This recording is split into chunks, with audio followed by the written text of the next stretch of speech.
field between here and the house. The Reverend Mr. Armitage would be on the lawn supervising the servants. Mrs. Mearing would be there supervising the Reverend Mr. Armitage, and Tossie might be back early from the Chattisbournes and looking for a couple of suckers for a game of croquet. The stable? No, we'd still have to cross a corner of the lawn to get there. Perhaps the best idea was to stay here in the gazebo and try to get Verity to lie down on one of the benches. "And what is wrong with the grand design, I should like to know?" Professor Peddick said from the direction of the fish pond. "Of course Overforce can't envision a grand design. His idea of a plan is to train his dog to jump out of trees onto innocent bystanders." "Come on, Verity," I said, raising her to her feet. "We can't stay here." "Where are we going?" she said. "We're not going to the jumble sale, are we? I hate jumble sales. I hate shells and tassels and embroidery and tatting and scroll work and all those beads they put on everything. Why can't they just leave well enough alone?" "We cannot see the design because we are part of it," Professor Peddick's voice, much nearer, said. "Can the thread in the loom see the pattern in the fabric? Can the soldier see the strategy of the battle he is fighting?" And I hustled Verity out of the gazebo and over behind the lilacs. "Come on," I said, taking her hand as if she were a child. "We're going to go now. This way." I led her behind the lilacs and down the path to the river. Cyril and Princess Arjemand followed us, Princess Arjemand twining herself around our legs as we walked and impeding our progress. "Cyril," I whispered, "go find Terence." "Good idea," Verity said. "I have a few things to say to Terence. Terence, I'm going to say to him, how can you be in love with someone who hates your dog?" We reached the towpath. "Shh," I said, listening for Professor Peddick. "Through art, through history, we may glimpse the grand design," he said. His voice sounded farther away. "But only for a fleeting moment. For his works are unsearchable and his ways past finding out," he said, his voice growing fainter. They must be going up to the house. "I'll bet Maud Peddick loves dogs," Verity said. "She's a lovely girl. She doesn't keep a diary. She's patriotic." There was no one down at the dock. I propelled Verity rapidly down the path to the river. "She's got a poem named after her," Verity said. "Come into the garden, Maud, I am here at the gate alone," by Tennyson. Terence loves quoting Tennyson. "When Maud Peddick screams, I'll bet it's the real thing and not some little baby scream." "Oh, are we going in a boat?" "Yes," I said, helping her in. "Sit down." She stood, swaying slightly in the stern, gazing wistfully out at the river. "Lord Peter took Harriet out boating," she said. "They fed the ducks. Are we going to feed the ducks?" "You bet," I said, untying the rope. "Sit down." "Oh, look," she said, pointing at the shore. "They want to come. Isn't that sweet?" I jerked my head up and looked at the shore. Cyril and Princess Arjemand were standing side by side on the little dock. "Can't Cyril come?" she said. The thought of trying to rescue 2 deadweights if they went overboard was not appealing. On the other hand, if we took them with us, the Black Moor would be safe, and if Finch was trying to drown Princess Arjemand, she was safer with me. "They can come," I said, and hoisted Cyril 2 legs at a time into the boat. Princess Arjemand promptly turned on her heel, flouncing her pretty tail in the air, and started for the fish pond. "Oh, no, you don't," I said, and snatched her up, handed her to Verity, who was still standing up, and untied the rope. "Sit down," I said, and cast off. Verity sat down with a thump, the cat still in her arms. I jumped in, took up the oars, and started rowing out toward the current. By going downstream, I could get her away faster, but we'd have to go past the house and a good section of the lawn, and I didn't want anyone to see us. I swung the boat upstream and rowed out of sight of Mutchings End as rapidly as I could. There were a lot of boats on the river. One of them waved gaily to us, and Verity waved back. I rowed faster, hoping it wasn't one of the Chattisbourne girls. I had thought we would be safe on the river, but I had forgotten how many people went boating in the afternoon and fishing. It was obvious we weren't safe, and I began looking for some safe side stream or backwater we could pull into. "I thought you said we were going to feed the ducks," Verity said accusingly. "Lord Peter and Harriet fed the ducks." "We will, I promise," I said. On the far bank lay some weeping willows whose branches dipped almost down to the water. I rowed across the river toward them. "Do you believe in love at first sight?" Verity said. "I didn't. And then I saw you standing there all covered with soot. When are we going to feed the ducks?" I rowed in under the willows, pushing against the bank with my oar to bring us round and close to the bank. We were completely hidden from the river here. The willow branches arched over us and down into the water, enclosing us in a pale green bower. The sun shimmered through the leaves like the net as it was about to open. I laid down the oars and looped the rope gently over a low-hanging branch. We should be safe here. "Verity," I said, knowing this was probably hopeless, "what did you find out in Oxford?" She was playing with Princess Arjemand, shaking the ribbons of her hat at her. "Did you talk to the forensics expert?" I persisted. "Has she found out who Mr. C is?" "Yes," she said. "Yes," I said. "You know who Mr. C is?" She frowned. "No, I mean, yes, I talked to her." She took off her hat and began untying one of the ribbons. "She said it's got between 7 and 10 letters, and the last one's an N or an M. It wasn't Mr. Chips, then, or Lewis Carroll. "I told her to stop looking for references to Princess Arjemand," Verity said, "and to concentrate on Mr. C and the date of the trip to Coventry." She finished untying the ribbon and dangled it at Princess Arjemand. "Good," I said. "You said Carruthers was stuck in Coventry. Didn't you mean the new recruit?" "No," she said, playing with the ribbon. The cat reared up on her hind legs and batted at it with her white paws. "They got him out. Besides, this is different." She danced the ribbon up and down. Cyril came over to investigate. "How is it different?" I asked patiently. Cyril sniffed the dangling ribbon. The cat smacked him smartly on the nose and went back to the batting.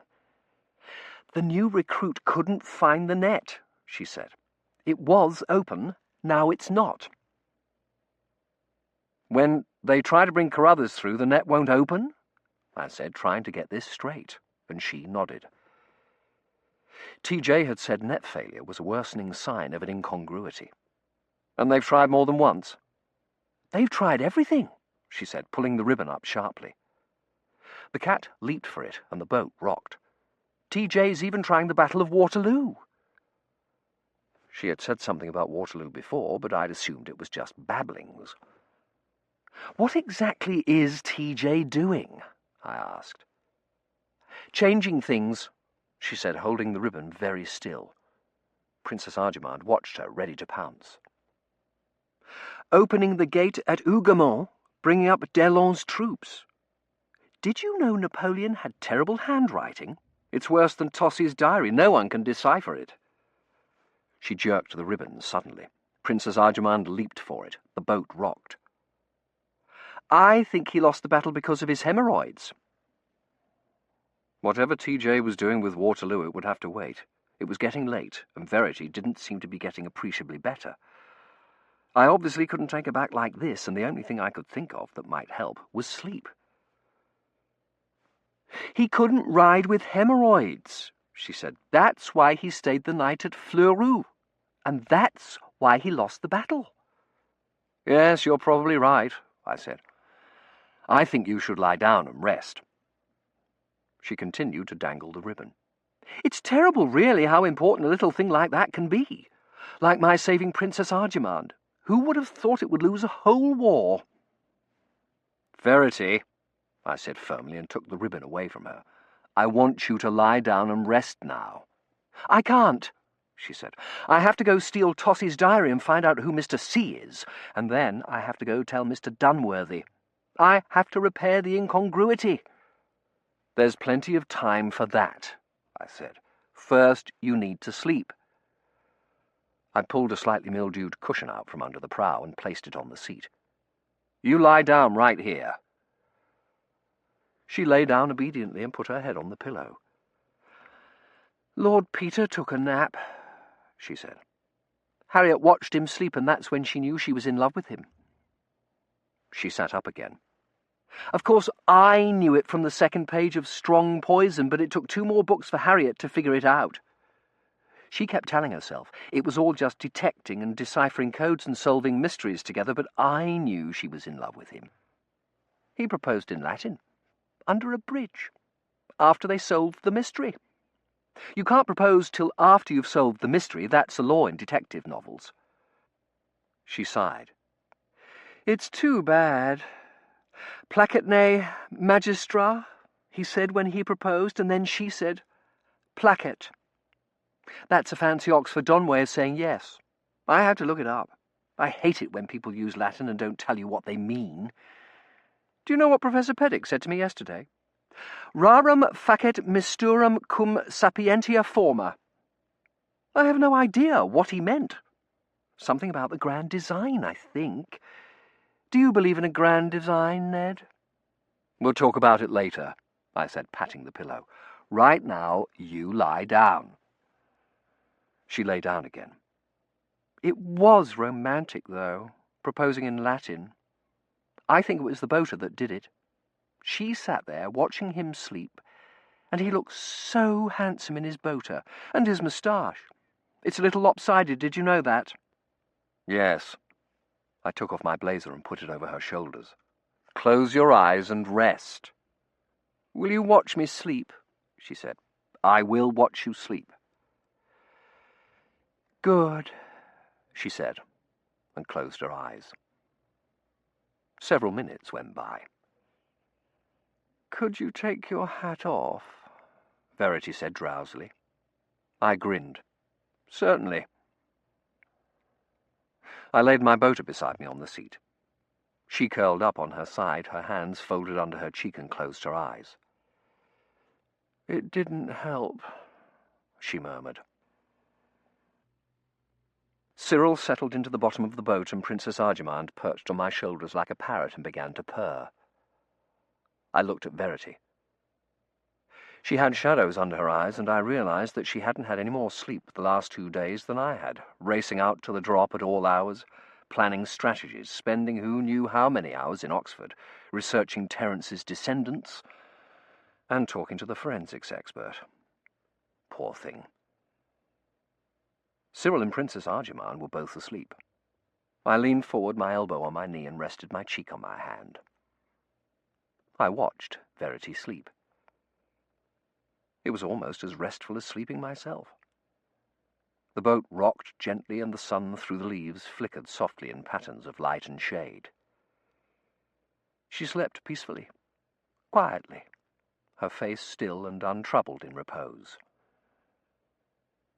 And I was going to have to face it. No matter how much sleep I got or she didn't, she was always going to look like a naiad to me.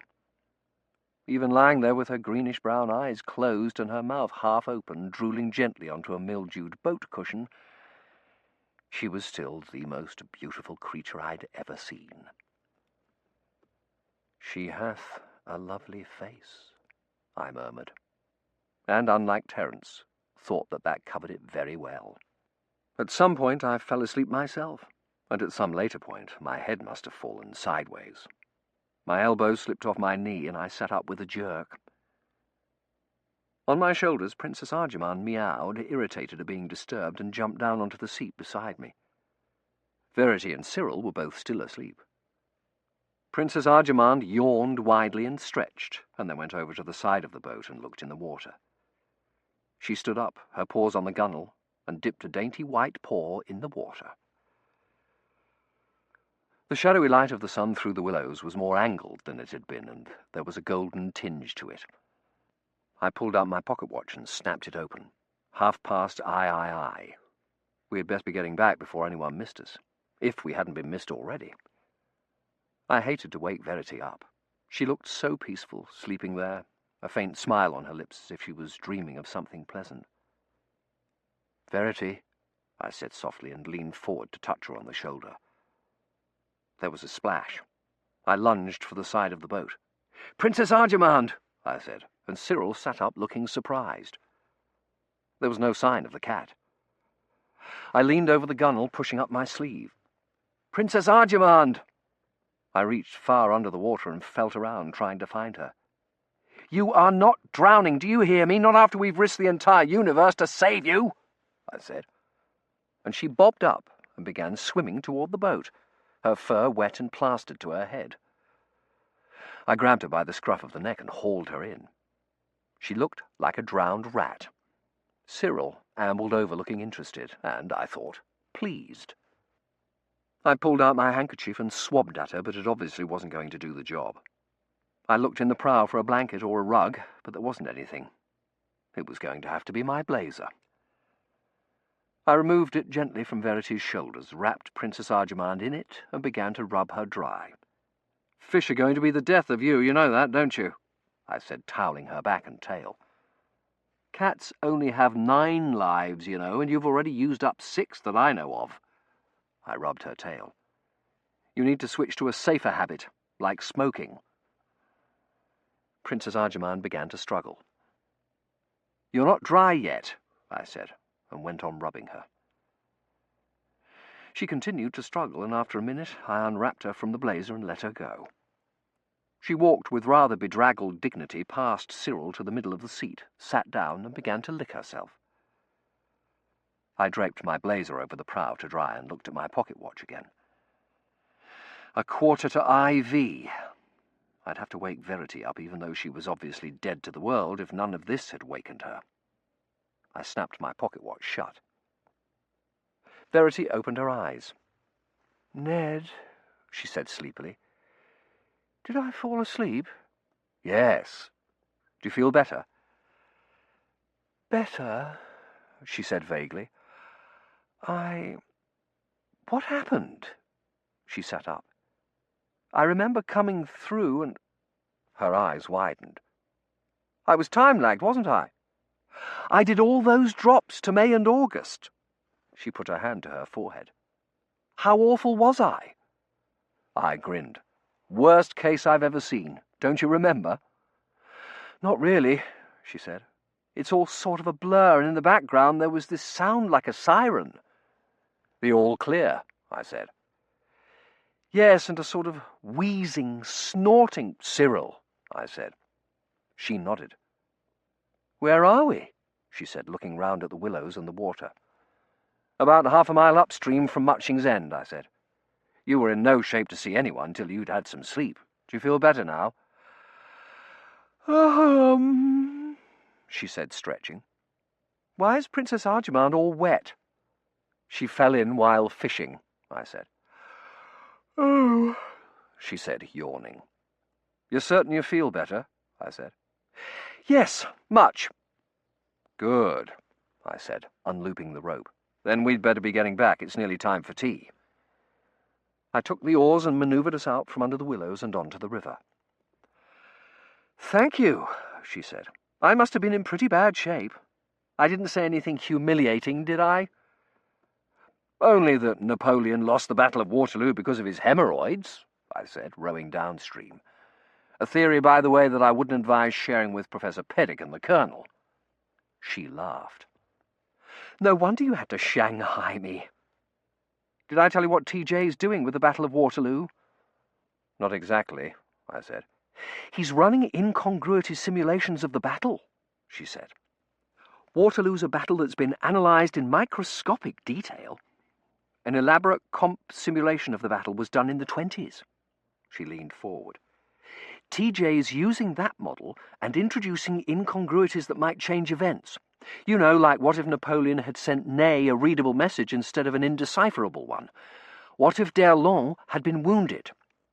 What if Napoleon hadn't had hemorrhoids?" She shook her head. "Only things an historian could have done," she said, "like switching messages or firing a musket ball. And then he's comparing the slippage configurations to our incongruity." "And?" He just started, she said defensively, and it's all just theoretical, which meant she didn't want to tell me. Did you find out from Warder how much slippage there was on your drop? I asked. Yes, she said. 9 minutes. 9 minutes. What about the drops you did to May and August? It varied. The average was 16 minutes. That tallied with previous drops to the Victorian era. We were nearly to Muching's End. I pulled out my pocket watch and looked at it. We should be home in time for tea, I said, and so there may not be any questions. If there are, we rode up to Streatley to post signs for the jumble sale. I pulled on my damp blazer and Verity straightened her hair and put on her hat. 16 minutes, and Verity's drop had been 9. Even if her drop had had an average amount of slippage, she would have been too late or too early to rescue the cat and cause the incongruity. And at 9 minutes, the slippage obviously hadn't been stretched to its limits, so why hadn't the net increased the slippage to the average? Or slammed shut before the incongruity could happen? And why had it slammed shut now, on Carruthers? The dock was only a few hundred yards ahead. With luck, no one will even know we've been on the river, I said, and pulled in toward the dock. Our luck seems to be out, Verity said. I turned round in my seat. Tossie and Terence were running down to the riverbank, waving to us. "Oh, cousin, you'll never guess what's happened," Tossie cried.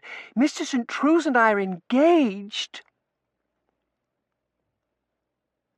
They don't seem to have any rules in particular. At least if there are, nobody attends to them. And you've no idea how confusing it is, all the things being alive. Alice in Wonderland. Chapter 16. Chance of Rain. Another Swan. What People Buy at Jumble Sales. Numbers 3, 7, 13, 14 and 28. I have my future predicted. Things are not what they seem. I depart for the other side. The Battle of Waterloo. Importance of good penmanship. A fateful day. Number 15. A plan. An unexpected arrival. "It's not your fault," Verity said. We were arranging items in the jumble sales stall the next morning, our first chance to talk since the thrilling news, as Mrs. Meering put it. "It was my fault," Verity said, setting out a china wooden shoe with a blue and white windmill on it. "I should never have let TJ send me on so many drops." "You were only trying to find out something that might help us," I said, unwrapping an egg boiler. I was the one who left Terence and Tossie alone. I set it on the counter and gave him the idea. You heard him last night. He wouldn't have proposed if I hadn't spouted that nonsense about fleeting time and missed opportunities. "You were only doing what I told you to do," she said, opening a Japanese fan. "Turn the Titanic, Ned," I said. "Don't worry, we won't hit the iceberg." "Not set up yet," Mrs. Meering said, and we both jumped. "It's nearly time for the fate to open." "We'll be ready," Verity said, setting out a soup tureen in the shape of a head of lettuce. Mrs. Meering looked worriedly at the overcast sky. "Oh, Mr. Henry, you don't think it will rain, do you?" Of course not, I thought. Fate is against me. "No," I said, unwrapping an etching of Paolo and Francesca, another couple who had come to a bad end. "Oh, good," she said, dusting off a bust of Prince Albert. "Oh, there is Mr. St. True's. I must go to speak to him about the pony ride." I watched her interestedly as she swooped down on Terence. She was wearing a blue garden party dress with all the requisite Victorian puffs and frills and rosettes and insets of lace, but over it she had flowing robes striped in red, yellow, and purple, and round her forehead was a wide velvet band with a large ostrich feather stuck in it. "She's the fortune-teller," Verity explained, setting out a pair of sewing scissors in the shape of a heron. "When she reads my fortune, I intend to ask her where the bishop's bird stump is." "It may well be here," I said, trying to find a place to set the widow Wallace's banjo. It would fit right in. She looked at the array of things on the counter. It certainly is a jumble, she said, adding a moustache cup to the mess. I looked critically at it. It still lacks something, I said. I went and snatched a pen wiper from Tossie's stall and stuck it between a paperweight and a set of tin soldiers. There. It's perfect. Except for the fact that Tossie and Terence are engaged, she said. I should never have assumed she'd stay at the Chattisbournes all afternoon. The question is, I said, not whose fault it is they got engaged, but what we're going to do now. What are we going to do now? Verity said, rearranging a pair of Harlequin and Columbine figurines. Perhaps Terence will get a good night's sleep, come to his senses, and decide it was all a horrible mistake, I said. She shook her head. That won't help us. Engagements in Victorian times were considered nearly as serious as marriage. A gentleman couldn't just break an engagement without a dreadful scandal. Unless Tossie breaks it herself, there's no way Terence can get out of the engagement. Which means her meeting Mr. C, I said. Which means our finding out who he is, and the sooner the better. Which means one of us reporting back to Mr. Dunworthy and finding out if the forensics expert has managed to decipher his name yet, she said. And that will be me, I said firmly. What if Lady Shrapnel catches you? I will take that risk, I said. You are not going anywhere. I think that's probably a very good idea, she said, putting her hand to her forehead. I've been remembering some of the things I said in the boat yesterday. She ducked her head. I want you to know that I only said those things about Lord Peter Wimsey and your hat because of the time lag and the hormonal imbalance, and not because— Understood, I said. And I do not, when in my right mind, see you as a beautiful naiad drawing me down and down into the deep to drown in your watery embrace. Besides, I said, grinning, Pansy Chattisbourne and I are already promised to one another. Perhaps you'd like to buy her an engagement gift, then, she said, and held up a ceramic affair decorated with gilt lace, pink ceramic gillyflowers, and an assortment of small holes. What is it? I said. I have no idea, she said. You realise you'll have to buy something, don't you? Mrs. Mearing will never forgive you if you don't. She held up a wicker basket in the shape of a swan. How about this? No, thank you, I said. Cyril and I are not fond of swans. Verity set out a small lidded tin box that sugared violets had come in. No one will buy this. That's where you're wrong, I said, unwrapping a water-stained copy of An Old-Fashioned Girl and setting it between two marble bookends carved in the likenesses of Dido and Aeneas, another couple who had gone up in smoke. Didn't history have any famous couples who had got married, settled down, and lived happily ever after? People will buy anything at jumble sales, I said. At the Evacuated Children Charity Fair, a woman bought a tree branch that had fallen on the table. Don't look now, Verity said, and her voice dropped to a whisper. But here comes your betrothed. I turned to see Pansy Chattisbourne bearing down on me. Oh, Mr. Henry, she said, giggling.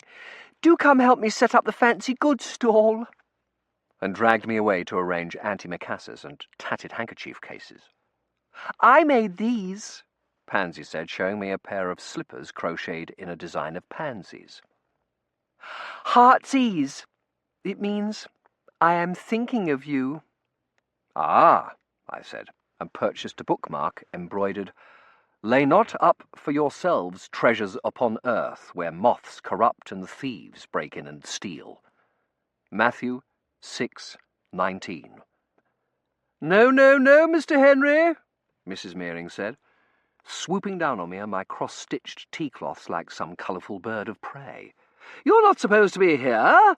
I need you over here. She led me down the lawn past the knitted and crocheted goods stall and the fishing pond stall and the coconut shy and the tea tent, to a spot at the end of the lawn where a plot of sand had been laid out inside a wooden frame. Bain was dividing the sand into foot-wide squares with the blade of a small shovel. This is our treasure hunt, Mr. Henry, she said. handing me a stack of folded pasteboard squares. "These are for numbering the squares. Have you any shillings, Mr. Henry?" I fished out my purse and tipped it into my cupped hand. She scooped up all the coins. "3 shillings for the minor prizes," she said, plucking out 3 silver coins and handing them back to me. "And the rest of this will do excellently for change at the woolen goods booth." She handed me back a single gold coin. "And you'll need this," she said, "for purchasing treasures at the jumble sale." Definitely related to Lady Shrapnel. "I will let you choose which squares to bury the shillings and the grand prize in. Take care no one sees you," she said. "Avoid the corner squares and all the lucky numbers. 3 and 7 and 13. People always choose those first, and if someone finds the treasure early, we shan't make any money for the restoration. Also, avoid the numbers under 12. Children always choose their age, and 14. Today's the 14th of June, and people always choose the date. Make certain they only dig in 1 square. Bain, where is the grand prize?" "Right here, madam," Bain said, handing her a brown paper-wrapped parcel. "The prize for digging is 2pence a square or 3 for 5 pence, she said, unveiling the parcel. "And here is our grand prize." She handed me a plate with the painting of Iffley Mill and the words, "Happy Memories of the Thames" on it. It looked just like the one the mobcap in Abingdon had tried to sell me. "Bain, where is the shovel?" Mrs. Mearing said. "Here, madam," he said, and handed me a shovel and a rake. "For smoothing the sand down after you've hidden the treasure," he explained. "Bain, what time is it?" Mrs. Mearing asked. 5 minutes to 10, madam," he said, and I thought she was going to swoon. "Oh, we're not nearly ready," she cried. "Bain, go and explain the fishing pond stall to Professor Peddick and bring out my crystal ball. Mr. Henry, there is no time to waste. You must bury the treasure immediately." I started for the sand. "And not 28. That was last year's winning square. Or 16. That's the Queen's birthday." She swept off, and I set about hiding the treasure. Bain had laid out 30 squares.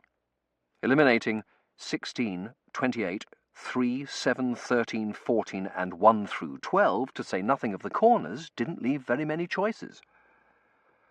I took a sharp look round in case there were any souvenir of the Thames thieves lurking in the hedge, and stuck the 3 shillings in 29, 23, and 26. No, that was a corner. 21. And then stood there trying to decide what the least likely-looking square was and wondering if I had time to go through and report to Mr. Dunworthy before the fete started. While I was debating, the bell from Matching's End Church began to toll. Mrs. Mearing gave a screamlet, and the fete was declared officially open. I hastily buried the grand prize in 18 and began raking it over. 7, a child's voice said behind me. I turned round. It was Eglantine Chattisbourne in a pink dress and a large bow. She was carrying the lettuce soup tureen. "I'm not open yet," I said, raking several other squares and then stooping to place the cardboard numbers in them. "I want to dig in number 7, Eglantine said, shoving 5 pence at me. "I get 3 tries. I want 7 for my first one. It's my lucky number." I handed her the shovel and she set down the lettuce and dug for several minutes. "Do you want to try another square?" I asked her. "I'm not finished yet," she said, and dug some more. She stood up and surveyed the squares. "It's never in the corners," she said thoughtfully. "And it can't be 14. It's never the date." 12, she said finally. "That's how old I am on my birthday." She dug some more. "Are you certain you put the prizes in?" she said accusingly.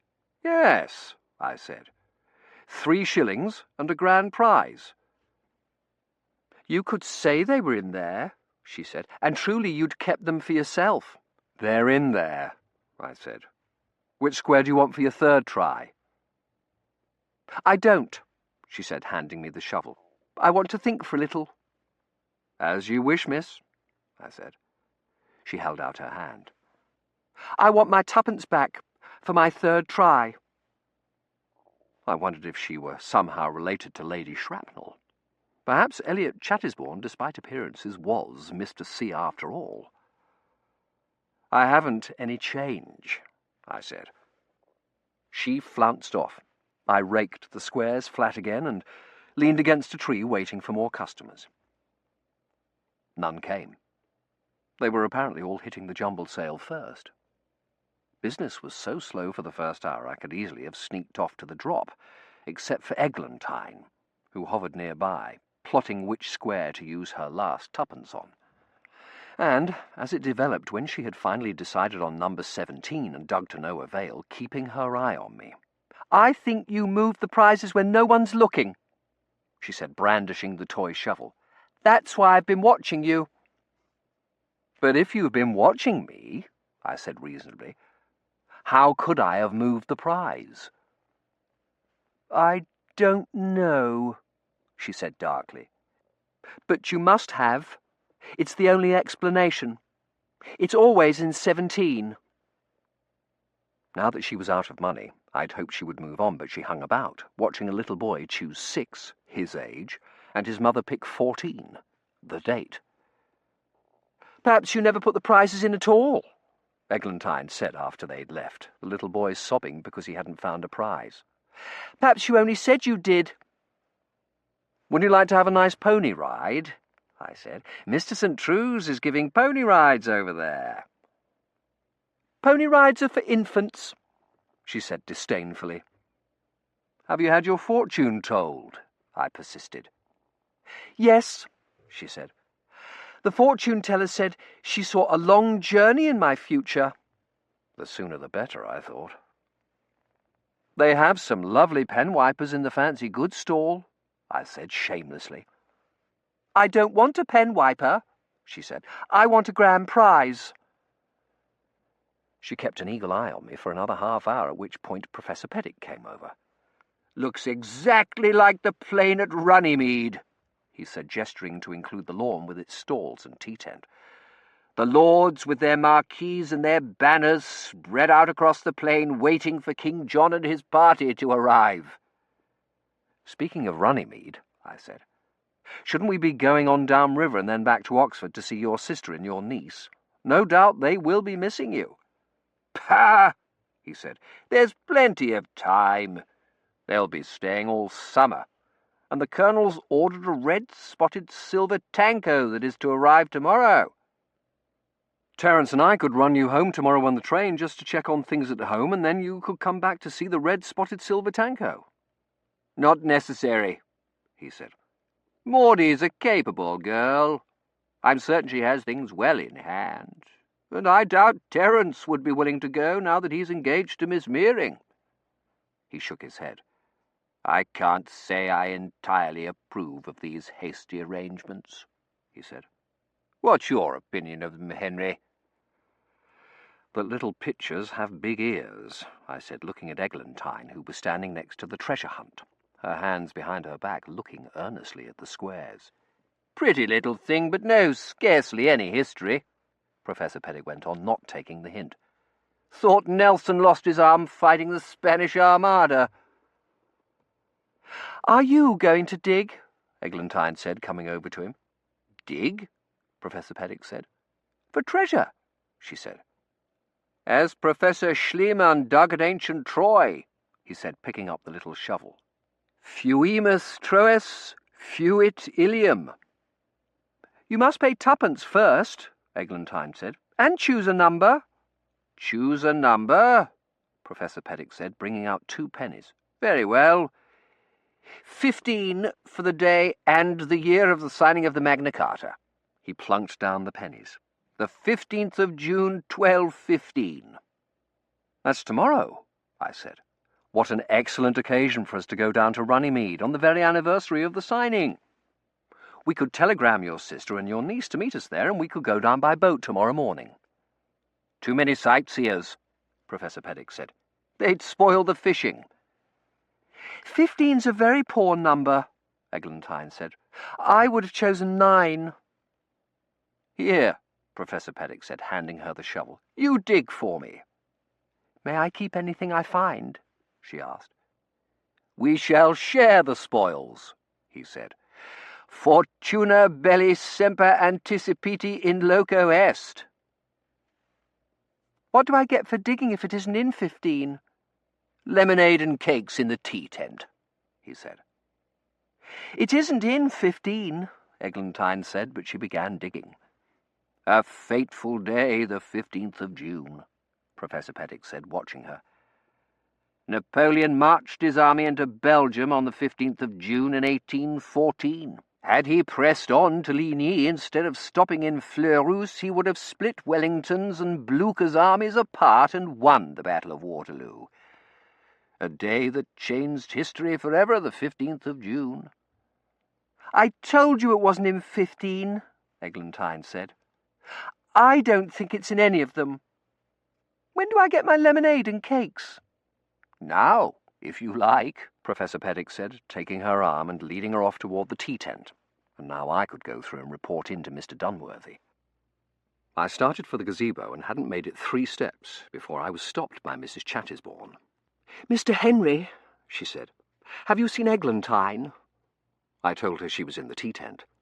"I suppose you have heard the delightful news of Miss Mearing's and Mr. St. Truce's engagement," she said. I said I had. "I always think June is the perfect month for engagements, don't you, Mr. Henry? And so many lovely girls about. I shouldn't be surprised if you were to become engaged, too." I told her Eglantine was in the tea tent. "Thank you," she said. "Oh, and if you see Mr. Finch, will you please tell him we are nearly out of parsnip wine at the baked goods stall?" "Yes, Mrs. Chattisbourne," I said. "Finch is such a wonderful butler," she said. "So thoughtful. Did you know he went all the way to Stoster for seed cake for the stall? He spends every spare moment travelling the countryside looking for delicacies for our table. Yesterday he walked to Farmer Bilton's for strawberries. He's quite simply amazing. The best butler we have ever had. I worry night and day that he will be stolen away from me." A legitimate worry, under the circumstances, I thought, and wondered what Finch was really up to at Stoster and Farmer Bilton's, and whether Mrs. Chattisbourne would ever leave. She did, but not before Pansy and Iris showed up, giggling, and spent 2pence apiece on 3 and 13, their lucky numbers. By the time I got rid of them, it had been nearly half an hour, and Eglantine was liable to be back at any moment. I sprinted over to the driveway and the pony ride, and asked Terence if he could watch the treasure hunt for me for a few minutes. "What does it involve?" he asked suspiciously. "Handing people a shovel and taking their 2pences, I said, skipping the part about Eglantine. "I'll do it," Terence said, tying the pony to a tree. "It sounds like a soft job compared to this. I spent all morning being kicked." "By the pony?" I said, eyeing it warily. "By the children." I showed him the layout of the treasure hunt and gave him the shovel. "I'll be back in a quarter of an hour," I promised. "Take as long as you like," he said. I thanked him and took off for the gazebo, and nearly made it. At the edge of the lilacs, the curate caught me and said, "Are you enjoying the fete, Mr. Henry?" "Tremendously," I said. "Have you had your fortune told?" "Not yet," I said. "Then you must this very instant," he said, grabbing me by the arm and propelling me back toward the fortune-telling tent. "It and the jumble sale are the high point of the fete." He shoved me through a red and purple flap into a tiny enclosed tent in which sat Mrs. Mearing and the crystal ball, which she had apparently bullied Felpham and Muncasters into delivering on time. "Sit down," she said.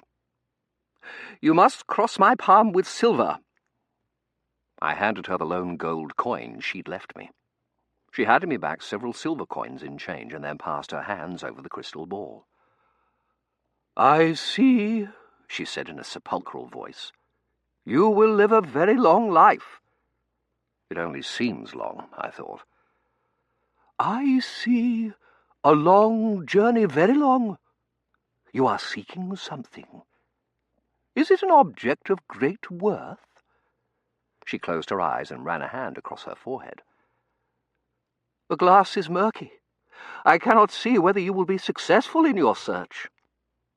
"You can't see where it is, can you?" I said, leaning over to try to see into the ball. "The object?" "No," she said, placing her hands over it. Things are not what they seem. I see trouble. The glass is becoming clouded. At the centre I see Princess Arjumand." I jumped a good foot. "Princess Arjumand, naughty puss," she said, reaching under her robes. "You mustn't come in here, you naughty bad kitty. Mr. Henry, do be so good as to take her back to my daughter. She quite spoils the atmosphere." She handed over Princess Arjumand, who had to be detached claw by claw from her robes. "Always causing trouble," she said. I carried Princess Arjumand over to the jumble sale stall and asked Verity to keep an eye on her. "What did you find out from Mr. Dunworthy?" she said. "I haven't gone yet. I got waylaid by Mrs. Meering," I said. "However, she saw a long journey in my future, so perhaps it means I'll be able to go now." "She saw a wedding in my future," Verity said. "Let's hope it's tosses to Mr. C." I came round behind the counter, handed Princess Arjumand to her, and then ducked out the back way, sprinted down to the towpath, and along it to the gazebo, and hid in the lilac bushes, waiting for the net to open. It took forever to open, during which I worried about Eglantine or the curate catching me, and then when the net finally began to shimmer, about Lady Shrapnel catching me. I came through in a crouch, ready to bolt if Lady Shrapnel was in the lab. She wasn't, at least in the parts that I could see. The lab looked like it had been turned into a war room. All across the wall where I had sat, how many days ago, there was a comp set up so big it dwarfed the net console. A tall bank of monitors and three-dimensional stack screens filled the entire part of the lab that wasn't taken up by the net. Warder was at the console, interrogating the new recruit. "All I know is," the new recruit said, "he said, 'I'm not risking you being left behind again. Get in the net.' And I did." "And Carruthers didn't say anything about doing anything before he followed you?" Warder asked. "Checking on something?" He shook his head. "He said, 'I'm right behind you.'" "Was there anyone about?" He shook his head again. "The sirens had gone, and there's nobody living in that part of the city. It's all burnt down." "The sirens had gone?" Warder said. "Were you under attack?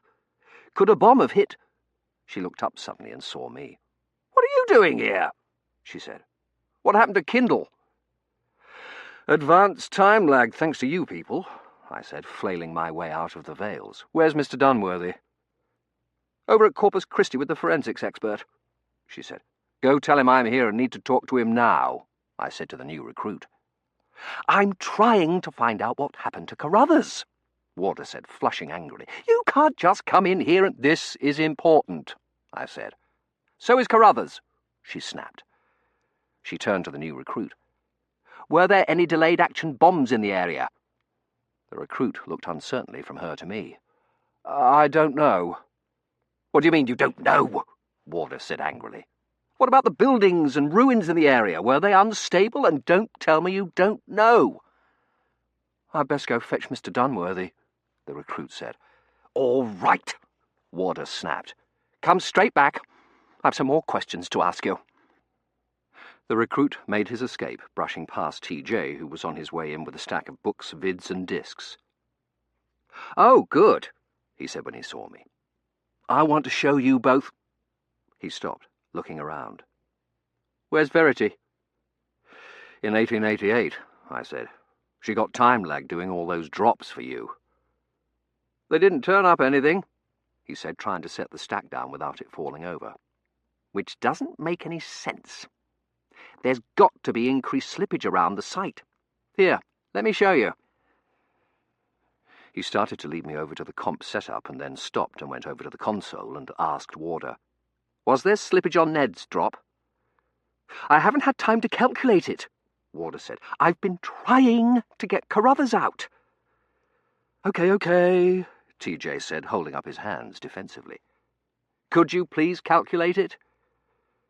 He turned to me. "Ned, "I want to show you—" "What's this about slippage on my drop?" I said. "There isn't any slippage on return drops." "There was on Verity's last drop," he said. "What's causing it?" "We don't know yet," he said. "We're working on it. Come here, let me show you what we're doing." He led me over to the comp setup. "Did Verity tell you about the Waterloo sims?" "More or less," I said. "OK. It's very hard to make an accurate comp model of an historical event because so many factors are unknown. But Waterloo's an exception. The battle's been analysed, and every incident's been described down to a microscopic level. Also," he said, his black fingers typing rapidly, "it has several crisis points and a number of factors which could have made the battle go either way. The violent rainstorms on the 16th and 17th. General Grouchy's failure to come up—" "Napoleon's bad penmanship," I said. "Exactly. Napoleon's message to d'Erlon and the failure to take Hougomont, among others." He hit more keys, leaning round to see the bank of stacked screens behind him. "All right, here's what we've been looking at," he said, picking up a light pen and walking over to the centre screen. "This is a sim of Waterloo as it actually happened." The screen showed a three-dimensional grey blur with lighter and darker areas. "This is the battle," he said, switching on the pen and pointing it into the centre of the three-dimensional blur. "And here," he pointed at the edges, "are the surrounding temporal and locational areas the battle affected." The light darted back to the centre and rapidly pointed to several places. "Here you can see the battle at Quatre Bras, the fight for Wavre, the charge of the Old Guard, the retreat." I couldn't see anything but assorted grey blurs. I felt the way I always do when a doctor shows me a scan. "Here you see the lungs, the heart." I never see anything of the sort. "What I've done is introduce simulated incongruities into the model to see how the sim changes," he said. He moved to the screen on the left. As near as I could tell, it looked identical to the one in the centre. "In this one, for example, Napoleon sent an illegible order to d'Erlon to turn toward Ligny with the result that he brought his men up behind Napoleon's left flank instead of ahead of it, and was mistaken for the enemy. I introduced a simulated historian here," he said, pointing at Grey, "who substituted a legible order for Napoleon's note, and as you can see, it changed the picture radically." I would have to take his word for it. "When the incongruity is introduced, you get a pattern of radically increased slippage at the site," he pointed with the light pen, "and then slightly lower levels here and here surrounding the site, and then smaller peripheral patches as the system corrects itself." I squinted at the screen, trying to look intelligent. "In this case, the system was able to self-correct almost immediately. D'Erlon issued the orders to his second-in-command, who gave them to a lieutenant who couldn't hear him for the artillery fire and sent the troops up on the left flank after all, and the situation reverted to its original pattern." He pointed the light pen at the top row of screens. "I tried a number of variables of varying severity. In this one, the historian breaks the lock on the gate at Hougomont. In this one, he spoils an infantryman's shot so Latour isn't killed. In this one here, the historian intercepts a message between Blucher and Wellington," he said, pointing at one screen after another. "They vary greatly in their impact on the situation and in how long it takes the continuum to self-correct." He pointed at more screens. "This one took a few minutes. This one took 2 days, and there doesn't seem to be a direct correlation between the seriousness of the incongruity and its consequences. In this one," he pointed at the far left bottom screen, "we shot Uxbridge to prevent his suicidal charge, and his second-in-command immediately took up the charge with the same result. On the other hand, in this one," he indicated a screen in the second row, "we had an historian dressed as a Prussian soldier stumble and fall during the fight for Ligny, and the self-correction was enormous, involving 4 regiments and Blucher himself." He moved to a screen in the centre. "In this one, we changed the circumstances at Le Sandé. The thatched roofs caught fire from the artillery shells, and a chain of men with soup kettles full of water managed to put the fires out." He pointed at a spot near the centre. "I introduced an historian here to steal one of the soup kettles. It created a major incongruity, and the interesting thing is that the self-correction didn't just involve increased slippage here and here. The light pointed at the top of the screen. But here, before 1814. It went back in the past and corrected itself? Yes, he said. In the winter of 1812 there was a bad snowstorm which caused a deep rut in the road in front of La Santé, which caused an ox cart passing over it to lose part of its load, including a small wooden keg full of beer which a servant found and carried home to La Santé. The keg, with the top hacked off, was substituted for the missing soup kettle in the bucket brigade, the fires were put out, and the incongruity was repaired. He went back to the comp, hit more keys, and brought up a new set of screens. This one, where Gneiss now retreats to Liège, and this one, in which the historian helps push a cannon out of the mud, shows self-corrections in the past, too. That's why you had Verity do drops in May, I said. Because you think the incongruity may have attempted to adjust itself before it happened. But we haven't found any slippage anywhere except for your drop, he said, sounding frustrated. Every one of these, he waved at the screen, no matter how large or how small, the self-correction has the same basic pattern. Radically increased slippage at the site, moderately increased slippage in the immediate area, and then isolated pockets of slippage farther from the site. Which doesn't match our incongruity at all, I said, staring at the screen. No, TJ said. It doesn't. The slippage on Verity's drop was 9 minutes, and I haven't been able to find any radical increase in slippage anywhere near the site. The only slippage at all is the cluster in 2018, and it's much greater than it should be, that far from the site. He went to the comp, typed something in, and came back to the left-hand screen, which had changed slightly. The only one that's been close is this one, he said. We had the historian fire an artillery shell that killed Wellington. He felt in his pockets for the light pen, couldn't find it, and settled for his finger. See this? Here and here, you have radically increased slippage, but it can't contain the altering events and discrepancies which develop here and here and here, he said, pointing at 3 spots close to the focus. And the amount of slippage drops off sharply here, and you can see here, he pointed farther out. The backups start to fail and the net begins to malfunction as history starts to alter course. And Napoleon wins the Battle of Waterloo. Yes, he said. You can see the parallels to your incongruity here, he pointed at darker grey, where there's a pocket of increased slippage nearly 70 years from the site. And here, he pointed at a spot of lighter grey, in the lack of slippage at a short distance from the site. But there's still radically increased slippage at the site, I said. Yes, he said grimly, in every single incongruity we've tried, except yours. But at least you've been able to prove that incongruities are possible, I said. That's something, isn't it? What? He said blankly. These are all just mathematical sims. I know, but you've shown what would happen if... He was shaking his head violently. What would happen if we really tried to send an historian to Waterloo to intercept a message or shoot a horse or give directions is that the net wouldn't open. Historians have been trying for over 40 years. No one can get within 2 years and 100 miles of Waterloo. He waved angrily at the banks of screens. These sims are all based on a net without any safeguards. So we were right back where we started. Could something have overridden the safeguards on Verity's drop? I said. Or made them malfunction? That was the first thing we checked. There was no sign of anything but a perfectly normal drop. Mr. Dunworthy came in, looking worried. "Sorry I took so long," he said. "I went to see if the forensics expert had made any progress on either the name or the date." "Has she?" I said. "Where's the recruit?"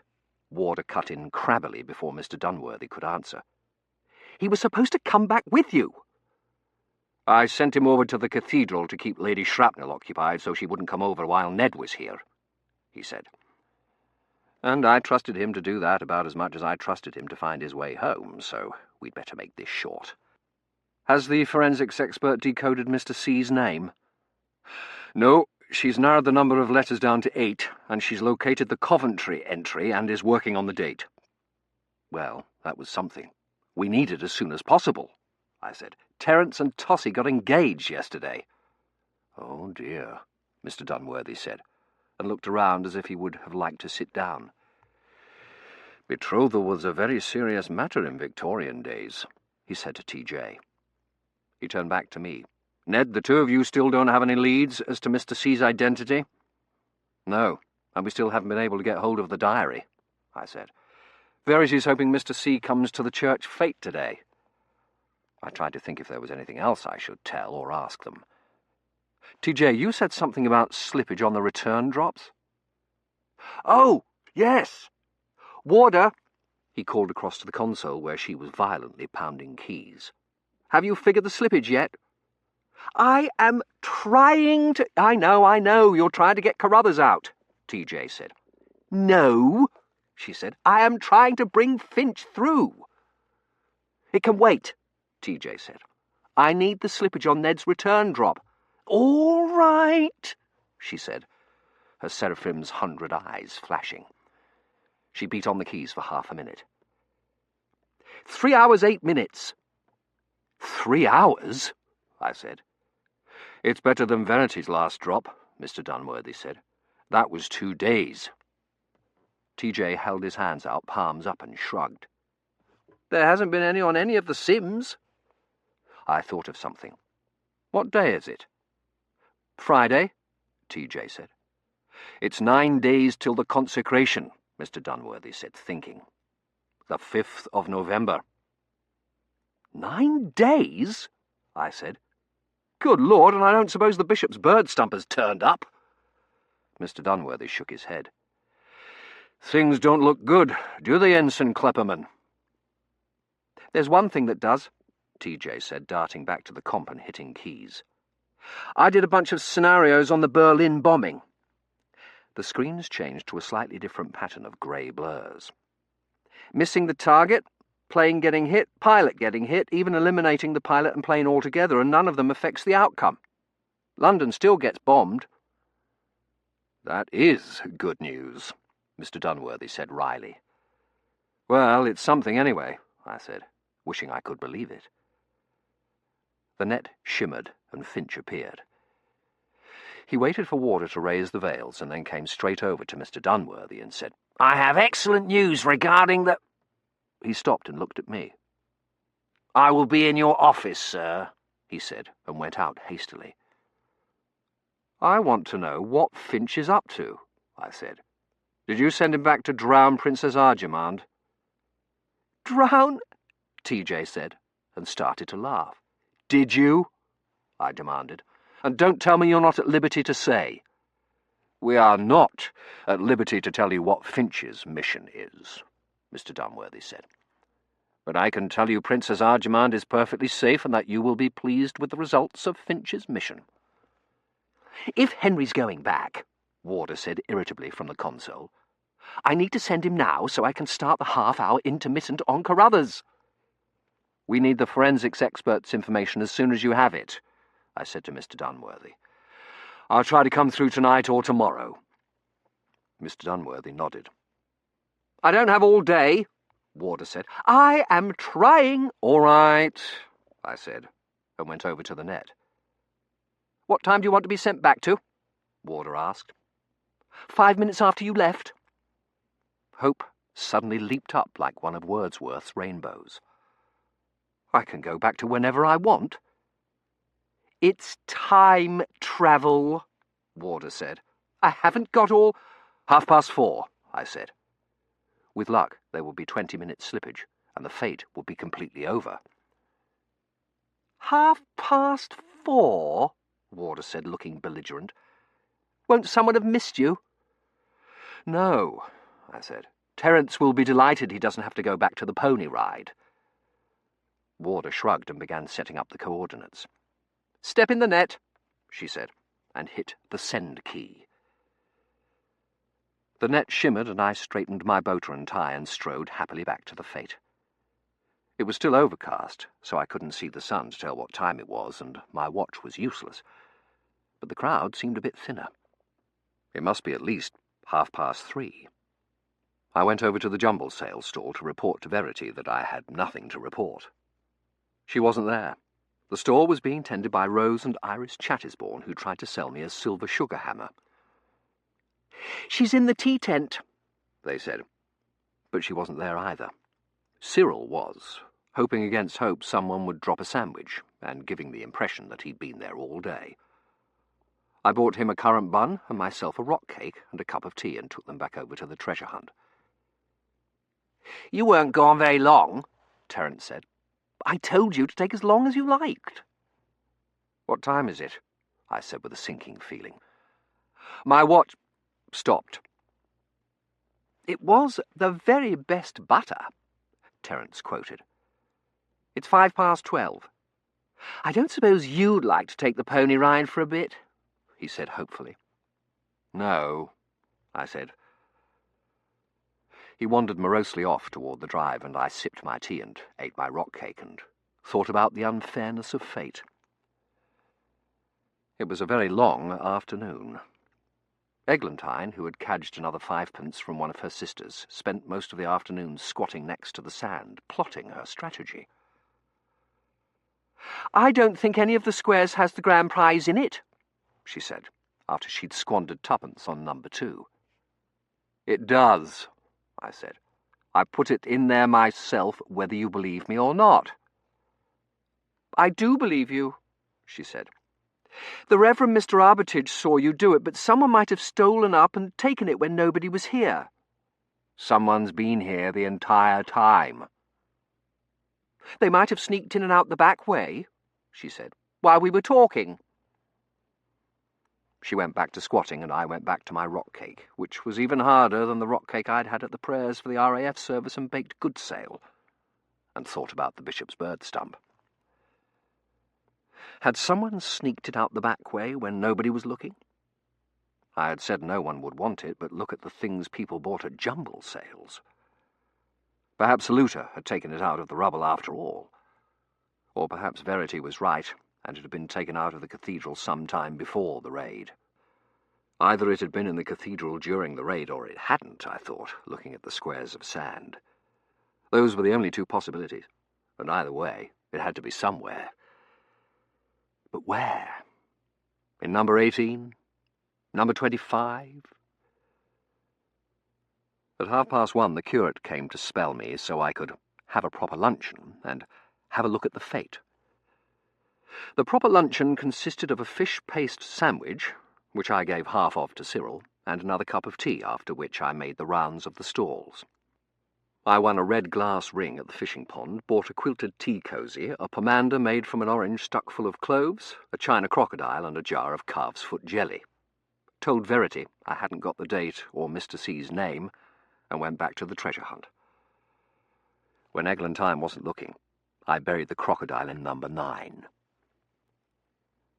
The afternoon wore on. People chose 4, 16, 21 and 29, and actually found 2 of the shillings. Eglantine spent the rest of her 5p to no avail and stomped off in a huff. At one point, Bain came up with Princess Arjamand and dumped her in my arms. "Could you possibly watch her for a bit, Mr. Henry?" he said. "Mrs. Meering wishes me to run the coconut shy, and I fear Princess Arjamand cannot be left alone even for a moment," he said, looking hard at her. "The globe-eyed nacreous Riankin again," I said. "Yes, sir." A large box full of sand didn't seem like a terribly good place for her either. "Why can't you spend the entire day sleeping on the fancy goods display like that calico cat at the Nativity of the Virgin Mary jumble sale?" I said. "More," she said, and rubbed her nose against my hand. I petted her, thinking what a pity it was that she hadn't drowned and achieved non-significance so that the net would have slammed shut when I tried to return her, and I could have kept her. Of course, I couldn't really have kept her. Some billionaire would have snapped her up, and one cat couldn't replace an entire extinct species, even with cloning. But still, I thought, scratching her behind the ears, she was a very nice cat. Except, of course, for the nacreous Riankin and Professor Peddick's double-gilled blue chub. Finch came hurrying up. He looked hastily round and then leaned forward and said, "I have a message for you from Mr. Dunworthy. He said to tell you he spoke to the forensics expert and she's deciphered the date of the trip to Coventry. He said—" "Mamma says you're to let me have 3 more tries," Eglantine said, appearing out of nowhere. "And she will give you 5p when the fate closes." Finch looked nervously at Eglantine. "Is there somewhere we could speak privately, sir?" he said. "Eglantine," I said, "how would you like to run the treasure hunt for a few minutes?" She shook her head virtuously. "I wish to dig. The person in charge isn't allowed to win prizes. I wish number 2. "I'm sorry," I said. "This gentleman was ahead of you. Mr. Finch, what square would you like?" "Square?" Finch said.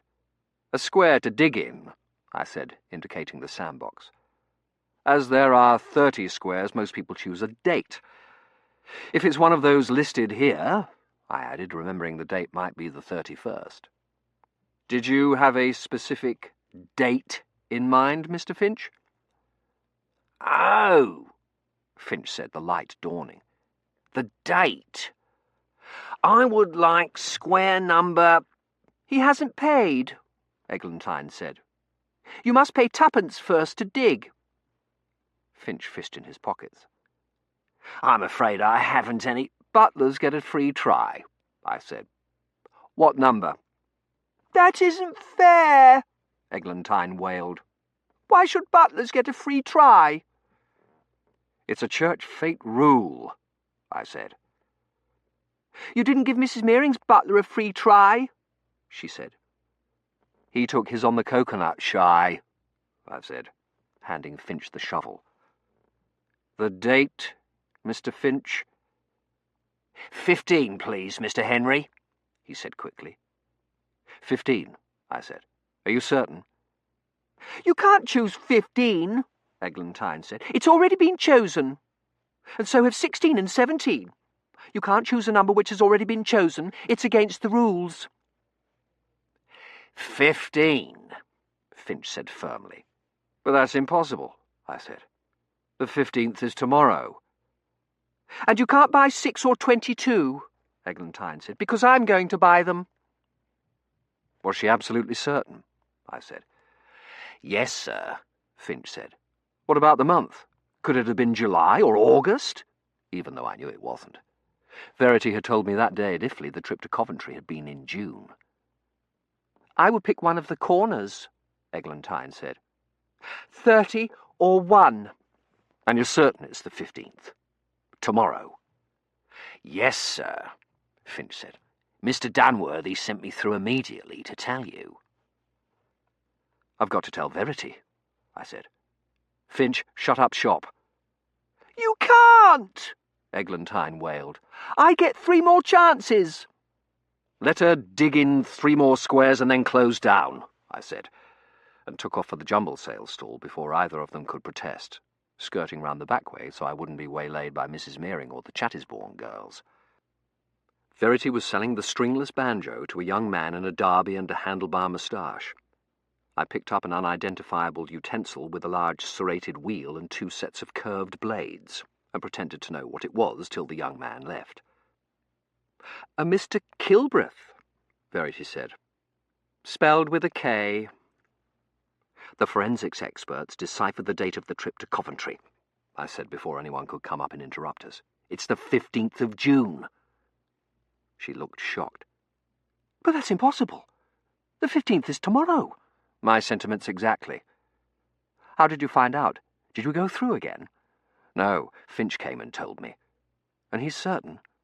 "Yes." "So what do we do?" I said. "I don't suppose I could simply suggest an outing to Coventry tomorrow morning, to see the sights." Verity shook her head. "The day after an activity like this is spent rehashing it with the Chattisbournes and the curate and the widow Wallace.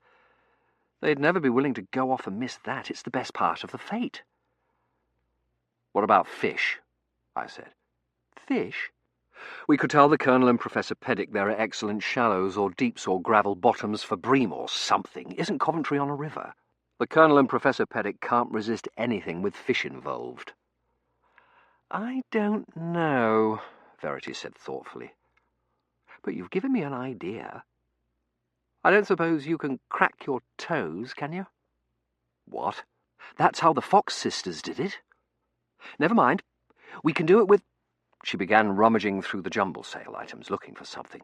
Oh, good, it's still here, she said, and picked up the metal sugared violets box. Here, buy this, she said, thrusting it at me. I haven't any money. What for? I've got an idea, she said. Buy it. It's 5p. I obligingly handed her a shilling. I was going to buy that, Eglantine said, appearing out of nowhere. I thought you were over at the treasure hunt, digging, I said. I was, she said. Squares 10, 11 and 27. The treasure wasn't in any of them. I don't believe it's in any of them. I don't believe you ever put the treasure in it. She turned to Verity. I told you this morning I wanted to buy the sugared violets box. You can't, Verity said. Mr. Henry's already bought it. Be a good girl and go find Mrs. Meering for me. I need to speak with her. It is just the right size to keep buttons in, Eglantine said. But I told you this morning I wanted to buy it. Wouldn't you rather have a nice book? Verity said, offering her an old-fashioned girl. Here's 2p, I said. If you'll go fetch Mrs. Meering, I'll tell you where the treasure is. That's against the rules, she said. Giving a clue isn't, I said. I leaned down and whispered in her ear. The Battle of Waterloo. The day or the year? That's for you to figure out. Will you give me clues to the squares the shilling is in? No, I said. And fetch Mrs. Meering before you start digging. She ran off. Quick, before she comes back, I said. What's your idea? She took the sugared violets box from me, removed the lid and held the box and lid apart like a pair of cymbals, and then brought them together with a tinny wrap. A séance, she said. A séance? I said. That's your idea? I'm sorry I didn't let Eglantine buy the box. You said the Colonel and Professor Peddick couldn't resist anything having to do with fish, she said. Well, Mrs. Meering can't resist anything to do with the spirits or séances. Séance? Mrs. Meering said, swooping up in her coat of many colours. Are you proposing a séance, Verity? Yes, Aunt Malvinia, Verity said, hastily wrapping the box and lid in tissue paper, putting it in the wicker swan and handing them both to me. I'm certain you'll enjoy your purchases, Mr. Henry, she said, and turned back to Mrs. Meering. Mr. Henry was just telling me he has never sat in on a séance. Is that true, Mr. Henry? Mrs. Meering said. Oh, then we must certainly have one tonight, just for you. I must ask the Reverend Mr. Armitage if he can attend. Mr. Armitage, she called, and hurried off. Give me the violets box, Verity whispered. I turned slightly so no one could see our hands and passed her the tissue-wrapped box. What are you going to use it for? Table wrapping, she whispered, sticking it in her reticule. Tonight, we are going to receive a spirit message telling us to go to Coventry. You're certain this will work? I said. It worked for Madame Iritowski, she said. And D.D. Home, and the Fox sisters, and Florence Cook. It fooled the scientist William Crookes and Arthur Conan Doyle. Mrs. Meering thought you were a spirit. It will work for us. What could possibly go wrong? Mrs. Meering bustled up, robes fluttering. The Reverend Mr. Armitage is conducting the cake raffle. I shall have to remember to ask him later. Oh, Mr. Henry, she said, taking my arm. I know we shall have a good séance. I can feel the presence of the spirits hovering near already. Actually, it was Bain who had come up behind her and was waiting for an opening to speak. Perhaps it is the same spirit you heard the night before last, Mr. Hen... What is it, Bain? Mrs. Meering said impatiently. Madame Iritowski, madam, he said. Yes, yes, what about her? She's here. Into the Valley of Death. The Charge of the Light Brigade. Alfred Lord Tennyson. Chapter 17. In the foyer. A summons. Bain unpacks and makes an interesting discovery. In the kitchen. Astounding anecdotes of Jane's second sight. Preparations for the séance. I sympathise with Napoleon. Duels. Duelling mediums. A ghostly manifestation. Madame Iritosky was waiting in the foyer with 9 pieces of luggage, a large black enamelled cabinet, and Count de Vecchio. Madame Iritosky, Mrs. Meering gushed. What a delightful surprise! And Count! Bain, go and fetch the Colonel and tell him we have guests. He will be so pleased. You know Miss Brown, she said, indicating Verity, and this is Mr. Henry. We had followed her up to the house, Verity muttering, What's she doing here? I thought she never left her house. It is a pleasure, Signor Henry, Count de Vecchio said, bowing to me. Why did you not let us know you were coming? Mrs. Meering said. Bain could have met you at the station. I did not know myself until last night, Madame Iritosky said, when I received a message from the other side. One cannot ignore a summons from the spirits. She didn't look like I'd expected. She was a short dumpling of a woman with a button nose, untidy grey hair, and a rather threadbare brown dress. Her hat was shabby too, and the feathers on it looked like they had been appropriated from a rooster. The sort of person I would have expected Mrs. Meering to have turned up her nose at, but instead she was practically fawning over her.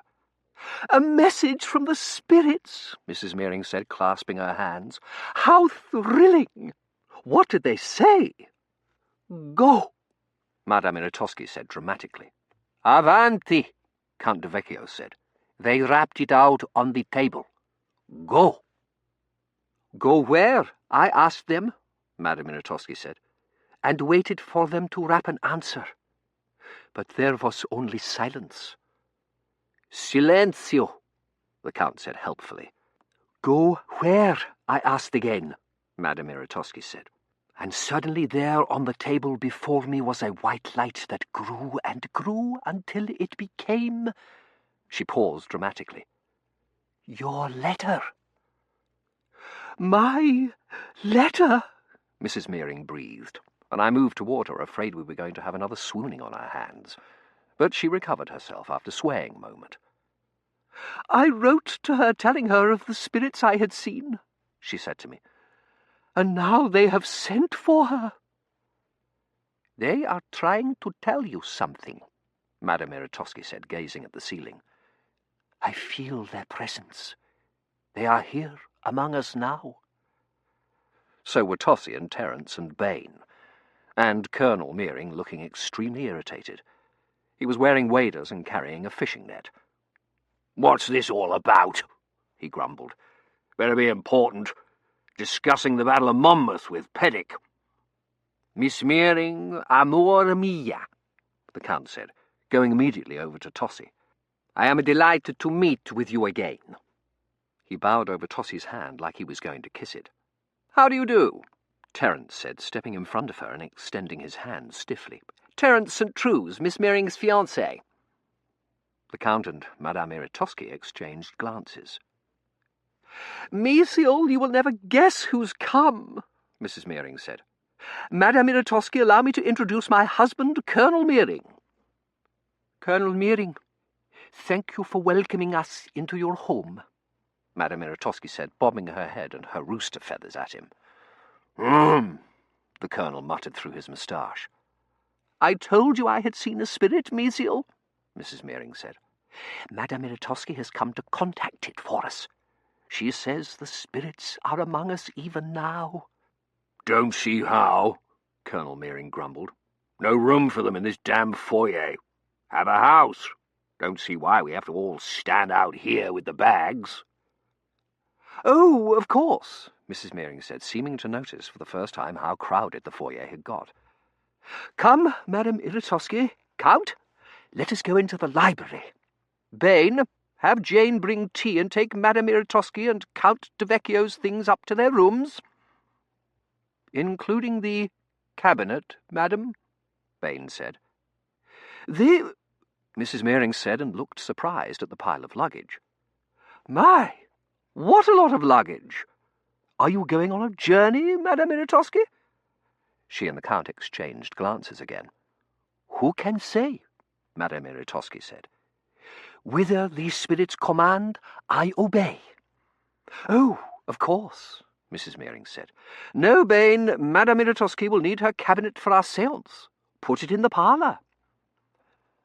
I wondered where on earth it would fit in among all the ottomans and fire screens and aspidistras. "And take the rest of their things upstairs," Mrs. Meering went on, "and unpack them." "No," Madame Iritosky said sharply. "I prefer to unpack my own things. The psychic lines of force, you know." "Of course." Mrs. Meering, who probably hadn't any more idea of what psychic lines of force were than the rest of us, said. "After tea, I want to take you out to the grounds and show you the place where I first saw the spirit." "No," Madame Iritosky said. "My powers are quite diminished by the long journey. Trains," she shuddered. "After tea, I must rest. Tomorrow you may show me the entire house and grounds."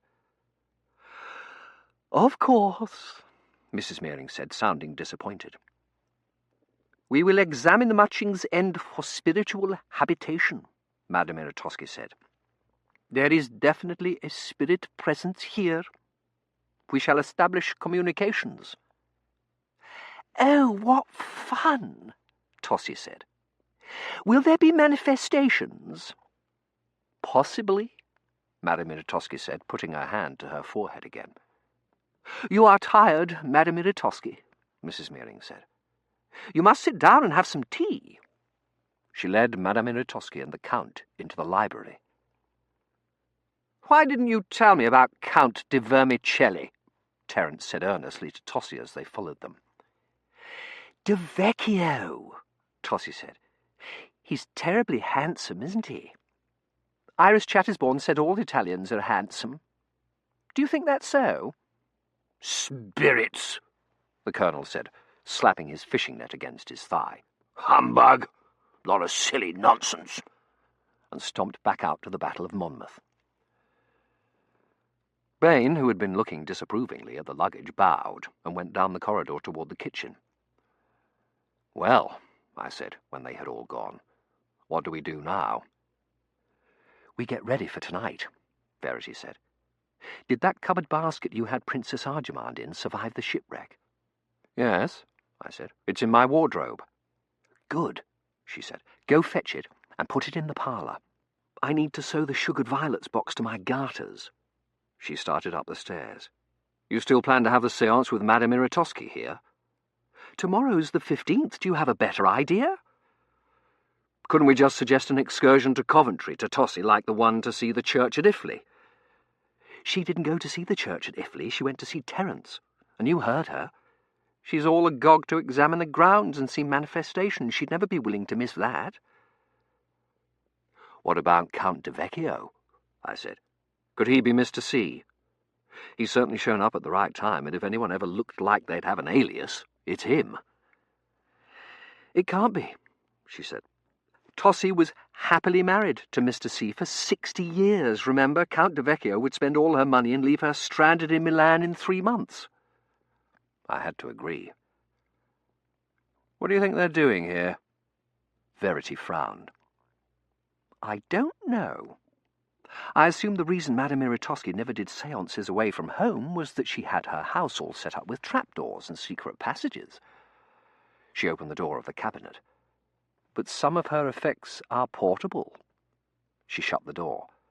"Or perhaps she's here to do research. You know, snoop in drawers, read letters, look at family pictures." She picked up a tintype of a couple standing next to a wooden sign that read Loch Lomond. "I see a man in a top hat," she said, touching her fingertips to her forehead. "He's standing by a body of water. A lake, I think. Yes, definitely a lake." And then Mrs. Mearing screams, "It's Uncle George!" That's what they do. Collect information to convince the gullible. Not that Mrs. Mearing needs any convincing. She's worse than Arthur Conan Doyle. Madame Iritosky probably plans to spend her rest sneaking into bedrooms and collecting ammunition for the séance. "Perhaps we could get her to steal Tossie's diary for us," I said.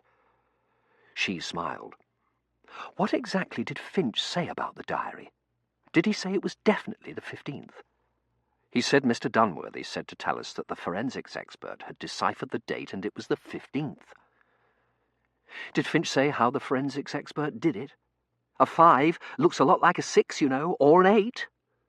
And if it were the 16th or the 18th, we'd have time to—" "I'm going to talk to him," she said. "If Mrs. Mearing asks where I've gone, tell her I went to ask the Reverend Mr. Armitage to the séance, and see if you can find 2 pieces of wire about 1.5 feet long." "For what?" "For the séance. Finch didn't happen to send a tambourine back with you in your luggage, did he?" "No," I said. "Do you think you should do this? Remember what happened yesterday?" "I'm going to talk to Finch, not the forensics expert." She pulled on her gloves. "At any rate, I'm completely recovered. I don't find you attractive at all," she said, and swept out the front door. I went up to my room, got the covered basket, and put it in the parlour. Verity hadn't said what she wanted done with it, so I set it on the hearth behind the fire screen, where Bain wouldn't be likely to see it when he brought the cabinet in and put it efficiently away. When I went back out in the corridor, Bain was waiting for me in the now luggageless foyer. "Might I have a word with you, sir?" he said. He looked anxiously in the direction of the library. "In private?" "Of course," I said, and led him up to my room, hoping he wasn't going to ask me any more questions about conditions in the States. I shut the bedroom door behind us. "You didn't throw Princess Arjamand in the river again, did you?" "No, sir," he said. "It's about Madame Iritosky. In unpacking her things, sir, I found some extremely troubling items." "I thought Madame Iritosky had said she'd unpack her own things." "A lady never does her own unpacking," he said. "When I opened her trunks, I found a number of unfortunate items. Reaching rods, trumpets, bells, slates, an accordion with a self-playing mechanism, wires, several yards each of black cloth and veiling, and a book of conjuring tricks. And this." He handed me a small bottle. I read the label aloud. "Balmain's Luminous Paint." "I'm afraid Madame Iritosky is not a true medium, but a fraud," he said. "It would seem so," I said, opening the bottle. It held a greenish-white liquid. "I fear that her intentions and those of Count de Vecchio toward the Mearings are dishonourable," he said. "I have taken the precaution of removing Mrs. Mearing's jewels for safekeeping." "Excellent idea," I said. "But it is Madame Iritosky's influence over Miss Mearing that I am most concerned about. I fear she may fall prey to some nefarious scheme of Madame Iritosky's and the Count's." He spoke passionately and with real concern. "While they were at tea, Madame Iritosky read Miss Mearing's palm. She told her she saw marriage in her future, marriage to a foreigner. Miss Mearing is an impressionable young girl," he said earnestly. "She has not been trained to think scientifically or to examine her feelings logically.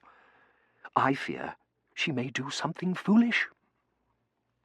"You truly care about her, don't you?" I said, surprised. His neck reddened. "She has many faults. She is vain and foolish and silly, but those qualities are due to her poor upbringing. She has been spoilt and pampered, but at heart she is sound." He looked embarrassed. "But she has little knowledge of the world. That is why I came to you." "Miss Brown and I have been concerned as well," I said. We are planning to attempt to persuade Miss Meering to accompany us on an excursion to Coventry tomorrow to get her away from the Count and Madame Iritosky." "Oh," he said, looking relieved. "That is an excellent plan. If there is anything I can do to help—" "You'd best put this back before Madame Iritosky finds it missing," I said, handing the bottle of Balmain's luminous paint back regretfully. It would have been perfect for writing Coventry on the séance table. "Yes, sir," he said, taking the bottle. "And it might be a good idea to lock up the silver." "I have already done so, sir." "Thank you, sir." He started for the door. "Bain," I said, "there is something you can do. I'm convinced De Vecchio's not an authentic Count. I believe there's a possibility he's travelling under an alias. When you unpack his things, if there are any papers or correspondence—" "I understand, sir," he said. "And if there is anything else I can do, sir, please let me know." He paused. "I have only Miss Meering's best interests at heart." "I know," I said, and went down to the kitchen to look for some strong, thin wire. "Wire?" Jane said, wiping her hands on her apron. "What for, sir?" "To tie up my portmanteau," I said. "The clasp is broken." "Bain'll fix it for you," she said. "Will they be having a séance tonight, now that this Madam person's come?" "Yes," I said. "Will they have trumpets, do you think? My sister Sharon, she's in service in London, her mistress had a séance and a trumpet floated right over the table and played 'Shades of Night Are Falling.'" "I don't know if there will be trumpets," I said. "Bain's busy with Count de Vecchio's luggage and I don't want to bother him. I need 2 lengths of wire, about 1.5 feet long." "I can be giving you a piece of twine," she said. "Will that do?" "No," I said, wishing I had simply told Bain to steal some out of Madame Iritosky's trunk. "It has to be wire." She opened a drawer and began rummaging through it. "I've got the second sight, you know. Me mother had it too." I said, looking into the drawer at a great assortment of unidentifiable utensils, but no wire. "When Sean got his collar broke that time, I saw it all in a dream. I get a funny feeling in the pit of my stomach whenever anything bad's going to happen." Like this séance, I thought. "Last night I dreamed I saw a great ship. Mark me words, I told cook this morning somebody in this house will be going on a journey. And then this afternoon, if this Madam person didn't show up, and they'd come by train." "Do you think they'll be having a manifestation tonight?" I sincerely hope not, I thought, though there was no tallying with Verity. "What exactly do you have planned?" I asked her when she got back just before dinner. "You're not going to dress up in veils or anything, are you?" "No," she whispered, sounding regretful. We were standing outside the French doors to the parlour, waiting to go into dinner. On the sofa, Mrs. Meering was rehashing the sounds of Cyril's nocturnal breathings with Tossie. "The cry of a soul in hideous torment." And Professor Peddick and the Colonel were holding Terence captive with fishing stories in the corner by the hearth, so we had to talk softly. Neither Madame Iritosky nor the Count were down yet, and were presumably still resting. I hoped they hadn't caught Bain red-handed. "I think the best thing to do is keep it simple," Verity said. "Did you get the wires?" "Yes," I said, taking them out of my jacket. "After an hour and a half of Jane's second sight experiences. What are they for?" "The table tipping," she said, moving slightly so we couldn't be seen from inside. "Bend a hook in one end of each of them," she said, "and then before the séance put 1 wire up each sleeve. When the lights go out, you pull them down till they extend past your wrists and hook them under the edge of the table. That way you can lift the table and still be holding onto your partner's hands." "Lift the table?" I said, putting them back inside my jacket. "What table? That massive rosewood thing in the parlour. No wire's going to lift that thing." "Yes, it will," she said. "It works on a principle of leverage." "How do you know?" "I read it in a mystery novel." "Of course. What if someone catches me in the act?" They won't. It'll be dark. What if someone says they want the lights on? Light prevents the spirit forms from materializing. Convenient, I said. Extremely. They can't appear if there's an unbeliever present either, or if anyone tries to interfere with the medium or with anyone in the circle. So, no one will catch you when you lift the table. If I can tip it, that table weighs a ton. Miss Climpson did it. In strong poison, she had to. Lord Peter was running out of time. And so are we. You talked to Finch? I said. Yes, finally. I had to walk all the way over to Baker's farm where he'd gone to buy asparagus. What is he up to? And the figure was definitely a 5? It wasn't a figure. It was written out, and there's no other number with 2 F's and 2 E's. It was definitely the 15th of June.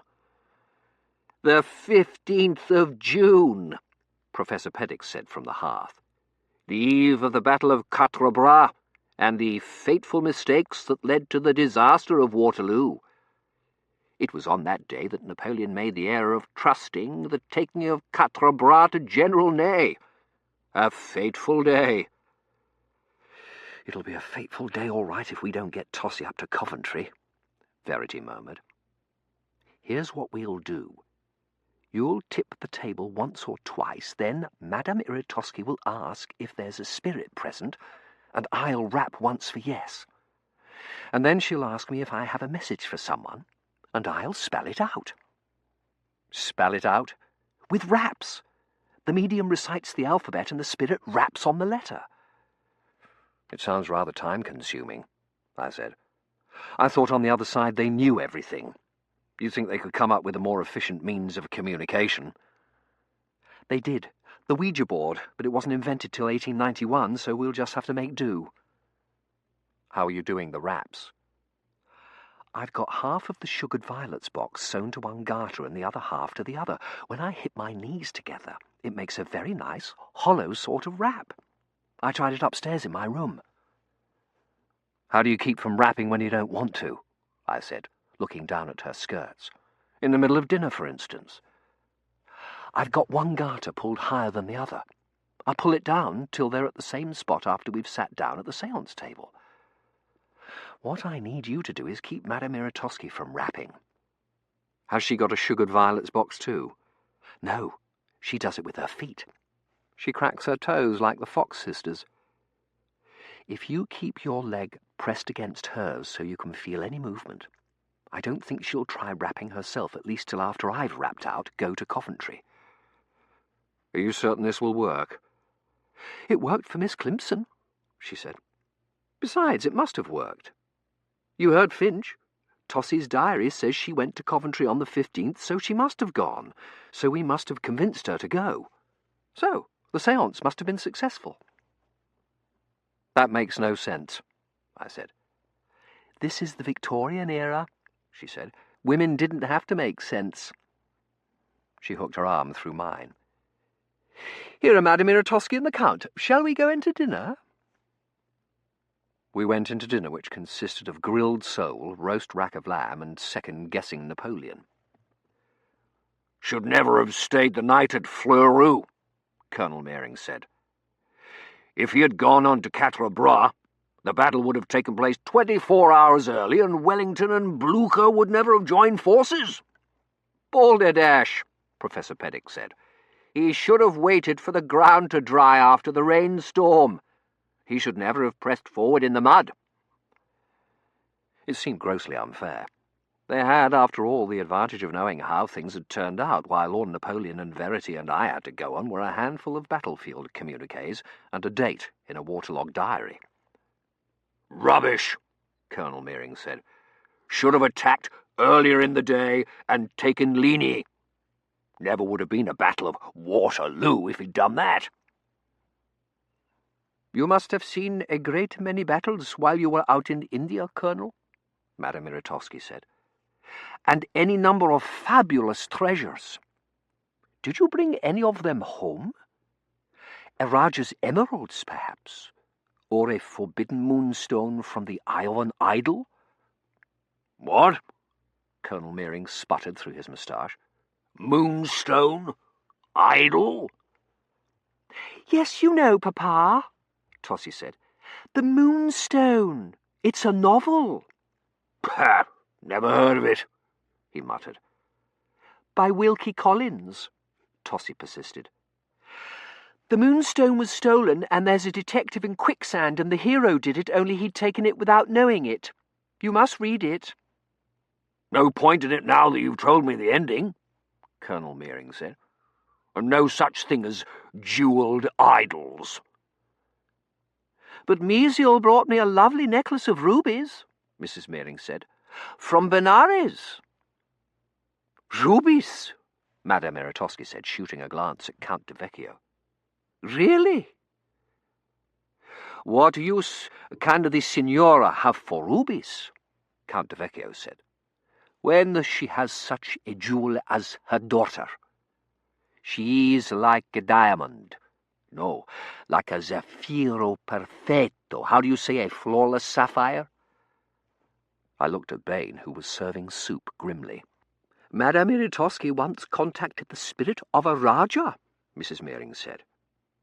"Do you think there will be manifestations at our séance tonight, Madame Eratosky?" "Tonight?" Madame Eratosky said, alarmed. No, there can be no séance tonight. Or tomorrow. These things must not be done in haste. I must have time to prepare myself spiritually." "And unpack your trumpets," I thought. I looked over at Verity, expecting an expression as grim as Bain's, but she was calmly eating her soup. "And manifestations may not be possible here," Madame Eratosky went on.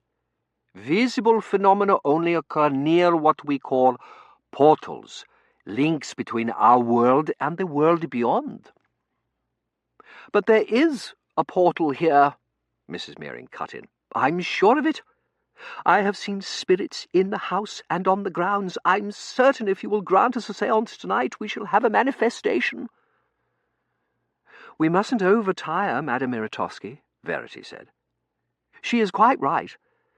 Railway journeys are fatiguing, and we must not ask her to tax her wonderful psychic powers too far. We shall have to have tonight's séance without her." "Without me?" Madame Eratosky said icily. "We would not dream of taxing your spiritual powers for a poor homely affair like ours. When you have recovered your strength, we will have a true séance." Madame Eratosky opened her mouth, closed it, and opened it again, looking exactly like Colonel Meering's globe-eyed Ryunkin. "Fish," Bain said, bending over her with the platter of sole. Round one to our side. Now, if only the séance would go as well. The Reverend Mr. Armitage arrived at 9.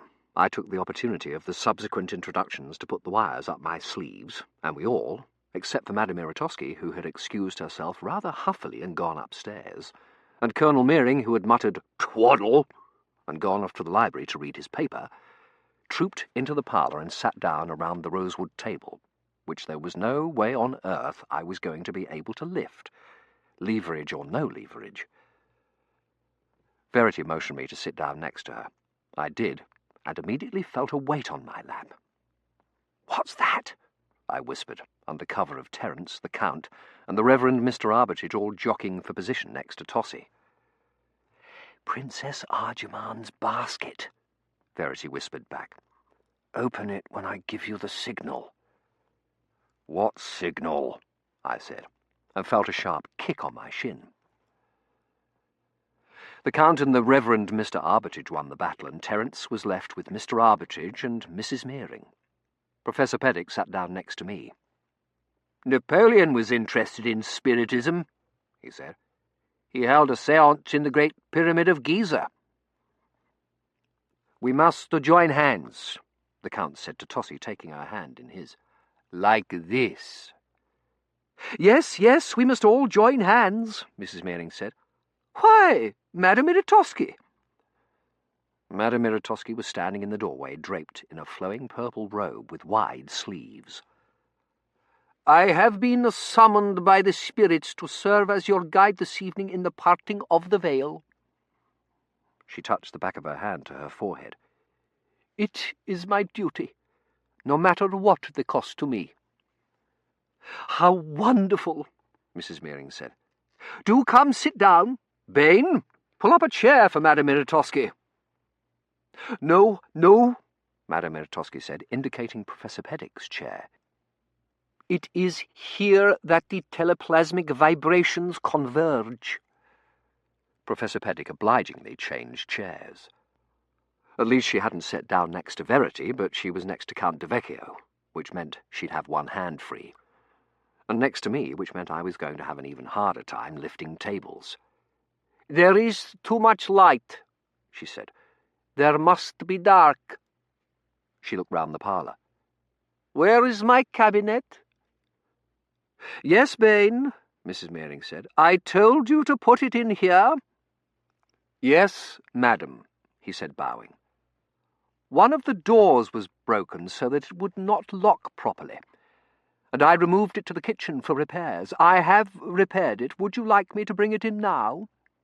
"No," Madame Miratosky said. "That will not be necessary." "As you wish," Bain said. "I feel that there will not be manifestations tonight," she said. "The spirits wish to speak to us only." "Join hands," she ordered, draping her voluminous purple sleeves over the table. I grabbed her right hand and grasped it firmly. "No," she said, wrenching it away. "Lightly." "So sorry," I said. "I'm new at this sort of thing." She laid her hand back in mine. "Bain, turn down the lights," she said. "The spirits can only come to us in candlelight. Bring a candle. Here." She indicated a flower stand near her elbow. Bain lit the candle and turned the lights down. "Do not turn the lights up on any account," she ordered, "or attempt to touch the spirits or the medium. It could be dangerous." Tossie giggled, and Madame Miratosky began to cough. Her hand let go of mine. I took the opportunity to extend the wires from my wrists and hook them under the table. "I beg your pardon. My throat," Madame Miratosky said, and slipped her hand in mine again. And if Bain had turned up the lights, it would have been dangerous, all right. I would have bet anything it would have revealed Count de Vecchio's hand in mine, not to mention my own hanky-panky. There was a faint rustling on my right, Verity moving her garter into position. "I've never been at a séance before," I said loudly to cover it. "We shan't hear bad news, shall we?" "The spirits speak as they will," Madame Miratosky said. "Isn't this exciting?" Mrs. Meering said. "Silence," Madame Miratosky said in a sepulchral tone. "Spirits, we call you from the other side. Come to us and tell us of our fate." The candle blew out. Mrs. Meering screamed. "Silence," Madame Miratosky said. "They are coming." There was a long pause, during which several people coughed, and then Verity kicked me on the shin. I let go of her hand and reached onto my lap and lifted the lid off the basket. "I felt something," Verity said, which wasn't true because Princess Arjamand was brushing against my legs. "I felt it too," the Reverend Mr. Armitage said after a moment. "It was like a cold wind." "Oh," Tossie said, "I felt it just now." "Is there a spirit there?" Madame Miratosky said, and I leaned forward and lifted up with my wrists. Amazingly, the table actually moved. Only a little, but enough to make Tossie and Mrs. Meering both give their little screamlets, and Terence to exclaim, "I say!" "If you are there, spirit," Madame Miratosky said, sounding irritated, "speak to us. Rap once for yes, twice for no. Are you a friendly spirit?" I held my breath. Clack went the sugared violets box and restored my faith in mystery novels. "Are you Gitchiwatha?" Madame Miratosky asked. "That's her spirit control," Mrs. Meering explained. "He's a Red Indian chief." Clack, clack, "Are you the spirit that I saw the other night?" Mrs. Mearing said. Clack. "I knew it," Mrs. Mearing said. "Who are you?" Madame Eratosky said coldly. There was a silence. "She wants us to use the alphabet," Verity said, and even in the dark I could sense Madame Eratosky glaring at her. "Do you wish to communicate by means of the alphabet?" Mrs. Mearing said excitedly. Clack! And then a second clack, a different sound, like someone cracking a knuckle. "You don't wish to communicate by alphabet?" Mrs. Mearing said confusedly. Clack! And a sharp kick on the shins. "She does," I said hastily. A, B, C, clack. "C," Tossie said. "Oh, Madame Eratosky, you told me to beware of the sea." "What else?" Mrs. Mearing said. "Do go on, Mr. Henry." Not while there was a foot loose in here. I slid forward in my chair, stretching my left leg till it touched Madame Eratosky's skirt and pressed my foot hard against hers. A, B, C, D, E, F, G, H, I, J, K, I said rapidly, my foot held tight against hers. L, M, N, O, clack. She pulled her leg back, and I wondered what would happen if I clamped my hand down hard on her knee. It was too late. "A, B, C, D," Mrs. Mearing said, and the rapping sounded again. "C, O, D," Mrs. Mearing said. "Cod," Professor Peddick said. "Gadus calarius, of which the most interesting variety is the Welsh whiting." "Will you walk a little faster?" Terence quoted. "Said a whiting to a cod, coddle, "Cody," the Reverend Mr. Armitage said. "Are you the ghost of Buffalo Bill Cody?" "No," I shouted before anyone could rap an answer. "I know what it is. It's not a C, it's a G. C and G look nearly alike," I said, hoping no one would notice the letters had been spoken, not written, and that they were nowhere near each other in the called-out alphabet. G-O-D. She's trying to spell Godiva. Are you the spirit of Lady Godiva? A very decisive clack, and we were, thankfully, back on track. "Lady Godiva?" Mrs. Mearing said uncertainly. Tossie said, "Is she the one who rode a horse without any—" "Toslin!" Mrs. Mearing said. Lady Godiva was a very holy woman, Verity said. She had only her people's best interests at heart. Her message must be very urgent.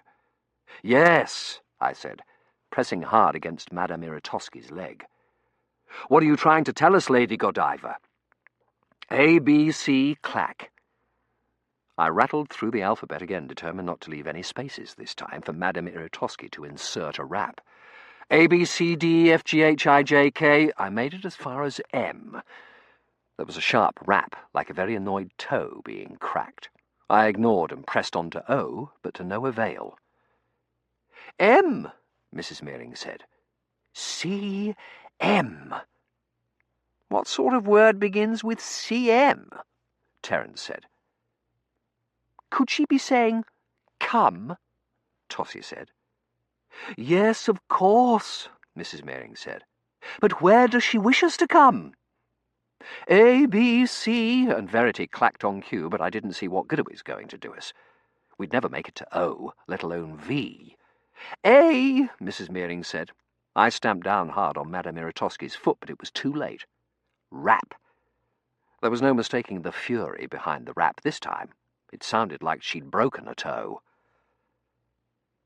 "C, A," Mrs. Mearing said. "Cat," Madame Eratosky pronounced. "The spirit is trying to communicate the news of Miss Mearing's cat." Her voice abruptly changed. "I bring you word of Princess Arjemand," she said in a low, husky growl. "She is here with us on the other side." "Princess Arjemand? On the other side?" Tossie said. "But she can't be. She...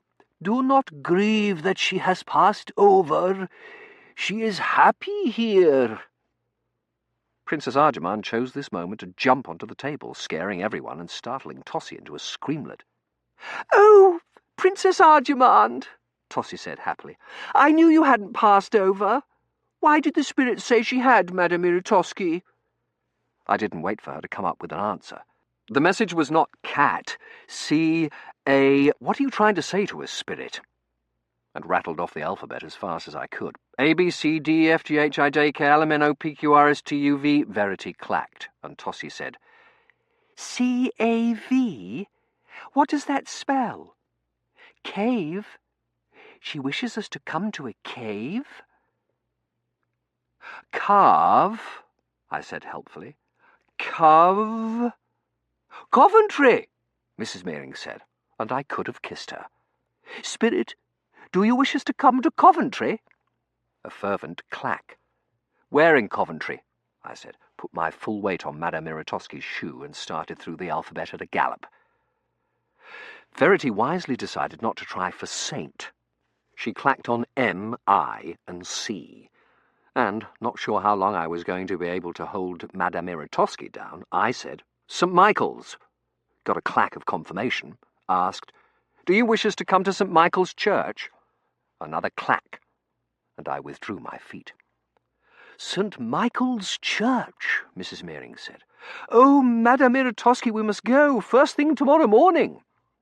Silence, Madame Iritosky said. I sense a malicious spirit here, and I groped wildly for her foot with mine. Are you a wicked spirit? She said. Rap. I waited for Verity to clack a second time, but there was nothing but a frantic rustling. She must have moved the sugared violets box back up above her knee. Are you being controlled by an unbeliever? Madame Iritosky asked. Rap. Bain, bring up the lights, Madame Iritosky said commandingly. There is someone rapping here who is not a spirit. And I was going to be caught with wires sticking out of my wrists. I tried to pull my hand out of Madame Iritosky's, or the Count's, but whoever it was had an iron grip. Bain, the lights, Madame Iritosky ordered. She struck a match and lit the candle. There was a gust of air from the French doors, and the candle blew out. Tossie screamed, and even Terence gasped. Everyone looked toward the billowing curtains. There was a sound like a low moan, and something luminous appeared beyond the curtains. My God, the Reverend Mr. Armitage said. A manifestation, Mrs. Meering breathed. The shape floated slowly toward the open French doors, canting slightly to port and glowing with a ghastly greenish light. The hand holding mine relaxed, and I shoved the wires up my sleeves all the way to my elbows. Next to me, I could feel Verity pulling up her skirts and then reaching over and jamming the sugared violets box down the side of my right boot. Count de Vecchio, go turn up the lights, Madame Iritosky said. Un fantasma! The Count exclaimed and crossed himself. Verity straightened and took my hand. Oh, manifestation, are you the spirit of Lady Godiva? Count de Vecchio, Madame Iritosky said. I command you to turn up the gas. The shape reached the French doors and then seemed to rise and take shape as a face. A veiled face with large dark eyes, and a mashed nose, and jowls. Verity's hand holding mine gave a little spasm. Oh, spirit, she said, her voice controlled. Do you wish us to come to Coventry? The shape drifted slowly back from the door and then turned and vanished, as if a black cloth had been thrown over it. The French doors slammed shut. It bids us go to Coventry, I said. We cannot ignore the spirit's summons. Did you see that? Count de Vecchio said. It was horrible, horrible. I have seen a seraphim in the flesh, the Reverend Mr. Armitage said rapturously. The lights came up, revealing Bain standing calmly by the lamp on the marble-topped table adjusting the flame. Oh, Madame Iritosky, Mrs. Meering said, collapsing onto the carpet. I have seen the face of my own dear mother. In all my experience, I have never met with such a thing as a trifle yet. The Moonstone, Wilkie Collins. Chapter 18. A good night's sleep. An alias. Sudden departure. More aliases. Madame Iritosky's future predicted. The mystery of the penwiper solved. The bishop's bird stump as murder weapon. A robbery. The mystery of the rubies solved. The mystery of the diary solved. An extended departure. On the train to Coventry. A setback. It took the better part of an hour and a bottle of benzine to get the Balmain's luminous paint off Cyril, with Princess Arjamand assisting, and the fumes must have got to us because the next thing I knew, Bain was shaking me and saying, "Sorry to wake you, sir, but it's past 6 and Colonel Meering asked me to wake him and Professor Peddick at 7. I said, trying to come awake. Cyril burrowed deeper into the covers. "Jimmy Slumpkin, sir," Bain said, pouring hot water into the washbowl. "What?" "The true name of the Count. Jimmy Slumpkin. It was on his passport." Slumpkin. Well, so much for the Count as the mysterious Mr. C, which was probably just as well. But I wished we had at least one suspect. Verity's Lord Peters and Monsieur Poirot's problem was always that they had too many suspects. I had never heard of a mystery where the detective didn't have any. I sat up and put my feet over the bed. With an S or a C? Bain stopped setting the straight razors out and turned to look curiously at me. "I beg your pardon, sir?" "Slumpkin. Is it spelled with an S or a C?" "An S," he said. "Why, sir?" "Madame Iritosky told Miss Meering she would marry someone whose name began with a C," I said, stretching the truth a bit. He turned back to his razors. "Really? Perhaps the C stood for Count?" "No," I said. "She very definitely specified a Mr. C. You don't know of any eligible gentlemen in the area whose names begin with C, do you?" "Gentlemen?" he said. "No, sir." I got shaved and dressed and then tried to get Cyril out of bed. "I am not going to carry you this time." "It's rather cold and cloudy out this morning," Bain said, not helping matters. "You'd best wear a coat." "Cloudy?" I said, wrestling Cyril to the edge of the bed. "Yes, sir," Bain said. "It looks as though it might rain." Bain hadn't exaggerated. It looked like it might pour at any minute, and it felt like I had just made a drop into the middle of December. Cyril took one sniff out the door and bolted halfway up the stairs before I was able to catch him and carry him down again. "It's not that cold in the stable," I told him, which was a flat lie. It was freezing and dark. The groom must have overslept too. I groped for matches and a lamp and lit it. "Hello," Verity said. She was sitting on a stack of hay bales, swinging her legs. "Where have you been?" "What are you doing out here?" "Madame Iritosky and the Count left at 4. They bribed the groom to take them to the station." Cyril, who claims he cannot make it up the height of a single stair tread without assistance, made a flying leap onto the hay bales and into Verity's lap. "Hello, Cyril," Verity said. "I thought perhaps you were right about Count de Vecchio being Mr. C, so I followed them out to make certain he didn't carry Tossie off with him." "He's not Mr. C," I said. "He's Jimmy Slumpkin." "I know," she said, scratching Cyril behind the ears. "Also known as Tom Higgins, Comte de Fano, and Bob the Weasel Wexford. I went through after they left and checked Scotland Yard's archives. I also know why they were here." "To case the joint?" "Probably," she said. Cyril turned on his side, sighing. Verity stroked his stomach.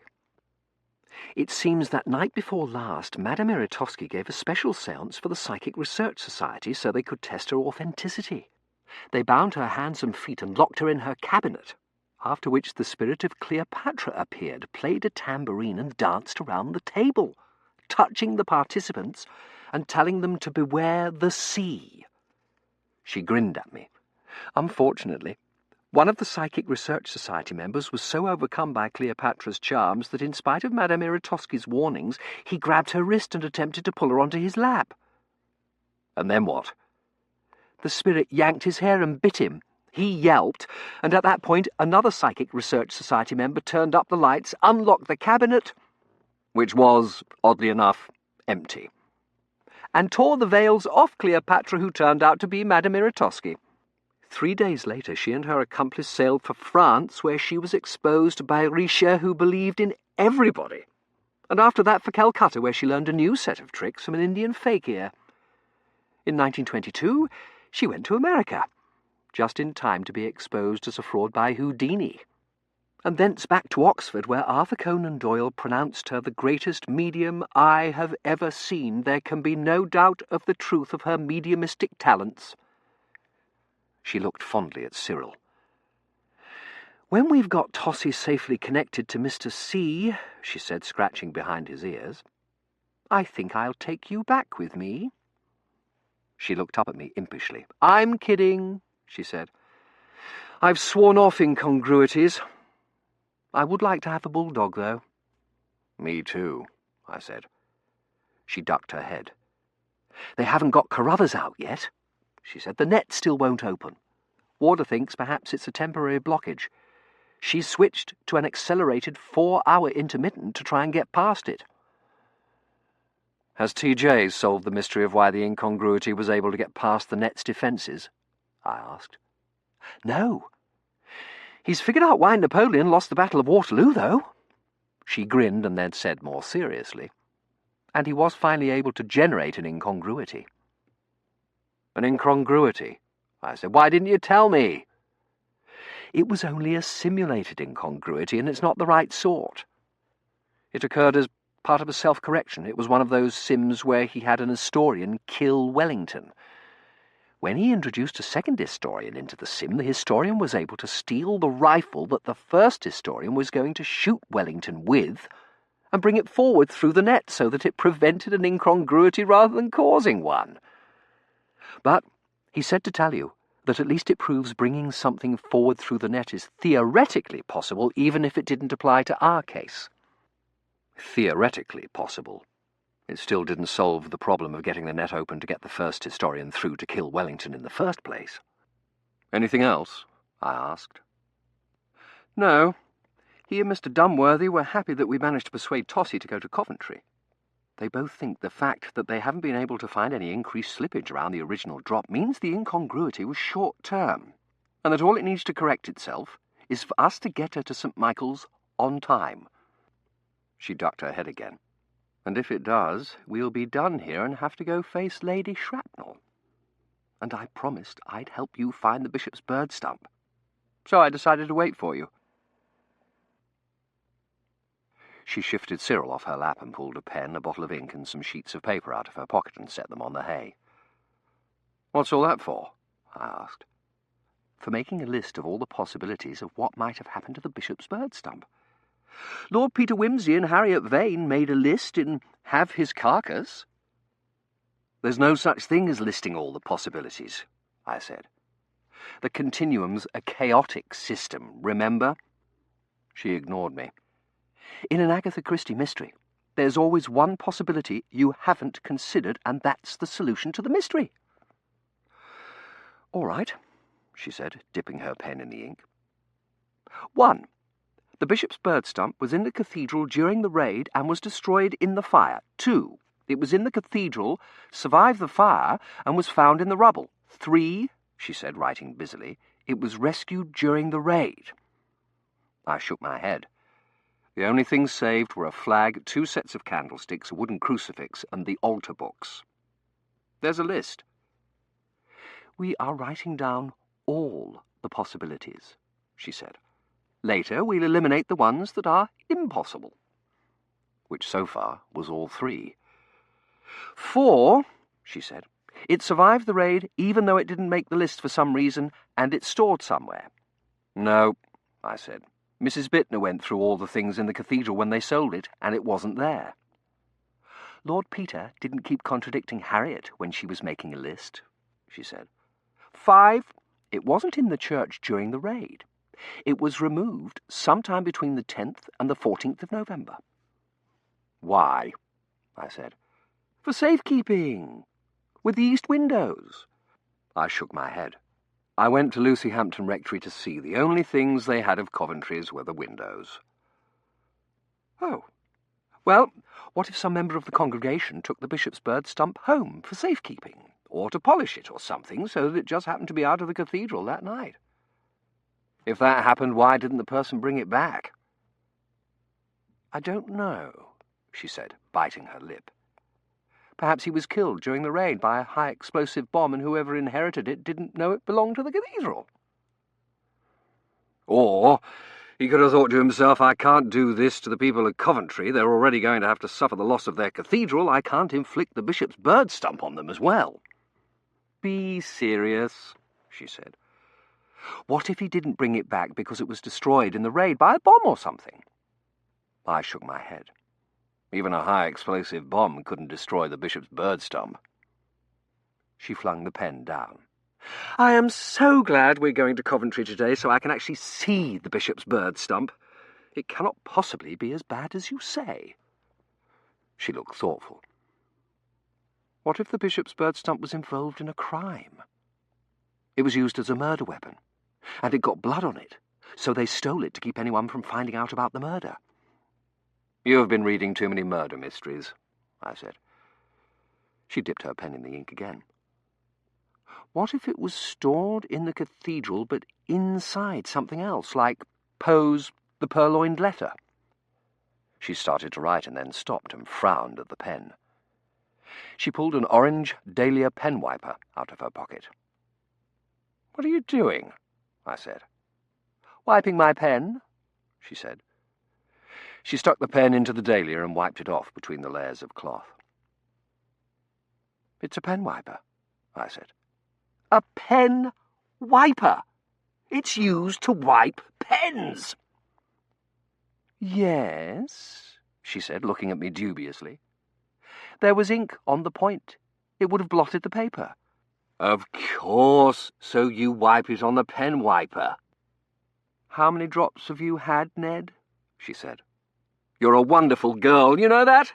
I said, grabbing her by the shoulders. You've solved a mystery that's been plaguing me since 1940. I could kiss... There was a blood-curdling scream from the direction of the house, and Cyril buried his face in his paws. What now? Verity said, looking disappointed. I let go of her shoulders. The daily swoon. She stood up and began brushing straw off her skirts. This had better not be anything that keeps us from going to Coventry, she said. You go first. I'll come in through the kitchen. Measiel! Mrs. Meering shrieked. Oh, Measiel! I took off for the house, expecting to find Mrs. Meering laid out among the bric-a-brac, but she wasn't. She was standing halfway down the stairs in her wrapper, clutching the railing. Her hair was in 2 operatic braids, and she was waving an empty velvet-lined box. My rubies! She was wailing to the Colonel, who had apparently just come out of the breakfast room. He still had his napkin in his hand. They've been stolen! I knew it! The Colonel, shocked into using a subject, said. Should never have allowed the medium person in the house. He threw down the napkin. Thieves! Oh, Measiel, Mrs. Meering said, pressing the jewel case to her bosom. Surely you don't think Madame Iritoski had anything to do with this? Tossie appeared. What's happened, Mamma? Tosselin, go and see whether any of your jewellery is missing. My diary! Tossie cried and scampered off, nearly colliding with Verity, who must have come up the back stairs. What is it? Verity said. What has happened? Robbed, the Colonel said succinctly. Tell Madame whatever her name is and that Count person to come down immediately. They've gone, Verity said. Gone? Mrs. Meering gasped, and I thought she was going to pitch over the stairs. I raced up, and Verity hurried down, and we supported Mrs. Meering down the steps and into the parlour. We deposited her sobbing on the horsehair sofa. Tossie appeared breathlessly at the top of the stairs. "Oh, Mamma, my garnet necklace is missing," she cried, pattering down the stairs. "And my pearls, and my amethyst ring." But instead of running into the parlour, she disappeared down the corridor and reappeared a moment later, carrying her diary. "Thank goodness I hid my diary in the library and amongst all the other books where no one would notice it." Verity and I looked at each other. "Knew all this table-tipping nonsense would come to no good," Colonel Meering said. "Where's Bain? Ring for him." Verity started for the bell pull, but Bain was already there, carrying a chipped pottery jug. "Put that down," Colonel Meering ordered, "and go fetch the constable. Mrs. Meering's necklace is missing." "And my amethyst ring," Tossie said. "I removed Mrs. Meering's rubies and the other pieces of jewellery last night for cleaning," Bain said. "I had noticed when the ladies wore them last they seemed somewhat dimmed." He reached in the jug. "I left them to soak overnight in a solution of vinegar and baking soda." He pulled out the ruby necklace and handed it to Colonel Meering. "I was just returning the things to their cases. I would have mentioned it to Mrs. Meering, but she was busy with her guests." "I knew it," Mrs. Meering said from the sofa. "Mesiel, how could you have suspected dear Madame Iritosky?" "Bain, check on the silver," Colonel Meering said. "And the Rubens." "Yes, sir," Bain said. "What time would you like the carriages brought round?" "Carriages? What for?" the Colonel said. "To take us to Coventry," Tossie said. "We are going to St. Michael's Church." "Ha!" Colonel Meering said. "No business going anywhere. Thieves in the neighbourhood. No telling when they might come back." "But we have to go," Verity said. "The spirit summoned us," Tossie said. "Stuff and nonsense," Colonel Meering sputtered. "Probably concocted the whole thing to get us all out of the house so they could come back and steal our valuables." "Concocted?" Mrs. Meering said, rising up majestically from the sofa. "Are you implying the spirit message we received last night was not genuine?" Colonel Meering ignored her. "We won't need the carriages. I'd better make certain the horses are there. No telling what." He looked suddenly stricken. "My black moor!" I thought it unlikely that Madame Iritosky would steal the Colonel's goldfish, even if she had been foiled in the matter of the rubies, but it seemed like a bad idea to tell the Colonel that. I stepped back to let him pass as he shot out the door. Mrs. Meering sank back down on the sofa. "Oh, that your father would doubt Madame Iritosky's genuineness! It is a mercy she's gone and is not here to suffer such vile accusations." She thought of something. "What reason did she give for their departure, Bain?" "I was unaware of their departure until this morning," Bain said. "It appears they left some time during the night. I was extremely surprised. I had told Madame Iritosky that I felt certain you would write the Psychic Research Society this morning and ask them to come to witness the manifestation, and I supposed, of course, that she would have stayed for that, but perhaps she had urgent business elsewhere."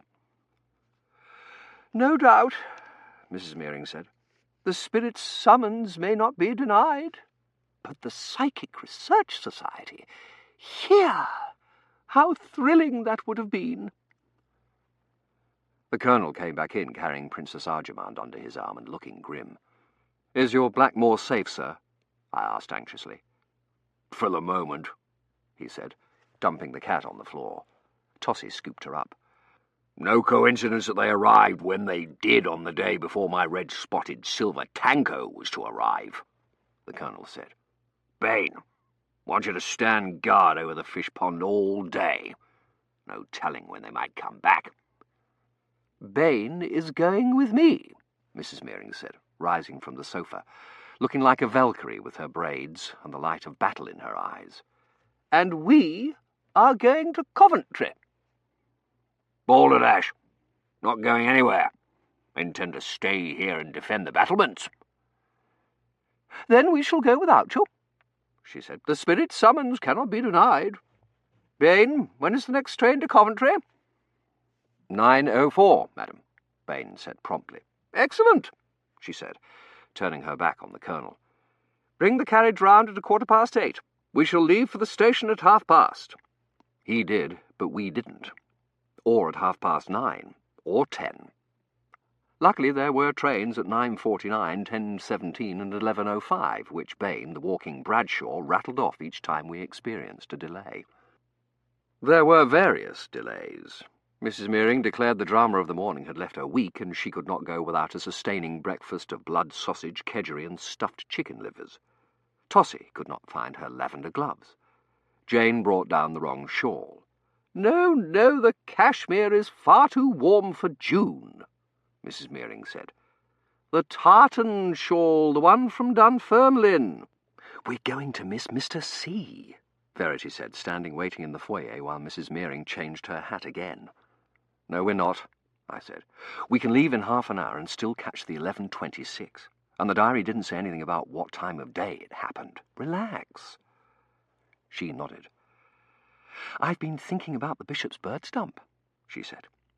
"What if someone hid something in it to keep someone else from stealing it, and they came back to take it out again, but there wasn't time, so they just took the whole thing?" She looked up the stairs. "What can be taking them so long? It's nearly 11. Tossie came tripping down the stairs in her lavender gloves and a medley of lavender frills. She looked out the open door. "It looks like it's going to rain," she said, frowning. "We shan't be able to see any sights if it rains, Mamma," she said to Mrs. Mearing, who was descending the stairs. "Perhaps we should wait till tomorrow." "No," Verity said. "What if Lady Godiva has something urgent to tell us?" "It does look like rain," Mrs. Mearing said. "Has Bain packed the umbrellas?" "Yes," I said. "Also the guidebooks, the luncheon hamper, the smelling salts, a spirit lamp, Mrs. Mearing's embroidery, Tossie's novel, Terence's Tennyson, several issues of the psychic weekly magazine The Light, and an assortment of lap robes and rugs, all of which Bain had managed to pack so well there was still room for us in the 2 carriages, though it was probably a good thing Professor Peddick had decided to stay with the Colonel. "I wish to discuss several points regarding the Battle of Thermopylae with the Colonel," he told Mrs. Mearing. "Well, don't let him stay out if it rains," she said, apparently softening a little toward her husband. "He'll catch his death." Terence led Cyril over and hoisted him up onto the running board. "Mr. St. Trues," Mrs. Mearing said in Wagnerian tones, "you cannot possibly be thinking of taking that creature with you?" Terence stopped in mid-hoist, Cyril's hind legs dangling in the air. "Cyril's a perfect gentleman on trains," Terence said. "He's been everywhere on them. London, Oxford, Sussex. He loves to look out the window, you know, at passing cats and things. And he always gets along famously with the railway guards." But not with Mrs. Mearing. "A railway carriage is no place for an animal," she said. "And I'm wearing my new travelling dress," Tossie said, patting at the frills with a lavender glove. "But he'll be so disappointed," Terence said, reluctantly lowering him to the ground. "Nonsense," Mrs. Mearing said. "Dogs haven't any feelings." "Never mind, Cyril," Professor Peddick said. "You can come with me out to the fish pond. I've always been extremely fond of dogs. So is my niece, Maud. Feeds them from the table." They walked off together. "Do get in, Mr. St. Trues," Mrs. Mearing said. "You will make us late for the train. Bain, did you pack my lorgnette?" We finally left for the station at 10:30. "Remember," Verity said to me as I helped her into the carriage, "Tossie's diary only says the trip to Coventry. It doesn't say which part of the trip. Mr. C could be someone at the station, or on the train." We arrived at the station at 11:09. The train had already gone, which was probably just as well, since it took us nearly 10 minutes to get everyone and everything out of the carriages. By the time we got out onto the platform, there was no one there. "I don't see why the train couldn't have waited," Mrs. Mearing said. "A few minutes either way surely wouldn't make any difference." "So inconsiderate." "I know it's going to rain and ruin my travelling dress," Tossie fretted, looking at the sky. "Oh, Terence, I do hope it doesn't rain on our wedding day." "Ah, festal day, so fair, so bright," Terence quoted, but absently looking off toward Muching's End. "If it does rain, I hope Professor Peddick won't leave Cyril outside." "I do hope they don't decide to go fishing in this weather," Mrs. Mearing said. "What with Measles' weak chest, he caught a dreadful chill last spring. He was in bed for 2 weeks, and such a frightening cough. The doctor said it was a miracle it didn't go into pneumonia. Mr. Henry, do go and see if there's any sign of the train." I walked down to the far end of the platform to check. When I came back, Verity was standing apart from the others. "I've been thinking about the bishop's bird stump," she said.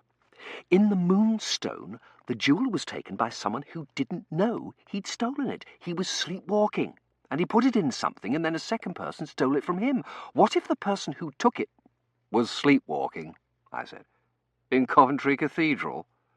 No, didn't know they were committing a crime." "Exactly how many drops have you done in the past week?" I asked. Bain reappeared with a porter who was at least 70 years old, and they and the groom began transferring our luggage from the carriages to the edge of the platform. Verity looked speculatively at the porter. "No," I said. "She was married to him for over 50 years. That means he'd have to live to be 120. "Did you see any sign of the train, Mr. Henry?" Mrs. Mearing called. "No, I'm afraid not," I said, walking over to her. "Where can it be?" she said. "I hope its being late isn't an omen. Mr. Henry, have the carriages gone?" "We must go to Coventry today," Verity said. "What would Madame Iratosky think of us if we ignored the spirit's message?" "She herself thought nothing of departing in the middle of the night in response to a message she received," I said, wishing the bloody train would hurry up and come. "And I have no doubt the weather will be fine when we reach Coventry." "And there are such lovely things in Coventry," Verity said, and then obviously couldn't think of any. "Blue dye," I said. "They are famous for their Coventry blue dye. And ribbons." "I might buy some for my trousseau," Tossie said. "Professor Peddick tends to be absent-minded," Terence said wistfully. "He won't go off and leave Cyril, do you think?"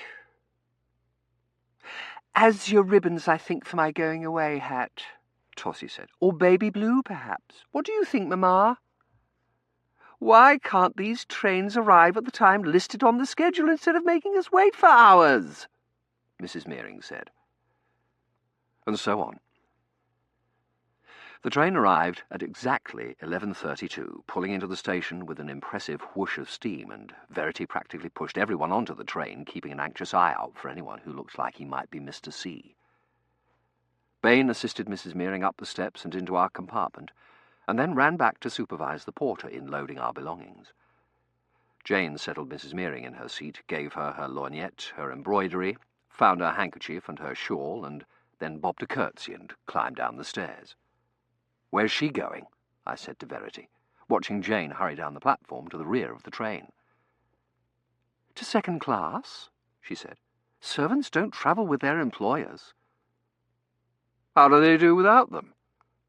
"They don't," she said, catching up her skirts and starting up the steps. They certainly didn't. Bain came back as soon as everything was aboard to bring Mrs. Mearing a lap robe and ask if there was anything else she needed. "A cushion," she said. "These railway seats are so uncomfortable."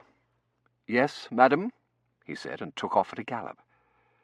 He returned in under a minute, dishevelled and out of breath, with the brocade-covered cushion. "The train from Reading is a corridor train, madam," he panted. "But this one has only compartments. I will, however, attend you at each stop." "Were there no direct trains to Coventry?" she said. "Yes, madam, Bain said. "At 10:17. The train is about to leave, madam. Is there anything else?" "Yes, the Baedeker, and a rug to put my feet on. The condition of these railway compartment floors is disgraceful." Mrs. Mearing had obviously never been on the tube. It is a temporal universe that people never appreciate their own time, especially transportation.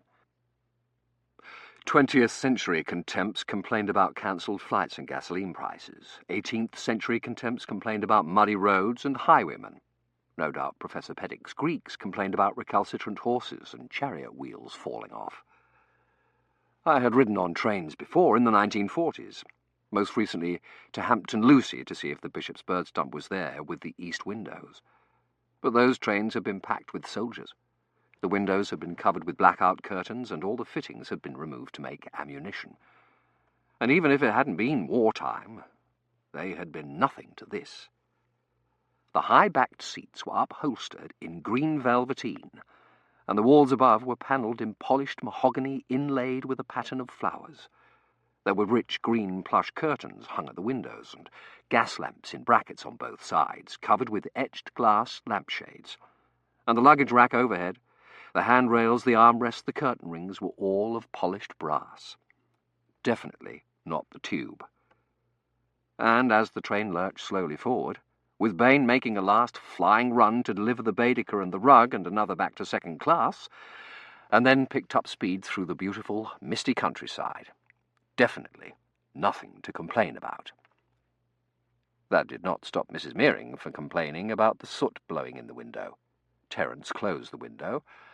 About the stuffiness of the compartment. Terence opened the window again and drew the curtains. About the dimness of the day, the roughness of the ride, the hardness of the cushion Bain had brought her. She gave a little screamlet each time the train stopped, started, or went round a curve, and a large one when the railway guard came in to take our tickets. He was even older than the porter, but Verity leaned forward to look at his name badge and subsided pensively in her seat after he'd gone. "What was the guard's name?" I asked her when I helped her down at Reading Station, where we were to change trains. "Edwards," she said, looking around the platform. "Do you see anyone who looks like he'd be willing to marry Tossie?" "What about Crippen over there?" I said, nodding my head toward a pale, timid-looking young man who kept looking down the track and sticking his finger nervously in his collar. "None of Crippen's wives managed to stay married to him for 50 years, she said, watching a large and irritable man with side whiskers who kept bellowing, "Porter! Porter!" to no avail. The efficient Bain had commandeered all of them before the train even stopped and was directing the disposition of the Mearing effects. "What about him?" I said, pointing at a 5-year-old boy in a sailor suit. A young man in a boater and moustache came bolting onto the platform and looked wildly around. Verity gripped my arm. He saw Tossie standing with Mrs. Mearing and Jane and started toward her, smiling. "Horace!" A girl waved from another group of 3 ladies, and Horace raced over to her and began apologizing profusely for being late to meet them. I looked guiltily over at Terence, thinking about the fateful meeting I'd made him miss. The young man left with the 3 ladies. The side-whiskered man grabbed up his own bags and stormed off, which left Crippen, now warily eyeing a station guard. But even if he or the young man with the boater had been suddenly smitten, Tossie wouldn't have noticed them. She was too busy planning her wedding. "I shall carry orange blossoms for my bouquet," she said. "Or white roses, which do you think, Terence?" "2 roses on one stem on one slender spray," Terence quoted, looking longingly at a woman carrying a terrier. "In sweet communion grew." "Oh, but orange blossoms have such a sweet smell." "There are far too many trains," Mrs. Mearing said. "They cannot possibly need all these trains." Bain finally got everything and everyone on the train and arranged in an even more opulent compartment, and we started for Coventry. After a few minutes, a guard, this one much younger and actually quite good-looking, came along the corridor and punched our tickets. Tossie, deep in planning her trousseau, didn't so much as glance up, and what made us think that when we got to Coventry she would even notice Mr. C, engrossed as she was in her wedding plans with Terence. What made us think she would even notice the bishop's bird stump? She would. She had to. The trip to Coventry had changed her life and inspired her great-great-great-great-granddaughter to make ours miserable. After a few miles, Bain arrived, spread white linen napkins on our laps, and served us a sumptuous luncheon, which cheered everyone considerably, except possibly Bain, who had made approximately 200 trips between first and second class, bringing us cold roast beef and cucumber sandwiches, and Mrs. Mearing a fresh handkerchief, her other gloves, her sewing scissors, and, for no discernible reason, Bradshaw's Railway Guide. Terence looked out the window and announced it was clearing off, and then that he could see Coventry. And before Jane and Bain had time to gather up everything and fold up Mrs. Mearing's lap-robe, we were standing on the platform in Coventry, waiting for Bain to unload our luggage and find us a carriage. It had not cleared off, nor did it look like it was going to. There was a fine mist in the air, and the city's outline was blurred and grey. Terence had thought of a poem suitable to the occasion, and was declaiming it. "I waited for a train at Coventry," he quoted. "City of 3 spires." He stopped, looking puzzled. "I say, where are the 3 spires? I only see 2. I looked where he was pointing. 1, 2, and a tall box-like structure stood out against the grey sky. "St. Michael's spire is being repaired," Bain said, struggling under a load of rugs and shawls. "The porter informed me that the church is undergoing extensive restorations at the moment." "That explains why Lady Godiva spoke to us now," Mrs. Mearing said. "The spirit's resting place must have been disturbed." The mist deteriorated into a drizzle. Tossie gave a screamlet. "My travelling dress!" she cried. Bain appeared, unfurling umbrellas. "I have obtained a closed carriage, madam," he told Mrs. Mearing, handing them to Terence and me to hold over the ladies. Jane was put into a hack with the luncheon hamper and the rugs and shawls and told to meet us at the church, and we drove into town, the horses clattering along narrow brick-paved streets lined with old half-timbered buildings that leaned out over the street. A Tudor inn with a painted sign hanging above the door, narrow brick shops selling ribbons and bicycles, narrower houses with mullioned windows and tall chimneys. The old Coventry. This would all be destroyed by fire along with the cathedral that November night in 1940, but it was hard to imagine it, clopping along the damp, placid streets. The driver pulled the horses to a stop at the corner of St. Mary's Street, the street Provost Howard and his little band had paraded down, carrying the candlesticks and crosses and the regimental flag they'd rescued from the burning cathedral. "Can't go no further south, do, Blottoff," the driver said in an impenetrable dialect. "He says he can't take the carriage any farther," Bain translated. "Apparently the route to the cathedral is blocked." I leaned forward. "Tell him to go back along this street to Little Park Street. That will take us to the west doors of the church," Bain told him. The driver shook his head and said something unrecognisable, but turned the horses around and started back up Earl Street. "Oh, I can feel the spirits already," Mrs. Mearing said, clutching her bosom. "Something is about to happen. I know it." We turned up Little Park Street toward the cathedral. I could see the tower at the end of the street, and it was no wonder we hadn't been able to see the 3rd spire from the railway station. It was encased in wooden scaffolding from a third of the way up all the way to the top, and except that it had grey cloth tarps draped across it instead of blue plastic, it looked the way it had looked last week when I'd seen it from Merton's pedestrian gate. Lady Shrapnel was more authentic than she knew. The piles of red sandstone blocks and heaps of sand in the churchyard looked the same too, and I worried that the entire approach to the church might be blocked, but it wasn't. The driver was able to pull the carriage up directly in front of the west doors. On them was a large, hand-lettered sign. "Iffley's church warden's been here," I said, and then saw what it said. "Closed for repairs. 1st of June to the 31st of July." The heart is its own fate. Philip James Bailey. Chapter 19. A fateful day. Another conversation with a workman.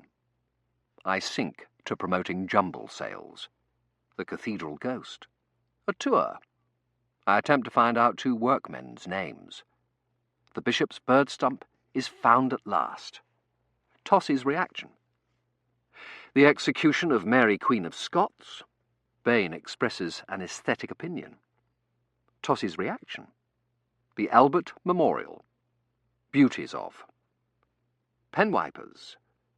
Prevalence of flower names in Victorian times. A premonition. I attempt to find out the curate's name. A quarrel. An abrupt departure.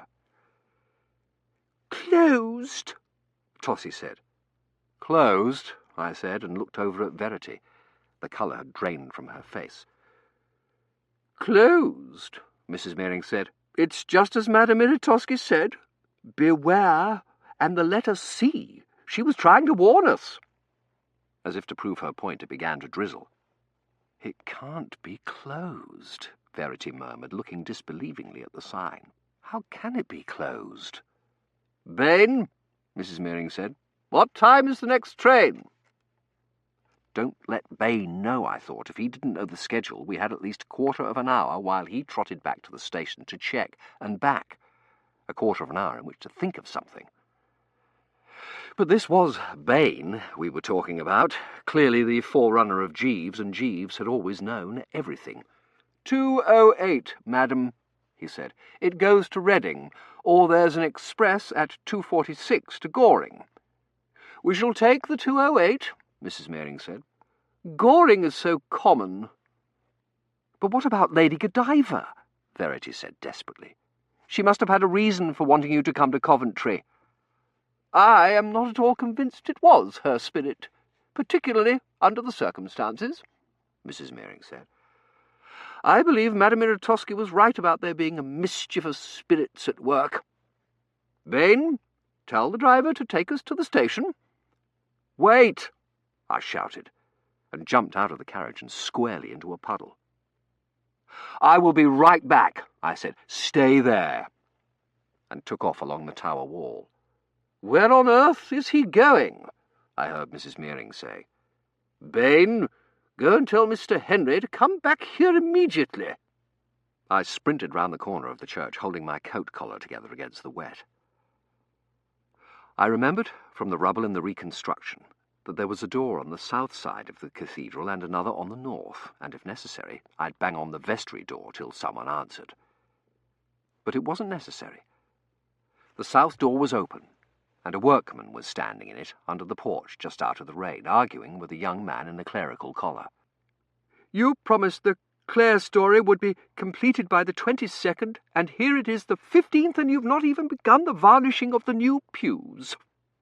The curate, who was pale and rather pop-eyed, though that might have been from the workman, was saying. The workman looked as though he had heard all this before and would hear it again. "We can't start the varnishing, Gov, till they're done in the Clare story, 'cause of the dust." "Well, then, complete the work in the Clare story." He shook his head. "Can't. Bill as was putting the steel girders in the beams is homesick." "Well, when will he be back? The work must be completed by next Saturday. That's the date of our church bazaar." The workman gave him the identical shrug I had seen an electrician give Lady Shrapnel 3 weeks ago, and it occurred to me it was a pity she wasn't here. She'd have cuffed him smartly on the ear, and the work would have been done by Friday, or Thursday. "Could be tomorrow, could be next month. Don't see what you need new pews for anyways. I like the old box pews." "You are not a member of the clergy," the curate said, getting more pop-eyed, "or an expert on modern church architecture. Next month is not good enough. The renovations must be completed by the 22nd. The workman spit on the damp porch and sauntered back into the church. "Pardon me," I said, running up to the curate before he could disappear too. "I wondered if we might tour the church." "Oh, no," the curate said, looking wildly round like a housewife surprised by unexpected guests. We're in the midst of major renovations to the clerestory and the bell tower. The church is officially closed until the 31st of July, at which time the vicar would be delighted to conduct you on a tour. That's too late, I said. And it's the renovations we've come to see. The church at Matching's End is badly in need of them. The altar's positively medieval. Oh, but, he said reluctantly, the thing is we're trying to prepare for the church bazaar. Church bazaar? I said. What a wonderful coincidence! Mrs. Meering has just put on a bazaar at Matching's End. Mrs. Meering? The curate said, looking back at the door as if he'd like to escape through it. Oh, but the church is in no fit condition for ladies. You wouldn't be able to see the choir or the altar. There's sawdust everywhere and workmen's tools. The ladies won't mind, I said, putting myself firmly between him and the door. Sawdust is exactly what they've come to see. Bain came running up with an umbrella which he handed to me. I handed it back. Go and bring the carriage round, I said to him. Tell Mrs. Meering we can tour the church. Which just goes to show you that hanging round Lady Shrapnel and her ancestors can teach you a thing or two about getting things done.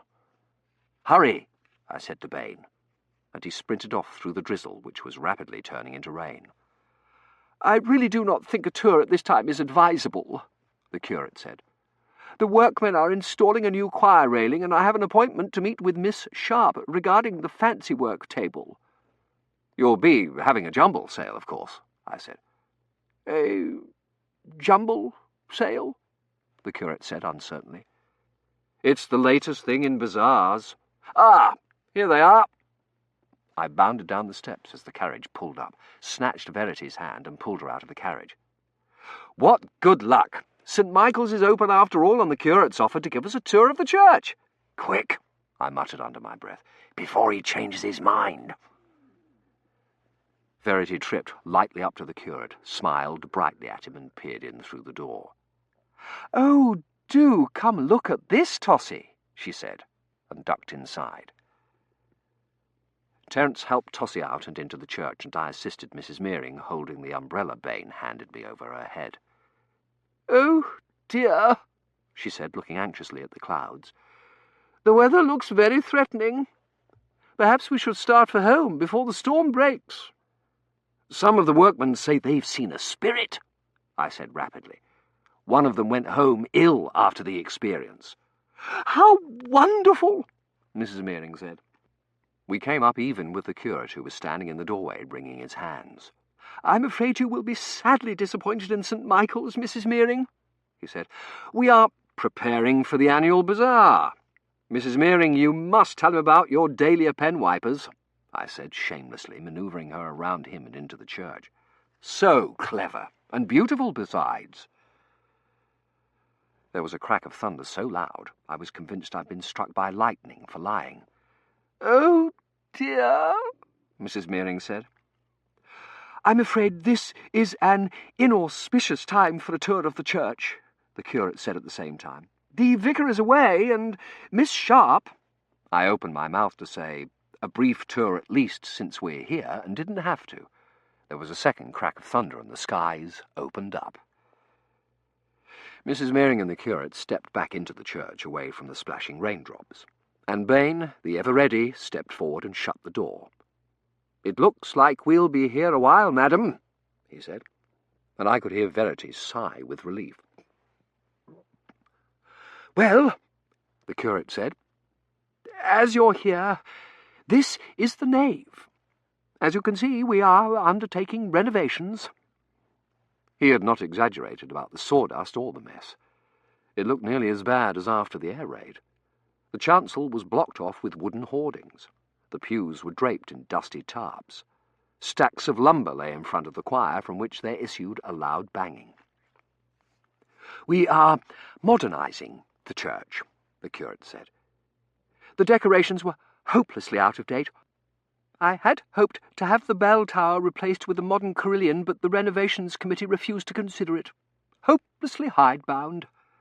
but I was able to persuade them to remove the galleries and many of the old tombs and monuments which were cluttering up the chapels. Some of them dated all the way back to the 14th century. He rolled his eyes. Simply ruined the look of the church. He smiled a rather protruding smile at Tossie. "Would you care to see the nave, Miss Meering? We've put in all new electric lighting." Verity came up next to me. "Get his name," she whispered. "When our proposed plans are completed," the curate said, "the church will be a fully modern church which will last hundreds of years." 52, I muttered. "I beg your pardon?" the curate said. "Nothing," I said. "You're modernising the tower, too?" "Yes. It and the spire are being completely recased. It's rather rough here, ladies." He offered Tossie his arm. Mrs. Meering took it. "Where is your crypt?" she asked. "The crypt?" he said. "Over here." He pointed in the direction of the hoarding. "But it's not being modernised." "Do you believe in the world beyond?" Mrs. Meering said. Of course," he said, bewildered. "I'm a man of the cloth." He smiled protuberantly at Tossie. "I am, of course, merely a curate at present, but I hope to be offered a living next year in Sussex." "Are you familiar with Arthur Conan Doyle?" Mrs. Meering demanded. Yes," he said, looking even more bewildered. "That is, I've read A Study in Scarlet. Thrilling story." "You have not read his writings on Spiritism?" she said. "Bain!" She called to the butler, who was neatly standing the umbrellas next to the door. "Fetch the issue of The Light, with Arthur Conan Doyle's letter in it." Bain nodded, opened the heavy door, and disappeared into the deluge, pulling his collar up as he went. Mrs. Meering turned back to the curate. "You have heard, of course, of Madame Iritosky?" she said, steering him firmly in the direction of the crypt. The curate looked confused. "Is she something to do with jumble sales?" "She was right. I can feel the presence of spirits here," Mrs. Meering said. "Have you any history of ghosts here at St. Michael's?"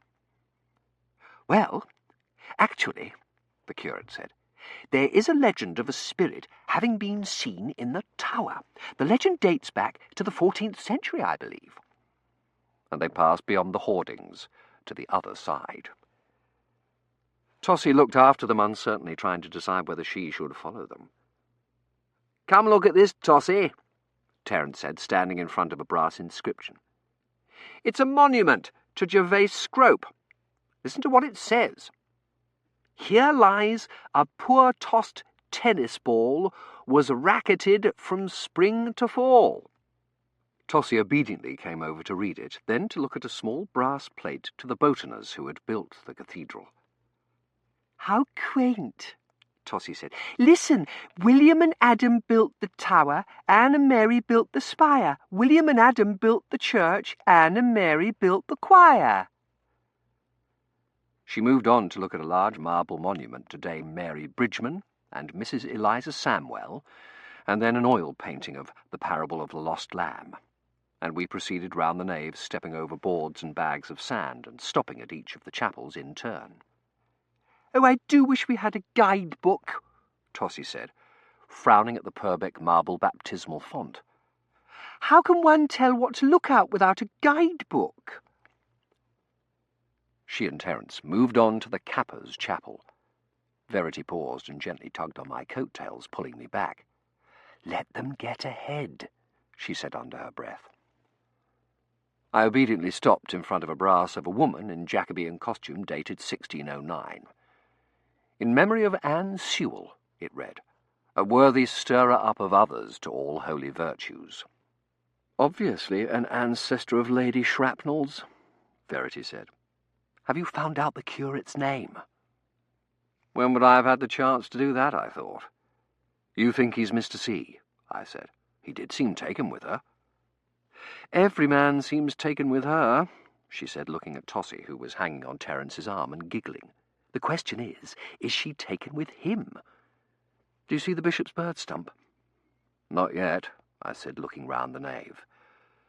The flowers in front of the choir hoardings were in plain brass vases, and the sawdust-covered roses in the Kappa's chapel were in a silver bowl. "Where is it supposed to be?" "In the fall of 1940, standing against the parclose screen of the Smiths' chapel," I said. "In the summer of 1888, I have no idea. It could be anywhere, including under one of those green tarps or somewhere behind the hoardings." "Perhaps we should ask the curate where it is when he comes back," she said anxiously. "We can't," I said. "Why not?" "First, it's not the sort of thing that would be in Baedeker. The average tourist, which is what we're supposed to be, would never have heard of it. Second, it's not the bishop's bird stump yet. It only became the bishop's bird stump in 1926. What was it till then?" "A cast-iron-footed pedestal ferruginal urn. Or possibly a fruit compote." The sound of hammering behind the hoardings stopped abruptly, and there was the ghostly sound of swearing. Verity glanced at Tossie and Terence, who were pointing at a stained glass window, and then asked, "What happened in 1926?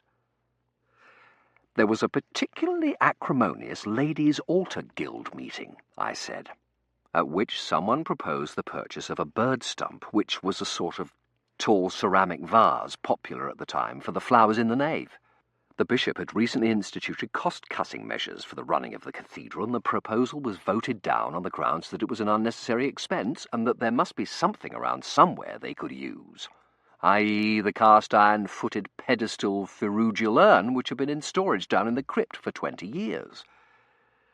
It was thereafter referred to somewhat bitterly as the bishop's notion of a bird stump, and eventually shortened to the bishop's bird stump." "But if it wasn't the bishop's bird stump when Tossie saw it, how does Lady Shrapnel know what she saw?" "She described it in considerable detail in her diaries over the years, and when Lady Shrapnel first proposed her project, an historian was sent back to identify it in the spring of 1940 from the descriptions." "Could the historian have stolen it?" she asked. "No." "How can you be certain?" "It was me." "Cousin," Tossie called, "do come see what we've found." "Perhaps she's found it without us," I said. But it was only another monument, this one with the row of 4 swaddled infants carved on it. "Isn't it cunning?" Tossie said. "Look at the dearum babies." The south door opened, and Bain came in, sopping wet and clutching the issue of the light inside his coat. "Bain!" Tossie called. He came over, leaving a trail of water. "Yes, miss." "It's chilly in here. Fetch my Persian shawl, the pink one, with fringe. And Miss Brown's." "Oh, that isn't necessary," Verity said, looking pityingly at Bain's bedraggled appearance. "I'm not cold at all." "Nonsense," Tossie said. "Bring both of them, and see they don't get wet." "Yes, miss," Bain said. "I shall fetch them as soon as I've brought your mother her book." Tossie put her lips in a pout. "Oh, look, cousin," Verity said before she could demand Bain go get the shawls now. "These misereres show the 7 works of mercy." And Tossie obediently went into the girdler's chapel to admire them, followed by the black marble altar tomb, assorted fan vaulting, and a monument with a particularly long and illegible inscription. Verity took the opportunity to pull me ahead. "What if it isn't here?" she whispered. "It's here," I said. "It didn't disappear till 1940. "I mean, what if it isn't here because of the incongruity? What if events have changed and they've already moved it down to the crypt or sold it at a jumble sale?" "The bazaar's not till next week." "Which aisle did you say it was in 1940? she said, starting purposefully toward the back of the nave. "This aisle," I said, trying to catch up. "In front of the Smiths' chapel, but that doesn't mean that's where it is now," I said, and stopped, because it was. It was obvious why they had put the bishop's bird stump in this particular aisle. In 1888, the light in this part of the nave had been very dim, and one of the pillars blocked it from the view of the rest of the church. and one of the ladies of the Altar Guild had done the best she could, obscuring the upper levels with large drooping peonies and twining ivy over the centaurs and one of the sphinxes. It was also newer, and therefore shinier, which tended to hide some of the details. It didn't look half bad. "Good Lord," Verity said. "Is that it?" Her voice echoed back and forth among the fan vaulting. "It's absolutely hideous." "Yes, well, that's already been established. Keep it down." I pointed at a pair of workmen at the back of the nave. One of them, in a blue shirt and blackened neckerchief, was shifting boards from one pile to another. The second, his mouth full of nails, was hammering loudly on a board laid across a sawhorse. "Sorry," Verity whispered contritely. "It was just rather a shock. I'd never seen it before." She pointed gingerly at one of the decorations. "What is that? A camel?" "A unicorn," I said. "The camels are on this side here, next to the depiction of Joseph's being sold into Egypt." "And what's that?" she said, pointing at a large group above a cast-iron garland of roses and thistles. "The execution of Mary, Queen of Scots," I said. "The Victorians liked art that was representational." "And crowded," she said. "No wonder Lady Shrapnel was having trouble getting a craftsman to make a reproduction." "I had made sketches," I said. "I think the craftsman refused on moral grounds." Verity surveyed it intently, her head to one side. "That cannot possibly be a seahorse." "Neptune's chariot," I said, "and this over here is the parting of the Red Sea, next to Leda and the swan." She reached out and touched the swan's outstretched wing. "You were right about it being indestructible." I nodded, looking at its cast-iron solidity. Even the roof falling in on it would scarcely have dented it. "And hideous-looking things are never destroyed," she went on. "It's a law. St. Pancras Station wasn't touched in the Blitz, and neither was the Albert Memorial. And it is hideous." I agreed. Even the drooping peonies and the ivy couldn't hide that fact. "Oh!" Tossie said behind us in a transport of joy. "That's the loveliest thing I've ever seen." She fluttered up, Terence in tow, and stood gazing at it, her gloved hands clasped under her chin. "Oh, Terence, isn't it the most cunning thing you've ever seen?" "Well," Terence said dubiously. "Look at the darling cupids, and the sacrifice of Isaac. Oh, oh!" She uttered a series of screamlets that made the workman doing the hammering look up in irritation. He saw Tossie, spit his nails out onto the floor, and nudged his companion. The companion looked up from his sawing. The hammer had said something to him that made him burst into a wide and toothless smile. He tipped his cloth cap to Tossie. "I know," murmured Verity. "Get their names." As the workmen were under the impression that I was going to report them to the curate for leering, it took some time, but when I got back, Tossie was still going on about the bishop's bird stump. "Oh, look!" she mini-screamed. "There's Salome!" "Widgeon Badget," I whispered to Verity. "They don't know the curate's name. They refer to him as Bug-Eyes." "And look!" Tossie exclaimed. "There's the platter, and there's John the Baptist's head." And this was all very well, but so far it didn't look like a life-changing experience. Tossie had oohed and ahed like this over the china wooden shoe at the jumble sale, and over Miss Stiggins's cross-stitched needle cases. And even if she was having an epiphany, depicted above Neptune and his chariot on the side facing the pillar, where was Mr. C? "Oh, I do wish I had one," Tossie enthused, "for our dear home, Terence, after we're married. One exactly like it." "Isn't it rather large?" Terence said. The south door banged open and Bain came in, looking like something from the wreck of the Hesperus and carrying an oilcloth-wrapped parcel. "Bain!" Tossie called, and he squelched his way over to us. "I've brought your shawl, miss," he said, folding the tarp back from a corner of a pew and setting the bundle down and beginning to unwrap it.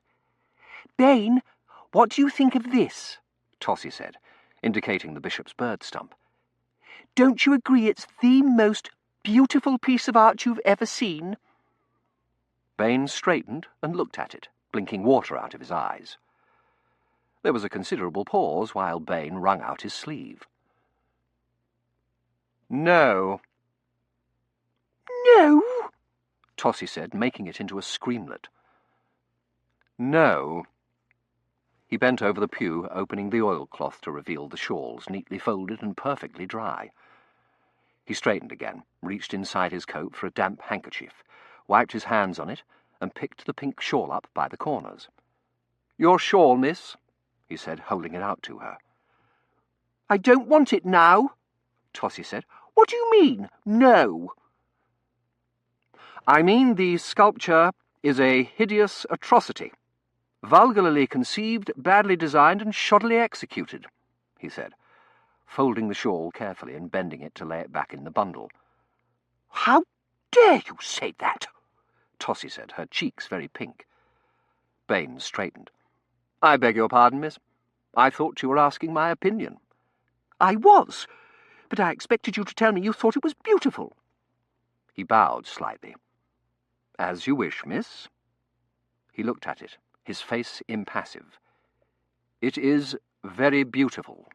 "I don't wish," she said, stamping her little foot.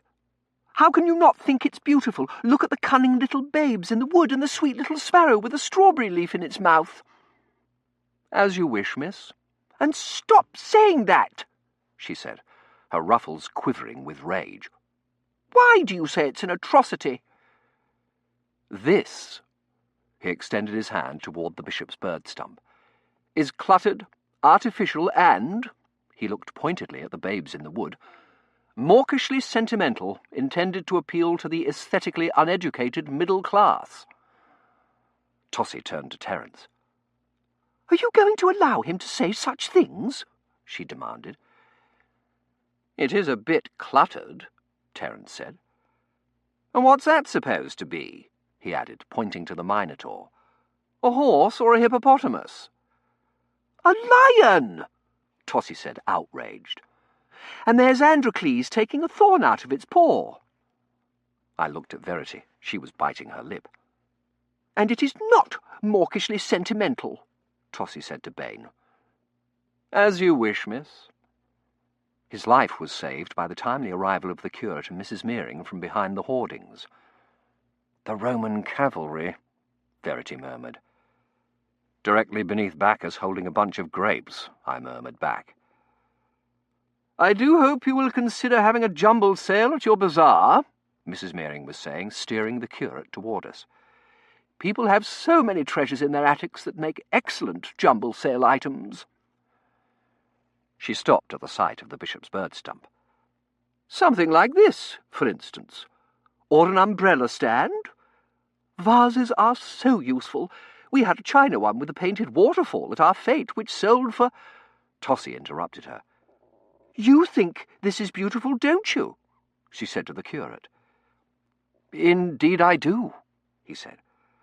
"I consider it an example of all that is best in modern art," he said. "Excellent representations and a high moral tone, particularly the depiction of the 7 plagues of Egypt. It was donated a number of years ago by the Trubshaw family on the death of Emily Jane Trubshaw. She had purchased it at the Great Exhibition, and it was her most treasured possession. The vicar tried to dissuade them from donating. He felt it should remain in the family's possession, but they were adamant." "I think it's the most beautiful thing I've ever seen," Tossie said. "I quite agree," the curate said. "It has always reminded me of the Albert Memorial."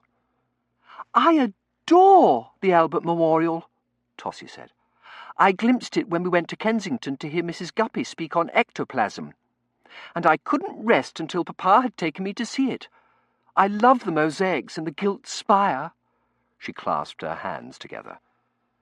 "And the statue of the Prince reading the catalogue of the Great Exhibition." "It is an extraordinary monument," Terence said. "And indestructible," Verity murmured. I find these sculptures representing the 4 continents particularly well rendered, the curate said, though, in my opinion, Asia and Africa are scarcely suitable for young ladies. Tossie coloured prettily. I thought the elephant was absolutely cunning, and the frieze of great scientists and architects. Have you ever seen St. Pancras railway station? The curate asked. I consider that an extraordinary example of architecture as well.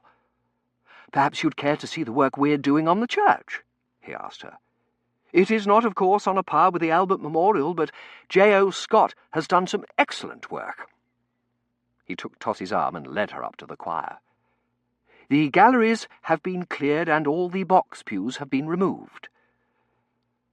He pointed up at the clear-story arches above, still holding on to Tossie's arm. Scott has had iron girders inserted in each of the timber beams to tie the clear-story walls together and make them much stronger. It is a classic example of how superior modern building materials are compared to old-fashioned stone and wood.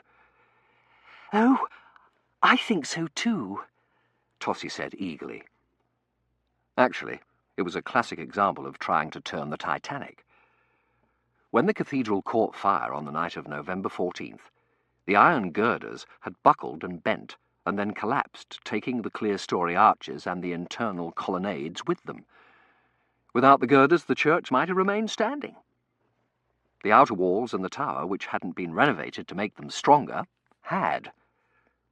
After we've completed the renovations, the curate was saying to Tossie, we will have a church befitting this modern age, a church which will be treasured hundreds of years from now.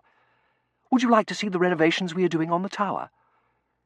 Oh, yes, Tossie nodded, making her curls bob prettily.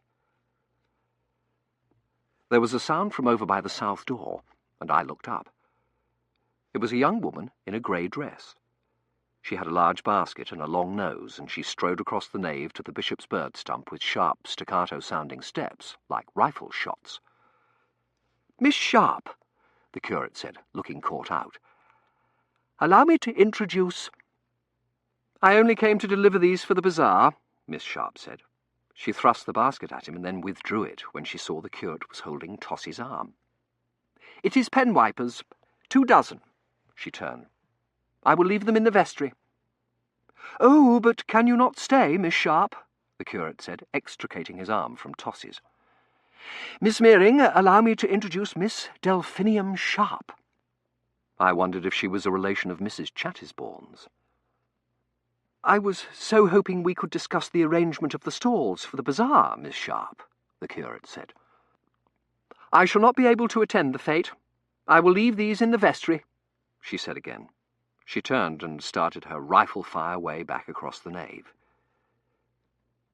We should love to see St. Pancras railway station, shouldn't we, Mamma? Tossie said. A door slammed loudly. It's a sterling example of neo-Gothic, the curate said, flinching a little. I feel that architecture should reflect society, particularly churches and railway stations. Oh, so do I, Tossie said. Mrs. Meering said, and Tossie and the curate both turned to look at her. She was looking at the bishop's bird stump, and she had an odd, tentative look on her face. What is it, Mamma? Tossie said. Mrs. Meering put her hand uncertainly to her bosom and frowned slightly, the way people do when they are trying to decide whether they have chipped a tooth. Are you ill? Terence said, taking hold of her arm. No, she said.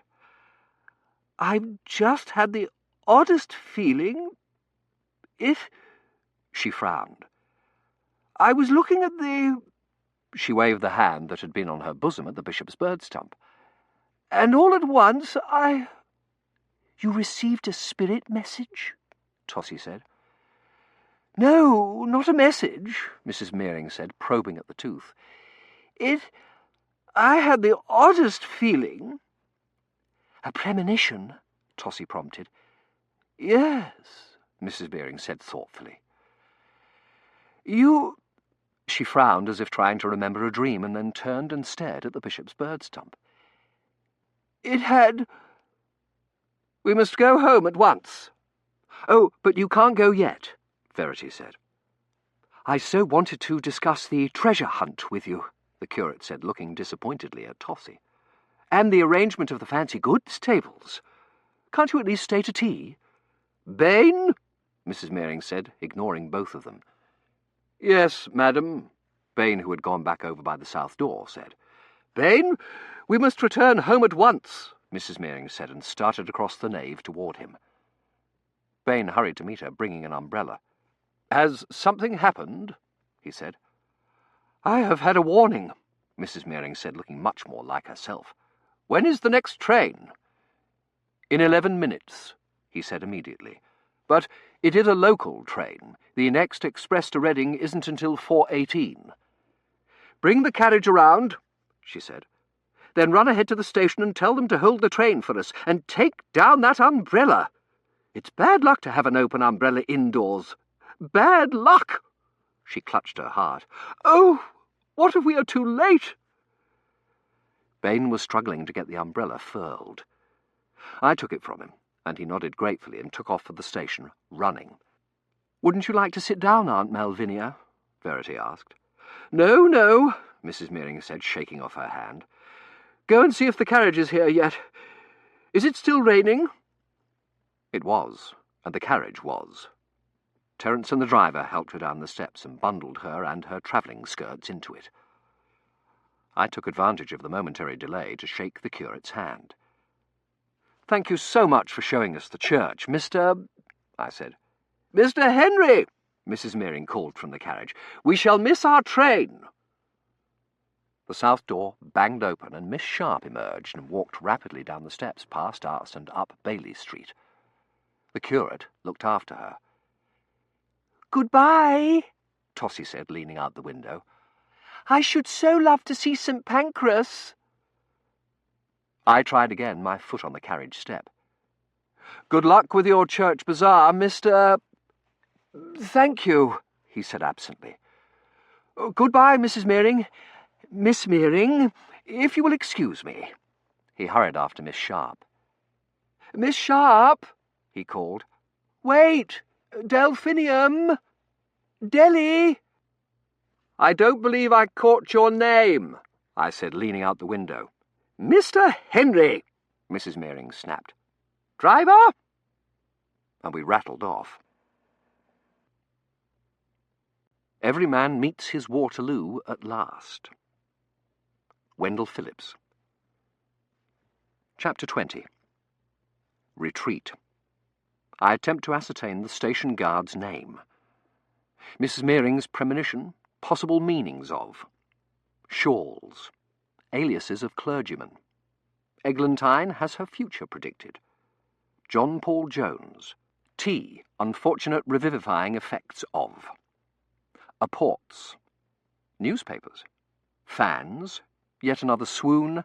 Bain to the rescue. A shocking headline. The trip home closely resembled Napoleon's retreat from Waterloo, a great deal of panic, hurry, and confusion followed by inaction and despair. Jane nearly got left behind in the scramble for the station. Mrs. Mearing threatened to faint again, and there was another cloudburst just as we rolled up. Terence nearly poked Tossie in the eye trying to get the umbrellas up. Bain was holding the train by brute force. "Hurry," I said to Mrs. Mearing, helping her out of the hansom cab. "The train's pulling out."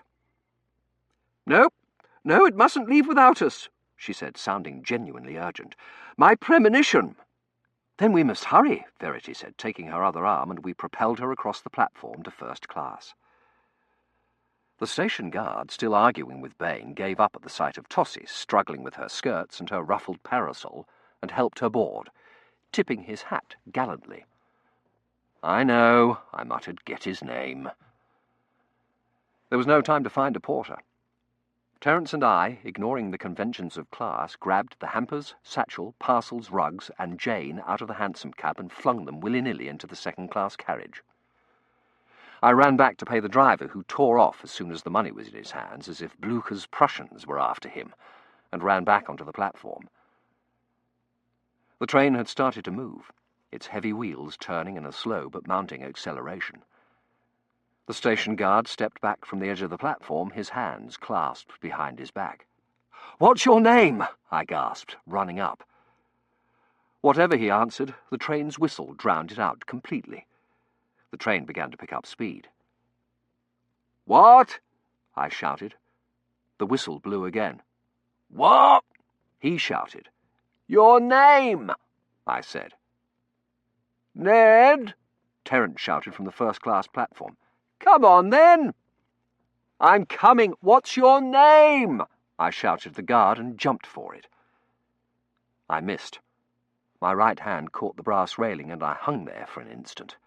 Terence grabbed my left arm and hauled me up onto the step. I grasped the railing and turned around. The station guard was trotting toward the station, his head ducked into his pulled-up collar. "Your name!" I shouted into the rain, but he had already disappeared into the station. "What was all that about?" Terence said. "You very nearly ended up like Anna Karenina." "Nothing," I said. "Which is our compartment?" "Third back," he said, and started down the corridor to where Verity stood, looking back at the platform, which was now rapidly receding from us. Rain poured down on its empty boards. "Thy fate is the common fate of all," Terence quoted. "Into each life some rain must fall, some days must be dark and dreary," and opened the compartment door. Mrs. Mearing sat slumped against the cushions in a state of semi-collapse, holding a lace-edged handkerchief to her nose. "Are you certain Tossie's mother wasn't the one who had the life-changing experience?" I whispered to Verity. "Mr. Henry, Verity, do come in and sit down," Mrs. Mearing said, waving the handkerchief.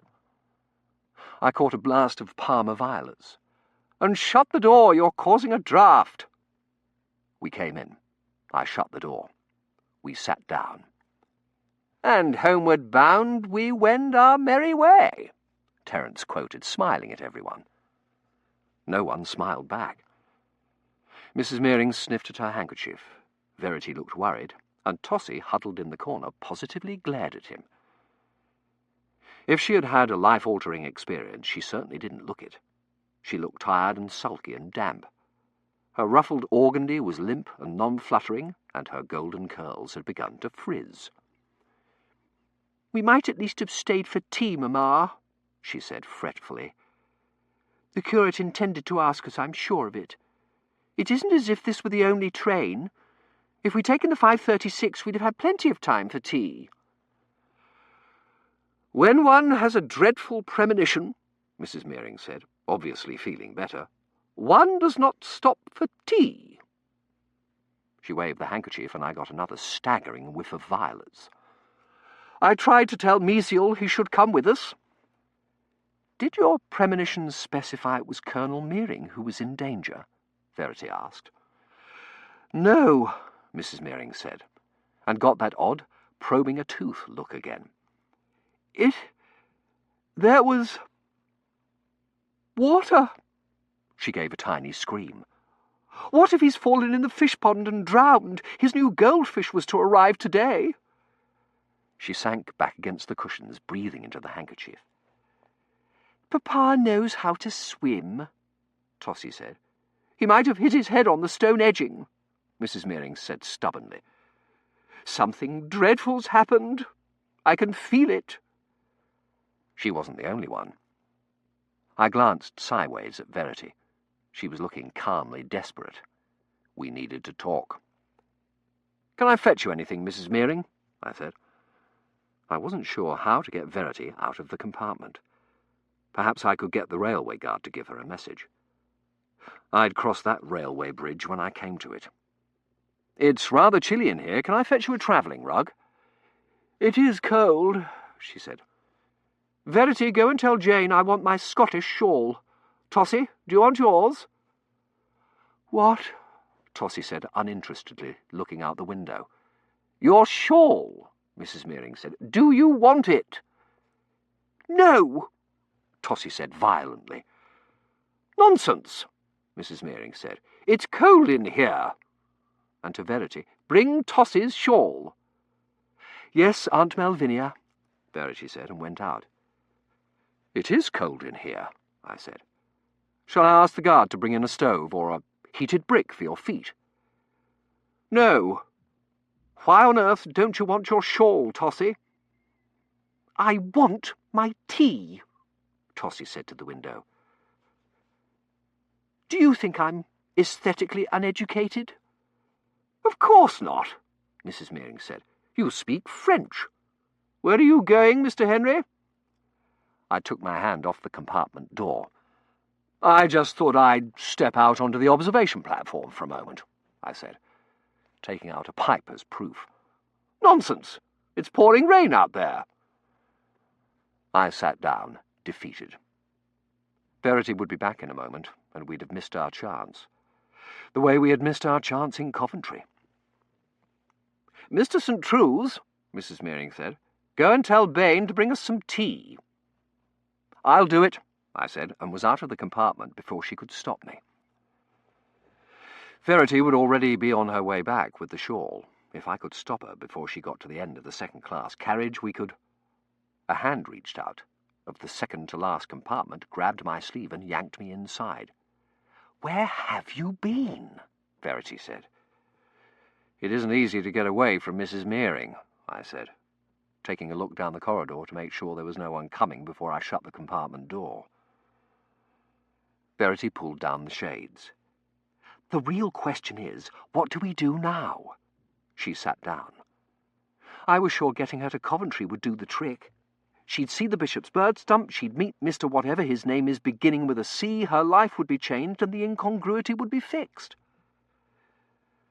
We don't know that it wasn't. She may have had her life changed, and we just don't know it yet. There were those men on the platform in Reading, and the conductor, and the curate, and the one who looked like Crippen. And Cyril. We mustn't forget his name begins with a C. She didn't even smile. Tossie didn't let him come to Coventry, remember? I sat down opposite her. "Personally, my money's on the curate," I said. A bit too pop-eyed and pompous for my taste, but then Tossie's already demonstrated how wretched her taste is, and you saw how he was ogling her. "My bet is that he shows up at Matching's End tomorrow on some pretext or other.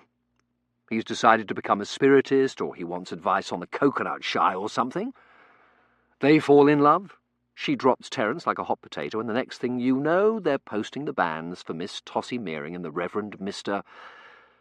Dolt," Verity said. "It's a perfectly legitimate theory," I said.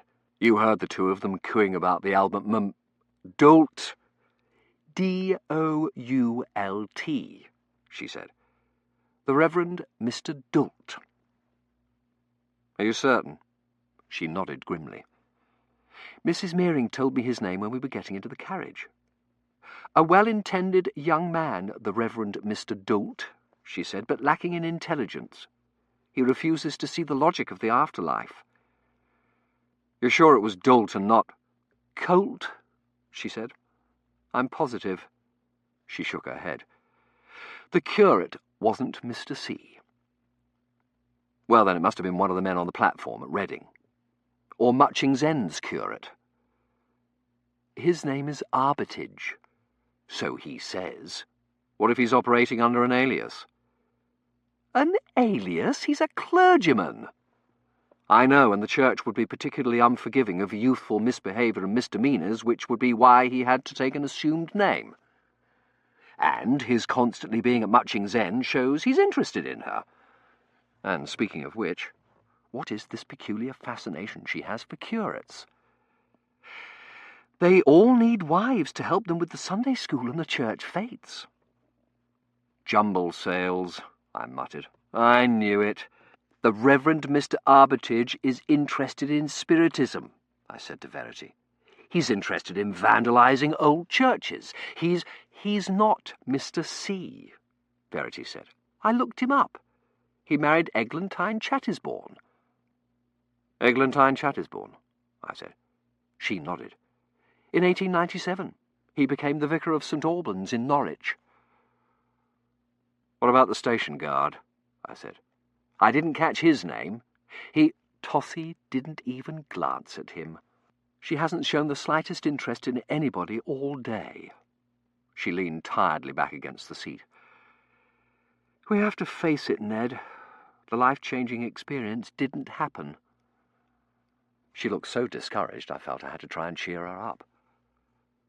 The diary didn't say she had the life-changing experience in Coventry, I said. All it said was, I shall never forget that day we went to Coventry. It might have happened on the way home. Mrs. Meering had a premonition something terrible was going to happen, I said, and smiled at her. Perhaps there'll be a train wreck and Mr. C will pull Tossie out of the wreckage. A train wreck, she said longingly. She stood and picked up the shawl. We'd better be getting back before Mrs. Meering sends someone to look for us, she said resignedly. I opened the door. Something will happen, you'll see. There's still the diary, and Finch's related project, whatever that is. And we've still got a half-dozen stations and a change of trains before Matching's End. Perhaps Tossie will collide with Mr. C on the platform in Reading, or perhaps she already has. When you didn't come back, her mother sent her to look for you, and as the train swayed going round a curve, she fell into his arms. Dashing, titled, as insufferable as she is, and he happens to be the sculptor of the Bishop's bird stump, and she's in his compartment right now discussing Victorian art. But she wasn't. She was still in her corner, looking moodily out at the rain when we entered our compartment. "There you are," Mrs. Meering said. "Where have you been? I'm nearly frozen." Verity hastened to drape the shawl around Mrs. Meering's shoulders. "Did you tell Bain we wanted our tea?" Mrs. Meering said. "I am just on my way to do so now," I said, my hand on the door handle. "I met Miss Brown on my way there and accompanied her back," and ducked out. I expected to find Bain deep in Toynbee's The Industrial Revolution or Darwin's Descent of Man, but his book lay open on the seat beside him and he was staring out at the rain. And apparently thinking about his aesthetic outburst and what the consequences of it might be, because he said gloomily, "Mr. Henry, may I ask a question about the States? You have been there. Is it true America is the land of opportunity?" I really should have studied 19th century. All I could remember was a civil war and several gold rushes. "It is definitely a country where everyone is free to voice his opinion," I said, "and does so, particularly in the western states. Mrs. Meering would like tea," I told him, and then went out on the rear platform and stood there with my pipe, pretending to smoke and looking at the rain myself. It had subsided into a misty drizzle. Heavy clouds hung greyly over the muddy roads we rattled by. Retreating to Paris. Verity was right. We had to face it. Mr. C wasn't going to show up at Reading or anywhere else. We had attempted to mend the tear in the continuum by tying the broken threads together again, getting Tossie to the appointed place on the appointed day. But in a chaotic system, there was no such thing as a simple tear. Every event was connected to every other. When Verity waded into the Thames, when I walked down the tracks to the railway station, dozens, thousands of events had been affected, including the whereabouts of Mr. C on the 15th of June, 1888. We had broken all the threads at once, and the fabric in the space-time loom had come apart. "Out flew the web and floated wide," I said aloud. "The curse is come upon me," cried the Lady of Shalott. "Eh? What's that?" a man's voice said, opening the door and coming out on the platform. He was stout, with an enormous set of Dundreary whiskers and a meerschaum pipe which he tamped down violently. "Curse, did you say?" he said, lighting his pipe. "Tennyson," I said. "Poetry," he growled. "Lot of rot, if you ask me. Art, sculpture, music. What use are they in the real world?" "Exactly," I said, extending my hand. "Ned Henry. How do you do?" "Arthur T. Mitford," he said, crushing my hand in his grip. Well, it was worth a try. "Don't believe in curses," he said, sucking fiercely on his pipe. "Or fate, or destiny. Lot of rot. A man makes his own destiny." "I hope you're right," I said. "Of course I'm right. Look at Wellington." I knocked the tobacco out of my pipe onto the rails below and started back to the compartment. Look at Wellington, and Joan of Arc at Orléans, and John Paul Jones. They had all succeeded when everything looked lost. And the continuum was tougher than it looked. It had slippage and backups and redundancy. Missing you one place, we meet another. And if so, what I'd told Verity might be true, and Mr. C might be on the platform at Reading, or in our compartment at this very moment, punching our tickets or hawking sweetmeats. He wasn't. Bain was, handing round china cups and dispensing tea, which was having an unfortunate revivifying effect on Mrs. Meering. She sat up straight, arranged her plaid shawl around her, and set about making everyone miserable. "Tossie," she said, "sit up properly and drink your tea. You were the one who wanted tea. Bain, didn't you bring lemon?" "I will see if there are any for sale in the station, madam," he said, and departed. "Why is this such a long stop?" Mrs. Meering said. "We should have taken an express. Verity, this shawl gives no warmth at all. You should have told Jane to bring the cashmere." The train started up, and after several minutes, Bain reappeared, looking like he had had to run for it. "I'm afraid they hadn't any lemon, madam," he said, producing a bottle of milk from his pocket. "Would you care for milk?" "From who knows what sort of cow? Hardly. This tea is lukewarm."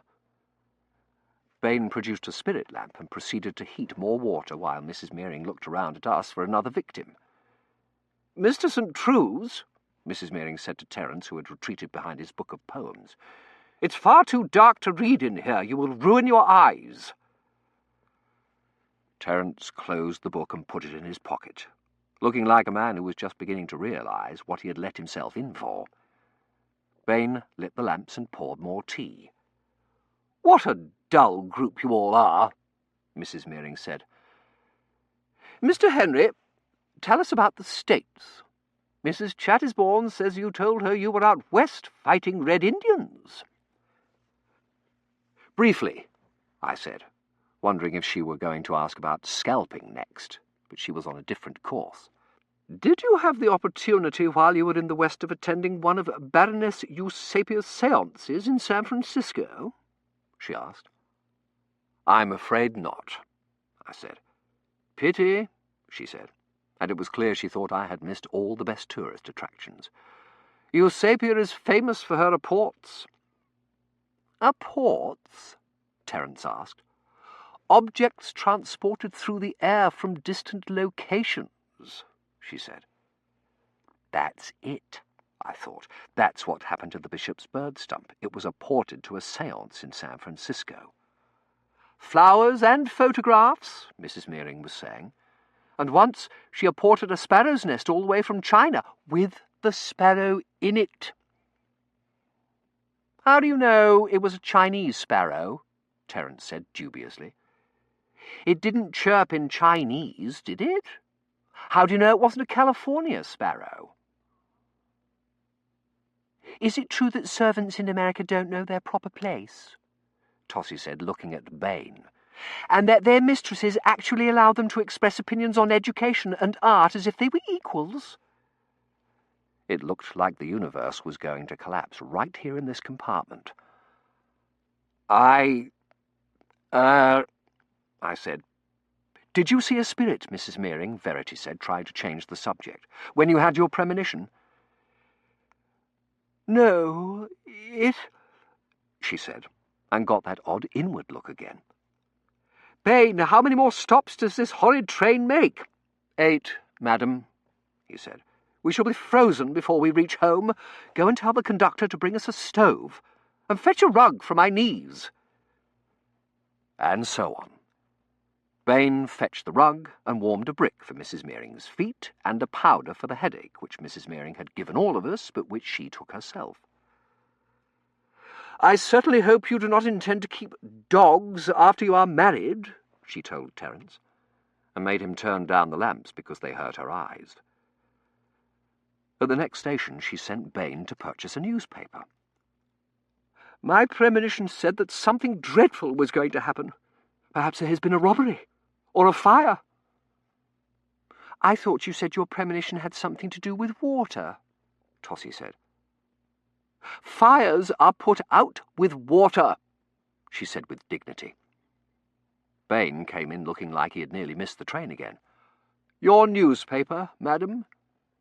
"Not the Oxford Chronicle," Mrs. Mearing said, pushing it aside.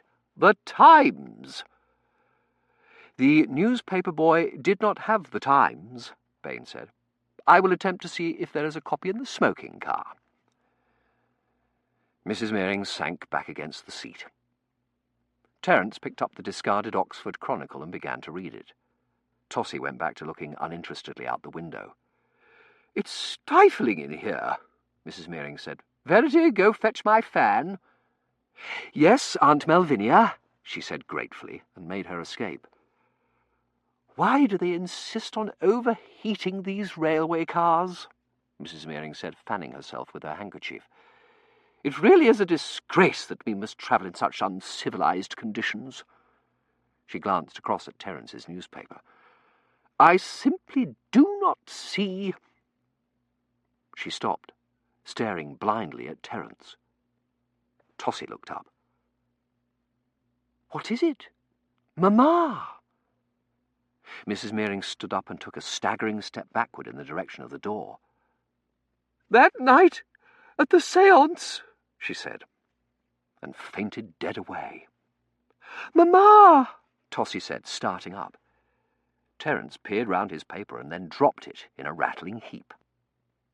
Mrs. Mearing had fallen slantwise across the door, with her head fortunately on the plush seat and her arms flung out to either side.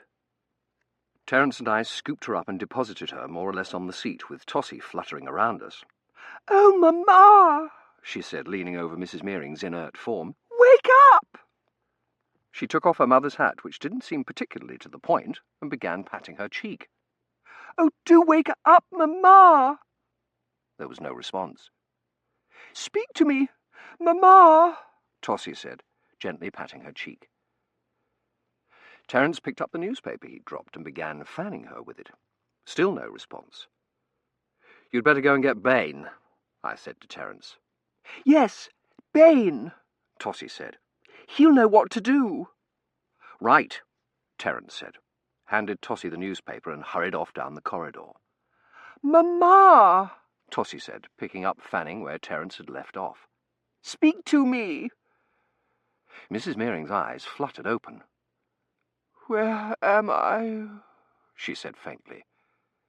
"Between Upper Elmscott and Oldham Junction," Tossie said. "On the train from Coventry," I translated. "Are you all right?" "Oh, Mamma, you gave us such a fright," Tossie said. "What happened?" "Happened?" Mrs. Mearing repeated, pushing herself to sitting. She felt at her hair. "Where's my hat?" "It's here, Mamma," Tossie said, handing me the newspaper and picking up the hat. "You fainted. Did you have another premonition?" "Premonition?" Mrs. Mearing said vaguely, trying to pin her hat back on. "I don't—" "You were looking at Terence and you stopped speaking as though you'd seen a spirit, and then you fell to the floor in a faint. Was it Lady Godiva?" "Lady Godiva?" Mrs. Mearing said, sounding more like her old self. "Why on earth would Lady—" She stopped. "Mamma?" Tossie said anxiously. "I remember," Mrs. Mearing said. "We asked the spirits for news of Princess Arjamand, and the doors opened," she said, her voice rising. "It must have been just at that moment. I asked if she had been drowned." And went out like a light again. Her head fell sideways onto the plush armrest, and her hat flopped forward over her nose. "Mamma!" Tossie shrieked. "Do you have any smelling salts?" I asked, propping Mrs. Meering up. "Jane has," she said. "I'll go and fetch them." She scampered off down the corridor. "Mrs. Meering," I said, fanning her with one hand and holding her erect with the other. She had a tendency to flop over to one side. "Mrs. Meering!" I wondered if I should loosen her stays, or at the least her collar, but decided I'd better wait for Tossie. Or Verity. And where were they? The door banged open and Terence galloped in, panting. "I couldn't find Bain anywhere. He has vanished from the sight of mortal men. Perhaps he's been apported." He peered interestedly at Mrs. Meering. "She's still out?" "Again," I said, fanning. "Any idea what brought this on?" "Not a clue," he said, sitting down on the seat opposite. "I was reading the newspaper and she suddenly looked at me as though I were Banquo's ghost. Is that a dagger that I see before me? It's handled towards my hand. Only in this case, it was the Oxford Chronicle that went out like a light. Was it my choice of reading material, do you think?" I shook my head. "She said something about Princess Arjamard and about the spirits." Verity came in, carrying the fan. "What?" she said blankly. "She's fainted," I said. "Tossie's gone for the smelling salts." Tossie hurried in, followed by Bain. "Where's Jane?" I said, glancing briefly at her. "Did you bring the smelling salts?" "I brought Bain," she said, her cheeks very pink from her haste. Bain immediately took charge, kneeling in front of Mrs. Meering and taking off her hat. He unbuttoned her collar. "Mr. St. True's, open the window. Mr. Henry, if you could give me some room, please." "Careful," I said, letting go of Mrs. Meering's arm. "She has a tendency to list to starboard." But he already had hold of both her shoulders. I stepped back next to Verity, still holding the folded newspaper. "Now then," he said, and pushed her head down between her knees. "Bain!" Tossie said. "Oh," Mrs. Meering said, and tried to sit up. "Take deep breaths," Bain said, keeping his hand firmly on the back of her neck. "That's it. Deep breaths." "Good," he said, and let her sit up. "What?" she said bewilderedly. Bain produced a flask of brandy from his coat pocket and a china teacup. "Drink this," he commanded, placing her gloved hands around it. "That's it. Good." "Are you feeling better, Mamma?" Tossie said. "What made you faint?" Mrs. Meering took another sip of the brandy. "I don't remember," she said. "Whatever it was, I feel much better now." She handed the teacup to Bain. "How much farther to Matching's End?" Verity, standing next to me, whispered, "What happened?" "I don't have the slightest idea." "Terence was reading the newspaper," I said, holding it up for illustration, "and she suddenly—" I stopped, staring, just like Macbeth. It was the second story down, just under an article about boating congestion on the Thames. "Balliol Professor drowned," it read. And under it, in smaller caps but still quite readable, this being the Oxford Chronicle and not the Times, "History Professor Matthew Peddick killed in river accident." "The curse has come upon me," cried the Lady of Shalott. Alfred, Lord Tennyson. Chapter 21. Explanations and recriminations. Another premonition. Our corporeality is called in question. A thunderstorm. The mystery of the telegram solved. A quiet evening at home. An arrival. Childhood nicknames. The establishment of the jumble sale as an ongoing tradition. Decline and fall. The remainder of the trip consisted of explanations and recriminations. "I thought you said he sent his sister a telegram," Terence said. "I thought he had," I said. "I asked him, 'Did you send your telegrams?' and he said yes and waved the yellow receipt slips at me." "Well, he must have forgotten to pay for them or something. The funeral's tomorrow at 10. "Madame Iritosky tried to warn me," Mrs. Mearing said, lying back against 3 cushions and a folded blanket Bain had been dispatched to fetch for her.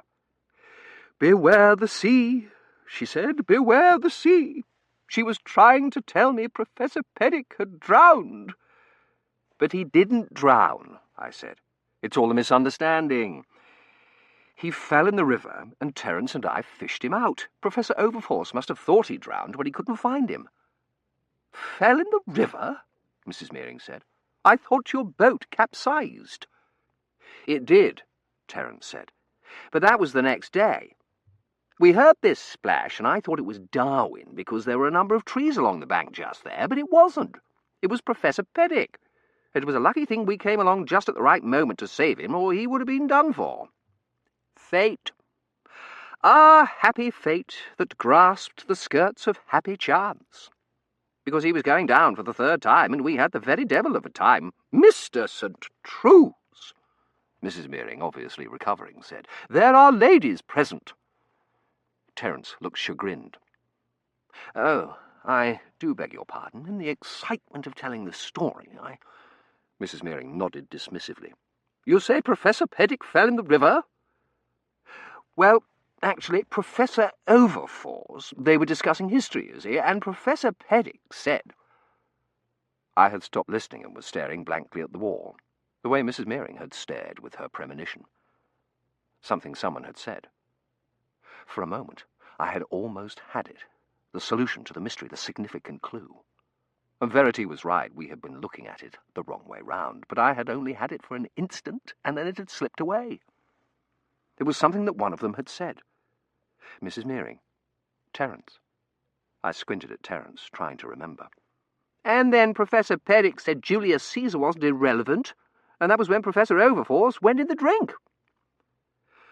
"Professor Overforce," Mrs. Mearing said, motioning to Verity for the smelling salts. "I thought you said Professor Peddick fell in."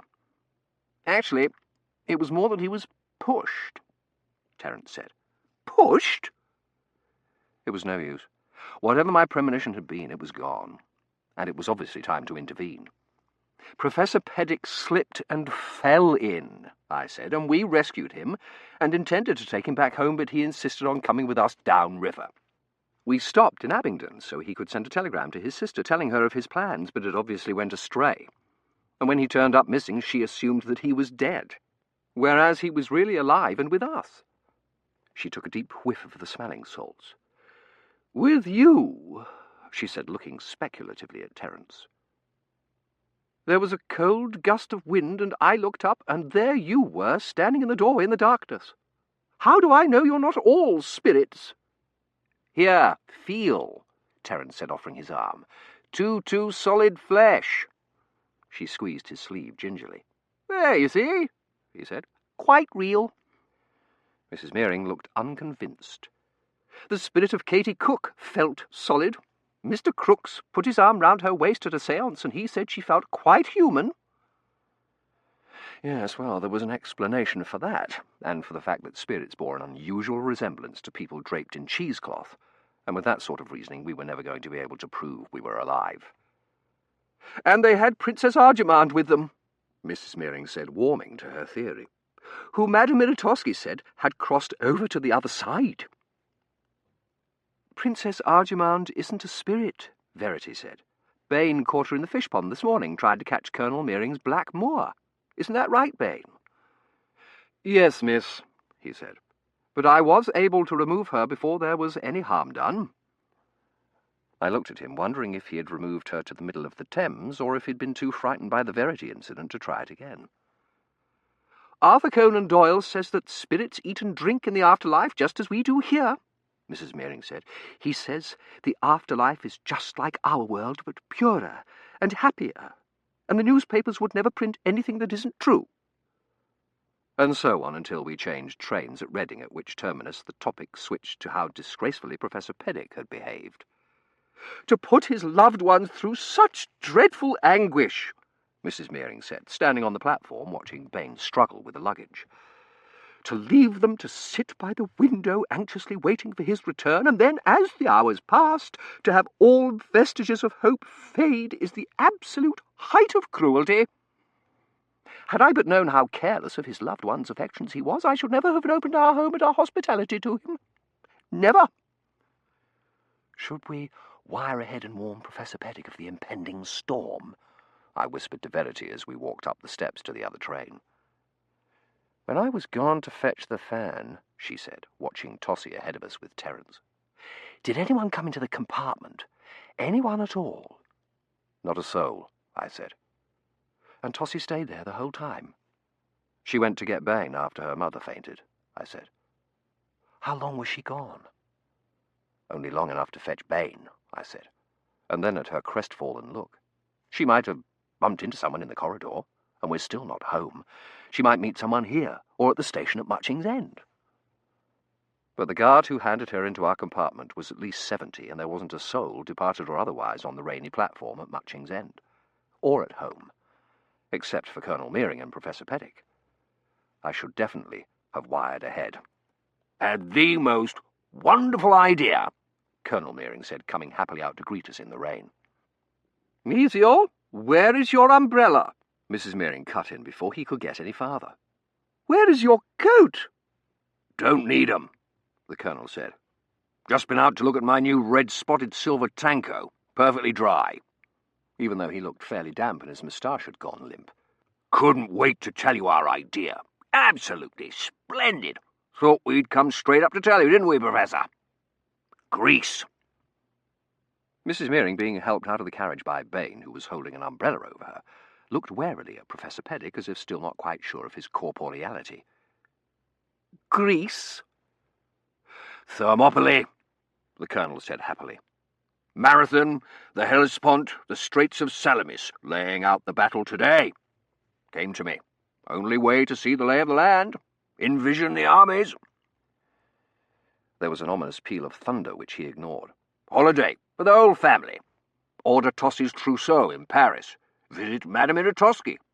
Got a telegram from her today saying she was going abroad. Pleasant tour." He stopped and waited, smiling, for his wife's response. Mrs. Mearing had apparently decided Professor Pettick was alive, at least for the moment. "Tell me, Professor Pettick," she said in a voice that could have used several shawls, "before departing on this tour, did you intend to inform your family of your plans, or allow them to continue to wear mourning as you have done thus far?" "Mourning?" Professor Pettick said, pulling out his pince-nez. "Beg pardon, my dear," the Colonel said. There was another extremely apt peal of thunder. "Monsieur," Mrs. Mearing said, "you have been nursing a viper in your bosom." She extended an accusing finger toward Professor Pettick. "This man has deceived those who befriended him, who took him in, but far, far worse, he has deceived his own loved ones." Professor Pettick took off his pince-nez and peered through them. "Viper?" It occurred to me that we could stand here all night and Professor Pettick never get any closer to comprehending the calamity that had befallen him, and I wondered if I should attempt to intervene, particularly since the rain was starting up again. I glanced at Verity, but she was looking hopefully up the empty drive. "Professor Pettick," I began, but Mrs. Mearing was already thrusting the Oxford Chronicle at him. "Read that," she commanded. "Feared drowned," he said, putting on his pince-nez and then taking them off again. "Didn't you send your sister a telegram?" Terence asked, "telling her you were going down river with us?" "Telegram?" he said vaguely, turning over the Chronicle as though the answer might be on the back. "Those telegrams you sent at Abingdon," I said. "I asked you if you'd sent your telegrams, and you said you had." "Telegrams," he said. "Ah, yes, I remember now. I sent a telegram to Dr. Moroli, the author of a monograph on the signing of the Magna Carta, and one to Professor Edelswein in Vienna." "You were supposed to send one to your sister and your niece," Terence said, "letting them know your whereabouts." "Oh, dear," he said. "But Maudie's a sensible girl. When I didn't come home, she'd know I'd gone on an expedition. Not like most women fretting and stewing and thinking you've been run over by a tram." "They didn't think you'd been run over by a tram," Mrs. Mearing said grimly. "They thought you'd drowned. The funeral is tomorrow at 10 o'clock. Funeral? He said, peering at the newspaper. Services at 10 o'clock, Christ Church Cathedral, he read. Why on earth would they have a funeral? I'm not dead. So you say, Mrs. Mearing said suspiciously. You must send them a telegram immediately, I said before she could ask to feel his arm. Yes, immediately, Mrs. Mearing said. Bain, fetch writing materials. Bain bowed. You would perhaps be more comfortable in the library, he said, and mercifully got us indoors. Bain brought a pen, ink, paper, and a pen wiper shaped like a hedgehog, and then tea, scones, and buttered muffins on a silver tray. Professor Peddick composed a telegram to his sister and another to the Dean of Christ Church. Terence was dispatched to the village to send them, and Verity and I took advantage of his departure to sneak into the breakfast room and plot our next move.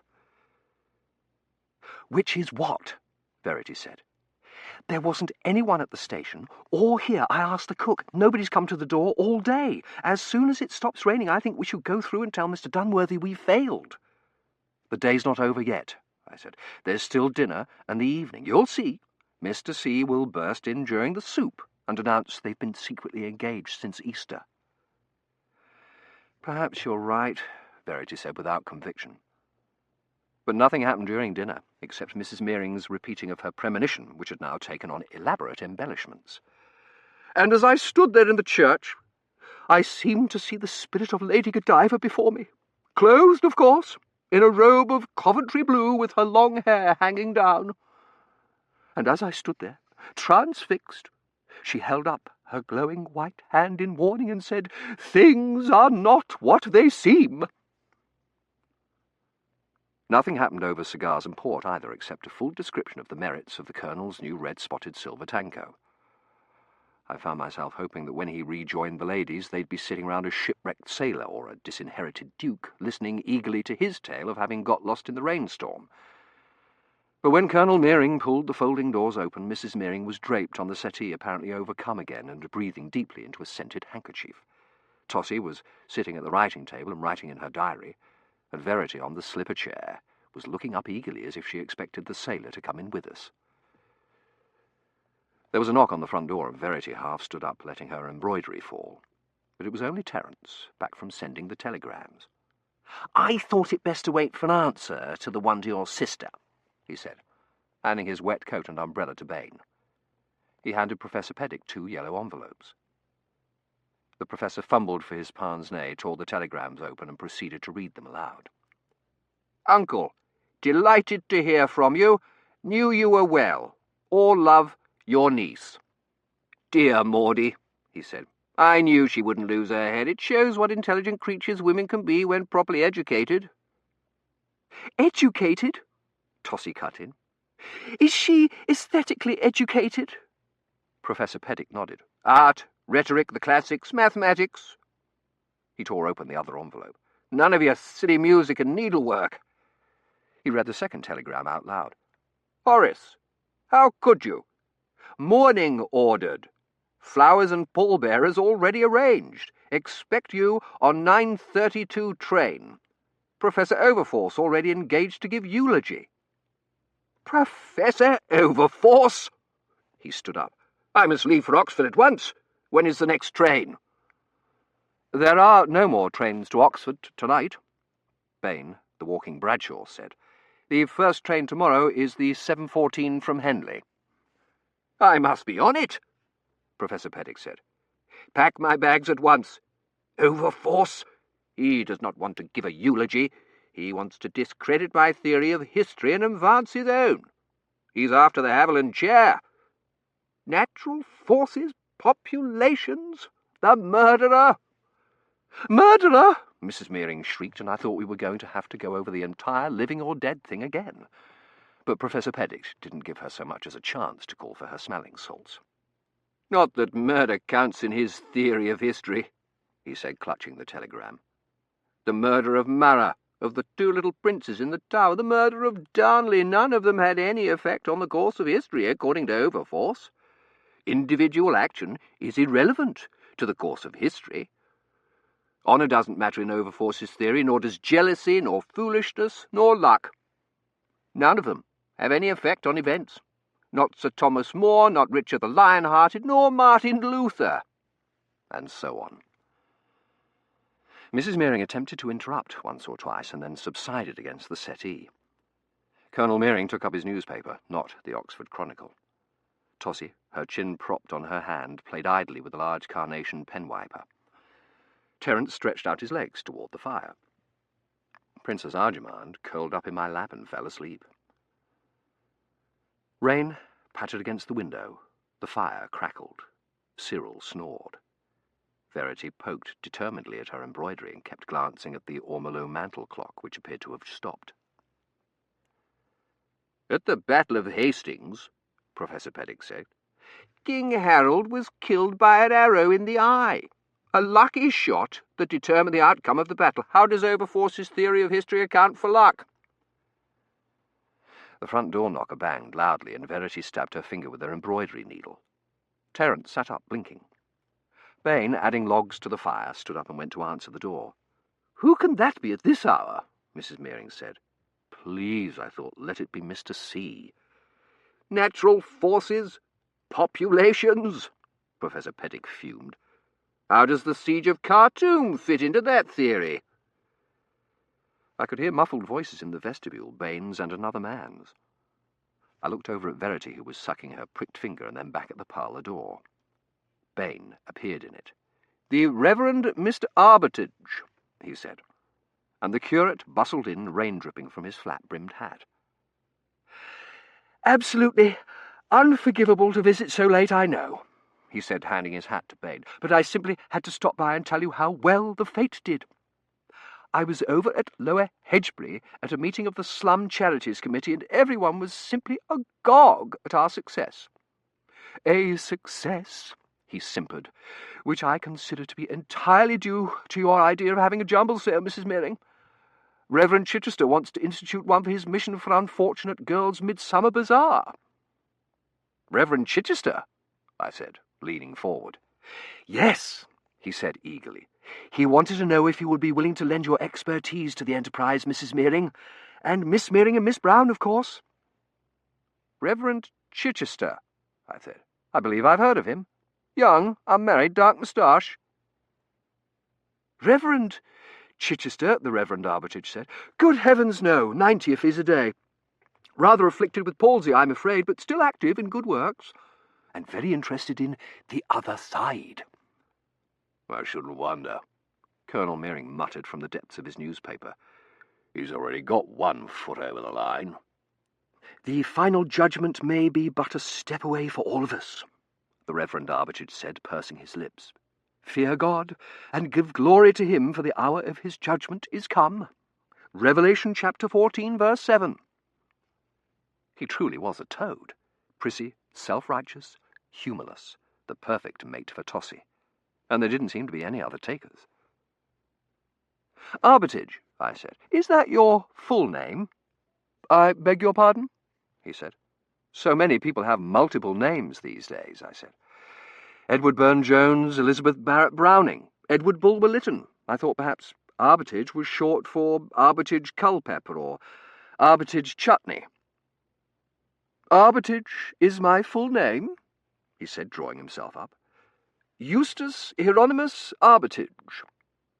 "No pet names, I suppose, not for a man in your line of work," I said. "In childhood, though.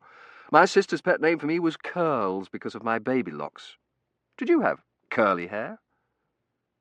"I believe," the Reverend Mr. Armitage said, "I was quite bald until the age of 3. "Ah," I said.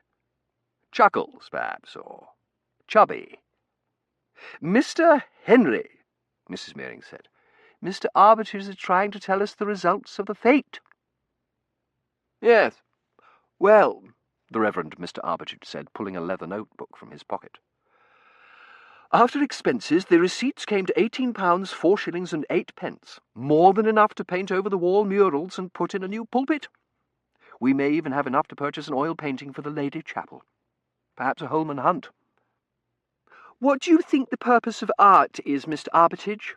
Tossie asked abruptly. "To edify and instruct," he said promptly. "All art should point a moral. Like the light of the world, she said. Indeed, he said.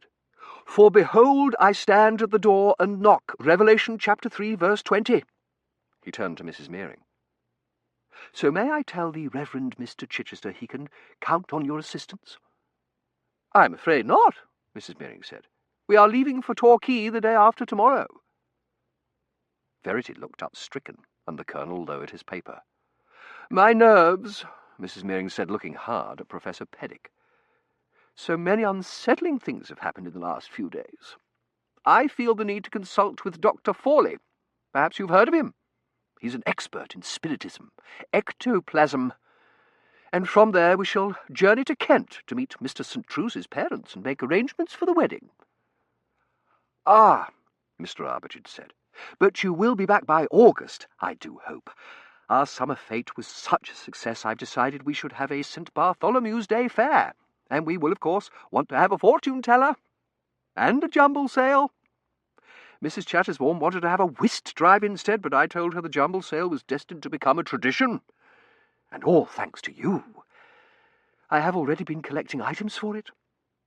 Miss Stiggins donated a boot rack, and my great-aunt is sending me an etching of the Battle of Naseby. Ah, yes, Naseby, Professor Peddick said. Prince Rupert's cavalry charge. A classic example of how one can be within a hair's breadth of success only to see it turn into defeat, and all because of not using forethought. There was some more discussion of the perils of acting without thinking, and then the Reverend Mr. Armitage delivered a benediction and took his leave. Tossie scarcely seemed to notice. I am rather tired, she said as soon as Bain had shown him out. She kissed her father and then her mother. You're looking pale, Mrs. Meering said. The sea air will do you good. Yes, Mamma, she said as though she were thinking of something else. Good night, and went upstairs. It is time we all retired, Mrs. Meering said, standing up. It has been a long... She fixed Professor Peddick with a gimlet eye. An eventful day for all of us. And Mesiel, you will need to be up early to accompany Professor Peddick on his journey. Accompany Professor Peddick? Colonel Meering said, stammering. Can't leave my red-spotted silver tango. I am certain you would wish to ensure that Professor Peddick does not drop from sight, Mrs. Meering said firmly. I am certain you would not wish to be responsible for leaving a second family uninformed and bereft. Oh, of course not, Colonel Meering said, defeated. Glad to see you home, Professor Peddick. While they consulted with Bain about train times, I went over to Verity and whispered, I'll report in the morning when I take Cyril out to the stable. She nodded numbly. All right. She took one last look round as if she hoped Mr. C might still appear. Good night, she said, and went upstairs. Come, Cyril, Terence said, looking meaningfully at me. Time for you to go out to the stable. But I wasn't paying any attention. I was looking at the writing table where Tossie had left her diary. I'll be up in a moment, I said, sidling over in front of it. I just want to find a book to read. Books, Mrs. Meering said. Entirely too many people read books these days. And swept from the room. Come along, Cyril, Terence said. Cyril staggered to his feet. Still raining outside, Bain? I'm afraid so, sir, Bain said, and went to open the front door for them. Pickett's charge, Professor Peddick said to Colonel Meering, at the American Battle of Gettysburg. Another excellent example of acting without thinking. How would overforce account for Pickett's charge? And they went out together. I shut the parlour door behind them and hurried over to the writing desk. The diary was open with the pen and the carnation pen wiper covering the bottom 2/3 of the page. At the top was written in a roughly hand, June the 15th, and below it, Today we went to I lifted the pen wiper. Entry, it read. The Y trailing off into blankness. Whatever she'd recorded for posterity about the great day, she hadn't done it yet. But there might be clues to Mr. C in earlier entries. I shut the diary, grabbed Gibbon's Decline and Fall of the Roman Empire, volumes 1 and 2, off the shelf behind, sandwiched the diary between them, and turned round with the books in my hands. Bain was standing there. I shall be glad to take Miss Mearing's diary up to her so that you are not inconvenienced, sir, he said. Excellent, I said, and extricated it from between the gibbon. I was just taking it up to her. As you wish, sir. No, that's all right, I said. You take it up. I think I shall take a walk before bed. A patently ridiculous remark, with the rain beating against the French doors, and one he didn't believe any more than he believed I was taking Tossie's diary up to her. But he only said, "As you wish, sir," again. "Did anyone come to the door tonight?" I said, "besides the Reverend Mr. Armitage?" "No, sir." "Or to the kitchen door? A peddler, or someone seeking shelter from the storm?" "No, sir." "Will that be all, sir?" Yes, that would be all. And in a few years, what? The Luftwaffe would finish off the RAF and commence landing at Dover, and Tossie and Terence's grandchildren would fight them on the beaches and in the ditches and in Christchurch Meadow and at Iffley to no avail. They would hang Nazi banners from Buckingham Palace's balconies and goose-step through Muchings End and Oxford and Coventry. Well, at least Coventry wouldn't burn down. Only the Houses of Parliament and civilization. And the space-time continuum would correct itself eventually. Unless Hitler's scientists discovered time travel. "Will that be all, sir?" Bain said again. "Yes," I said, "that will be all," and turned to open the door. Rain blew in, and getting wet and cold seemed somehow fitting. I started out. "I have taken the liberty of putting Mr. St. Truse's friend in your room, sir," Bain said. "Thank you," I said gratefully. I shut the door, turned, and started past him up the stairs. "Mr. Henry," he said. "Yes," I said, but whatever he intended to say, he must have thought better of it. "An excellent book," he said. "The Decline and Fall." "Edifying and instructive," I said, and went up to bed. "And kiss me, Kate. We will be married a Sunday." Petruchio. Chapter 22. Inherent optimism of time travel. An early departure. A problem. Gladys and Gladys. Finch is missing. Anecdotes of Cat's maternal resourcefulness. A delayed departure. Eavesdropping. Cabbages. Verity is missing. Bain quotes Shakespeare. Illiteracy laws proposed. The mystery of the waterlogged diary solved. A premature departure. I felt better in the morning. When I came down with Cyril at 6, the rain had stopped, the sky was blue, and the wet grass glittered like diamonds. And time travel is inherently hopeful. Failing to fix it once, you get innumerable other chances, or at least somebody does. And a week from now, or a year, when the forensics expert finally managed to decipher the diary, Carruthers or Wardour or some addled new recruit could come back on the 15th and see to it that Mr. C made his entrance on cue. We hadn't succeeded, but at this very moment they might have solved the mystery of Waterloo and self-correction. At this very moment TJ and Mr. Dunworthy might be sending someone through to intercept me on my way to Oxford's railway station and keep me from meeting Terence and mucking up his love life. Or to separate Professor Peddick and Professor Overforth. Or to stop Verity from wading into the Thames and rescuing Princess Arjemand in the first place. Or to send me to World War I to recover from my time lag. The Cat would swim to shore, Terence would meet Maud, and the Luftwaffe would bomb London. And I would never meet Verity. Small price to pay for saving the universe. Well worth the sacrifice. And I wouldn't feel any loss because I wouldn't ever have met her. I wondered suddenly if Terence did. If he knew on some level that he hadn't met his true love. And if he did, what did he feel? Mawkish sorrow like one of his Victorian poems, or a gnawing of some need unsatisfied, or just a greyness to everything. I took Cyril out to the stable.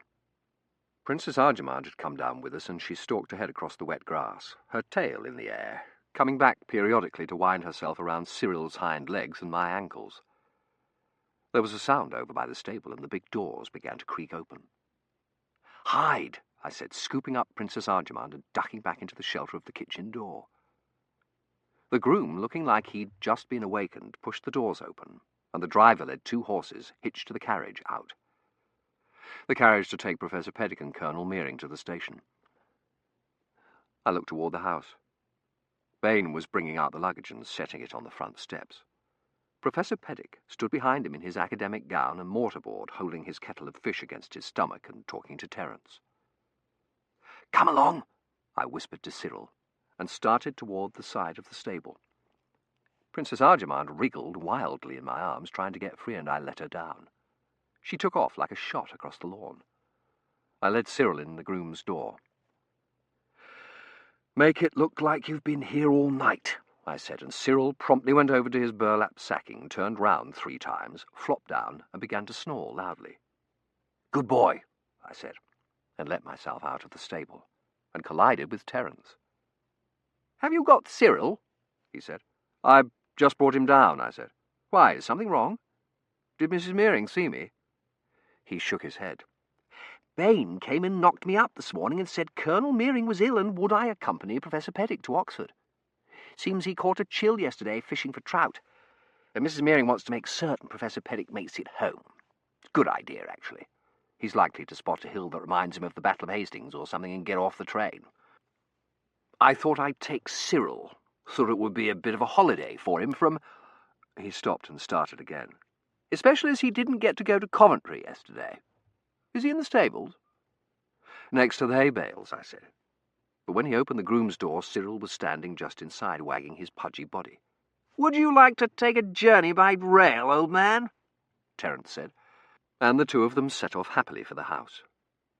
I waited till the carriage had set off and Bain had gone back into the house, and then legged it out to the laburnum arbour before the groom came yawning back to the stables, and then went out through the herbaceous border and across the croquet lawn to the gazebo. There was someone in it.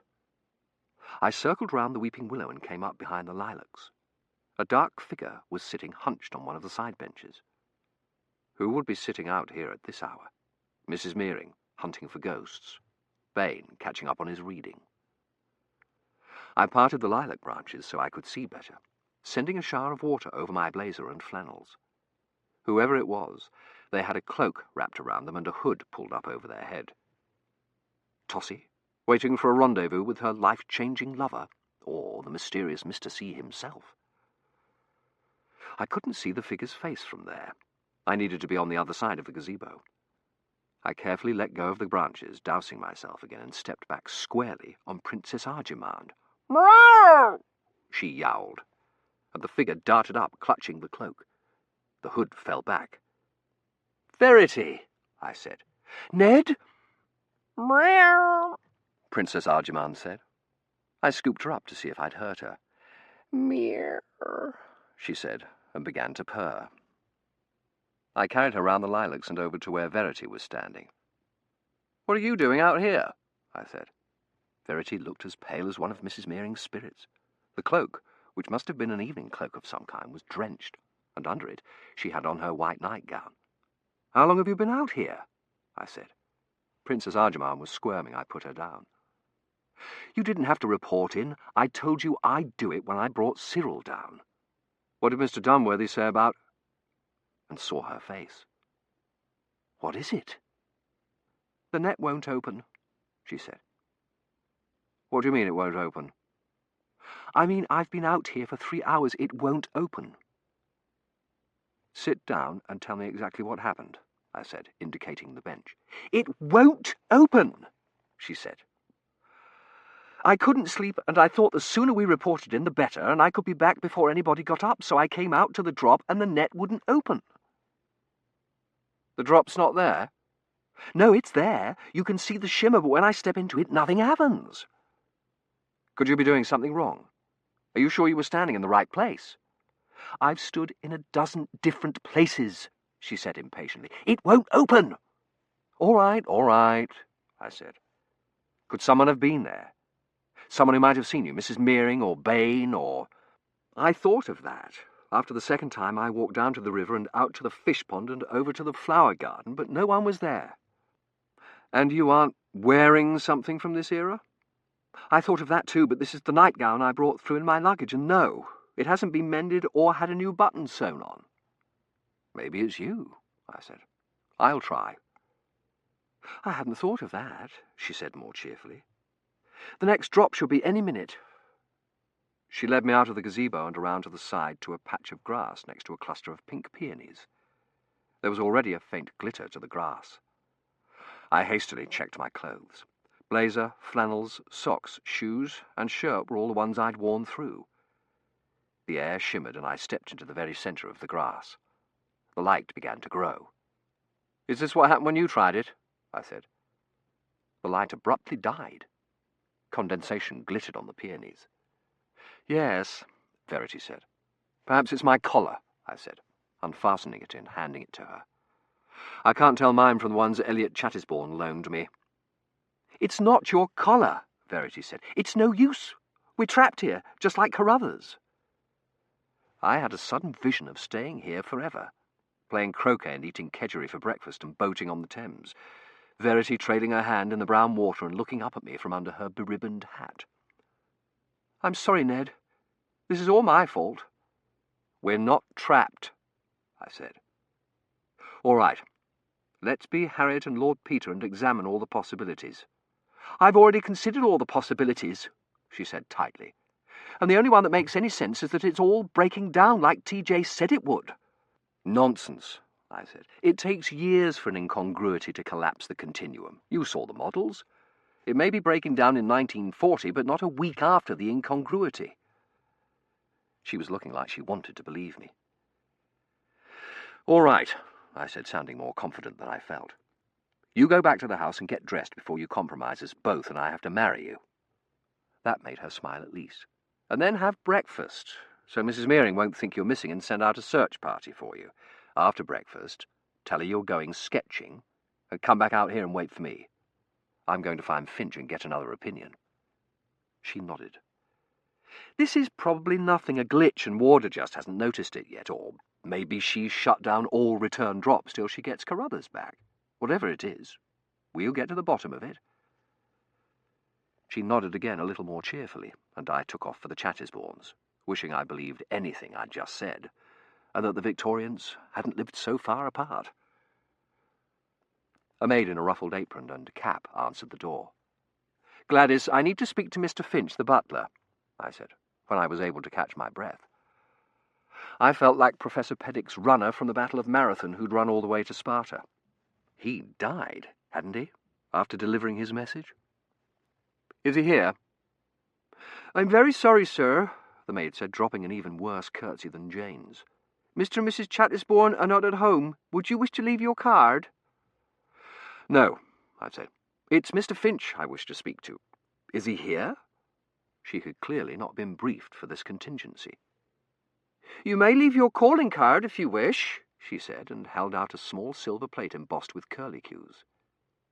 "Where did Mr. and Mrs. Chattisbourne go?" I persisted. "Did Mr. Finch drive them?" She looked completely undone. "Mr. and Mrs. Chattisbourne are not at home," she said, and shut the door in my face. I went round to the kitchen and knocked on the door. It was answered by another maid. This one had on a canvas apron and a kerchief and was armed with a potato peeler. "I need to speak to the butler, Mr. Finch, Gladys," I said.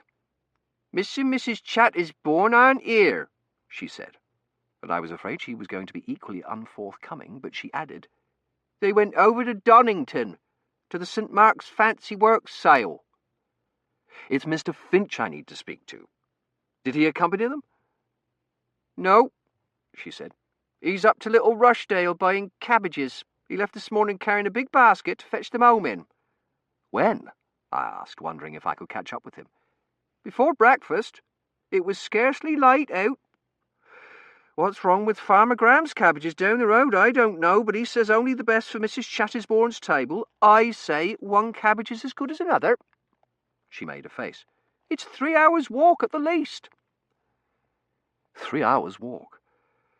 There was no point in going after him, and he wouldn't be back soon enough to justify waiting. "When he gets back, would you be good enough to tell him that Mr. Henry from the Meerings was here and to please come see him at once?" She nodded. "So I should imagine he'll be all tuckered out by the time he gets back." Why he should have decided to go today after the night we had, I don't know. Mrs. Marmalade had her kittens last night, and a time we had finding out where she'd hid 'em. I wondered if the rules against discussing sex didn't apply to the servant classes, or if once the kittens were a fact, they became an acceptable topic. Last time it was the root cellar, she said, and once their eyes are open you can never find them all to drown them. And the time before we never did find where she did them. That Mrs. Marmalade's a sly boot, she is. Yes, well, if you'd just please give him my message as soon as he gets back, I said, putting on my boater. The time before that, it was Miss Pansy's sewing box. And the time before that, the linen drawer in the upstairs cupboard. The sly boots know you'll try to take their kittens, you know, and so they hide them in the most peculiar places. When the Mearing's cat had her kittens last winter, she hid them in the wine cellar, and they didn't find them for nearly 3 weeks. Christmas Day it was they finally found them, and what a time catching them all. When I was in service at the Widow Wallace's, the cat had her kittens in the oven. I managed to get away after several more anecdotes about resourceful cat mothers and hot-footed it back to the gazebo. At first I didn't see Verity, and I thought perhaps she'd tried it again while I was gone and been successful, but she was on the other side of the gazebo, sitting under a tree. She was wearing the white dress I'd first seen her in, and her neck was bent gracefully over her sketchbook. "Any luck?" I said. "Nothing." She got to her feet. "Where's Finch?" "Off buying cabbages in a neighbouring village," I said. "I left a message for him to come to Matching's End as soon as he gets back."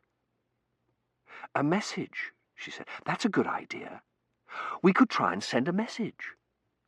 She looked speculatively at her sketchbook. "You don't have any paper you brought through with you, do you?" I shook my head. "Everything I brought through was washed away when the boat capsized." "No. Wait. I've got a banknote." I got it out of my pocket. "But what do we write with?" "We take the chance that a millilitre or so of carbon is a non-significant article," she said, holding up her charcoal pencil. "That's too thick," I said. "I'll go back to the house and fetch a pen and ink. When's the next rendezvous?" "Now," Verity said, and pointed at the shimmering air. There wasn't time to race to the house and back, let alone scrawl "can't get through" and our coordinates. "We'll need to wait till next time," I said. Verity was only half listening to me. She was watching the growing glow in the grass. She stepped into the centre of it and handed me her sketchbook and pencil. "You see," she said, the glow immediately dimmed. "It still won't open," and disappeared in a shimmer of condensation. Well, and that was that. The continuum hadn't broken down, at least not yet, and we weren't trapped here. Ah, well, it was probably for the best. I truly did hate kedgeree, and croquet matches were deadly. And if St. Michael's was any indication, the late summer would bring on hordes of jumble sales and fêtes. I looked at my pocket watch. It was past IX. I needed to get back to the house before somebody saw me and asked me what I was doing loitering out here, and with luck I might still be able to get some devilled kidneys or smoked kippers from the Stag at Bay. I started for the rockery and nearly ran into Bain. He was standing looking grimly out over the Thames, and I scanned the water looking for Princess Arjamand out in the middle of it, treading water with her white paws. I didn't see her, but Bain was going to see me in a moment. I ducked back into the lilacs, trying not to rustle any leaves, and nearly stepped on Princess Arjamand. "Meow," she said loudly. "Mrar." Bain turned and looked straight at the lilacs, frowning. "Meow," Princess Arjamand said. "Shh," I said, silently, putting my fingers to my lips. She began rubbing up against my leg, meowing loudly. I stooped to pick her up and knocked against a dead branch. It snapped off, its brittle leaves rattling sharply. Bain started toward the lilacs. I began thinking up excuses. A lost croquet ball? And what was I doing playing croquet by myself at 9 o'clock in the morning? Sleepwalking? No, I was fully dressed. I looked longingly back at the gazebo, gauging the distance and time to the next rendezvous. Both too far, and knowing Princess Arjamand, she'd saunter in at the last minute and cause another incongruity in the continuum. It would have to be a lost croquet ball. Maya! Princess Arjamand said loudly, and Bane raised his arms to part the lilac bushes. Bane, come here immediately, Tossie said from the towpath. I wish to speak to you. Yes, miss, he said, and went over to where she was standing, dressed in ruffles, tucks, and lace, and holding her diary. I took advantage of the distraction to scoop Princess Arjamand up and step farther into the depths of the lilacs. She snuggled against my chest and began purring loudly. Yes, miss, Bane said. I insist that you apologize to me, Tossie said imperiously. You had no right to say what you did yesterday. You are quite right, Bane said solemnly. It was not my place to express my opinions, even though they were solicited, and I do apologize for speaking as I did. Me, Princess Arjamand said. In listening, I had forgotten to keep petting her, and she put her paw gently on my hand. More. Tossie looked round distractedly, and I backed farther out of sight behind the bushes. Admit that it was a beautiful piece of art, Tossie said. There was a long pause, and then Bane said quietly, As you wish, Miss Meering. Tossie's cheeks flushed pink. Not as I wish. The Reverend Mr. Dolt said it was... There was a pause. An example of all that was best in modern art. I copied it down in my diary. Yes, miss. Her cheeks went even pinker. Are you daring to disagree with a man of the cloth? No, miss. My fiancé, Mr. St. True's, said it was extraordinary. Yes, miss, Bane said quietly. Will that be all, miss? No, it will not be all. I demand that you admit you were wrong about its being an atrocity and mawkishly sentimental. As you wish, miss. Not as I wish, she said, stamping her foot. Stop saying that! Yes, miss. Mr. St. True's and the Reverend Mr. Dolt are gentlemen. How dare you contradict their opinions? You are only a common servant. Yes, miss, he said wearily. You should be dismissed for being insolent to your betters. There was another long pause, and then Bane said, All the diary entries and dismissals in the world cannot change the truth. Galileo recanted under threat of torture, but that did not make the sun revolve round the earth.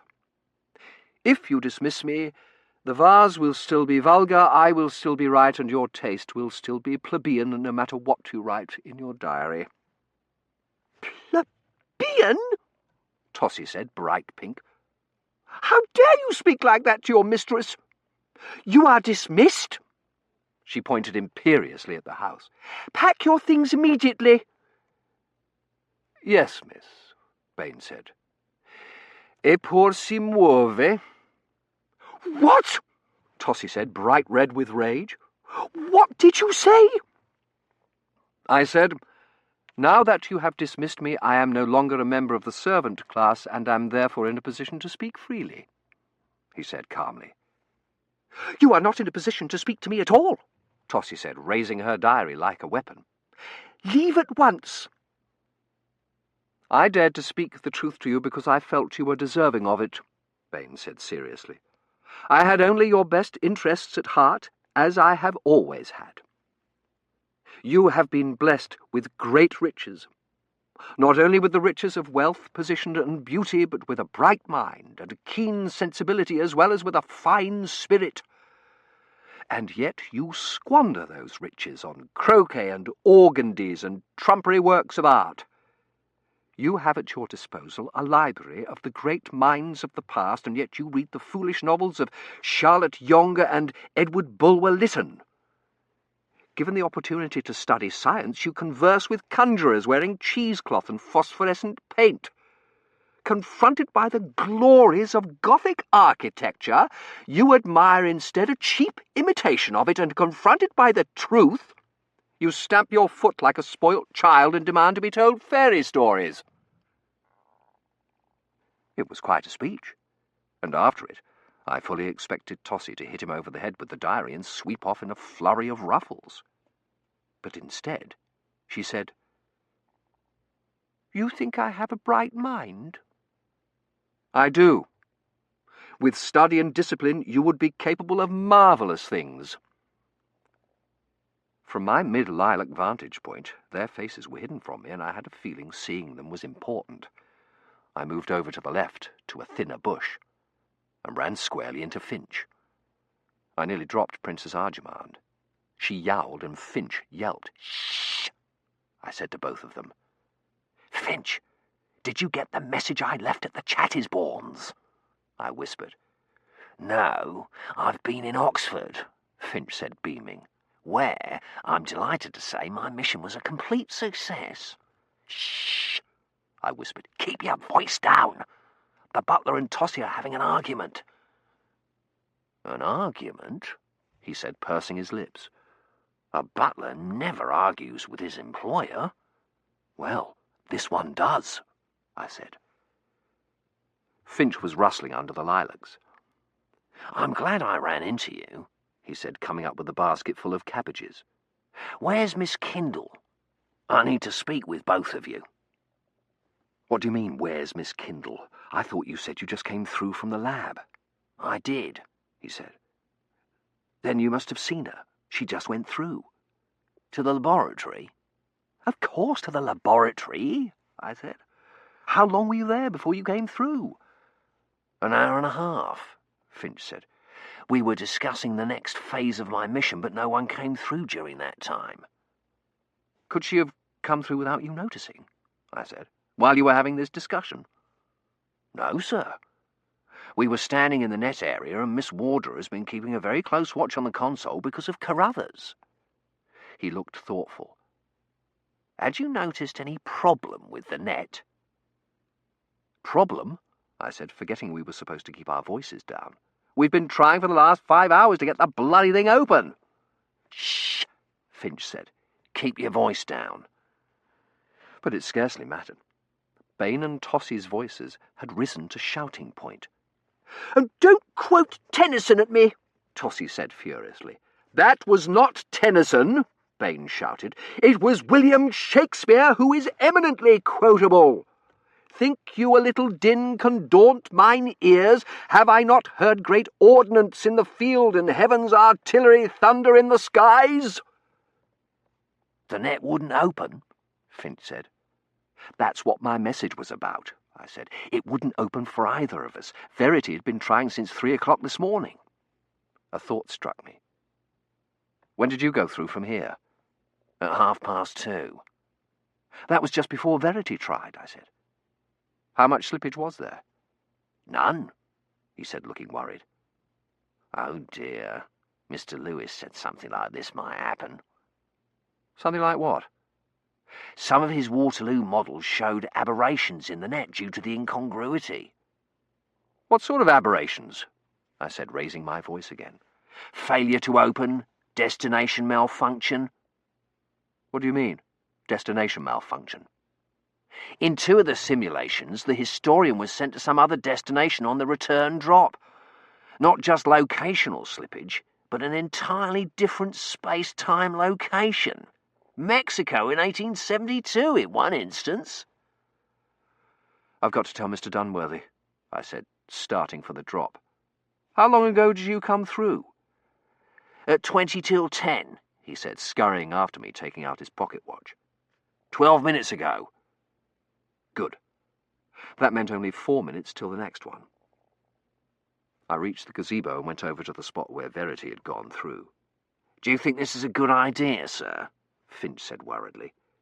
"If the net's not working properly—" "Verity might be in Mexico or God knows where else," I said. "But she'd have come back, sir, wouldn't she, as soon as she realised it was the wrong destination?"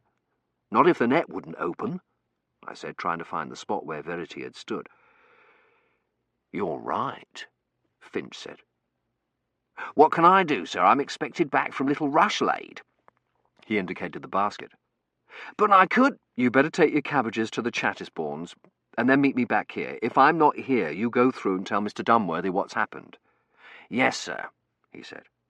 What if the net won't open, sir? It'll open, I said grimly. Yes, sir, he said, and hurried off with his basket.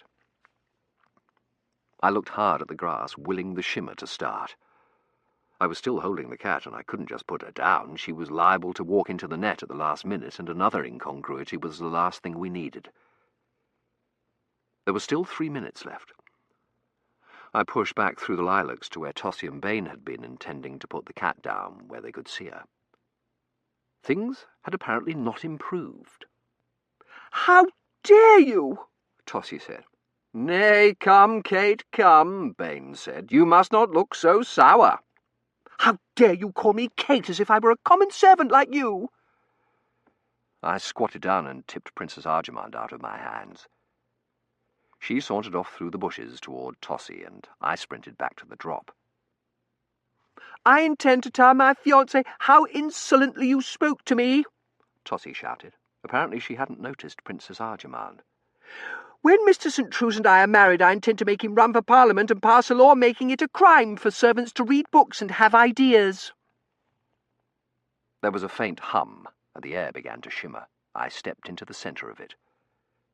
"And I intend to write down everything you say to me in my diary," she said, "so that my children and my children's children shall know what a rude, insolent, barbaric, common—" "What are you doing?" The net began to shimmer in earnest, and I didn't dare step out of it. I craned my neck, trying to see over the lilacs. "What are you doing?" Tossie cried. "Put me down!" A string of screamlets. "Put me down this instant!" "I have only your best interests at heart," Bain said. I looked at the growing light, trying to gauge how long I had. Not long enough, and I couldn't risk waiting for the next drop, not with Verity God knew where. Mexico had had a revolution in the 1870s, hadn't it? "I shall have you arrested for this!" A series of thumps, as of someone beating on someone's chest. "You arrogant, horrid, uncivilized bully!" "And thus I'll curb her mad and headstrong humour," Bain said. "He that knows better how to tame a shrew, now let him speak." The air around me filled with light. "Not yet," I said, and, as if in response, it dimmed a little. "No," I said, not knowing whether I wanted the net to open or not. "Put me down," Tossie demanded. "As you wish, miss," Bain said. The light from the net flared and enfolded me. "Wait," I said as it closed, and thought I heard a splash. "Can you row?" the sheep asked, handing her a pair of knitting needles as she spoke. "Yes, a little, but not on land, and not with needles," Alice was beginning to say, when suddenly the needles turned into oars in her hands, and she found they were in a little boat, gliding along between banks. So there was nothing for it but to do her best. Lewis Carroll. Chapter 23. Arrival. In the lab. I attempt to ascertain my space-time location. I hide. Zuleika Dobson. Eavesdropping. Treasures of various cathedrals. In a bookstore. Timelessness of men's clothing. Timelessness of books. More eavesdropping. Spoiling the ends of mysteries. In a dungeon. Bats. I attempt to use the little grey cells.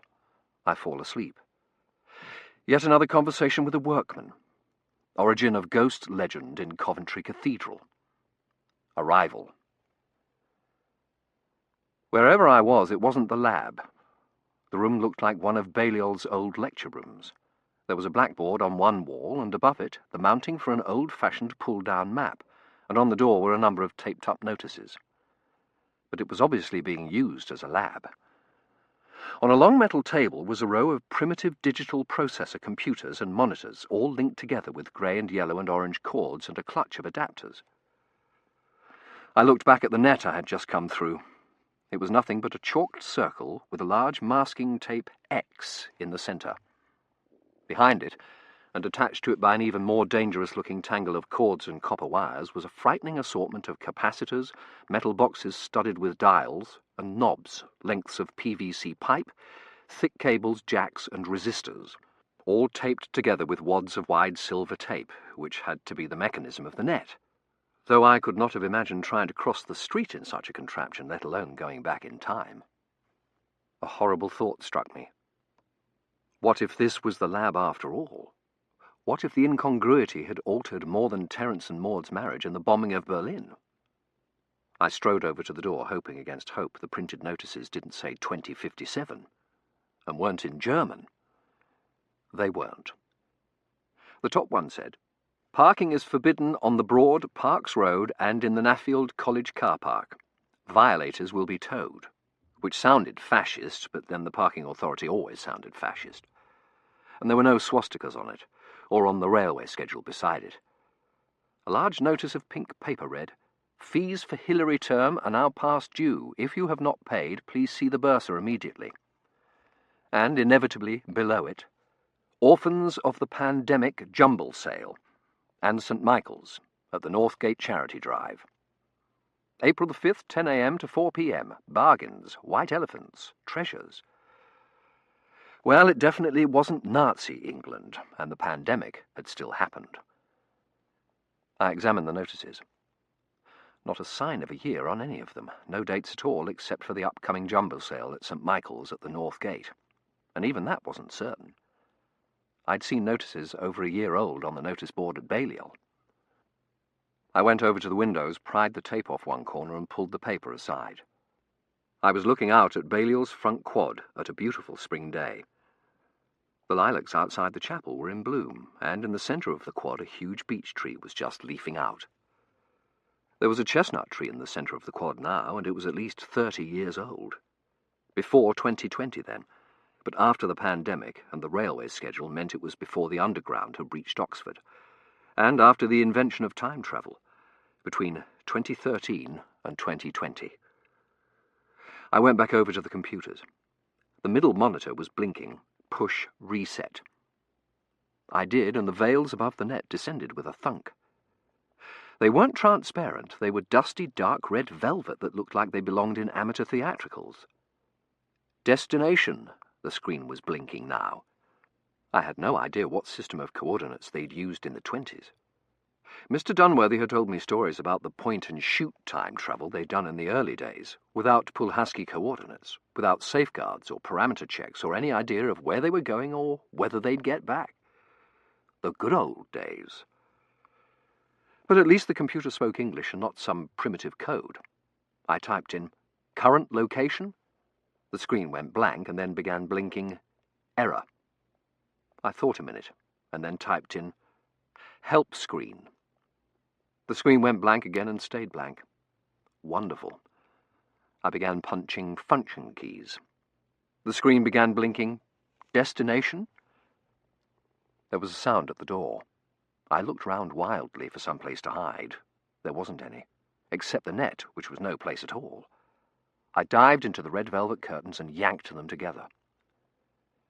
Whoever was at the door was having difficulty getting in. There was a good deal of rattling and jimmying before the door opened. I retreated to the centre of the net and stood very still. There was the sound of the doors closing, and then silence. I stood there, listening. Nothing. Had whoever it was changed their mind and gone out again? I took a careful step toward the edge and pulled the curtains a millimetre apart. A beautiful young woman was standing by the door, biting her lip and looking straight at me. I fought the impulse to jerk back. She hadn't seen me. I wasn't sure she was seeing the net either. She seemed lost in some inner vision of her own. She was wearing a calf-length white dress that could have been from any decade from the 1930s on. Her red hair was long and looped up in the knotted ponytail of the Millennium era, but that didn't necessarily mean anything. Historians in the 50s wore them too, along with braids and snoods and coronets, anything to keep the long hair they had to have for their drops out of the way. The young woman looked younger than Tossie, but probably wasn't. She was wearing a wedding ring. She vaguely reminded me of someone. It wasn't Verity, though her determined expression made me think of Verity, and not Lady Shrapnel or any of her ancestors. Somebody I'd met at one of my jumble sales? I squinted at her, trying to get a fix. Her hair was wrong. Should it be lighter? Reddish blonde, perhaps? She stood there a long minute, with the look Verity had had, frightened, angry, determined, and then walked rapidly in the direction of the computers and out of my line of sight. Silence again. I listened for the quiet click of keys, hoping she wasn't setting up a drop, or typing in directions for the veils to rise. I couldn't see from this angle. I moved carefully to the next break in the curtain and peered through. She was standing in front of the comps, staring at them, or rather past them, through them, with that same look of determination. And something else I'd never seen on Verity's face, not even when Terence had told us he and Tossie were engaged, an edge of reckless desperation. There was a sound at the door. She turned and immediately started toward the door, and out of range again. And the person at the door obviously had a key. By the time I'd moved back to my original vantage point, he was standing in the open door looking at her. He was wearing jeans and a ragged sweater and spectacles. His hair was light brown and the longish, indeterminate cut historians adopt because it can be manoeuvred into almost any era's style. And he looked familiar, too, though it was probably just the expression on his face, which I would have known anywhere. I should. It was the expression I had every time I looked at Verity. He was holding a fat stack of papers and folders, and he still had the key to the lab in his hand. "Hello, Jim," she said, her back to me, and I wished I could see her face, too. "What are you doing here?" he said in a voice I knew as well as my own. Good Lord, I was looking at Mr. Dunworthy. Mr. Dunworthy. He told me stories about the infancy of time travel, but I had always thought of him as, you know, Mr. Dunworthy. I hadn't imagined him as skinny or awkward, or young, or in love with somebody he couldn't have. "I came to talk to you," she said, "and to Shoji. Where is he?" "Meeting with the head," Mr. Jim said. "Again?" He went over to the table and dumped his load of papers and folders on the end of it. I switched peepholes, wishing they'd stay put. "Is this a bad time?" she said. "The worst of times," he said, looking through the stack for something. "We've got a new head of the history faculty since you left to marry Bitty, Mr. Arnold P. Lassiter. P for prudence. He's so cautious we haven't done a drop in 3 months. Time travel is an endeavour that should not be undertaken without a complete knowledge of how it works, which means filling up forms and more forms. He wants complete analyses on every drop. The ones he's willing to authorise, that is, which are few and far between. Parameter checks, slippage graphs, impact probability stats, security checks." He stopped rummaging. "How did you get into the lab?" "It was unlocked," she said, which was a lie. I twisted my head around, trying to find an angle from which I could see her face. "Wonderful," Jim said. "If Prudence finds out, he'll have a fit." He found the folder he wanted and pulled it out of the stack. "Why isn't Bitty the Bishop with you?" he said almost belligerently. "He's in London appealing the C of E's ruling." Jim's face changed. "I heard about Coventry's being declared non-essential," he said. "I'm sorry, Lizzie." Coventry. Lizzie.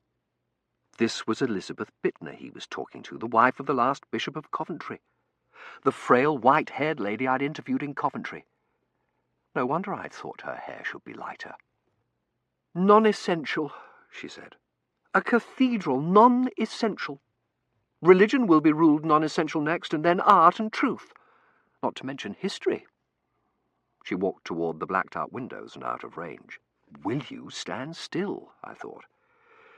"It's so unfair," she said. "They kept Bristol, you know." "Bristol?" "Why didn't Coventry make the cut?" Jim said, moving so I couldn't see him either. "The C of E ruled that all churches and cathedrals have to be 75% self-supporting, which means tourists. And the tourists only come to see tombs and treasures. Canterbury's got Becket, Winchester's got Jane Austen and a black Tournai marble font, and St. Martin's in the Fields is in London, which has the Tower and Madame Tussauds. We used to have treasures.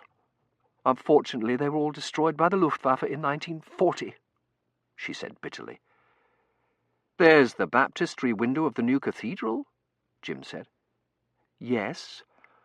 Unfortunately, there's also a church that looks like a factory warehouse and stained glass windows that face the wrong way, and the ugliest tapestry in existence. Mid-19th century was not a good period in art or architecture. They come to see the ruins of the old cathedral, don't they? Some of them. Not enough.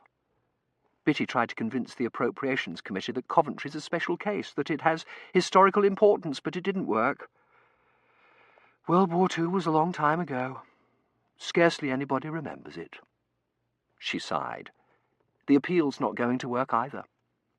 What happens then? Will you have to close? She must have shaken her head. We can't afford to close. The diocese is too far in debt. We'll have to sell. She abruptly moved back into my line of sight, her face set. The Church of the Hereafter made an offer. It's a New Age sect. Ouija boards, manifestations, conversations with the dead. It'll kill him, you know. Will he be completely out of a job?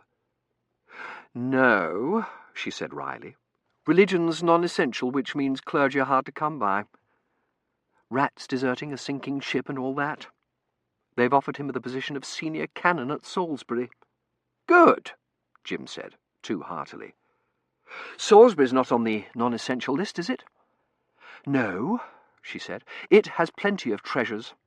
And Turner. It's too bad he couldn't have come to Coventry to paint. But you understand, Bitty can't bear to sell it. He's descended from Thomas Botoner, who helped build the original cathedral. He loves the cathedral. He'd do anything to save it. And you'd do anything for him? Yes, she said, looking steadily at him. I would. She took a deep breath. That's why I came to see you. I have a favour to ask. She stepped eagerly toward him, and they both moved out of my line of sight. I was thinking if we could take people back through the net to see the cathedral, she said, to see it burn down, they'd realise what it meant, how important it was.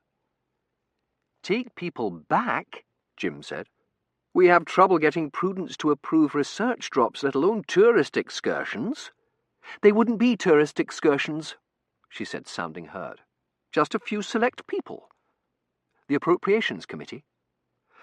And some vid reporters. If we had the public on our side, if they saw it with their own eyes, they'd realise... Jim must have been shaking his head because she stopped and switched tactics. We wouldn't necessarily have to go back to the air raid, she said rapidly. We could go to the ruins afterward, or to the old cathedral. It could be in the middle of the night, when there wouldn't be anybody in the cathedral. If they could just see the organ and the Dance of Death Miserere and the 15th century children's cross for themselves, they'd realise what it meant to have lost Coventry Cathedral once, and they wouldn't let it happen again. Lizzie, Jim said, and there was no mistaking that tone. And she had to know it was impossible. Oxford had never allowed sightseeing trips, not even in the good old days, and neither had the net. She did know it. You don't understand, she said despairingly. It'll kill him. The door opened and a short, scrawny kid with Asian features came in. Jim, did you run the parameter... He stopped, looking at Lizzie. She must have cut a real swath in Oxford, like Zuleika Dobson. Hello, Shoji, Lizzie said. Hello, Liz, he said. What are you doing here? How'd the meeting with Prudence go? Jim said. About like you'd expect, Shoji said. Now it's the slippage he's worried about. What's its function? Why does it fluctuate so much? His voice became prissy and affected, imitating Lassiter's voice. We must consider all possible consequences before we initiate action. He reverted to his own voice. He wants a complete analysis of slippage patterns on all past drops before he'll authorise any new ones. He crossed out of my line of sight and over to the computers. You're joking, Jim said, following him. That'll take 6 months. We'll never go anywhere. I think that's the general idea, Shoji said, sitting down at the middle computer and beginning to type. If we don't go anywhere, there's no risk. Why are the veils down? There was no record of a time traveller from the future or the past suddenly materialising in Balliol's lab, which either meant I hadn't been caught or I'd come up with an extremely convincing story. I tried to think of one. "If we don't go anywhere," Jim said, "how are we supposed to learn anything about time travel? Did you tell him science involves experiments?" Shoji began hitting keys on the keyboard.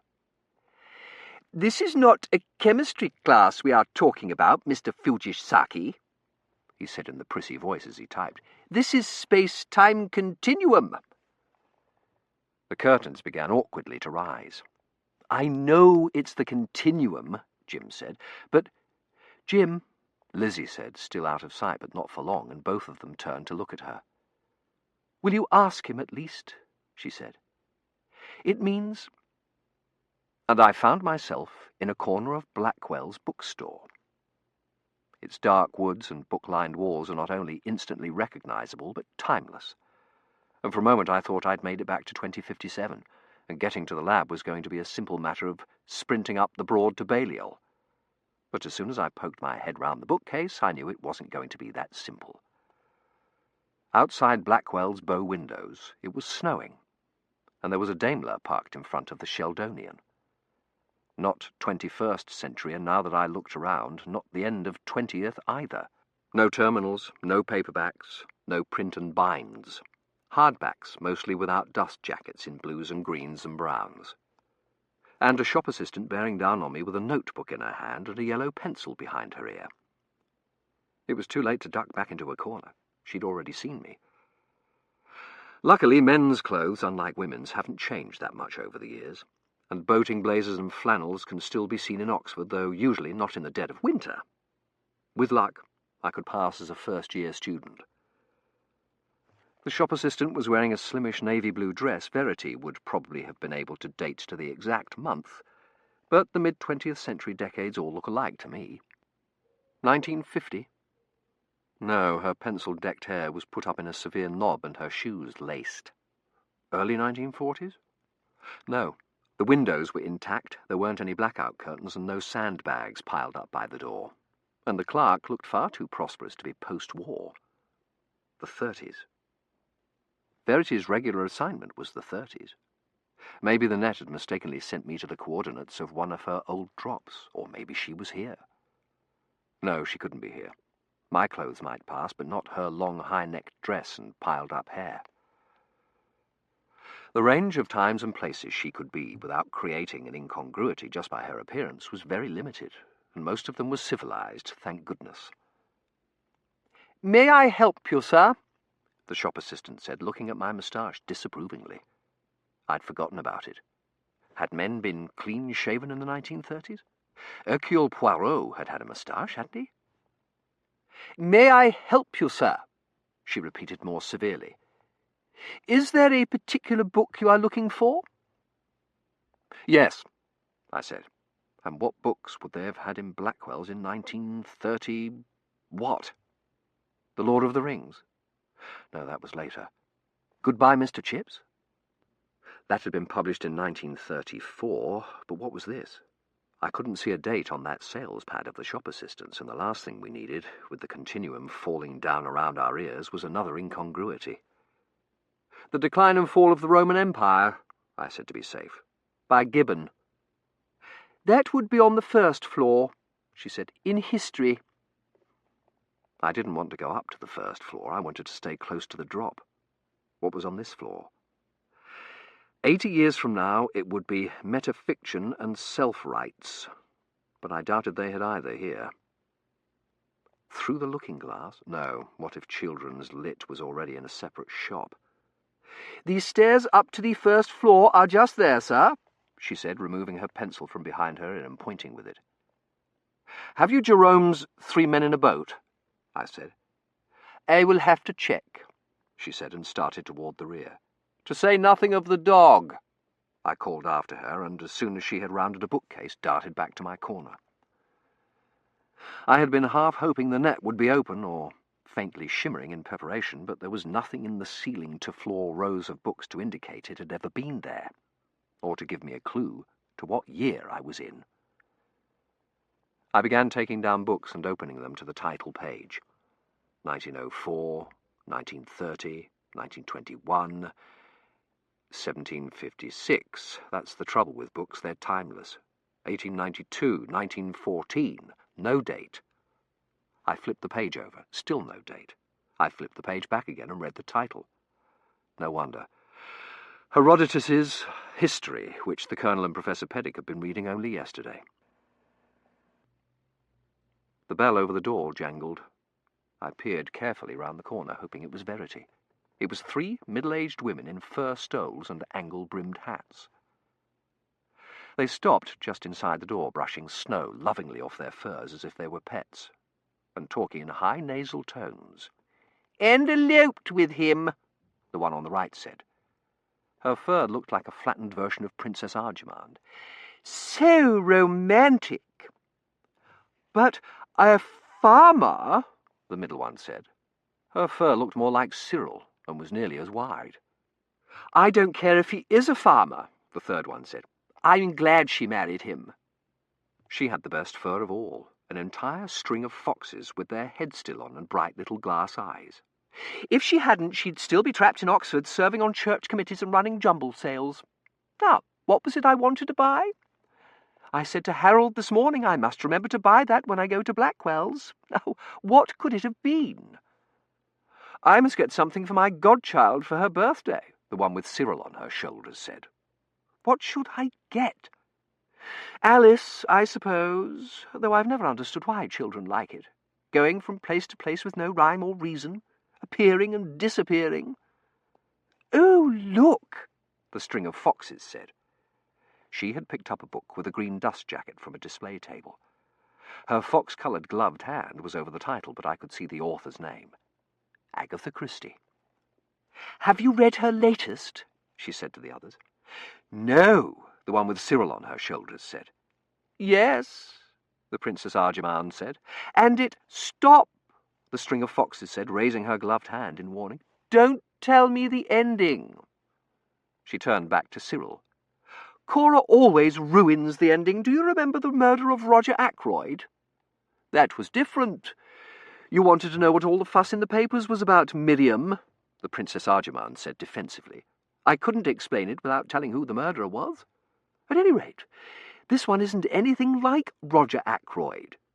There's this girl who someone is attempting to murder, or at least that's what one's supposed to think. Actually, don't tell me the ending," the little foxes said.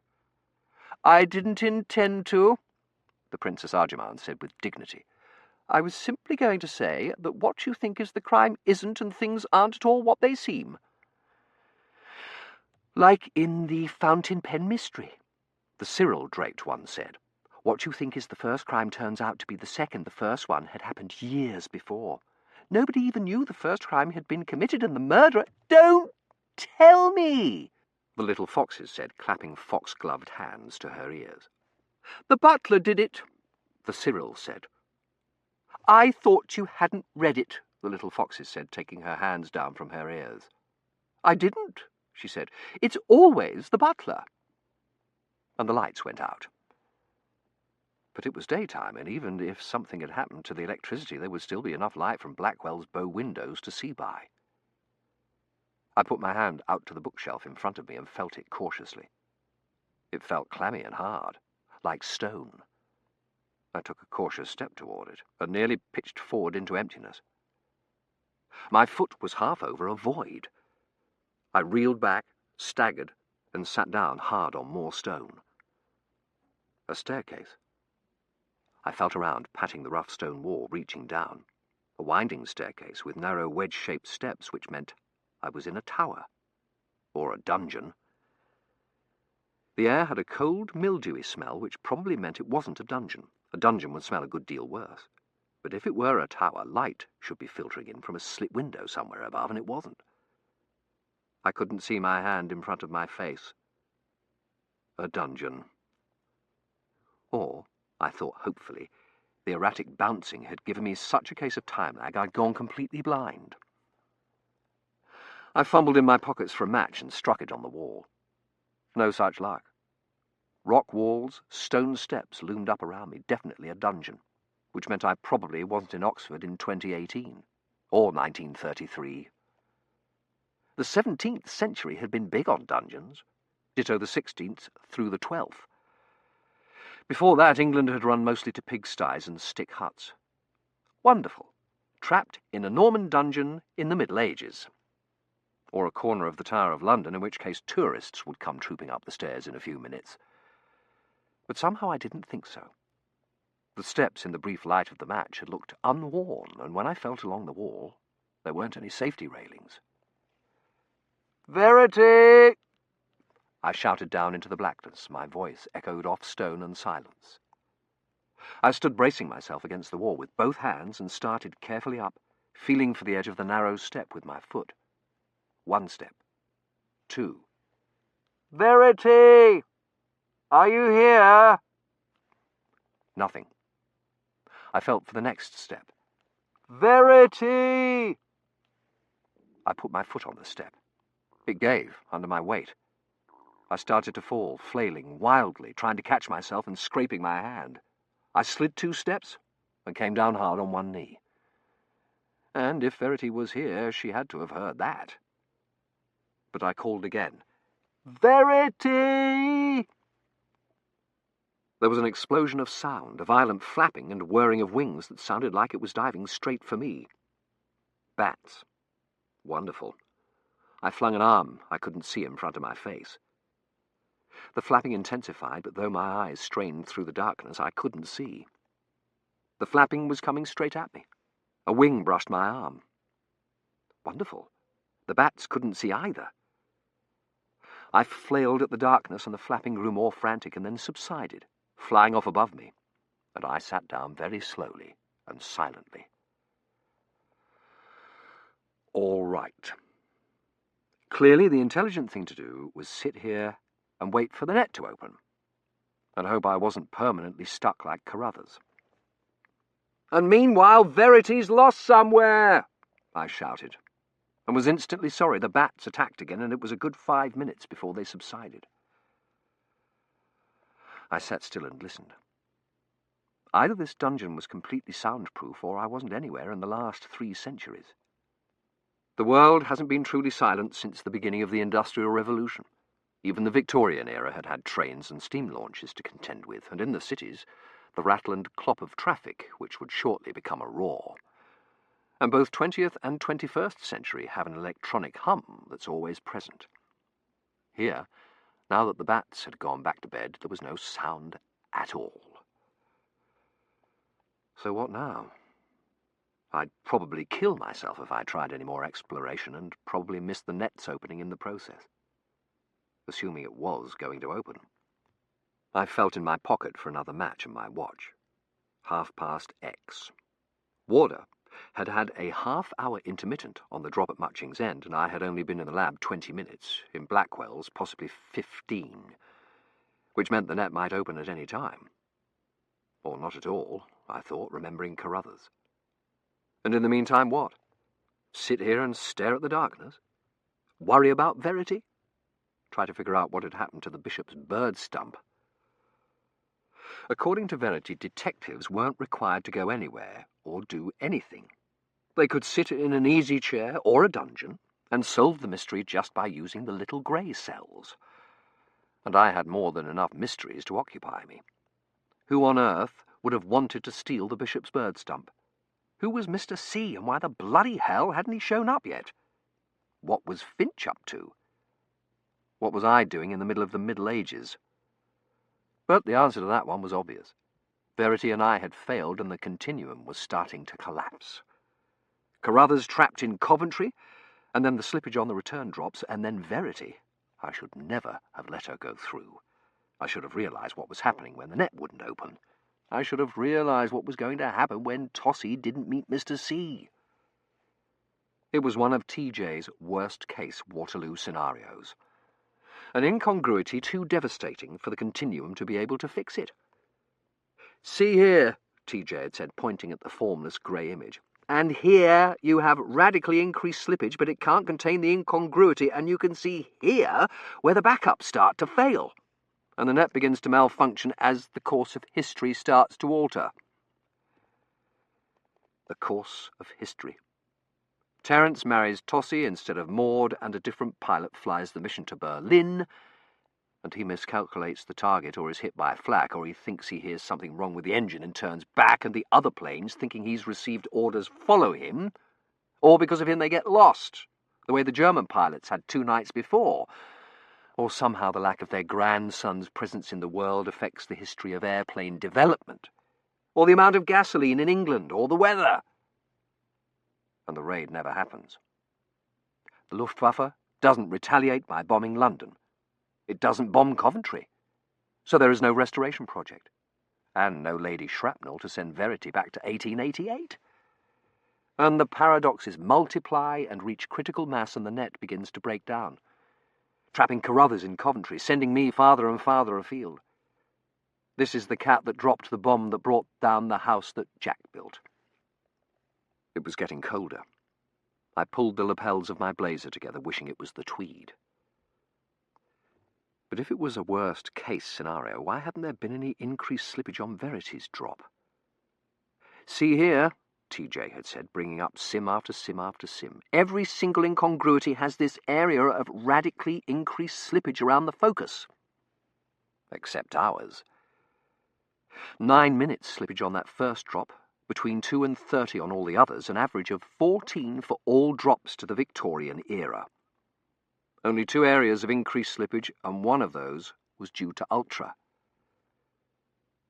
I took my coat off and wrapped it around me like a blanket, shivering and thinking about ultra. Ultra had had a system of backups too. The first line of defence was secrecy. But if there was a breach, they put their secondary system of defences into action like they had done in North Africa. They'd been using ultra to locate and sink convoys carrying fuel oil to Rommel, which could have roused suspicions that codes were being broken, so a spotter plane had been sent up each time to be seen by the convoy so the Nazis could blame the sinking on having been spotted.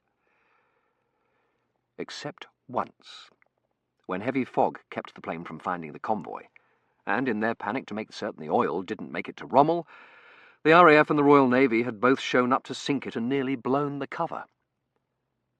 So the head of Ultra put a backup plan into operation, planning rumours in the port of Malta, sending an easily decodable message to a non-existent agent, arranging for it to be intercepted.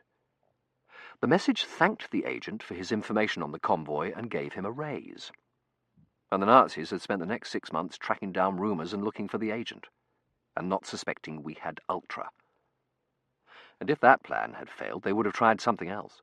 And even if all the plans had failed, they would have failed after, not during, the breach. No matter how bad the incongruity was, the continuum should have tried to prevent it. Instead, it had added 9 minutes slippage, 9 minutes that had sent Verity through at the exact moment to save the cat, when 5 minutes either way would have prevented it from happening at all. It was as if the continuum had taken one look at the incongruity and fainted dead away like Mrs. Meering. Verity had said to look for the one little fact that didn't fit, but none of it fit. Why, if the continuum was trying to repair itself, hadn't it sent me through at Muching's End so I could have returned the cat before Mrs. Meering went off to consult Madame Iritosky? Why had it sent me through 3 days late, and just in time to prevent Terence from meeting Maud? And the biggest little fact of all, why had the net allowed the incongruity at all when it was supposed to shut down automatically? "You understand, these are all hypothetical scenarios," TJ had said. "In all these cases, the net refused to open." It was impossible to get anywhere near Waterloo, or Ford's Theatre, or Franz Joseph Street. If the cat was so pivotal to the course of history, why wasn't it impossible to get anywhere near Muching's End? Why wasn't there increased slippage on Verity's drop where it was needed, and so much in Oxford in April 2018?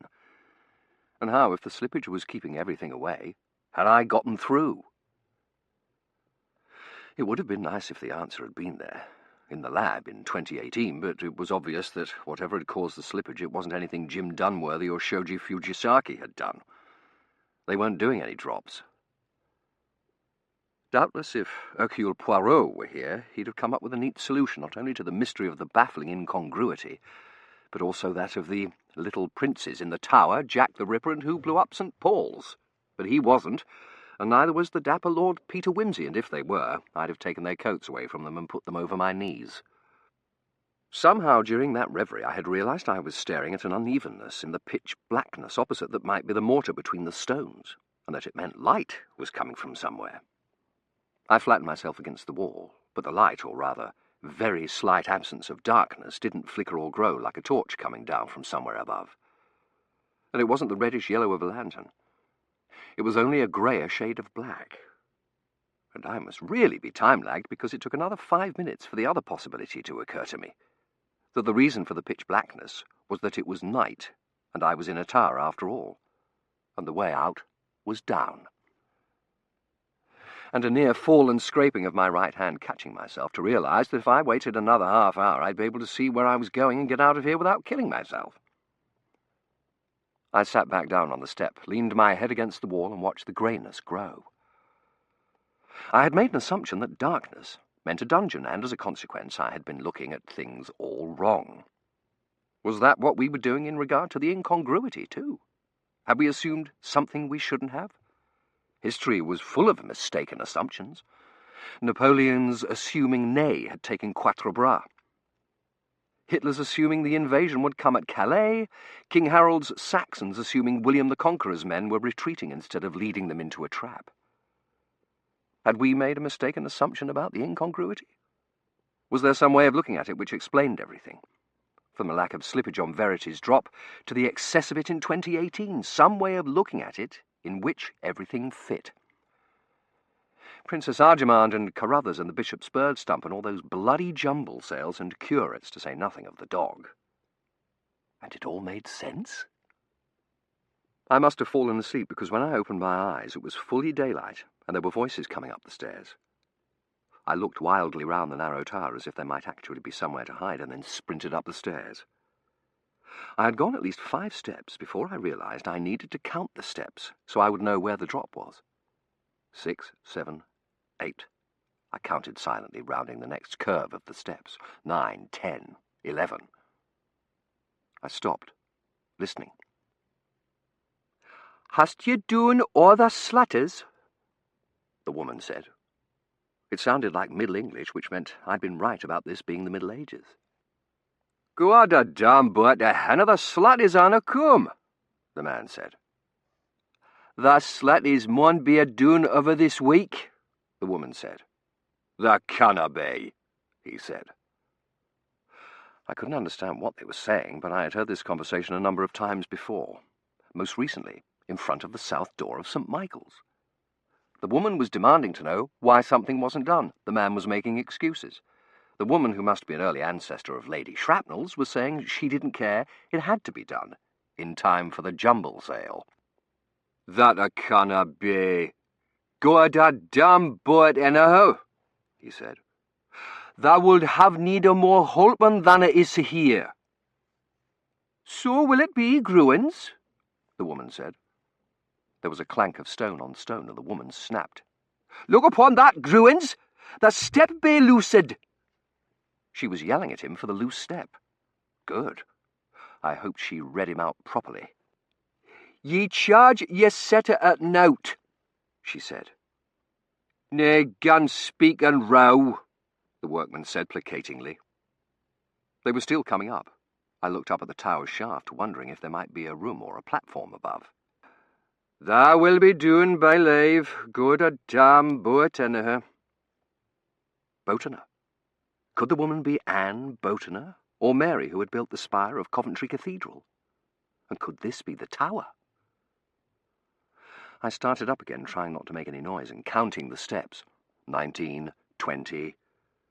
There was a platform overlooking an open space. I looked down at it.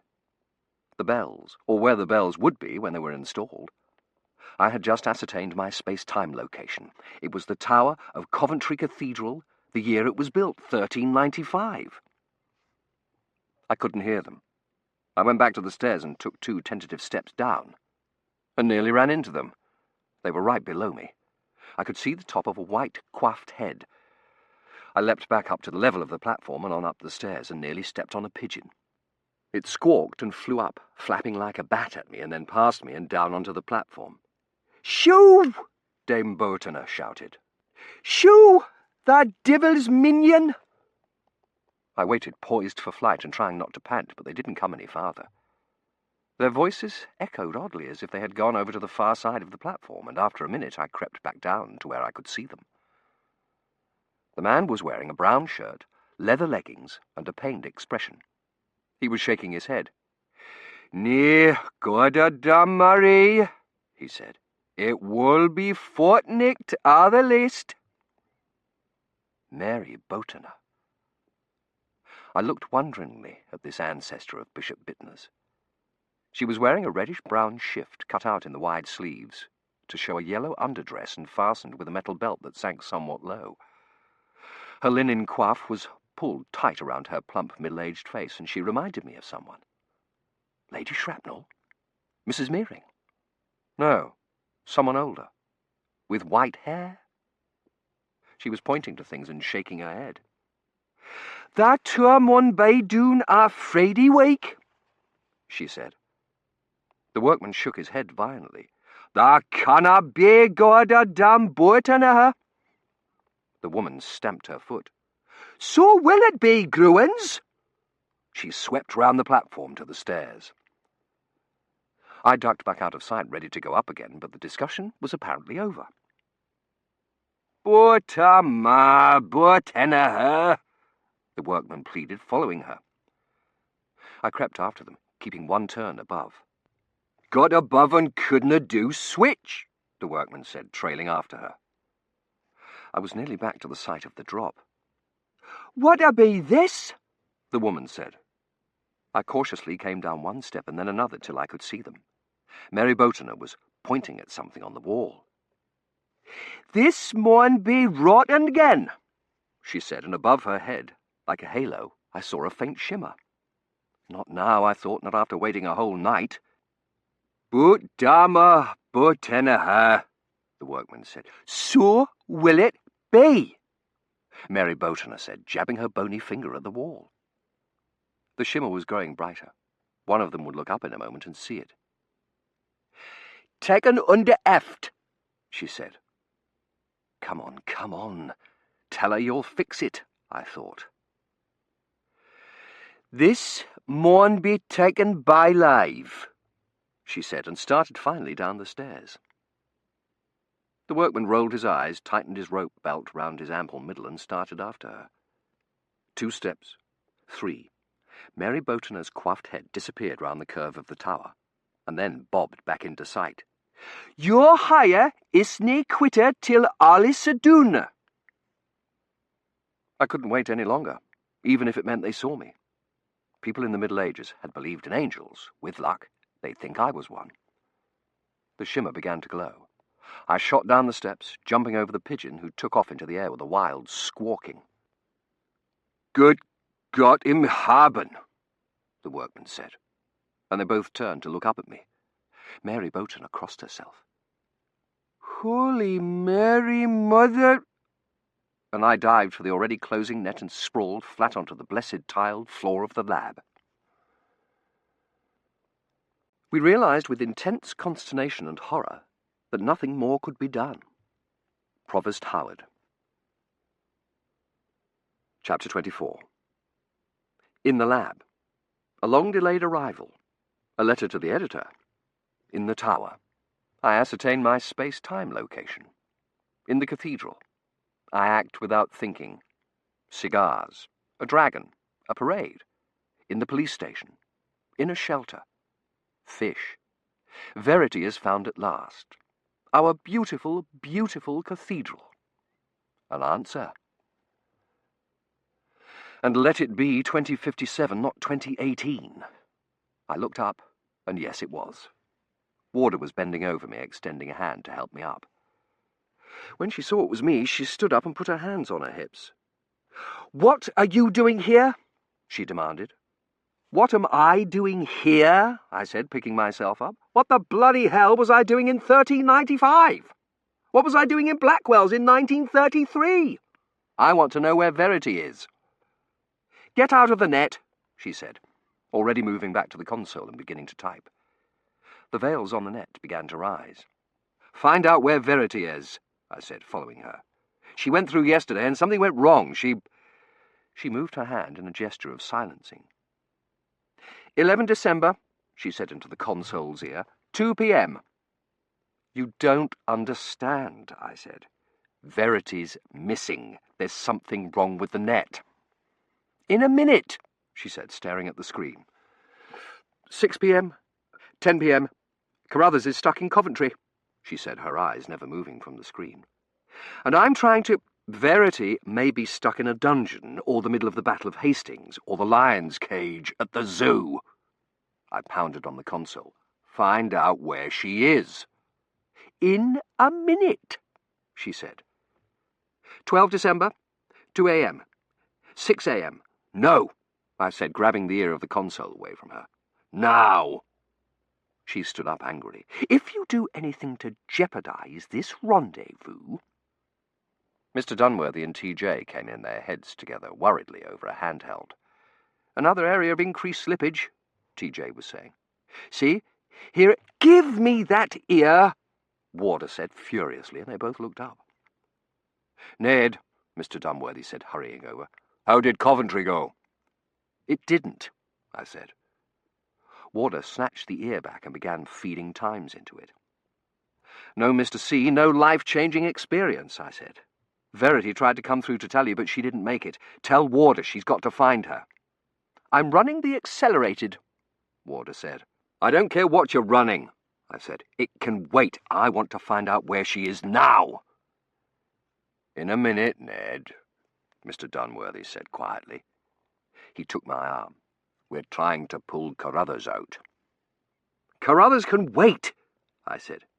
"You know where he is, for God's sake. Verity could be anywhere." "Tell me what's happened," he said, still calmly. "The net's starting to break down," I said. "That's what's happened. Verity went through to tell you we failed at Coventry, and right after she'd gone through, Finch came through and said she hadn't come through to the lab. So I tried to come through and tell you, but I ended up here in 2018 and then in Blackwell's in 1933. And then in a—" "You were in the lab in 2018?" Mr. Dunworthy said, looking at TJ. "That's where the area of slippage was. What did you see, Ned?" "And then in the tower of Coventry Cathedral in 1395, I said. "Destination malfunction," TJ said worriedly. 2 p.m, 6 p.m, Warder said, her eyes on the screen. "The net's breaking down," I said, "and Verity's out there somewhere. You've got to get a fix on her and—" "Warder," Mr. Dunworthy said. "Stop the accelerated. We need—" "Wait, I'm getting something," she said. "Now," Mr. Dunworthy said. "I want a fix on Verity Kindle." "In a min—" And Carruthers appeared in the net. He was wearing the same thing he'd been wearing last time I'd seen him, his AFS coveralls and non-regulation helmet, except that they weren't covered with soot. "Well, it's about time," he said, taking his tin helmet off. Warder ran over to the net, pushed through the veils, and flung her arms around his neck. "I was so worried," she said. "Are you all right?" "I nearly got arrested for not having an identity card," Carruthers said, looking slightly taken aback. "And I was this close to being blown up when a delayed HE went off. But otherwise I'm fine." He disentangled himself from Warder's arms. "I thought something had gone wrong with the net, and I was going to be stuck there for the duration of the war. Where the bloody hell have you been?" "Trying to get you out," Warder said, beaming at him. "We thought something had gone wrong with the net too. Then I thought of running an accelerated to see if we could get past whatever the block was." She linked her arm through his. "Are you certain you're all right? Can I get you anything?" "You can get me Verity now," I said. "I want you to run a fix right now." Mr. Dunworthy nodded. "All right," Warder snapped, and stomped over to the console.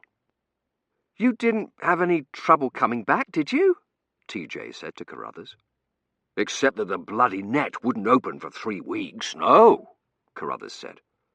"I mean, you didn't go to another destination before you came here?" Carruthers shook his head.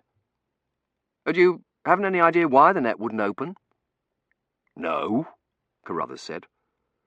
A delayed HE went off 100 yards from the drop. I thought perhaps it had done something to it.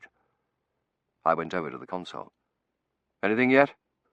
No, Warder said. And don't stand over me like that. It keeps me from concentrating. I went back over to Carruthers, who had sat down at TJ's sim setup and was pulling off his boots. One good thing came out of all this, he said, peeling off a very dirty sock. I can definitely report to Lady Shrapnel that the bishop's bird stump wasn't in the rubble. We cleared every inch of the cathedral, and it wasn't there. But it was in the cathedral during the raid. The head of the flower committee, this horrible old spinster sort named Miss Sharp, you know the type, grey hair, long nose, hard as nails, saw it at 5 o'clock that afternoon. She was on her way home after a meeting of the Advent Bazaar and Soldiers' Parcel Effort Committee, and she noticed some of the chrysanthemums in it were turning brown, and she stopped and pulled them out. I was only half listening. I was watching Warder, who was hitting keys, glaring at the screen, leaning back thoughtfully, hitting more keys. She has no idea where Verity is, I thought. So, you think it was destroyed in the fire? Mr. Dumworthy said. I do, Carruthers said. And everyone else does, except for this dreadful old harpy, Miss Sharp. She insists it was stolen. During the raid? Mr. Dumworthy asked. No. She says as soon as the sirens went, she came back and stood guard. So it must have been stolen after 5 and before 8. And whoever took it must have known there was going to be a raid that night. Numbers were coming up rapidly on the screen. Warder leaned forward, tapping keys rapidly. Have you got a fix? I'm getting it, she said irritably. She had an absolute bee in her bonnet about it, Carruthers said, peeling off his other sock and dumping it in his boot. Interrogated everyone who'd been in or near the cathedral during the raid. Accused the verger's brother-in-law. Even wrote a letter to the editor of the local paper about it. Generally made everyone's lives miserable. I didn't have to do any detective work on it. She was doing it all. If somebody had stolen the bishop's bird stump, you can be certain she'd have found it. I've got it, Warder said. Verity's in Coventry. Coventry? I said. When? November 14th, 1940. Where? I said. She tapped the keys and the coordinates came up. That's the cathedral, I said. What time? She worked the keys some more. 8:05 p.m. That's the raid, I said, and started for the net. Send me through. If the net's malfunctioning, TJ said. Verity's there, I said, in the middle of an air raid. Send him through, Mr. Dumworthy said. We've tried this before, remember, Carruthers said. Nobody could get near the place, including you. What makes you think— Give me your coveralls and helmet, I said. He looked at Mr. Dunworthy and then started to strip them off. What was Verity wearing? Mr. Dunworthy asked. Carruthers handed me the coveralls and I pulled them on over my tweeds. A long white high-neck dress, I said, and realised I'd made an erroneous assumption. Her clothes wouldn't create an incongruity in the middle of an air raid. No one would even notice them, or if they did, they'd think she was in her nightgown. Here, take this, TJ said, handing me a raincoat. I want a 5-minute intermittent, I said, taking the raincoat and stepping into the net. Warder lowered the veils. If you come through in the Marrows field, Carruthers said, the barn's to the west. The net began to shimmer. Carruthers said, Watch out for the dogs, and the farmer's wife, and found myself right back where I'd started from, and in pitch blackness. The darkness meant I was there the next night, or any of 1,000 nights, 100,000 nights, while the cathedral sat its way through the Middle Ages. And meanwhile Verity was in the middle of an air raid, and all I could do was stay put and wait for the bloody net to open again. No, I said, and smashed my fist against the rough rock, and the world exploded around me. There was a whoosh, and then a crump, and ack-ack guns started up off to the east. The darkness flared bluish-white and then the aftercolour of red, and I could smell smoke below me. "Verity!" I shouted and ran up the steps to the bells, remembering this time to count the steps. There was just enough orangish light to see by and a faint smell of smoke. I reached the bell platform and shouted up the stairs. "Verity, are you up here?" Pigeons, no doubt descendants of the one I'd disturbed 600 years ago, flapped wildly down the upper tower and into my face. She wasn't up there. I ran back down the stairs, shouting till I reached the step where I'd come through and began counting again. 31, 32. "Verity!" I shouted over the drone of planes and the wail of an air raid siren that had belatedly and unnecessarily started up. 53, 54, I counted. "Verity, where are you?" I hit the bottom step. 58. Remember that, I told myself, and pushed the tower door open and came out into the west porch. The smell of smoke was stronger here and had a rich, acrid scent to it like cigar smoke. "Verity!" I shouted, pushing open the heavy inner door of the tower, and came out into the nave. The church was dark except for the rude light and a reddish light in the windows of the clear story. I tried to estimate what time it was. Most of the explosions and sirens seemed to be off toward the north. There was a lot of smoke up near the organ, but no flames from the girdler's chapel, which had been hit early. So it couldn't be later than 8:30, and Verity couldn't have been here more than a few minutes. "Verity!" I called, and my voice echoed in the dark church. The mercer's chapel had been hit in the first batch of incendiaries. I started up the main aisle toward the choir, wishing I'd brought a pocket torch. The ack-ack stopped, and then started up again with renewed effort, and the hum of the planes got louder. There was a thud, thud, thud of bombs just to the east, and flares lit the windows garishly. Half of them, the half that had had their stained glass removed for safekeeping, were boarded up or covered over with blackout paper, but 3 of the windows on the north were still intact, and the greenish flares made them light the church momentarily with a sickly red and blue. I couldn't see Verity anywhere. Where would she have gone? I would have expected her to stay close to the drop, but perhaps the raid had frightened her and she'd taken shelter somewhere. But where? The drone of the planes became an angry roar. "Verity!"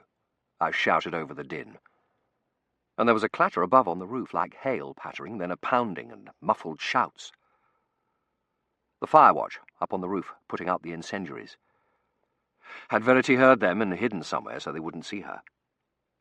There was a crash overhead, and then a whizzing, spitting sound. I looked up, and it was a good thing I did, because I narrowly missed being hit by an incendiary. It fell onto one of the pews, hissing and spitting molten sparks onto the wooden pew. I grabbed a hymnal out of the back of the next pew and knocked the incendiary off with it onto the floor. It rolled into the aisle and up against the end of the pew across the aisle. I kicked it away, but the wood was already smoking. The incendiary spit and sparked, twisting like a live thing. It hit the kneeling rail and began to burn with a white-hot flame. A stirrup pump, I thought, and looked around wildly, but they must have taken them all up on the roof. There was a bucket hanging by the south door. I ran back and grabbed it, hoping it had sand in it. It did. I ran back up the nave and upended the bucket over the incendiary and the already burning rail, and then stood back, waiting for it to spit. It didn't. I used my foot to push the incendiary into the very middle of the aisle and checked to make sure the fire on the kneeling rail was out. I had dropped the sand bucket, and it had rolled under one of the pews, for the verger to find tomorrow, and burst into tears. I stood there looking at it, thinking about what I'd just done. I'd acted without thinking, like Verity, going after the cat in the water. But there was no chance here of changing the course of history. The Luftwaffe was already correcting any possible incongruities. I looked up at the mercer's chapel. Flames were already licking through the carved wooden ceiling above it, and no amount of sand buckets would be able to put them out. In another 2 hours, the entire cathedral would be in flames. There was a dull boom as something landed outside the girdler's chapel, lighting it for an instant.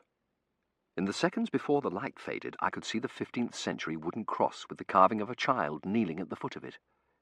In another half hour, Provost Howard would see it, behind a wall of flames, and the whole east end of the church would be on fire. "Verity!" I shouted, and my voice echoed in the darkened church. "Verity!" "Ned!" I whirled around. "Verity!" I shouted and bolted back down the main aisle. I skidded to a stop at the back of the nave. "Verity!" I shouted and stood still, listening. "Ned!" Outside the church, the south door. I took off between the pews, stumbling over the rails and across to the south door. There was a knot of people gathered outside, looking anxiously up at the roof, and two tough-looking youths with their hands in their pockets leaning casually against a lamp-post on the corner, discussing a fire off to the west. "What's that smell of cigars?" the taller one was asking, as calmly as if they were discussing the weather. "Tobacconist, corner of Broadgate," the shorter one said. "Why, should have nipped in and pinched some cigs before it got going." "Did you see a girl come out of the cathedral?" I asked the nearest person, a middle-aged woman in a kerchief. "It's not going to catch, is it, do you think?" she said. Yes, I thought. "The fire watch is up there," I said. "Did you see a girl run out of the church?" "No," she said, and went immediately back to looking up at the roof. I ran down Bailey Lane and then back along the side of the church, but there was no sign of her. She must have come out one of the other doors, not the vestry door. The fire watch came in and out that door, the west door. I raced round to the west door. There was a cluster of people there, too, huddled inside the porch. A woman with 3 little girls, an old man wrapped in a blanket, a girl in a maid's uniform. A grey-haired woman with a sharp nose and a WAS armband stood in front of the doors, her arms crossed. "Did you see anyone come out of the church in the last few minutes?" I asked her. "No one's allowed inside the church except the fire watch," she said accusingly, and her voice reminded me of someone's too, but I didn't have time to try to work out whose. "She has red hair," I said. She's wearing a nightgown." "Nightgown?" she said disapprovingly. A short, stout ARP warden came up. "I've got orders to clear this area," he said. "The fire brigade needs all avenues to the cathedral cleared. Come along." The woman with the little girls picked up the littlest one and started out of the porch. The old man shuffled after her. "Come along," the warden said to the maid, who seemed paralysed with fright. "Yoto, Miss Sharp." He waved to the grey-haired woman. "I have no intention of going anywhere," she said, crossing her arms more militantly. "I am the vice-chairwoman of the Cathedral Ladies' Altar Guild and the head of the Flower Committee." "I don't care who you are," the warden said. "I've got orders to clear these doors for the fire brigade. I've already cleared the south door, and now it's your turn." "Warden, have you seen a young woman with red hair?" I interrupted. "I have been assigned to guard this door against looters," the woman said, drawing herself up. "I have stood here since the raid began, and I intend to stand here all night if necessary to protect the cathedral." "And I intend to clear this door," the warden said, drawing himself up. I didn't have time for this. I stepped between them. "I'm looking for a missing girl," I said, drawing myself up. "Red hair, white nightgown." "Ask at the police station," the warden said. He pointed back the way I'd come. "Down St. Mary's Street." I took off at a trot, wondering who would win. My money was on the head of the Flower Committee. Who did she remind me of? Mary Botener, Lady Shrapnel, one of the fur-bearing ladies in Blackwell's. The warden hadn't done a very effective job of clearing the south door. The exact same knot of people was standing there, and the 2 youths were still holding up the lamp-post. I hurried along the south side of the cathedral toward Bailey Lane and straight into the processional.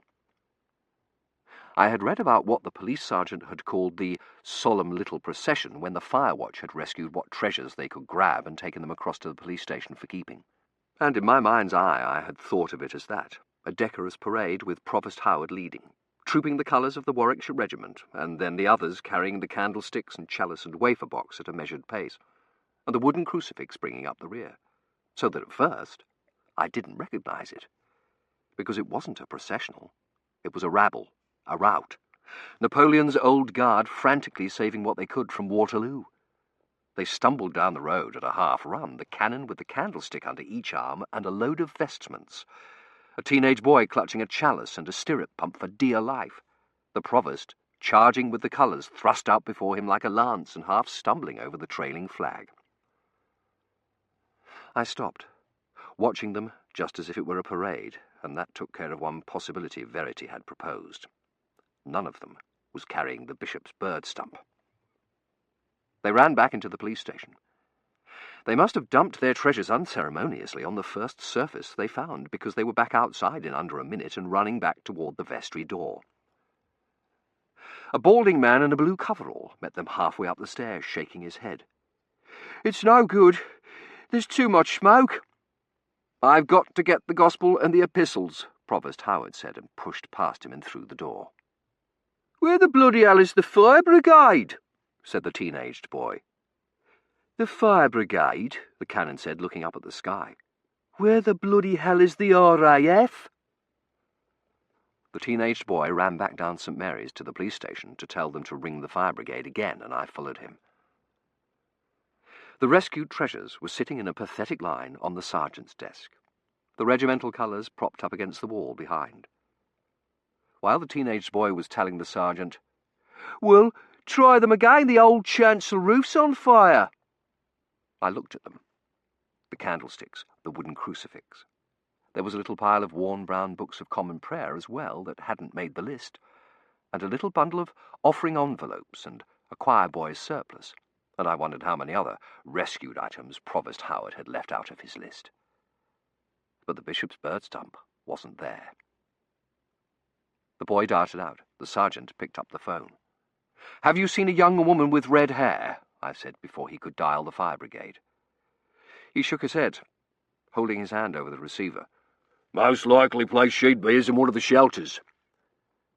A shelter? Of course. The logical place to be during an air raid. She'd have had more sense than to stay out in this. "Where's the nearest shelter?" "Down Little Park Street," he said, cradling the phone.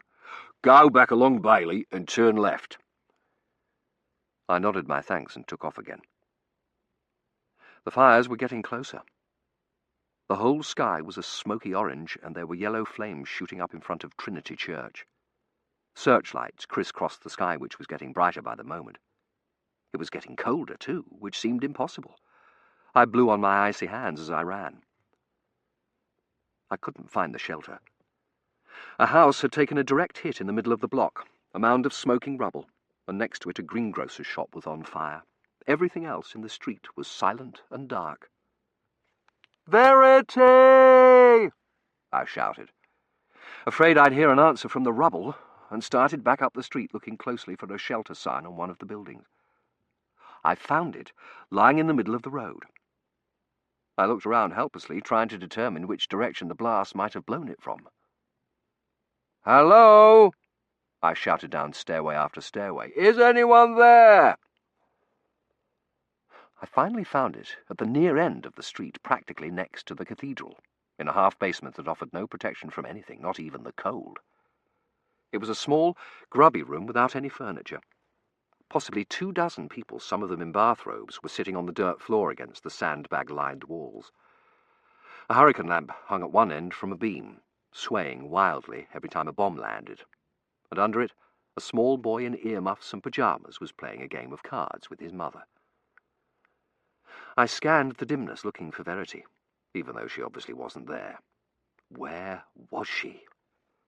"Has anyone seen a girl in a white nightgown?" I said. "She has red hair." They sat there as if they hadn't heard me, looking numbly ahead. "Have you any sixes?" the little boy said. "Yes," his mother said, handing him a playing card. The bells of the cathedral began to chime, ringing out over the steady roar of the ack-ack guns and the whoosh and crump of the high explosives. 9 o'clock. Everyone looked up at the sound. "It's the cathedral bells," the little boy said, craning his neck at the ceiling. "Have you any queens?"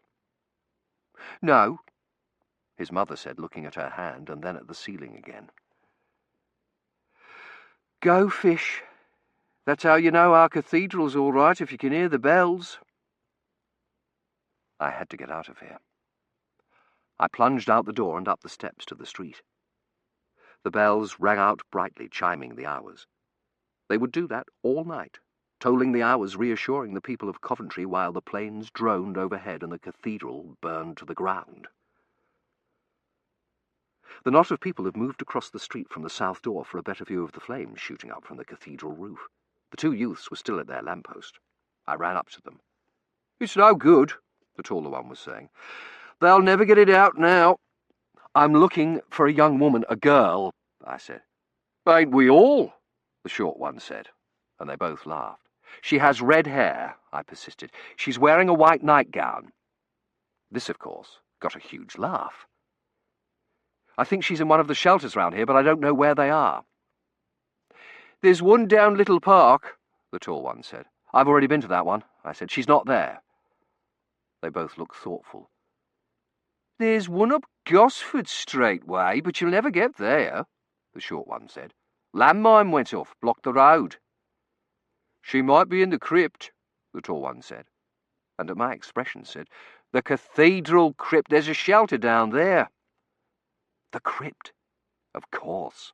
Several dozen people had taken shelter down there the night of the raid. They'd stayed down there till 11 while the cathedral burned over their heads and then been led out up the outside steps.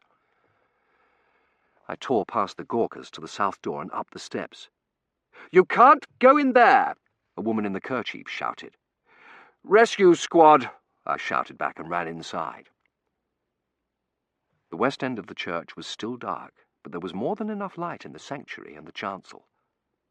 The vestries were ablaze, and the girdler's chapel, and above, the clerestories were pouring out bronze-coloured smoke. In the Kappa's chapel, flames were licking at the oil painting of Christ with the lost lamb in his arms. Burning pages from the order of service were floating above the nave, drifting and dropping ash. I tried to remember the layout from Lady Shrapnel's blueprints. The crypt lay under the St. Lawrence chapel in the north aisle just to the west of the Draper's chapel. I started up the nave, ducking the fiery orders of service and trying to remember where the steps were. To the left of the lectern. Far forward, in the choir, I caught a glimpse of something moving. "Verity!" I shouted and ran up the nave. The figure flitted through the choir toward the sanctuary. I caught its flash of white among the choir stalls. Incendiaries clattered on the roof, and I glanced up and then back at the choir. The figure, if it had been a figure, had disappeared.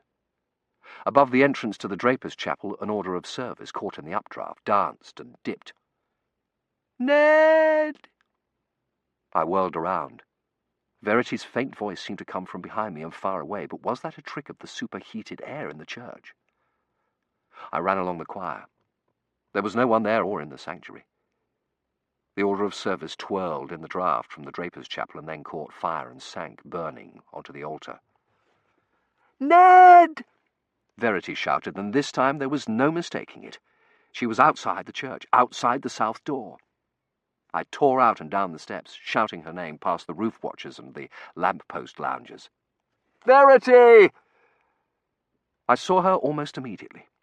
She was halfway down Little Park Street, talking earnestly to the stout ARP warden, the skirt of her torn, long white dress trailing behind her. "Verity!" I called, but the din was too great. "No, you don't understand," she was screaming at the warden. "I don't want a public shelter. I'm looking for a young man with a moustache." "Miss, my orders is to clear this area of all civilians," the warden said. "Verity!" I shouted, practically in her ear. I grabbed her arm. She turned. "Ned!" she said, and flung herself into my arms. "I've been looking all over for you." "Ditto," I said. "You've got no business being out here," the warden said sternly. There was a whistle and a long drawn-out scream, during which I couldn't hear what he said. "This area is for official services only. Civilians aren't supposed to be—" There was a sudden, deafening bang, and the warden disappeared in a shower of dust and bricks. "Hey!" I shouted. "Warden! Warden!" "Oh, no!" Verity said, waving her hands as if trying to push the billowing dust aside. "Where is he?" "Under here," I said, digging frantically through the bricks. "I can't find him," Verity said, tossing bricks aside. "No, wait! Here's his hand, and his arm!" The warden shook her arm off violently and stood up, brushing dust off the front of his coveralls. "Are you all right?" we both said in unison. "Of course I'm all right," he said, coughing. "No thanks to you. Civilians. Don't know what you're doing. Could have killed someone throwing bricks about like that. Interfering with the official duties of the ARP is an infraction punishable by—" Planes began to drone overhead again. I looked up. The sky lit up with sharp flashes, and there was another, closer scream of a whistle. "We'd better get out of this," I said. "Down here!" and pushed Verity ahead of me down a basement stairway and into the narrow shelter of a doorway. "Are you all right?" I shouted, looking at her. Her hair had come down on one side, and her torn dress was streaked with soot. So was her face, and her left hand had a smear of blood on it. "Are you hurt?" I said, lifting it. "No," she said. "I hit it on one of the arches in the church. It was dark and I couldn't see where I was going." She was shivering. "How can it be so cold when the whole city's on fire?" "Here," I said. "Put this on." I took off the raincoat and wrapped it round her shoulders. "Courtesy of TJ. "Thanks," she said shakily. There was another crash and dirt rained down on us. I pulled her farther back into the doorway and put my arms around her. "We'll wait till this lets up a bit and then go back to the cathedral and get out of this and back to a warmer climate," I said lightly, trying to make her smile. "We've got a diary to steal and a husband to find for Tossie. You don't suppose there's somebody around here who'd be willing to exchange all this," I waved my arm at the firelit sky, "for baby talk and Princess Arjemand?" "No, I suppose not." The effect wasn't quite what I wanted. "Oh, Ned," Verity said, and burst into tears. "What's wrong?" I said. "I know I shouldn't be making jokes in the middle of a raid. She shook her head. "It's not that. Oh, Ned, we can't go back to Muching's End. We're stuck here." She buried her face against my chest. "Like Carruthers, you mean? They got him out. They'll get us out, too." "No, you don't understand," she said, looking tearfully up at me. "We can't get to the drop. The fire—" "What do you mean?" I said. "The tower didn't burn. It and the spire were the only things that didn't. And I know that dragon from the Flower Committee's guarding the west door, but we can get there from the south." "The tower?" she said blankly. "What do you mean?" "You didn't come through in the tower?" "No, in the sanctuary. I stayed there for nearly an hour, hoping it would open again, and then the fires started, and I was afraid the fire watch would catch me, so I went outside and looked for you." "How did you know I was here?" "I knew you'd come as soon as you found out where I was," she said, matter-of-factly. "But," I said, and decided not to tell her we'd tried to get here for 2 weeks and hadn't been able to even get close. "And when I got back to the church, the sanctuary was on fire, and the net won't open onto a fire." "You're right," I said, "but we don't need it to.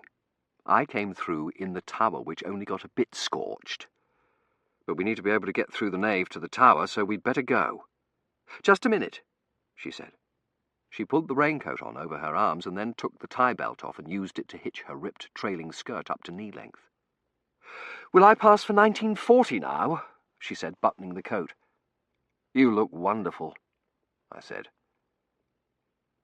We went up the stairs and back toward the cathedral. The east end of the roof was blazing and the fire brigade had finally arrived. A fire engine was parked on the corner and we had to step over a tangle of hoses and orange-lit puddles to get to the south door.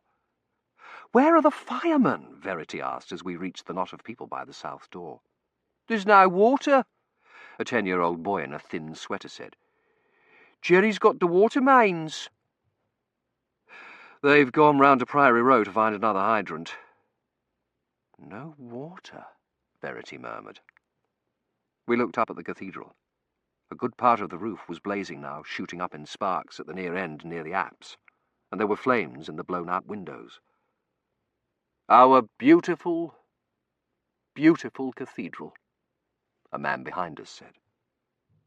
The boy tugged at my arm. "She's going, ain't she?" She was going. By 10:30, when they finally found a working hydrant, the roof would be completely ablaze. The firemen would attempt to play a hose on the sanctuary and the Lady Chapel, but the water would give out almost immediately, and after that it would just be a matter of time as the roof blazed, and the steel rods J.O. Scott had put in to prevent strain on the arches began to buckle and melt in the heat, bringing the 15th century arches and the roof down on the altar, and the carved misereres and Handel's organ, and the wooden cross with the child kneeling at its foot. Our beautiful, beautiful cathedral. I had always put it in the same class as the bishop's bird stump, an irritating antiquity. And there were certainly more beautiful cathedrals. But standing here now, watching it burn, I understood what it had meant to Provost Howard to build the new cathedral, modernist ugly as it was. What it had meant to Lizzie Bittner not to see it sold for scrap. And I understood why Lady Shrapnel had been willing to fight the Church of England and the History Faculty and the Coventry City Council and the rest of the world to build it back up again. I looked down at Verity. Tears were running silently down her face. I put my arm around her. "Isn't there something we can do?" she said hopelessly. "We'll build it back up again. Good as new." But in the meantime, we had to get back inside and into the tower. But how? This crowd would never let us walk into a burning church, no matter what pretext I thought up, and the west door was being guarded by a dragon. And the longer we waited, the more dangerous it would be to get across the nave to the tower door. There was a sound of clanging over the din of the axe. "Another fire brigade!" someone shouted. And in spite of the fact that there was no water, everyone, even the two lamp-post loungers, ran off toward the east end of the church. "This is our chance," I said. "We can't wait any longer. Ready?" She nodded. "Wait," I said, and tore 2 long strips from the already ripped hem of her dress. I stooped and dipped them in the puddle left by one of the hoses. The water was ice cold. I wrung them out. "Tie this over your mouth and nose," I said, handing her one. "When we get inside, I want you to head straight for the back of the nave and then go along the wall. If we get separated, the tower door's just inside the west door and to your left." "Separated?" she said, tying on the mask. "Wind this round your right hand," I ordered. "The door handles may be hot. The drop's 58 steps up, not counting the floor of the tower." I wrapped my hand in the remaining strip. "Whatever happens, keep going. Ready?" She nodded, her greenish-brown eyes wide above the mask. "Get behind me," I said. I cautiously opened the right side of the door a crack. No flame roared out, only a billow of bronze-coloured smoke. I reared back from it and then looked inside. Things weren't as bad as I'd been afraid they might be. The east end of the church was obscured by smoke and flames, but the smoke was still thin enough at this end to be able to see through, and it looked like this part of the roof was still holding. The windows, except for one in the Smith's chapel, had been blown out, and the floor was covered with shards of red and blue glass. "Watch out for the glass!" I pushed Verity ahead of me. "Take a deep breath and go. I'm right behind you," I said, and opened the door all the way. She took off running with me right behind her, flinching away from the heat. She reached the door and yanked it open. "The door to the tower's to your left," I shouted, though she couldn't possibly have heard me above the furious roar of the fire. She stopped, holding the door open. "Go up!" I shouted. "Don't wait for me!" and started to sprint the last few yards. "Go up!" There was a rumble, and I turned and looked toward the sanctuary, thinking one of the clerestory arches was collapsing. There was a deafening roar, and the window in the Smith's chapel shattered in a spray of sparkling fragments. I ducked, shielding my face with my arm, thinking in the instant before it knocked me to my knees, "It's a high explosive, but that's impossible. The cathedral didn't sustain any direct hits." It felt like a direct hit. The blast rocked the cathedral and lit it with a blinding white light. I staggered up off my knees and then stopped, staring out across the nave. The force had knocked the cathedral momentarily clear of smoke, and in the garish white afterlight I could see everything. The statue above the pulpit engulfed in flames, its hand raised like a drowning man's. The stalls in the children's chapel, their irreplaceable misereries burning with a queer yellow light. The altar in the Kappa's chapel, and the Parclose screen in front of the Smith's chapel. "Ned!" I started toward it. I only got a few steps. The cathedral shook and a burning beam came crashing down in front of the Smith's chapel, falling across the pews. "Ned!" Verity cried desperately. "Ned!" Another beam, no doubt reinforced with a steel girder by J.O. Scott, crashed down across the first, sending up a blackish swell of smoke that cut off the whole north side of the church from view. It didn't matter. I had already seen enough. I flung myself through the door and through the tower door and up the firelit stairs, wondering what on earth I was going to say to Lady Shrapnel. In that one bright, bomb-lit instant, I had seen everything. The brasses on the walls, the polished eagle on the lectern, the blackening pillars, and in the north aisle, in front of the Parclose screen, the empty wrought iron flower stand. It had been removed for safekeeping after all, or donated as scrap, or sold at a jumble sale. "Ned!" Verity shouted. "Hurry, the net's opening!" Lady Shrapnel had been wrong. The bishop's bird stump wasn't there. "No," said Harris.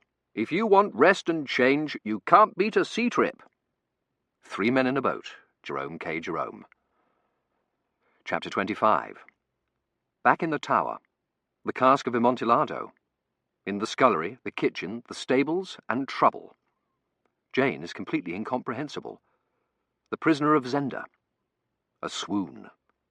Not Mrs. Meering this time. Terence's new understanding of poetry. A letter. A surprise.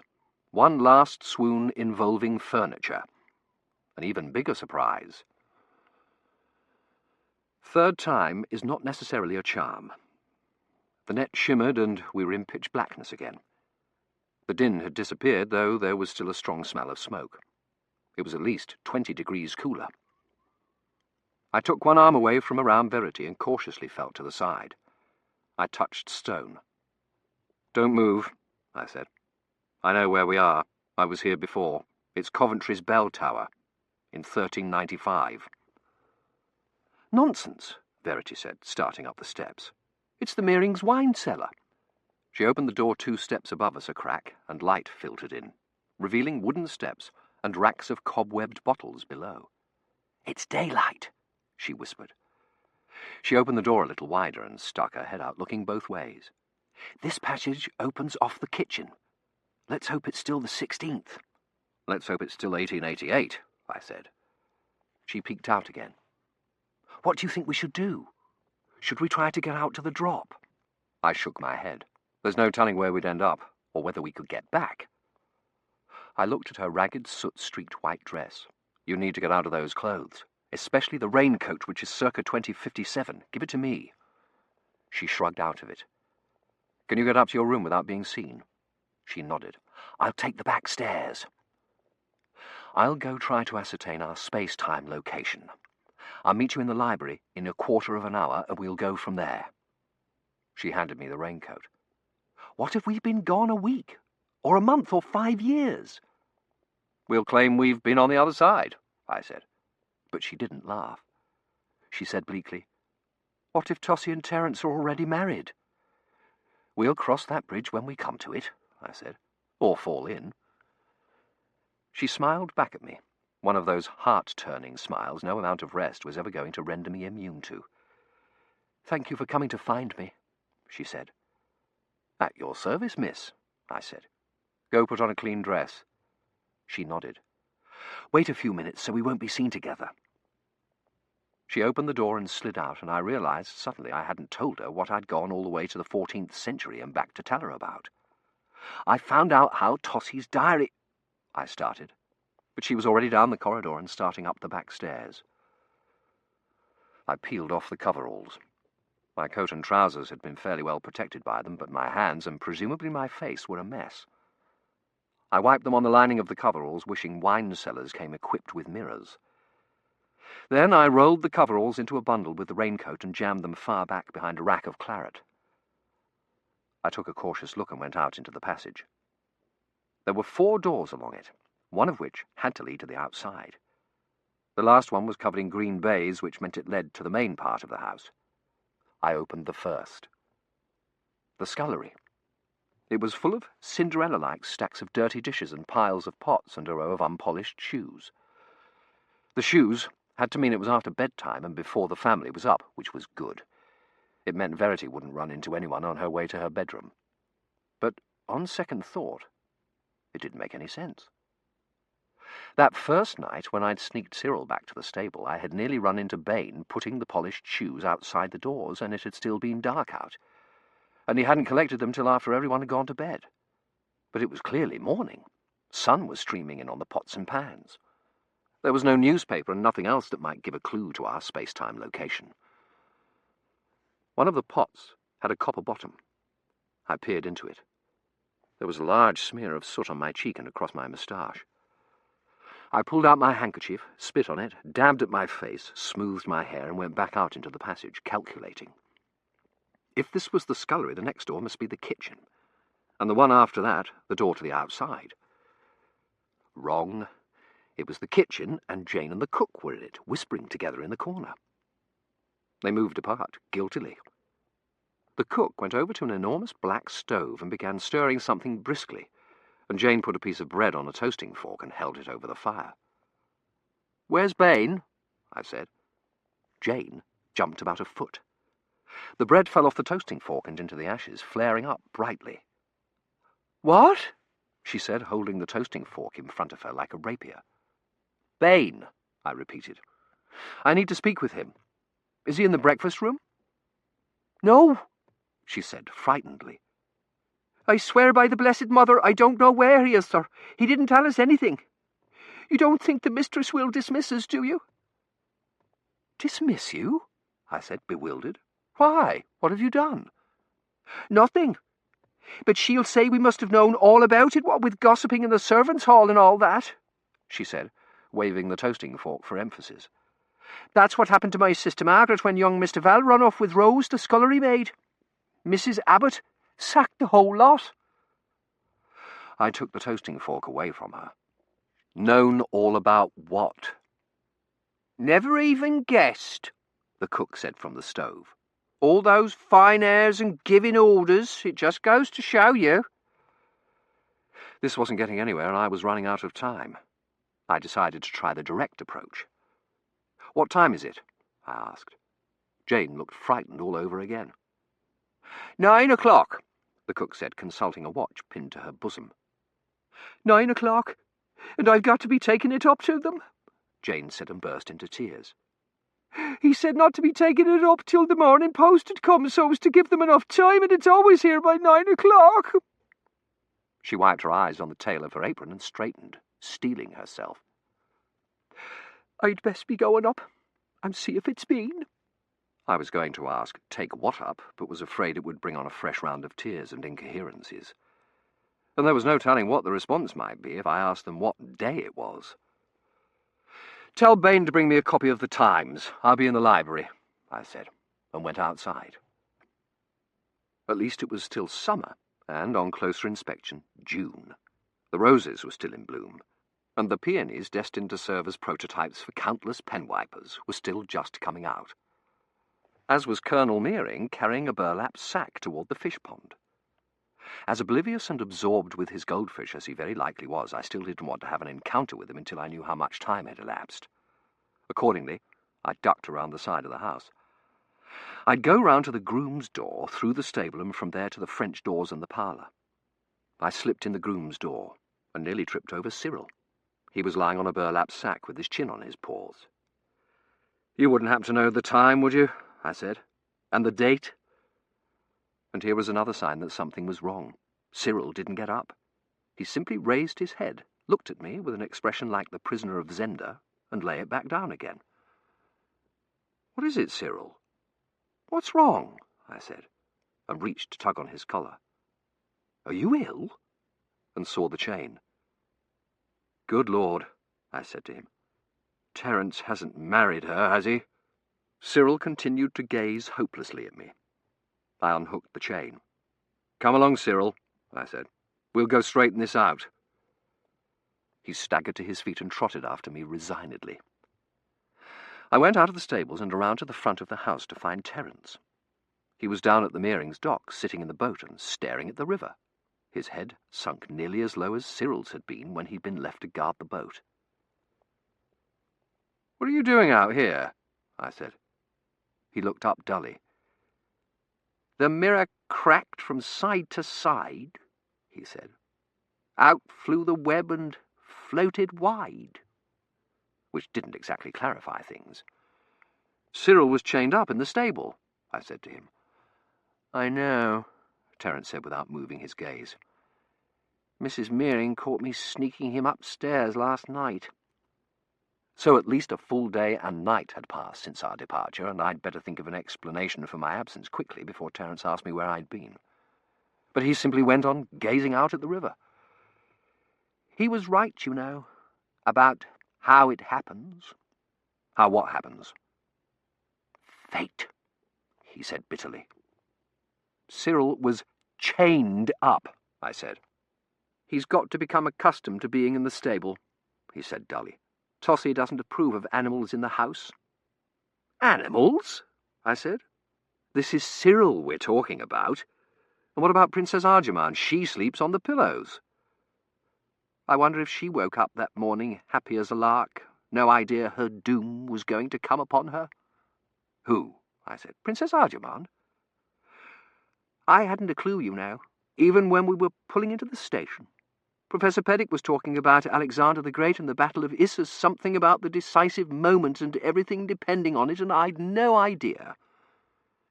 "You got Professor Peddick safely back to Oxford, didn't you?" I said, suddenly worried.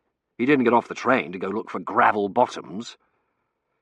"No," he said. "I delivered him into the arms of his loved ones." "Into the arms of his loved ones," he repeated anguishedly. "And just in time.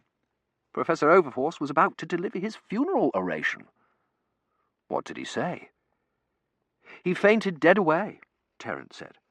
"And when he came to, he flung himself at Professor Peddick's knees, babbling about how he'd never have forgiven himself if he'd drowned and how he'd seen the error of his ways. How Professor Peddick was right. A single thoughtless action could change the course of history, and he intended to go straight home and tell Darwin not to jump out of trees anymore. And yesterday he announced he was withdrawing his candidacy for the Haviland chair in favour of Professor Peddick." "Yesterday?" I said. "When did you take Professor Peddick to Oxford? The day before yesterday?" "Yesterday," Terence said vaguely. "Or was it an eon ago? Or a single moment? We shall all be changed in a moment, in the twinkling of an eye. There one is on one's island, weaving away, and the next thing one knows. I didn't properly understand poetry, you know. I thought it was all just a way of speaking." "What was?" "Poetry.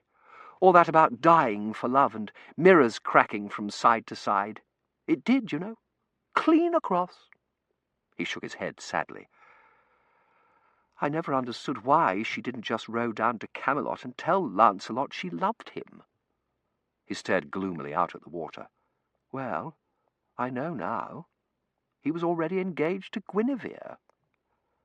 "Well, not exactly engaged, since Guinevere was already married to King Arthur, and at any rate there were more important things to be addressed."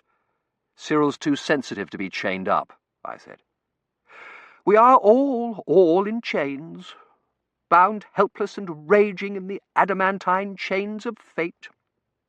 "Fate," he said bitterly. "Oh, wretched fate that let us meet too late.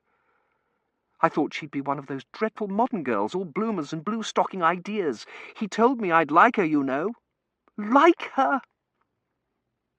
"Maud," I said, the light finally dawning.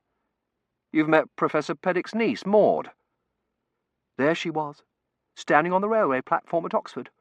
Did my heart love till now? forswear its sight, for I ne'er saw true beauty till this night." "The railway platform?" I said wonderingly. "You met her on the railway platform at Oxford?" "But that's wonderful." "Wonderful?" he said bitterly. "Too late I loved you, O beauty ever ancient and ever new. Too late I loved you. I am engaged to Miss Meering." "But can't you break the engagement? Miss Meering surely wouldn't want you to marry her knowing you loved Miss Peddick." "I am not free to love anyone. I bound that love to Miss Meering when I pledged my troth to her, and Miss Peddick would not want a love without honour, a love I had already promised to another. Oh, if I had only met Miss Peddick that day in Oxford, how different things—" "Mr. Henry, sir," Jane interrupted, running up to us, her capescue and her red hair coming down. "Have you seen Colonel Meering?" Oh no, I thought. Mrs. Meering caught Verity on her way up the stairs. "What's wrong?" I said. "I must find the Colonel first," she said, which was no answer.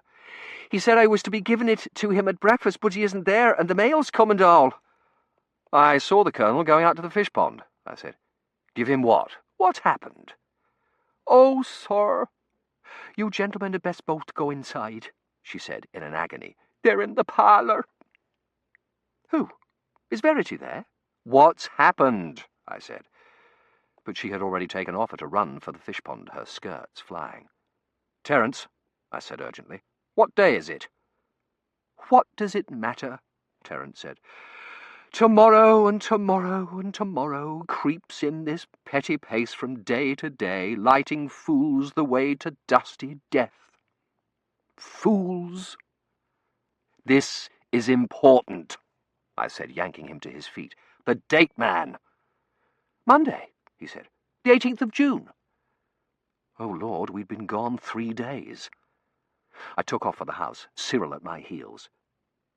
"The curse has come upon us," Terence quoted, "cried the Lady of Shalott." I could hear Mrs. Meering before we were in the front door. "Your behaviour has truly been inexcusable, Verity.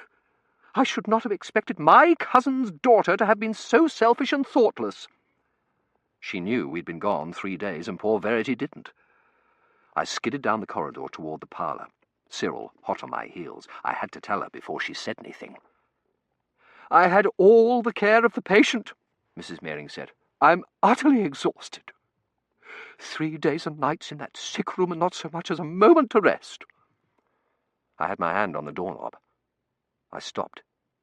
3 days and nights in a sick room? Then she might not know after all. She was only chastising Verity for not helping. But who was ill? Tossie? She had looked wan and pale that night after Coventry. I put my ear to the door and listened, hoping the eavesdroppees would be more informative than they usually were.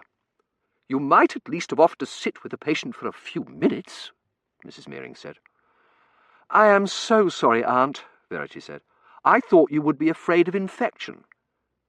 Why can't people say who and what they are talking about so the eavesdropper has a chance? I thought. The patient, infection, be more specific.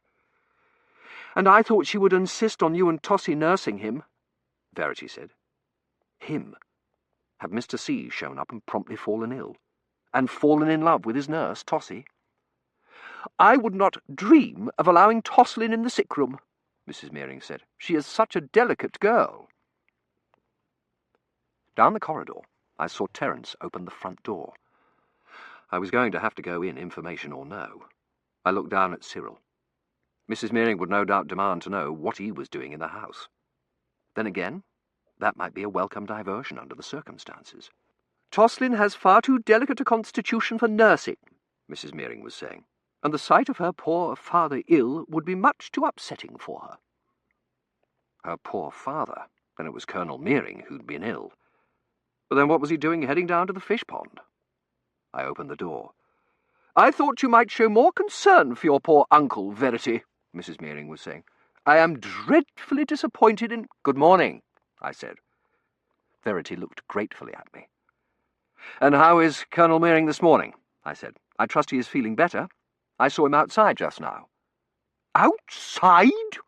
Mrs. Meering said, clutching at her bosom. He was told not to come down this morning.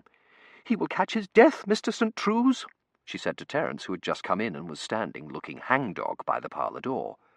Is it true? Has my husband gone outside? You must go and fetch him at once. Terence turned obediently to go. Where is Tossie? Mrs. Mearing said petulantly. Why isn't she down yet? Verity, tell Jane to fetch her. Terence reappeared with the Colonel and Jane behind him. Monsieur, Mrs. Mearing cried, what did you mean by going outside? You have been deathly ill. I had to get out to the fish pond, the Colonel said, harumphing. Check on things. Can't just leave my Japanese demigons out there with that cat about. Stopped on my way out by that silly girl. Can never remember her name. The maid. Colleen, Verity said automatically. Jane, Mrs. Mearing glared at Verity. Told me I had to come in here immediately, Colonel Mearing said. Made a huge fuss. What's it all about? He turned to Jane, who swallowed, took a deep, sobbing breath, and stuck out a letter on a silver salver. Humph! What's this? The Colonel said. The mail, sir, Jane said. Why didn't Bain bring it? Mrs. Mearing demanded. She took the letter off the salver. No doubt it is from Madame Iritosky, she said, opening it, explaining why she had to leave so suddenly. She turned to Jane. Tell Mr. Bain to come here and tell Tossie to come down. She will want to hear this letter. Yes, ma'am, Jane said, and fled. I do hope she has enclosed her address, Mrs. Mearing said, unfolding several closely written pages, so that I can write and tell her of our experience with the spirits at Coventry. She frowned. Why, it is not from Madam. She stopped, reading the letter silently. Who is the letter from, my dear? The Colonel said. Oh, Mrs. Mearing said, and fainted dead away. It was a real faint this time. Mrs. Mearing crashed into the credenza, decapitated the potted palm, broke the glass dome over the feather arrangement, and ended up with her head on the velvet footstool. The pages of the letter fluttered down around her. Terence and I dived for her. Bain! The Colonel thundered, yanking on the bell pull. Bain! Verity stuck a cushion under her head and began fanning her with the letter. Bain! The Colonel bellowed. Jane appeared in the door looking terrified. Tell Bain to come here immediately, he shouted. I can't, sir, she said, twisting her apron. Why not? He bellowed. She cringed away from him. He's gone, sir. What do you mean, gone? The Colonel demanded. Gone where? She twisted her apron completely into a knot. The letter, she said, wringing the ends of it. What do you mean, that he's gone to the postal office? Well, go and fetch him. He waved her out of the room. Damn Madame Iritosky, upsetting my wife even when she isn't here. Damned spiritist nonsense. Our daughter, Mrs. Mearing said, her eyelids fluttering. She focused on the letter Verity was fanning her with. Oh, the letter. The fated letter.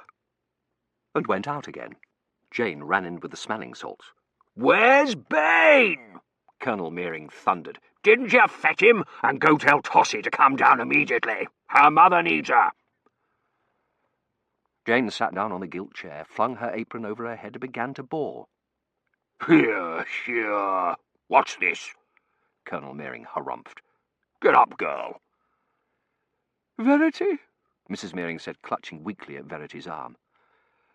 The letter. Read it. I cannot bear. Verity obediently stopped fanning and held the letter up. Dearest Papa and darling Mumsy, she said, and looked like she was going to faint. I started toward her, and she shook her head wordlessly at me and read on. Dearest Papa and darling Mumsy, by the time you read this, I shall be a married woman. Married? Colonel Mearing said. What does she mean, married? And I shall be happier than I have ever been or ever thought of being, Verity read on. I am very sorry to have deceived you in this way, especially Papa, who is ill, but I feared if you knew of our intentions, you would forbid my marrying. And I know that when you come to know dear Bain as I do—" Verity's voice caught, and then she went on, pale as death. "As I do, you will see him not as a servant, but as the dearest, kindest, best man in the world, and will forgive us both." Bain? Colonel Meering said blankly. "Bain," Verity breathed. She let the letter fall to her lap and looked up desperately at me, shaking her head. "No, she can't have." "She's eloped with the butler?" Terence said. "Oh, Mr. St. True's, my poor boy!" Mrs. Meering cried, clutching her bosom. "Are you quite destroyed?" He didn't look destroyed. What he looked was blank, with that vague, undecided look soldiers get when they've just lost a leg or been told they're being shipped home and haven't yet taken it in. Bain? Colonel Meering said, glowering at Jane. How did a thing like this happen? "Read on, Verity," Mrs. Meering said. "We must know the worst." "The worst," Verity murmured and picked up the letter. "No doubt you are curious as to how this all came about so quickly," which was putting it mildly. "It all began with our trip to Coventry." She stopped, unable to go on. Mrs. Meering snatched the letter from her impatiently. "Our trip to Coventry," she read. "A trip I know now the spirits were guiding us to that I might find my true love. Lady Godiva, I hold her entirely responsible for this." She took the letter up again. "While we were there, I admired a cast-iron-footed pedestal Ferrugial urn, which I know now to be in execrable taste, completely lacking in simplicity of form and design, but I had never been properly trained in matters of artistic sensibility or educated in literature and poetry, and was only an ignorant, thoughtless, spoilt girl. I asked Bain, for that is how I still think of him, though now I must learn to call him William, and beloved husband. Husband! How sweet the sound of that precious word! I asked him to concur in my praise of the footed Ferrugial urn. He would not. Not only would he not, but he called it hideous and told me that my taste in liking it was ignorant. No one had ever contradicted me before. Everyone around me had always indulged me in all my opinions and agreed with everything I said except for Cousin Verity, who had corrected me once or twice, but I put that down to her not being married and having no prospects. I tried to help her to wear her hair in a more attractive way, but was unable to do much for her, poor thing. What is known as burning your bridges, I murmured. Perhaps now that I am wed, Mr. Henry will notice her, Mrs. Meering read. I tried to promote her to him, but alas, he had eyes only for me.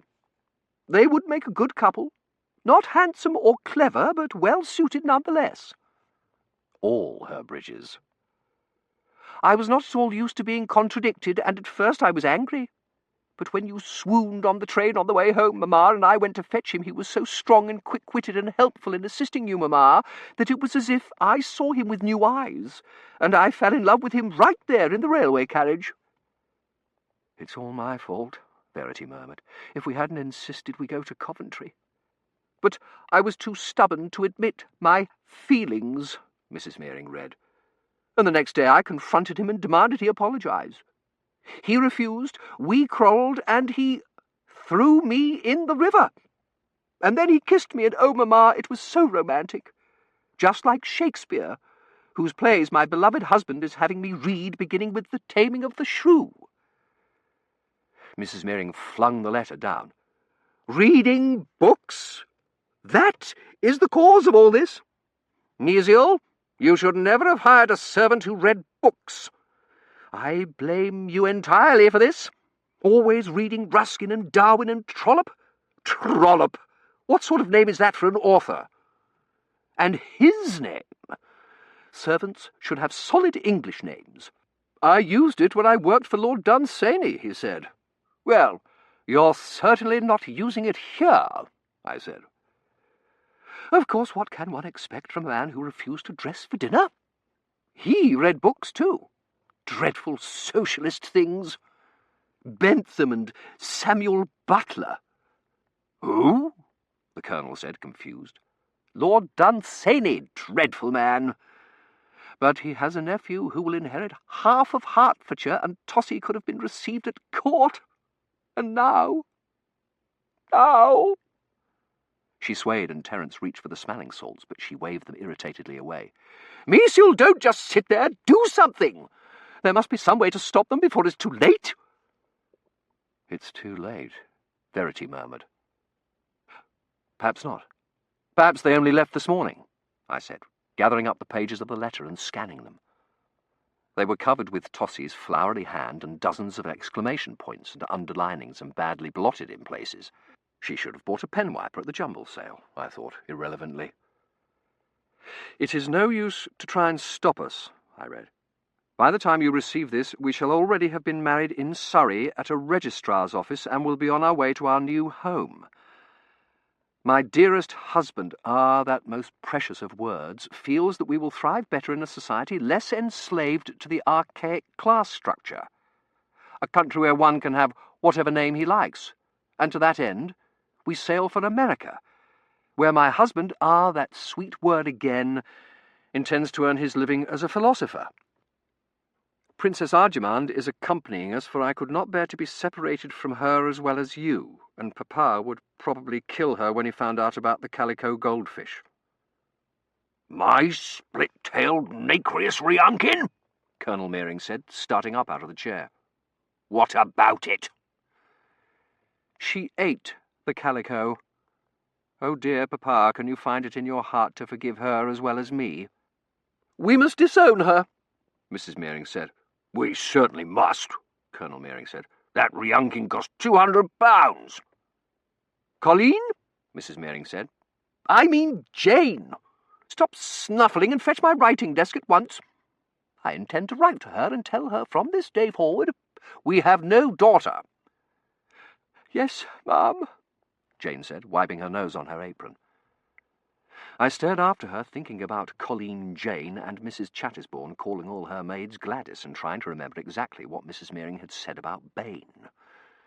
I used it when I worked for Lord Dunsany. And what had Mrs. Chattisbourne said that day we went to fetch things for the jumble sale? I have always felt it is not the name that makes the butler, but training. Colleen Jane came back into the room carrying the writing desk and sniffling. Toslin's name shall never be spoken again in this house, Mrs. Meering said, sitting down at the writing table. Henceforth, her name shall never cross my lips. All of Toslin's letters shall be returned unopened. She took out a pen and ink.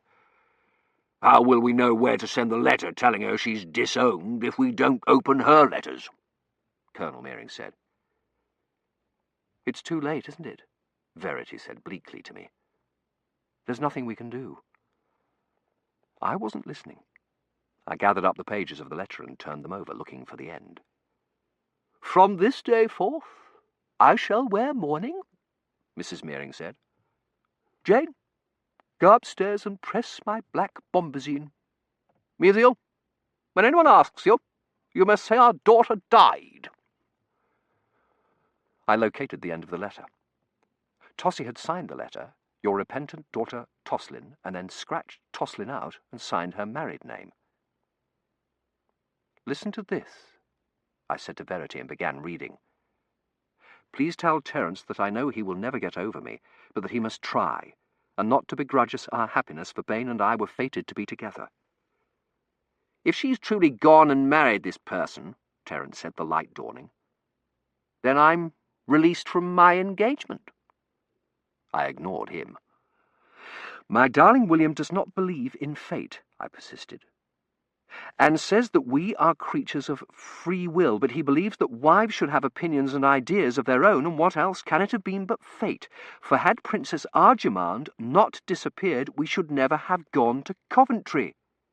Don't, Verity said. Please. You have to hear the rest of it, I said. To Coventry, and had I not seen the footed Firugeal urn, we should never have come together. I will write when we are settled in America. Your repentant daughter, I read, emphasizing each word. Mrs. William Patrick Callahan. Look here, I've an idea we've been working this thing from the wrong end. Lord Peter Wimsey. Chapter 26. An anticlimax. How mystery novels end. Mrs. Meering blames the Colonel, realizing what it means. A happy ending for Cyril. Mrs. Meering blames Verity. A séance proposed. Packing. Premonitions. Mrs. Meering blames me. Finch is still not at liberty to say. Waiting for the train. Disappearance of the bishop's bird stump. Realizing what it means. Well, it wasn't exactly the ending of an Agatha Christie mystery, with Hercule Poirot gathering everyone together in the drawing-room to reveal the murderer and impress everyone with his astonishing deductive powers. And it definitely wasn't a Dorothy Sayers, with the detective hero saying to his heroine's sidekick, "I say, we make a jolly good detecting team. How about making the partnership permanent, eh, what?" And then proposing in Latin. We weren't even a halfway decent detecting team. We hadn't solved the case.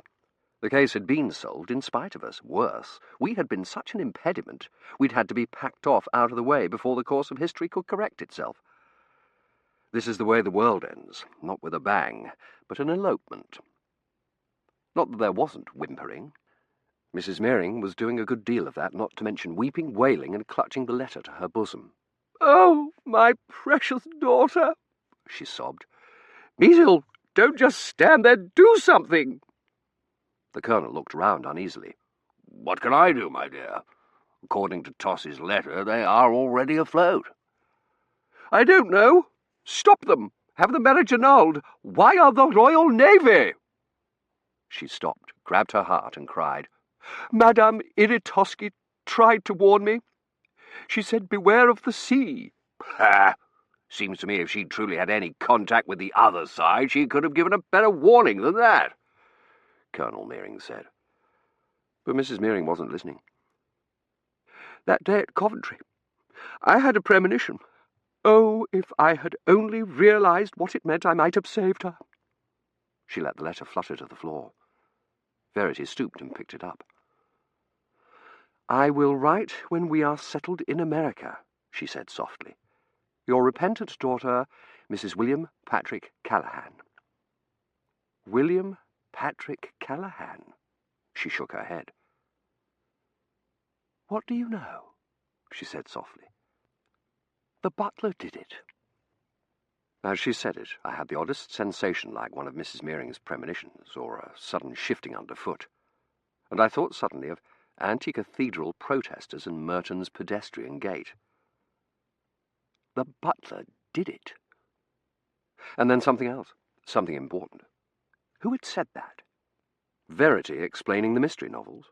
It was always the least likely suspect, she had said in my bedroom that first night. For the first 100 books or so, the butler did it, and after that he was the most likely, and they had to switch to unlikely criminals, you know, the harmless old lady or the vicar's devoted wife, that sort of thing. But it didn't take the reader long to catch on to that, and they had to resort to having the detective be the murderer. And the narrator. But that wasn't it. Someone else had said. The butler did it. But who? Not anyone here. Mystery novels hadn't even been invented except for the Moonstone. The Moonstone. Something Tossie had said about the Moonstone, about being unaware you were committing a crime, and something else. Something about disappearing into thin air. "And the neighbours!" Mrs. Meering wailed. "What will Mrs. Chattersbourne say when she finds out? And the Reverend Mr. Armitage!" There was a long moment during which only the sound of her sobbing could be heard, and then Terence turned to me and said, "Do you realize what this means?" "Oh, Terence, you poor, poor boy," Mrs. Meering sobbed. "And you would have had £5,000 a year," and allowed herself to be led weeping from the room by Colonel Meering. We watched them climb the stairs. Halfway up, Mrs. Mearing swayed in her husband's arms. "We shall have to hire a new butler," she said despairingly. "Where shall I ever find a new butler? I blame you entirely for this, Mesiel. If you had let me hire English servants instead of Irish—" She broke down, weeping. Colonel Mearing handed her his handkerchief. "There, there, my dear," he said. "Don't take on so." As soon as they were out of sight, Terence said, "Do you realise what this means? I'm not engaged. I'm free to marry Maud. Oh, frabjous day, Callooh Calais!" Cyril clearly realised what it meant. He sat up alertly and began to wag his entire body. "You do know, don't you, old fellow?" Terence said. "No more sleeping in the stable for you." And no more baby talk, I thought. No more putting up with Princess Arjamand. "It's the soft life for you from now on," Terence said. "Sleeping in the house and riding on trains and all the butcher's bones you like. Maud adores bulldogs." Cyril smiled a wide, drooling smile of pure happiness. "I must go up to Oxford immediately. When's the next train?" Pity Bain's not here. He'd know. He leaped up the stairs. At the top, he leaned down over the railing and said, "You do think she'll forgive me, don't you?" "For being engaged to the wrong girl?" I said. "It's a minor infraction. Happens all the time. Look at Romeo. He'd been in love with some Rosalind person. It never seemed to bother Juliet." "Did my heart love till now," he quoted, extending his hand dramatically down toward Verity. "Forswear its sight, for I ne'er saw true beauty till this night." He disappeared down the upstairs corridor. I looked at Verity. She stood with her hands on the newel post and was gazing sadly after Terence. By tomorrow she'll be back in the 1930s, I thought, realising what it meant. She would be back to documenting the Depression and reading mystery novels, her beautiful red hair in a page boy, and her long legs, which I had never seen, encased in silk stockings with a seam down the back. And I would never see her again. No, I would probably see her at the consecration, if I was still allowed to come. If Lady Shrapnel didn't permanently assign me to jumble sale duty when I told her that the bishop's bird stump hadn't been in the cathedral. And if I did see Verity at the consecration, what exactly was I supposed to say to her? All Terence had to apologise for was thinking he'd been in love.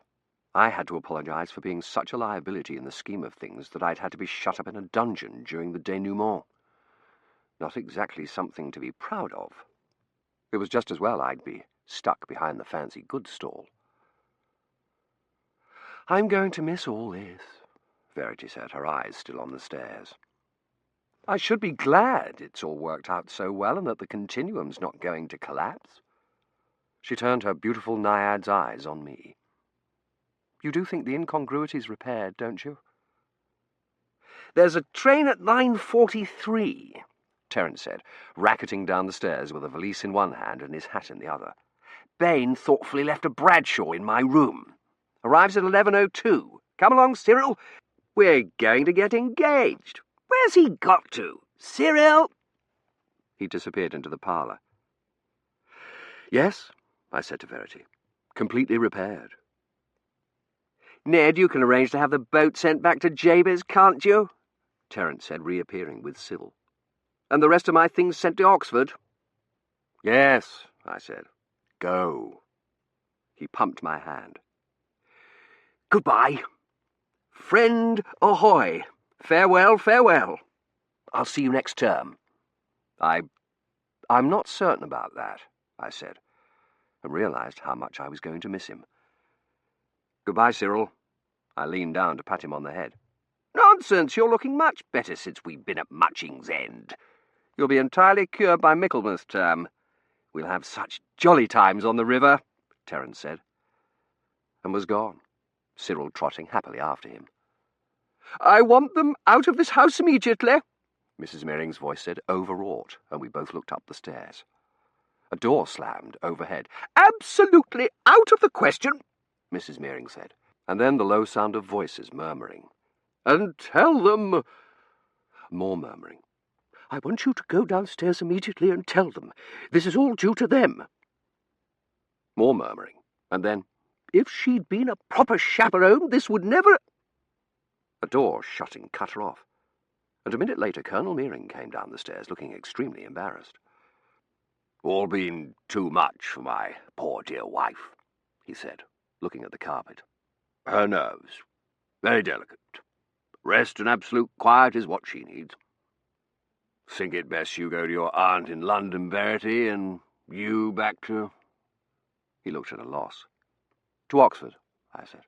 "Ah, yes, to your studies. Sorry about that," Colonel Meering said to the carpet. "Glad to arrange the carriage." "No, that's all right," I said. "No trouble," he said. "We'll have Bain tell—" He stopped, looking lost.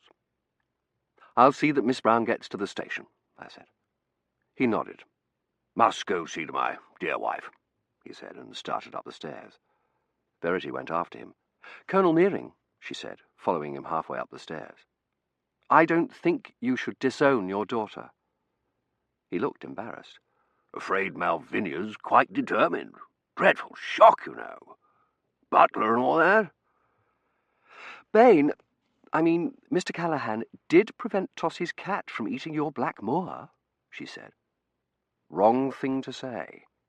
"He didn't prevent it from eating my globe-eyed nacreous Ryunkin," he said angrily. "Cost £200. "But he did take Princess Arjumand with him so she can't eat any more of your goldfish," she said persuasively. "And he prevented Madame Iratosky from stealing Aunt Malvinia's ruby necklace. And he's read Gibbon." She put her hands on the newel post and looked up at him. "And she is your only daughter." Colonel Meering looked down at me for support. "What do you think, Henry? Will this butler fellow make her a good husband?" "He has her best interests at heart," I said firmly. The Colonel shook his head. "Afraid my wife is quite determined never to speak to her again. Said from this moment forth, Tossie is dead to her." He went sadly up the stairs. "But she's a spiritist," Verity said, pursuing him. "She is quite capable of speaking to the dead." His face lit up. "Capital idea. Could have a séance." He went happily up the stairs. "Love séances. Could rap out, 'Forgive.' Bound to work. Never thought all that medium poppycock would be of any use." He rapped loudly 3 times on the banister. "Capital idea." He started down the corridor and then stopped and put his hand on Verity's arm. "Should pack and depart for the station as soon as possible. Your own best interests at heart. Nerves, you know." "I quite understand," Verity said, and opened the door to her room. "Mr. Henry and I shall be gone directly." She shut her door behind her. Colonel Meering disappeared down the corridor. A door opened and shut, but not before Mrs. Meering's voice had boomed out like the Red Queen's. "Gone yet? I thought I told you." Time to depart. I went upstairs and into my room. I opened the wardrobe and got out my carpet bag. I set it on the bed and then sat down beside it and thought about what had just happened. The continuum had somehow managed to correct the incongruity, pairing off lovers like the last act of a Shakespearean comedy. Though just how it had managed, it wasn't clear. What was clear was that it had wanted us out of the way while it was doing whatever it was doing. So it had done the time-travel equivalent of locking us in our rooms. But why had it sent us to Coventry's air raid, a crisis point where presumably we could do a lot more damage? Or was Coventry a crisis point? Its being off-limits had seemed to indicate it was a crisis point, and logically Ultra's involvement should make it one. But perhaps the raid was only off-limits when we were looking for the Bishop's bird stump, because Verity and I had already been there. Perhaps it had been off-limits to give us a clear field. To do what? To watch Provost Howard take candlesticks and regimental colours to the police station and see that the Bishop's bird stump wasn't among the things saved. To see that it wasn't in the church during the raid. I would have given anything not to have seen that, not to have to tell Lady Shrapnel. But it was definitely not there. I wondered who had stolen it and when. It had to have been that afternoon. Carruthers said the flower committee biddy, Miss Sharp, had said she'd seen the bishop's burr stump when she left the cathedral after the Advent Bazaar and Soldiers' Christmas Parcel effort meeting, that she'd stopped and pulled 3 dead flowers out of it. Everything started to shift, the way it had when Finch said, "You're on Merton's playing fields," and I grabbed for the bedpost like it was the pedestrian gate. A door slammed. "Jane?" Mrs. Mearing's voice said from the corridor. "Where is my black bombazine?" "Here, Mum," Jane's voice said. "Oh, this won't do at all," Mrs. Mearing's voice again. "It's entirely too heavy for June. We shall have to order mourning clothes from Swan and Edgar's. They had a lovely soft black crepe with jet trim on the bodice and a pleated underskirt." A pause either for weeping or wardrobe planning. "Jane, I want you to take this note over to Notting Hill, and not a word to Mrs. Chattisbourne. Do you hear?" Slam. "Yes, Mum," Jane said timidly. I stood there still clutching the bedpost, trying to recall the idea, the odd sensation I'd had a moment ago, but it was gone, as quickly as it had come, and that must have been what had happened to Mrs. Mearing there in the cathedral. She hadn't had a message from the spirit world, or from Lady Godiva either. She had looked at Bain and Tossie, and for an instant things had shifted into their true orientation, and she had seen what was happening, what was going to happen. And then she must have lost it, because otherwise she'd have dismissed Bain on the spot and sent Tossie off on a grand tour of Europe. It must have gone as instantly as it came, the way mine just had, and that odd, chipped-tooth-probing look of hers had been her trying to remember what had triggered it. The butler did it. "If I can ever do anything to repay you for returning Princess Arjemand, I should be more than obliged," Bain had said, and he certainly had repaid me, in spades. The butler did it, Verity had said, and he certainly had. Only not Verity. The fur-bearing woman in Blackwell's.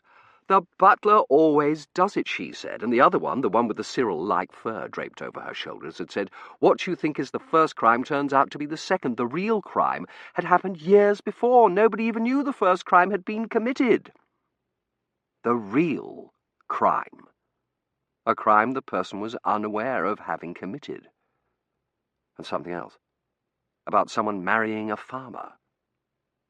"But a butler!"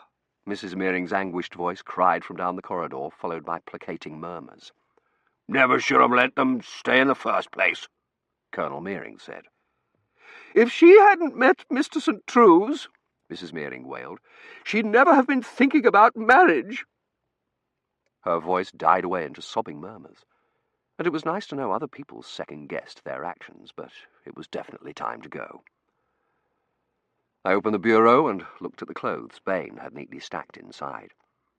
The shirts all belonged to Elliot Chattisbourne and the Victorian era, and the collars and cuffs a nightshirt. I wasn't as certain of the socks, but I must have been wearing the pair I'd come through in, or the net wouldn't have opened. Unless, of course, I was going to cause an incongruity, in which case there wouldn't even be any increased slippage. And if the continuum had been trying to get rid of Verity and me, why hadn't the net just refused to open the first time we tried to come back from Oxford after we'd reported in? Why hadn't it refused to open when Verity tried to take Princess Arjemand through? Bain wasn't trying to drown the cat. He'd have been delighted to find Verity standing there by the gazebo with Princess Arjemand, delighted she'd waded in and rescued her. Why hadn't it refused to open when Verity tried to come through to Matching's End in the first place? It didn't make sense. I opened the bottom drawer. Bain had thoughtfully folded my 2 small shirts and waxed my 2 small patent leather shoes. I put them in the carpet-bag and looked round the room for any other stray items. Not the straight razors, thank goodness, nor the silver-backed brushes. My straw boater was lying on the nightstand. I started to put it on and then thought better of it. It was hardly the occasion for jauntiness. None of it made sense. Why, if the continuum hadn't wanted us meddling, had it landed me 40 miles away? And Carruthers in a Marrow's field. Why had it refused to open for Carruthers for 3 weeks after the raid?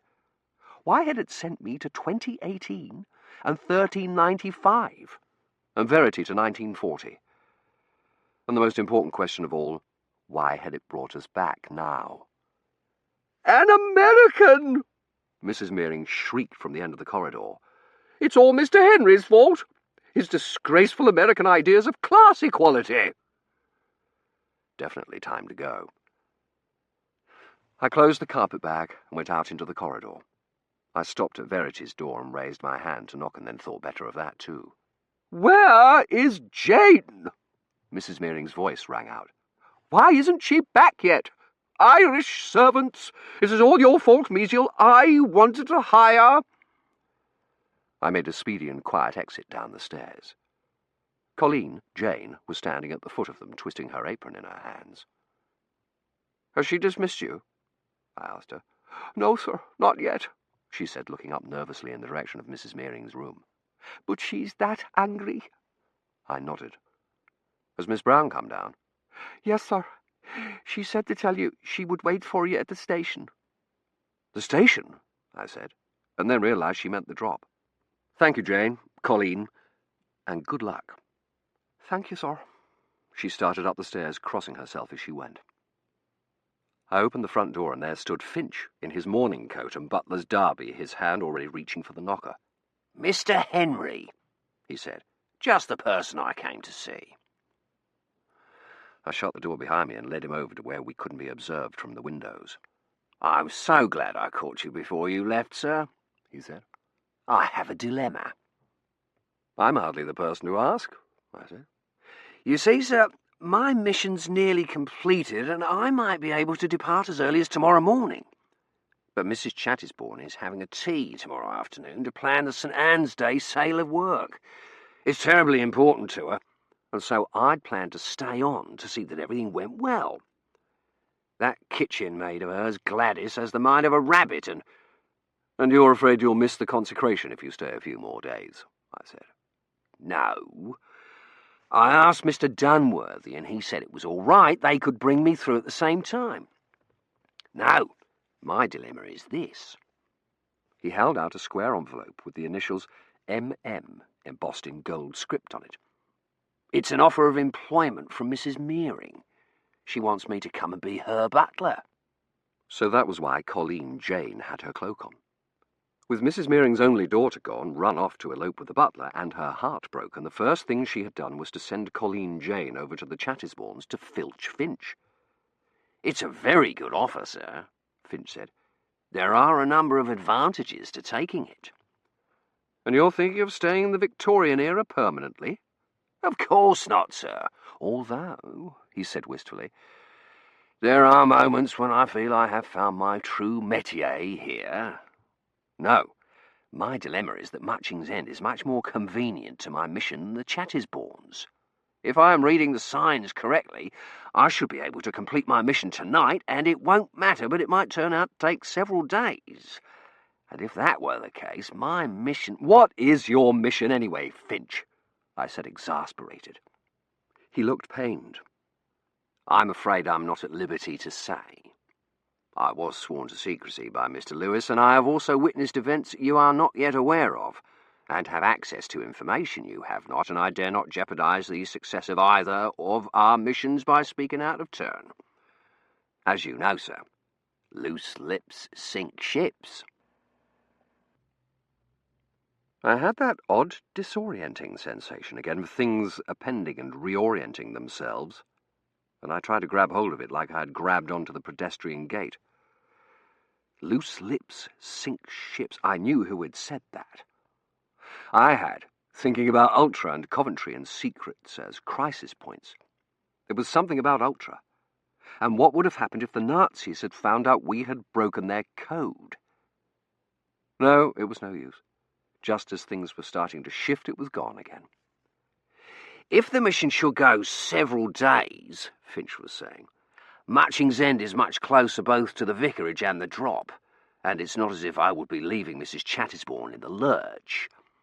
I have already found an excellent butler for her through an agency in London. I intend to telegraph him of the vacant position just before I leave. But it doesn't seem fair to accept the position with Mrs. Mearing when I will not be staying. I suppose I could attempt to find a second, but—" "No," I said. "Take the position. And don't give any notice when you leave. Just disappear. Mrs. Meering needs to suffer the slings and arrows of unreliable domestic help so she can learn to appreciate her new son-in-law. Plus, it will teach her not to steal her friends' servants." "Oh, good, sir," he said. "Thank you. I shall tell her I can take the position after Mrs. Chattersbourne's tea party." He started up to the door again. "And don't worry, sir. It's always darkest before the dawn." He raised the knocker and I hurried out to the gazebo. At the last minute I remembered the coveralls and the Burberry and went back down to the wine cellar to collect them and put them in my carpet bag to take through. The coveralls had an ARP patch on them, and Burberry hadn't begun manufacturing his raincoats till 1903, 15 years from now, and the last thing we needed was another incongruity. I shut up the carpet bag and started out to the drop again, wondering if Verity would be there, or if she would have gone on ahead to Oxford to avoid awkward goodbyes. But she was there, in the white hat with her bags on either side of her, as if she were on a railway platform. I came up beside her. "Well?" I said, setting down my carpet bag.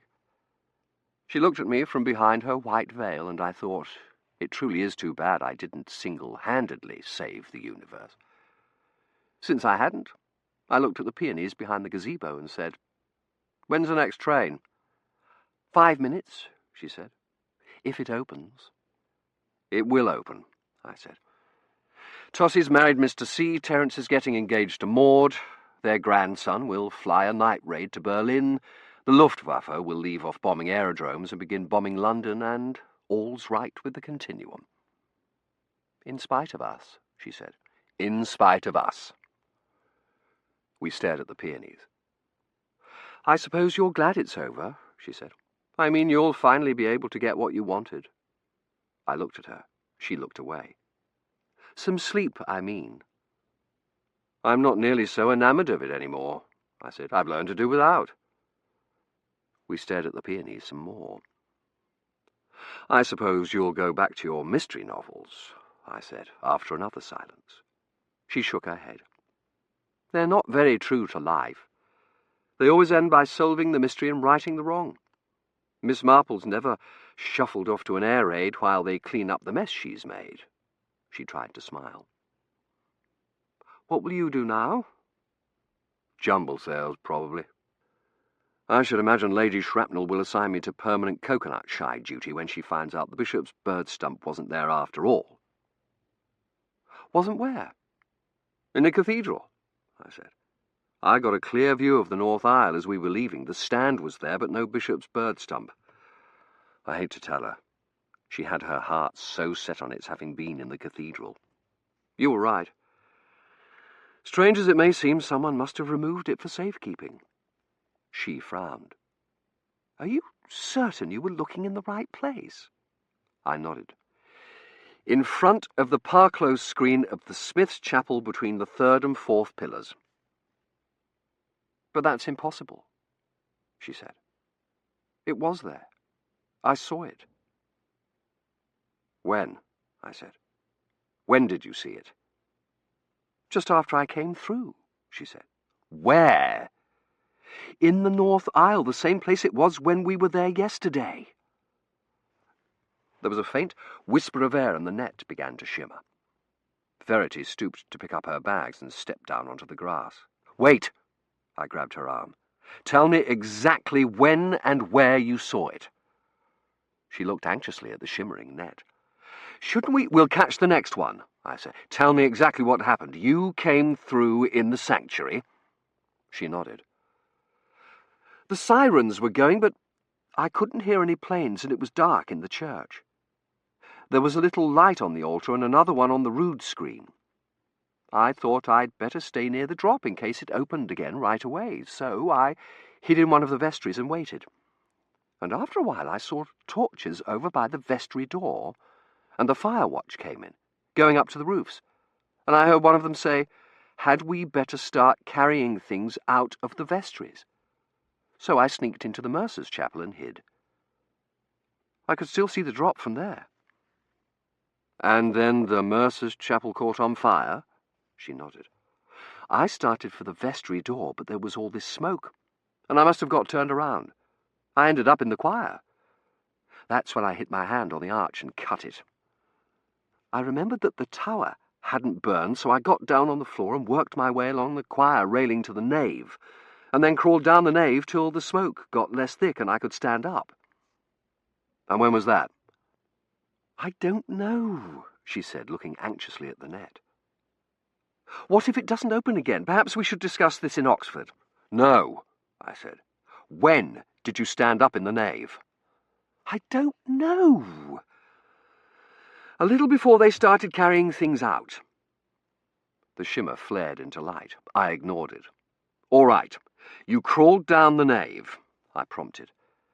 I crawled down the nave, and after I'd gone about halfway, the smoke started to thin out and I could see the west door.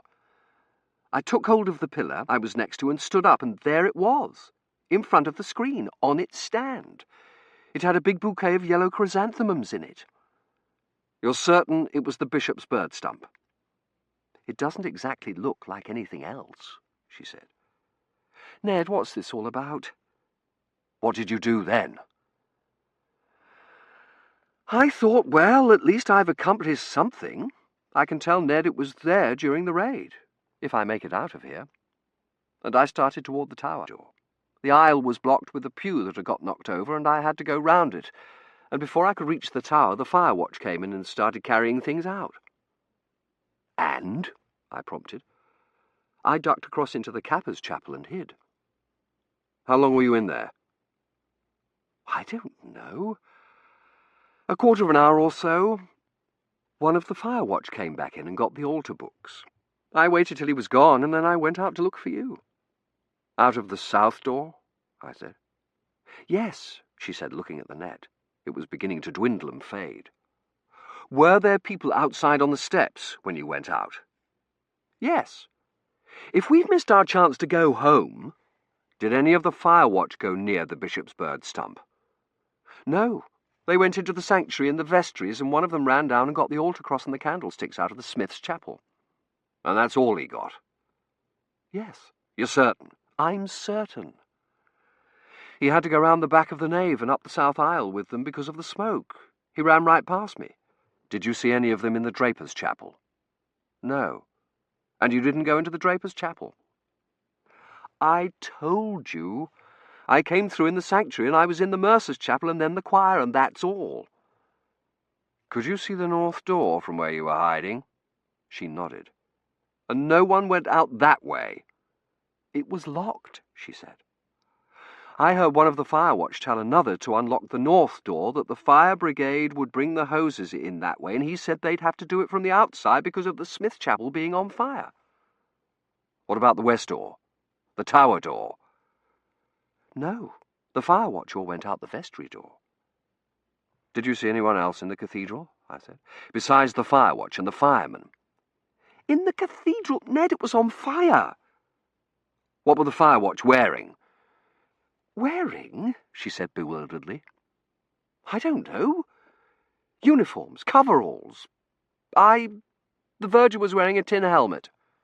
Were any of them wearing white? White? No, of course not. Ned, what? Could you see the west door, the tower door, from where you were hiding? She nodded. And no one went out the west door while you were there? You didn't see anyone in the draper's chapel? No, Ned, what's this all about? The north door was locked, and Verity had a clear view of the south door, and there were people, that knot of roof watchers and the two louts by the lamp-post, outside the whole time. The fire watch was using the vestry door, and shortly after Provost Howard made it out with the altar books, it was blocked by fire. And there were people by the vestry door, too, and the stout ARP warden making the rounds, and the dragon lady, head of the flower committee, was standing militant guard outside the west door. There was no way out of the cathedral. There was no way out of the cathedral, there was no way out of the lab, and no place to hide, except the net. I grabbed both of Verity's arms. I had hidden in the net behind the theatrical curtains and listened to Lizzie Bittner say, I'd do anything for him, in Oxford in 2018, where TJ had discovered a region of increased slippage. It's because we don't have the treasures Canterbury and Winchester have, Lizzie Bittner had said. Lizzie Bittner, whose husband was a descendant of the botaners who had built the church in 1395. Lizzie Bittner, who had lied about the labs being open, who had a key. "What do you think is the first crime turns out to be the second," the fur-bearing woman had said. The first crime had happened years before. Or after. This was time travel after all. And in one of the Waterloo sims, the continuum had gone back to 1812 to correct itself.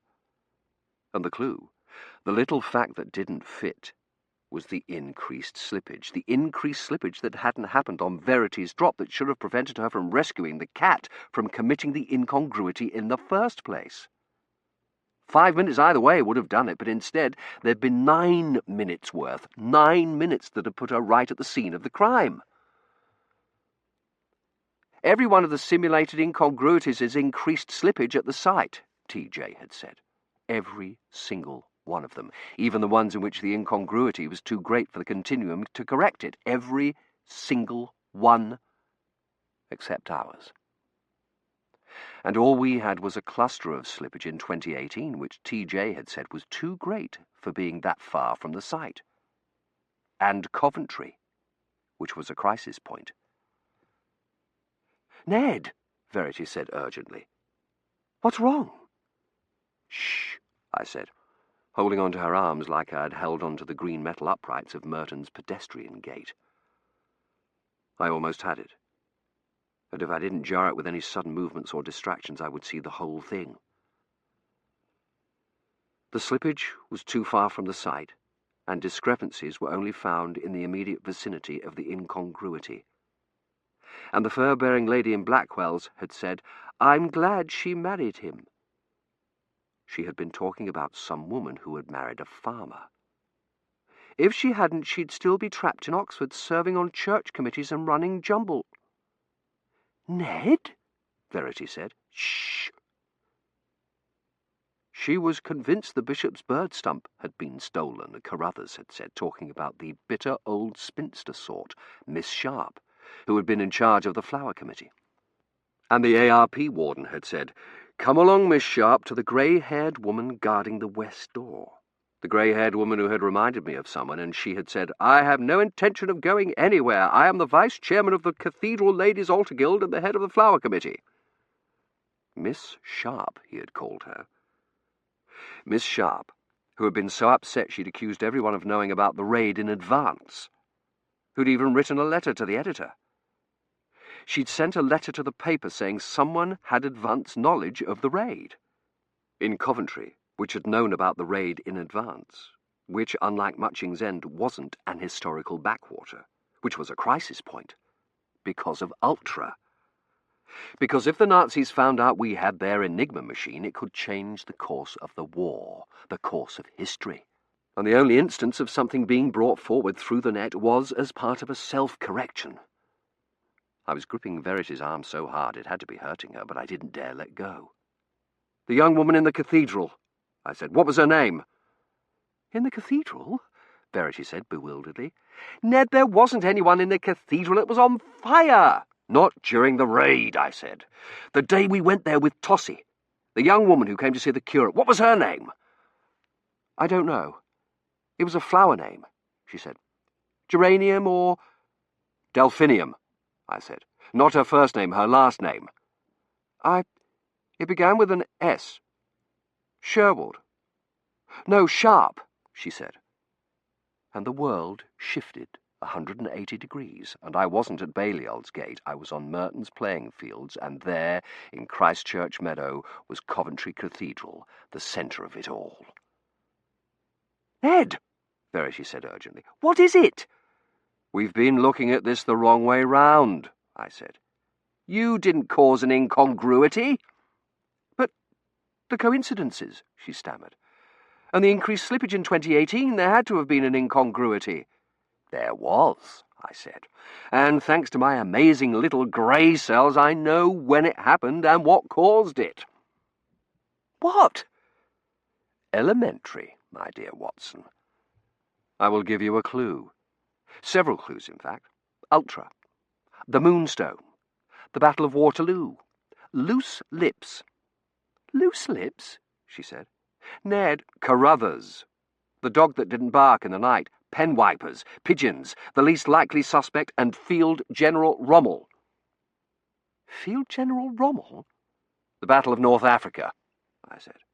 We were using Ultra to locate Rommel's supply convoys and sink them, being careful to send out a reconnaissance plane to be seen by the convoy so the Nazis wouldn't get suspicious. I told her about the fog and the plane being unable to find the convoy, the RAF and the Navy's simultaneous arrival, and about what Ultra had done afterward, the telegram, the planted rumours, the messages intended to be intercepted. If the Nazis had found out we had Ultra, it would have changed the outcome of the war, so they had to set in motion an elaborate intelligence mission to correct the slip-up. I beamed at her. Don't you see? It all fits. It all fit.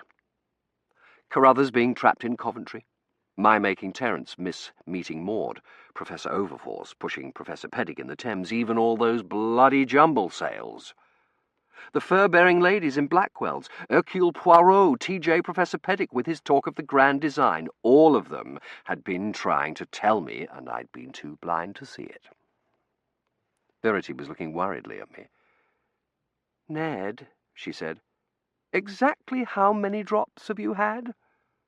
4, I said. The second of which was to Blackwell's, where I overheard 3 fur-bearing matrons having an extremely enlightening discussion of a mystery novel, and the first of which was to the lab in 2018, where I heard Lizzie Bittner say she would do anything to keep Coventry Cathedral from being sold to a gaggle of spiritualists. The net began to shimmer faintly. What if there was an incongruity? I said. A slip-up. And the continuum, trying to protect the course of history, set in motion a sophisticated system of secondary defences to correct the problem. Like Ultra, sending out telegrams and false leads, implementing an elaborate plan involving the drowning of cats and séances and jumble sales and elopements. And dozens of agents, some of whom weren't even aware of the true purpose of the mission. The peonies glittered brightly. In the best detective tradition, I cannot prove any of this, I said. Therefore, Watson, we must go collect evidence. I picked up Verity's bags and deposited them next to the peonies. Quick, Watson! A hansom cab! Where are we going? She said suspiciously. To the lab, 2057, to check the Coventry local papers and the cathedral's committee rosters for 1888 and 1940. I took her arm and we stepped into the shimmering circle. And then, I said, we will go to get the bishop's bird stump. The light began to grow. Hold on, I said, and stepped out of the net to get the carpet bag. Ned, Verity said. Coming, I said. I opened the carpet bag, took out the boater, shut the bag, and carried it back into the circle. I set the bag down and put the boater on at a jaunty angle that would have made Lord Peter proud. Ned, Verity said, stepping back, her greenish-brown eyes wide. Harriet, I said, and pulled her back into the already shining net, and kissed her for 169 years. Quick, Hastings. I have been blind. Imbecile. Quick, a taxi. Hercule Poirot.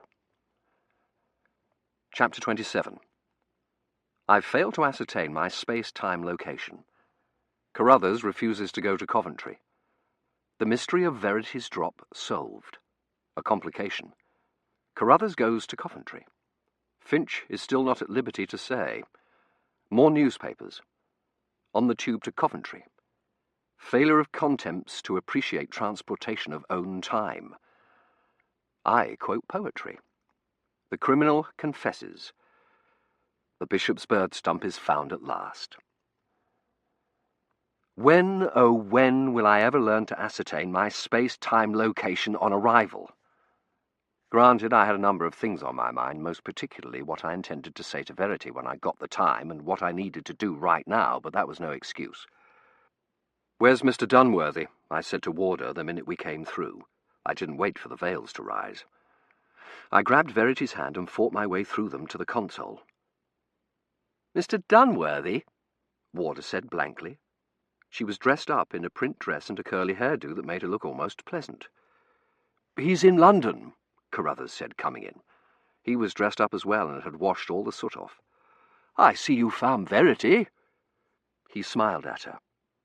"You didn't happen to see if the bishop's bird stump was there while you were in Coventry, did you?" "Yes," I said. "What's Mr. Dunworthy doing in London?" "Lady Shrapnel had a last-minute notion the bishop's bird stump might have been stored in the same place as the treasures from the British Museum were during the Blitz, in an unused tunnel of the Underground." "It wasn't," I said. "Ring him up and tell him to come back here immediately. TJ didn't go with him, did he?" I said, looking at the bank of stack screens he'd run his Waterloo models on. "No," he said. "He's changing his clothes. He should be back in a minute. What's all this about?" "Where's Lady Shrapnel?" I said. "Lady Shrapnel?" Warder said, as if she'd never heard of her. "Yes, Lady Shrapnel," I said. "Coventry Cathedral, the bane of our existence, Lady Shrapnel." "I thought you were trying to avoid her," Carruthers said. "I am trying to avoid her right now," I said. "But in a few hours I may want her. Do you know where she is?" He and Warder exchanged glances. "At the cathedral, I would imagine." "One of you needs to find out for certain," I said. "Ask her what her schedule for the rest of the day is." "Her schedule?" Carruthers said. Warder at the same time said, "You go find her if you want her." And it would obviously take more than a few curls to make her pleasant. "I'm not running the chance of her giving me something else to do. She's already got me ironing all the altar cloths and—" "Never mind," I said. I didn't need Lady Shrapnel right now, and there were other more important things to check. "I need you to do something else for me. I need copies of the Coventry Standard and the Midlands Daily Telegraph for November the 15th through—" I turned to Carruthers. "When did you come back from Coventry? What day?" 3 days ago. Wednesday." "What day in Coventry?" "December the 12th. "From November the 15th through December the 12th, I said to Warder. "That's out of the question," Warder said. "I've got the altar cloths to iron and 3 rendezvous to bring in. And all the choir's surplices to press. Linen? There are any number of fabrics she could have had the choir wear that wouldn't wrinkle walking up the nave to the choir, but Lady Shrapnel had to have linen. God is in the details, she said. And now you expect me to get copies of newspapers." "I'll do it," Verity said. "Do you want facsimiles or articles only, Ned?" "Facsimiles," I said. She nodded. "I'll do them at the bod. I'll be back directly," she said, flashed me one of her naiad smiles and was gone. "Carruthers," I said, "I need you to go to Coventry." "Coventry?" Carruthers said, backing up abruptly and crashing into Warder. "I'm not going back there. I had enough trouble getting out last time." "You don't have to go to the air raid," I said. "What I need—" "And I'm not going anywhere in the vicinity. Remember the Marrows field, and those bloody dogs. Forget it." "I don't need you to go back in time," I said. "All I need is some facts from the church archives. You can take the tube. I want you to find out—" TJ came in, and he was dressed up too in a white shirt and his short academic robe. I wondered if Lady Shrapnel had imposed some sort of dress code. "Just a minute, Carruthers," I said. "TJ, I need you to do something. The model you did of the incongruity. I want you to change the focus." "Change the focus?" he said blankly. "The site where the incongruity occurred," I said. "Don't tell me there's been another incongruity," Warder said. "That's all we need right now. I've got 50 linen surplices to press, 3 rendezvous." "You said a self-correction could extend into the past, right, TJ?" I said, ignoring her. TJ nodded.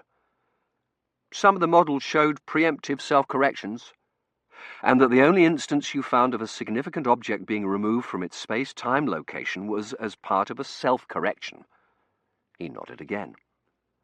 "And you said that our incongruity didn't match any of the Waterloo models. I want you to see if it matches with the focus changed." TJ obligingly sat down at the bank of computers and pushed the sleeves of his robe up. "To what?" "Coventry Cathedral," I said. "November the 14th. "November the 14th?" TJ and Carruthers interrupted in unison. Warder gave me one of those "how many drops have you had" looks. "November the 14th, I said firmly. 1940. I don't know the exact time. Sometime after 7:45 p.m. and before 11. My guess is 9:30. "But that's during the raid," Carruthers said. "The place none of us could get anywhere near." TJ said, "What's this all about, Ned?" "The fountain pen mystery and Hercule Poirot," I said. "We've been looking at this the wrong way round. What if the rescue of the cat wasn't the incongruity? What if it was part of the continuum's self-correction? The real incongruity had happened earlier or later?" TJ began feeding in figures. "There wasn't any increased slippage on Verity's drop," I said, "even though 5 minutes either way would have kept her from rescuing Princess Arjamand. So would the net's failure to open, but neither line of defence worked. And why did the slippage on my drop send me to Oxford to meet Terence, keep him from meeting Maud, and loan him the money for the boat so he could go meet Tossie?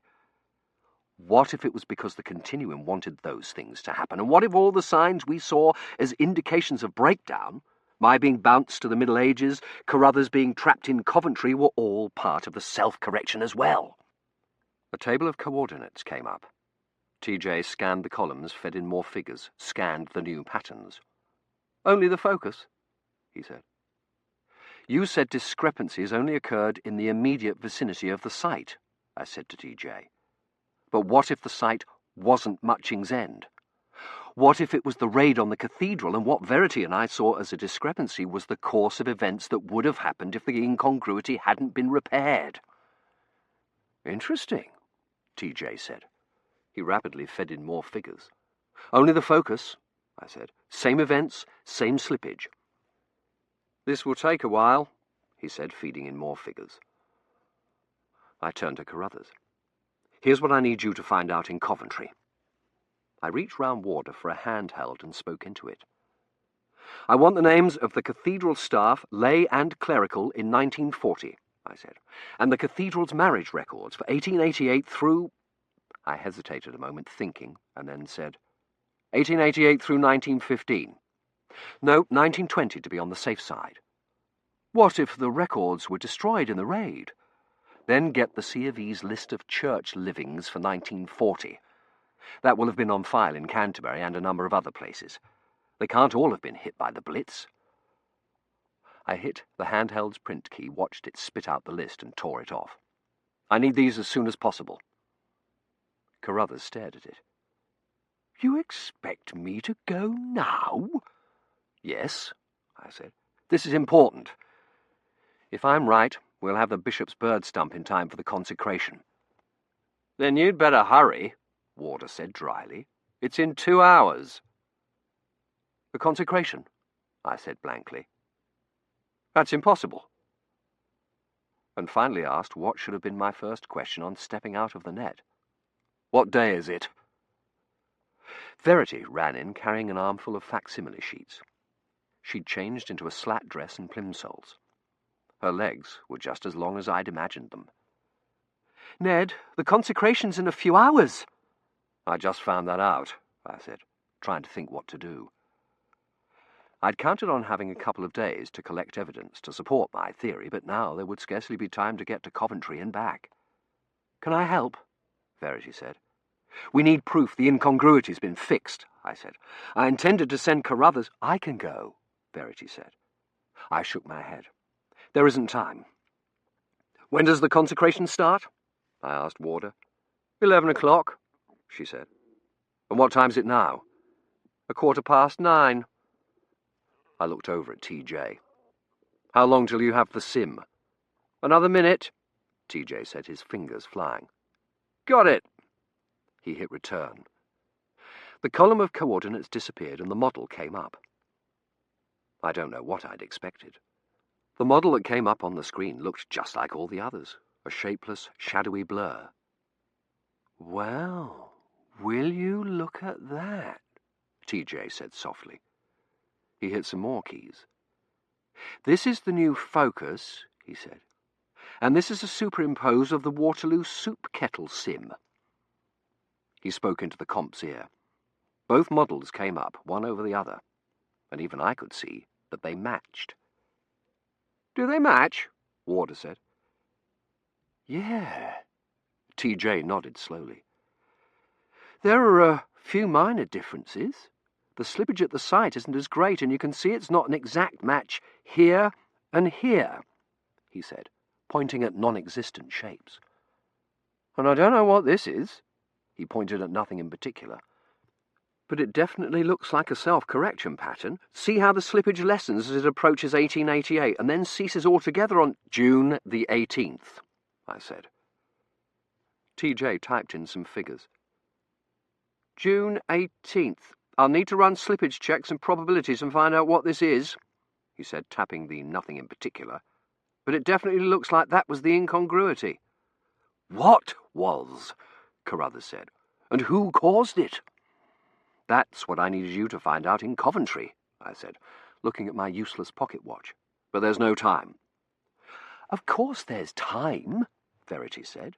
"This is a time-travel lab. We can send Carruthers back to get the information." "He can't go back to 1940, I said. "He's already been there, and the last thing we need is to cause another incongruity." "Not to 1940, Ned. To last week." "He can't be in two places at once," I said, and realized he wouldn't be. Last week he'd been in 1940, not 2057. "Warder, how long will it take you to calculate a drop?" I said. "A drop? I've already got 3 run—" "I'll press the surpluses," Verity said. "I need him to go back for—" "How long do you think it'll take you? A day?" "2, Carruthers said. "For 2 days. Weekdays. The church archives aren't open on weekends. And it has to be 2 days he was in 1940. And then bring him back here immediately." Warder looked stubborn. "How do I know he won't get trapped in Coventry again?" "Because of that," I said, pointing at the comp. "The incongruity's fixed." "It's all right, Peggy," Carruthers said. "Go ahead and calculate it." He turned to me. "You've got the list of what I need to find out." I gave it to him. "And one other thing. I need a list of the heads of all the ladies' church committees in 1940. "I don't have to look up the head of the flower committee. I know who it was," he said. "That harpy, Miss Sharp." "All the ladies' church committees, including the flower committee," I said. Verity handed him a pencil and a jotter. "So you won't be tempted to bring any paper from last week through the net with you?" "Ready?" Carruthers said to Warder. "Ready," she said warily. He positioned himself in the net. Warder came over and smoothed his collar. "You be careful," she said, straightening his tie. "I'll only be gone a few minutes," he said, grinning fatuously. "Won't I?" "If you're not," Warder said, smiling, "I'll come and get you myself." "I wouldn't have believed it," I murmured to Verity. "Time lag," she said. "I've got it set on a 10-minute intermittent," Warder cooed. "I won't stay a minute longer than I have to," Carruthers said. "I've got to come back as soon as I can so I can take you to the consecration." He took her in his arms and gave her a lingering kiss. "Look, I'm sorry to break up this tender scene," I said, "but the consecration's in 2 hours." "All right," Warder snapped, gave one last smoothing to Carruthers' collar, and stomped back to the console. Love may conquer all, but old dispositions die hard, and I hoped Bain intended to live near a river in the States. Warder lowered the veils, and Carruthers disappeared. "If he's not back safely in 10 minutes, she said, "I'm sending you to the 100 Years' War." She turned on Verity. "You promised you'd press the surpluses." "In a minute," I said, handing Verity one of the facsimile sheets. "What are we looking for?" Verity said. "Letters to the editor. Or an open letter, I'm not certain." I leafed through the Midlands Daily Telegraph. An article about the King's visit, a casualties list, an article beginning, "There is heartening evidence of Coventry's revival." I picked up the Coventry Standard. An advertisement for ARP sandbags, genuine government size and quality, 36 shillings and sixpence per 100. a picture of the ruins of the cathedral. "Here are some letters," Verity said, and handed me her sheet. A letter praising the fire service for their courage. A letter asking if anyone had seen Molly, a beautiful ginger cat last seen the night of the 14th of November in Greyfriars Lane. A letter complaining about the ARP wardens. The outside door opened. Verity jumped, but it wasn't Lady Shrapnel. It was Finch. His butler's frock coat and his hair were flecked with snow, and his right sleeve was drenched. "Where have you been?" I asked. "Siberia?" "I am not at liberty to say," he said. He turned to TJ. "Mr. Lewis, where is Mr. Dunworthy?" "In London," TJ said, staring at the comp screen. "Oh," he said, disappointed. "Well, tell him—" He looked warily at us. "The mission is completed." He wrung out his sleeve. "Even though the pond was solid ice and the water was freezing. Tell him the number of the—" Another look at us. "The number is 6. "And I don't have all day," Warder said. "Here's your bag." She handed him a large burlap sack. "You can't go through like that," she said disgustedly. "Come on, I'll get you dried off." She led him into the prep room. "I'm not even the tech. I'm only substituting. I've got altar cloths to iron. I've got a 10-minute intermittent to run." The door shut behind them. "What was all that about?" I said. "Here," Verity said, handing me a facsimile sheet. "More letters to the editor." 3 letters commenting on the King's visit to Coventry. 1 complaining about the food at the mobile canteens, 1 announcing a jumble sale at St. Aldits for the victims of the air raid. Finch, dried and combed, came back in with Warder, who was still complaining. "I don't see why you have to bring them all through today," she said, marching over to the console to punch keys. "I've got 3 rendezvous to bring in, 50—" "Finch," I said, "do you know if Mrs. Bittner intends to attend the consecration?" "Mr. Dunworthy had me send her an invitation," he said, "and I should have thought she, of all people, would have wanted to see Coventry Cathedral restored, but she wrote to say she was afraid it would be too fatiguing." "Good," I said, and picked up the Standard for the 12th and paged through it. No letters. "What about the Telegraph?" I asked Verity. "Nothing," she said, putting them down. "Nothing," I said happily, and Carruthers appeared in the net, looking bemused. "Well?" I said, going over to him. He reached in his pocket for the jotter and handed it to me through the veils. I flipped it open and started down the list of church officials looking for a name. Nothing. I turned the page to the church livings. "The head of the Flower Committee in 1940 was a Mrs. Lois Warfield," Carruthers said, frowning.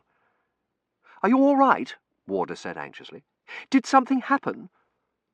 "No," I said, scanning the church livings. Hertfordshire, Surrey, Northumberland. There it was. St. Benedict's, Northumberland. "There was no Miss Sharp on any of the committees," Carruthers said, "or on the church membership roster." "I know," I said, scribbling a message on one of the pages of the jotter. "Finch, ring up Mr. Dunworthy and tell him to come back to Oxford immediately. When he gets here, give him this." I tore it out, folded it over, and handed it to him. "Then find Lady Shrapnel and tell her not to worry. Verity and I have everything under control, and not to begin the consecration till we get back." "Where are you going?" Finch said. "You promised you'd iron the choir boys' surplices," Warder said accusingly. "We'll try to be back by 11, I said, taking Verity's hand. "If we're not, stall." "Stall?" Finch said, horrified. "The Archbishop of Canterbury's coming, and Princess Victoria. How am I supposed to stall?" "You'll think of something. I have the highest faith in you, Jeeves." He beamed. "Thank you, sir," he said. "Where shall I tell Lady Shrapnel you've gone?" "To fetch the bishop's bird stump," I said, and Verity and I took off at a lope for the tube station. The sky outside was grey and overcast. "Oh, I hope it doesn't rain for the consecration," Verity said as we ran. "Are you joking?" I panted. "Lady Shrapnel would never allow it." The tube station was jammed. Masses of people wearing hats and ties and carrying umbrellas poured up the steps. "A cathedral?" A girl in braids carrying a Gayer Parties sign grumbled as she swept past me. "Do you know how many trees we could have planted in Christchurch Meadow for the cost of that building?" "At any rate, we're going out of town," I called to Verity, who'd gotten separated from me. "The trains out of Oxford should be less crowded." We pushed our way over to the escalators. They were no better. I lost sight of Verity and finally found her a dozen steps below me. "Where's everyone going?" I called. "To meet Princess Victoria," the large woman carrying a Union Jack on the step behind me said. "She's travelling up from Reading." Verity had reached the bottom of the escalator. "Coventry!" I called to her, pointing over the heads of the crowd toward the Warwickshire line.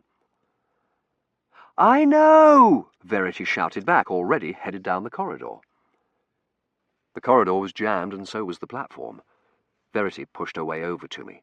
"You're not the only one who's good at solving mysteries, Sherlock," she said. "I've even figured out what Finch is up to." "What?" I said, but a train was pulling in. The crowd surged forward, pushing us apart. I fought my way over to her again. "Where are all these people going? Princess Victoria's not in Coventry." "They're going to the protest," a boy in braids said. "Coventry's holding a rally to protest the disgraceful theft of their cathedral by Oxford." "Really?" Verity said sweetly. "Where's it being held? In the shopping centre?" And I could have kissed her. "You realise," she said, pushing a hand-painted sign that read Architects Against Coventry Cathedral out of her face, "that there's probably a time traveller from 100 years in the future in this crowd who thinks this is all unbelievably quaint and charming." "That's impossible," I said. "What is Finch up to?" "He's been—" She started, but the doors were opening and people were jamming onto the train. We got separated again in the process, and I found myself half a car away from her, shoved into a seat between an old man and his middle-aged son. "But why rebuild Coventry Cathedral of all things?" the son was complaining. "If they had to rebuild something that had been destroyed, why not the Bank of England? That would have been of some use at least. What good's a cathedral?" "God works in a mysterious way," I quoted, "his wonders to perform." Both of them glared at me. "James Thompson," I said. "The Seasons." They glared some more. "Victorian poet," I said, and subsided between them, thinking about the continuum and its mysterious ways. It had needed to correct an incongruity, and it had done so, putting into action its entire array of secondary defences and shutting down the net, shifting destinations, manipulating the slippage, so that I would keep Terence from meeting Maud and Verity would arrive at the exact moment Bain threw the cat in. To save the cat that killed the rat that ate the malt that lay in the house that Jack built. Coventry, the station sign read, and I fought my way out from between the bankers and off the train, motioning to Verity to get off too. She did, and we fought our way up the escalators and out into Broadgate, in front of the statue of Lady Godiva. It looked even more like rain. The protesters were putting their umbrellas up as they started for the shopping centre. "Should we ring her up first?" Verity said. "No." "You're sure she'll be at home?" "I'm sure," I said, not at all certain. But she was, though it took her a little time to open the door. "Sorry, I'm having a bout of bronchitis," Mrs. Bittner said hoarsely, and then saw who we were. "Oh," she said. She stood back so we could enter. "Come in. I've been expecting you." She held out her veined hand to Verity. "You must be Miss Kindle. I understand you are a fan of mystery novels too." "Only those of the 30s, Verity said apologetically. Mrs. Bittner nodded. "They are quite the best." She turned to me. "I read a great many mystery novels. I am particularly fond of those in which the criminal nearly gets away with the crime." "Mrs. Bittner," I said, and didn't know how to go on. I looked helplessly at Verity. "You've puzzled it out, haven't you?" Mrs. Bittner said. "I was afraid you would. James told me you were his two best pupils." She smiled. "Shall we go into the drawing room?" I'm afraid we haven't much time," I stammered. "Nonsense," she said, starting down the corridor. "The criminal is always given a chapter in which to confess his sins." She led us into the room where I'd interviewed her. "Won't you sit down?" she said, indicating a chintz-covered sofa. "The famed detective always gathers the suspects together in the drawing room," she said, moving slowly toward a sideboard considerably smaller than the Meerings, steadying herself on the furniture. "And the criminal always offers them a drink. Would you care for some sherry, Miss Kindle? Would you care for some sherry, Mr. Henry? Or sirop de cassis? That's what Hercule Poirot always drank. Dreadful stuff. I tried it once when I'd been reading Agatha Christie's Murder in 3 Acts. Tastes like cough medicine." "Sherry, thank you," I said. Mrs. Bittner poured 2 glasses of sherry and turned to hand them to us. "It caused an incongruity, didn't it?" I took the glasses from her, handed one to Verity, and sat down beside her. "Yes," I said. "I was so afraid it had. And when James told me last week about the theory regarding non-significant objects being removed from their space-time location, I knew it must have been the bishop's bird stump." She shook her head, smiling. "Everything else that was in the cathedral that night would have burned to ashes, but I could see by looking at it that it was indestructible." She poured herself a glass of sherry. "I tried to undo what I'd done, you know. But I couldn't get the net to open, and then Lassiter, that was the head of the faculty, put on new locks, and I couldn't get into the lab. I should have told James, of course, or my husband, but I couldn't bear to." She picked up the glass of sherry. "I told myself the net's refusing to open meant that there hadn't been an incongruity after all, that no harm had been done. But I knew it wasn't true." She started for one of the chintz-covered chairs, moving slowly and carefully. I jumped up and took the glass of sherry for her till she had sat down. "Thank you," she said, taking it from me. "James told me what a nice young man you were." She looked at Verity. "I don't suppose either of you have ever done something you were sorry for afterward? Something you'd done without thinking?" She looked down at her sherry. "The Church of England was shutting down the cathedrals that couldn't support themselves. My husband loved Coventry Cathedral. He was descended from the Botener family who built the original church." "And so are you," I thought, realizing now who it was Mary Botener had reminded me of standing there in the tower arguing with the workmen. "You're a descendant of the Boteners too." "The cathedral was his life," she went on. "He always said that it wasn't the church building that mattered, but what it symbolized. Yet the new cathedral, ugly as it was everything to him. I thought if I could bring back some of the treasures from the old cathedral," she said, "it would be good publicity. The tourists would flock to see them, and the cathedral wouldn't have to be sold. I thought it would kill my husband if it had to be sold." But hadn't Darby and Gentilla proved it was impossible to bring things forward through the net? "Yes," she said, "but I thought since the things had ceased to exist in their own space-time, they might come through. Darby and Gentilla had never tried to bring through anything that didn't still exist in its own time." She twisted the stem of the glass in her hands. "And I was fairly desperate." She looked up. "So I broke into the lab late one night, went back to 1940 and did it. And the next day James telephoned to tell me that if I wanted a job, that Lassiter had authorized a series of drops to Waterloo. And then he told me—" She stopped, staring into the past. "He told me that Shoji had had a breakthrough in temporal theory, that he'd discovered why it was impossible to bring things forward through the net, that such an action would cause an incongruity that could change the course of history. Or worse." "So you tried to take it back?" Verity said. "Yes. And I went and saw Shoji and made him tell me as much as I could about incongruities without making him suspicious. It was all bad, but the worst was that he told me they'd been able to adapt the net to safeguard against them, and weren't we lucky one hadn't happened before we did? We could have caused the collapse of the entire space-time continuum. I looked over at Verity. She was watching Mrs. Bittner, her beautiful face sad. So I hid the swag, as they say in the mystery novels, and waited for the world to end. Which it did. The cathedral was deconsecrated and sold to the Church of the Hereafter, and then turned into a shopping centre.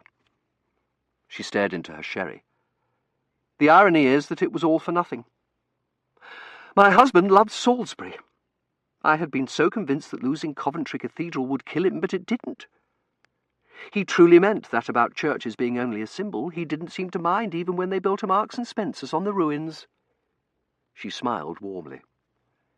Do you know what he said when he heard Lady Shrapnel was rebuilding the old cathedral? He said, "I hope this time they get the spire on straight." She set her glass down. After Harold died, I came back here, and 2 weeks ago James telephoned and asked me if I could remember anything about the drops we'd done together, that there was an area of increased slippage in 2018, and he was afraid it was due to an incongruity. I knew then it was just a matter of time before I was found out, even though he had the wrong incongruity. She looked up at us. James told me about the cat and Tossie Meering. Did you manage to get Lady Shrapnel's great-great-grandmother married to the mysterious Mr. C? Not exactly, I said. She did marry him, but it was no thanks to us. It was the butler, Verity said, under an assumed name. Of course, Mrs. Bittner said, clapping her veined hands together. The old solutions are always the best. The butler, the case of mistaken identity, the least likely suspect. She looked at us both meaningfully. The purloined letter. She stood up. I hid it in the attic. We started up the stairs. I was afraid moving it might make things worse, she said, taking the steps slowly. So I left the loot here when we went to Salisbury. I made certain it was well hidden, and I took care to rent the house to people without children. Children are so curious, you know. But I was always afraid someone would come up here and find it and do something that would change the course of history. She turned back, holding onto the banister, and looked at me. But it already had, hadn't it? Yes, I said. She didn't say anything more. She seemed to be concentrating all her effort on climbing the stairs. When we reached the first floor, she led us down a corridor past a bedroom and opened a narrow door onto another, steeper flight of stairs. This leads up to the attic, she said, panting a little. I'm sorry. I need to rest a bit before going on. There's a chair in the bedroom. I ran to fetch it, and she sat down on it. Would you like a glass of water? Verity asked. No, thank you, dear, she said. Tell me about the incongruity I caused. You weren't the only person who considered the bishop's bird stump indestructible, I said. So did the chairman of the flower committee, named Delphinium Sharp, Verity said. I nodded. She had been there the night of the raid, standing guard by the west door, and she knew the bishop's bird stump couldn't have been carried out. When it wasn't found in the rubble or among the things the fire watch had saved, she concluded it had been stolen some time before the raid, and that the thief must have known about the raid in advance, knowing he could get away with it. She was quite vocal with her theory. She even wrote a letter to the editor of one of the Coventry papers, Verity put in. I nodded. This next part is only a theory like Miss Sharp's, I said. The only evidence we have is Carruthers' testimony, the list of ladies' church committees for 1940, and a letter to the editor that wasn't in either of the Coventry papers. Mrs. Bittner nodded sagely. The incident of the dog in the night time. Exactly, I said. The Nazis made it a practice to obtain and read Allied newspapers, looking for any intelligence information that might be inadvertently revealed. I think Miss Sharp's letter and the words, "advance warning of the raid," must have caught the eye of someone in Nazi intelligence who was worried about the Nazi code system being compromised.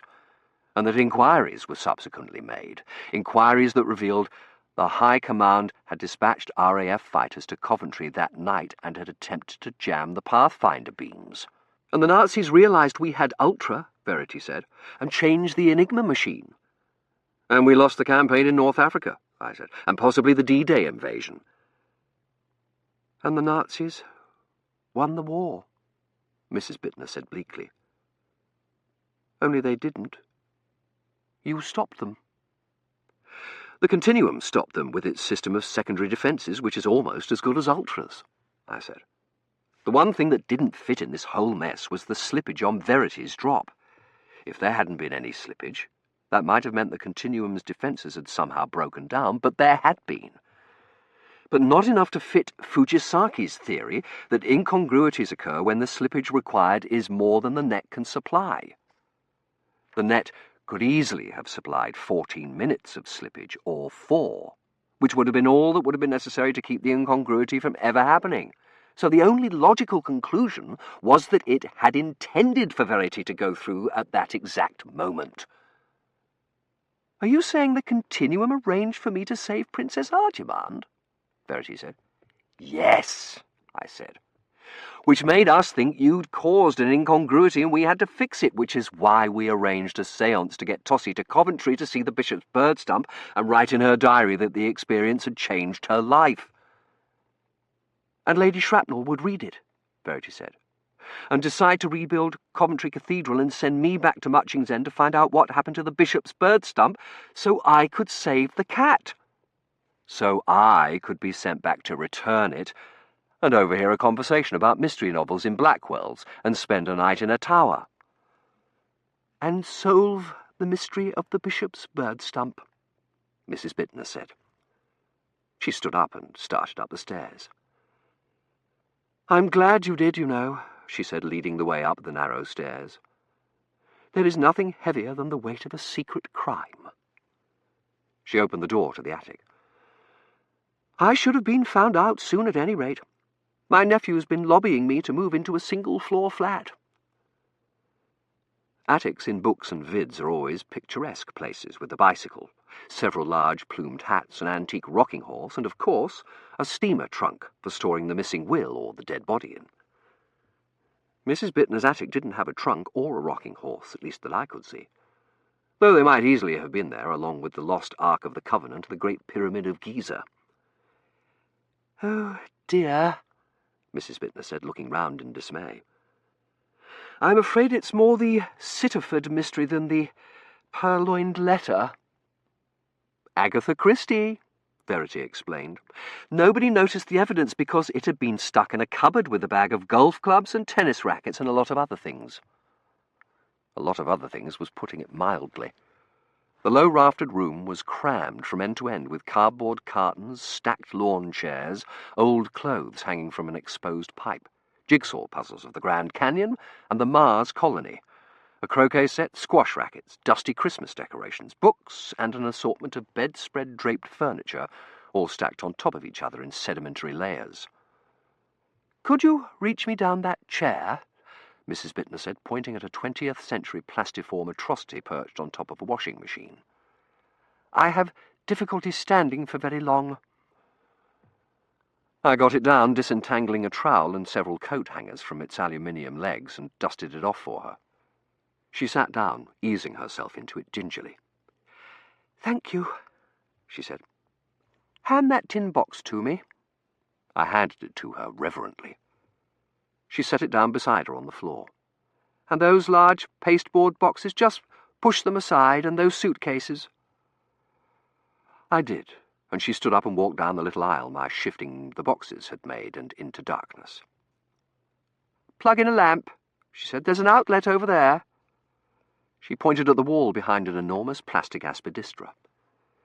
I reached for the nearest lamp, a massive affair with a huge pleated shade and a squat, heavily decorated metal base. Not that one, she said sharply. The pink one. She pointed at a tall early 21st century fringed affair. I plugged it in and switched on the hard-to-find knob, but it didn't do much good. It lit the fringe and Verity's Waterhouse face, but not much else.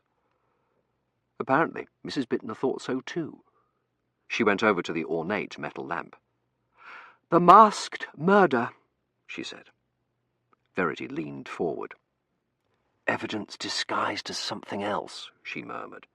"Exactly," Mrs. Bittner said, and lifted the pleated shade off Bishop's bird stump. It was too bad Lady Shrapnel wasn't here, and Carruthers. All that time we had spent searching for it in the rubble, and it was here all along. Removed for safekeeping as Carruthers had suggested, and not a mark on it. The Red Sea still parted. Springtime, summer, autumn and winter still held their respective garlands of apple blossoms, roses, wheat and holly. John the Baptist, his head still on the platters, still stared reproachfully at King Arthur and his Knights of the Round Table. Griffins, poppies, pineapples, puffins, the Battle of Preston pans, all of it intact, and not even dusty. "Lady Shrapnel will be so pleased," Verity said. She squeezed down the aisle to look at it more closely. "Good heavens! That side must have been facing the wall. What are those? Fans?" "Clams. Clams inscribed with the names of important naval battles," I said. "Lepanto, Trafalgar, the Battle of the Swans." "It's difficult imagining it changing the course of history," Mrs. Bittner said, peering at Shadrach, Meshach, and Abednego in the fiery furnace. "It doesn't improve with age, does it? Like the Albert Memorial." "With which it has a good deal in common," Verity said, touching an elephant. "I don't know," I said, cocking my head to look at it sideways. "I'm beginning to feel a certain affection for it." "He's time-lagged," Verity said. "Ned, the elephant's carrying a howdah full of pineapples and bananas to an eagle with a fish fork." "It's not a fish fork," I said. "It's a flaming sword. And it's not an eagle, it's an archangel guarding the entrance to the Garden of Eden. Or possibly the zoo." "It is truly hideous," Mrs. Bittner said. "I don't know what I was thinking of. After all those trips I was probably a bit time-lagged myself. And there was a good deal of smoke." Verity turned to stare at her and then at me. "How many trips did you make?" she said finally. "4, Mrs. Bittner said. "No, 5. The first one didn't count. I came through too late. The whole nave was on fire and I was nearly overcome by smoke inhalation. I still have trouble with my lungs." Verity was still staring at her, trying to take it in. "You made 5 trips to the cathedral?" Mrs. Bittner nodded. "I only had a few minutes between the time the fire watch left and the fire got out of hand, and the slippage kept putting me later than I wanted. 5 was all I had time for." Verity looked disbelievingly at me. "Hand me down the bandbox," Mrs. Bittner told her. "The second time, I nearly got caught." "That was me," I said. "I saw you running toward the sanctuary."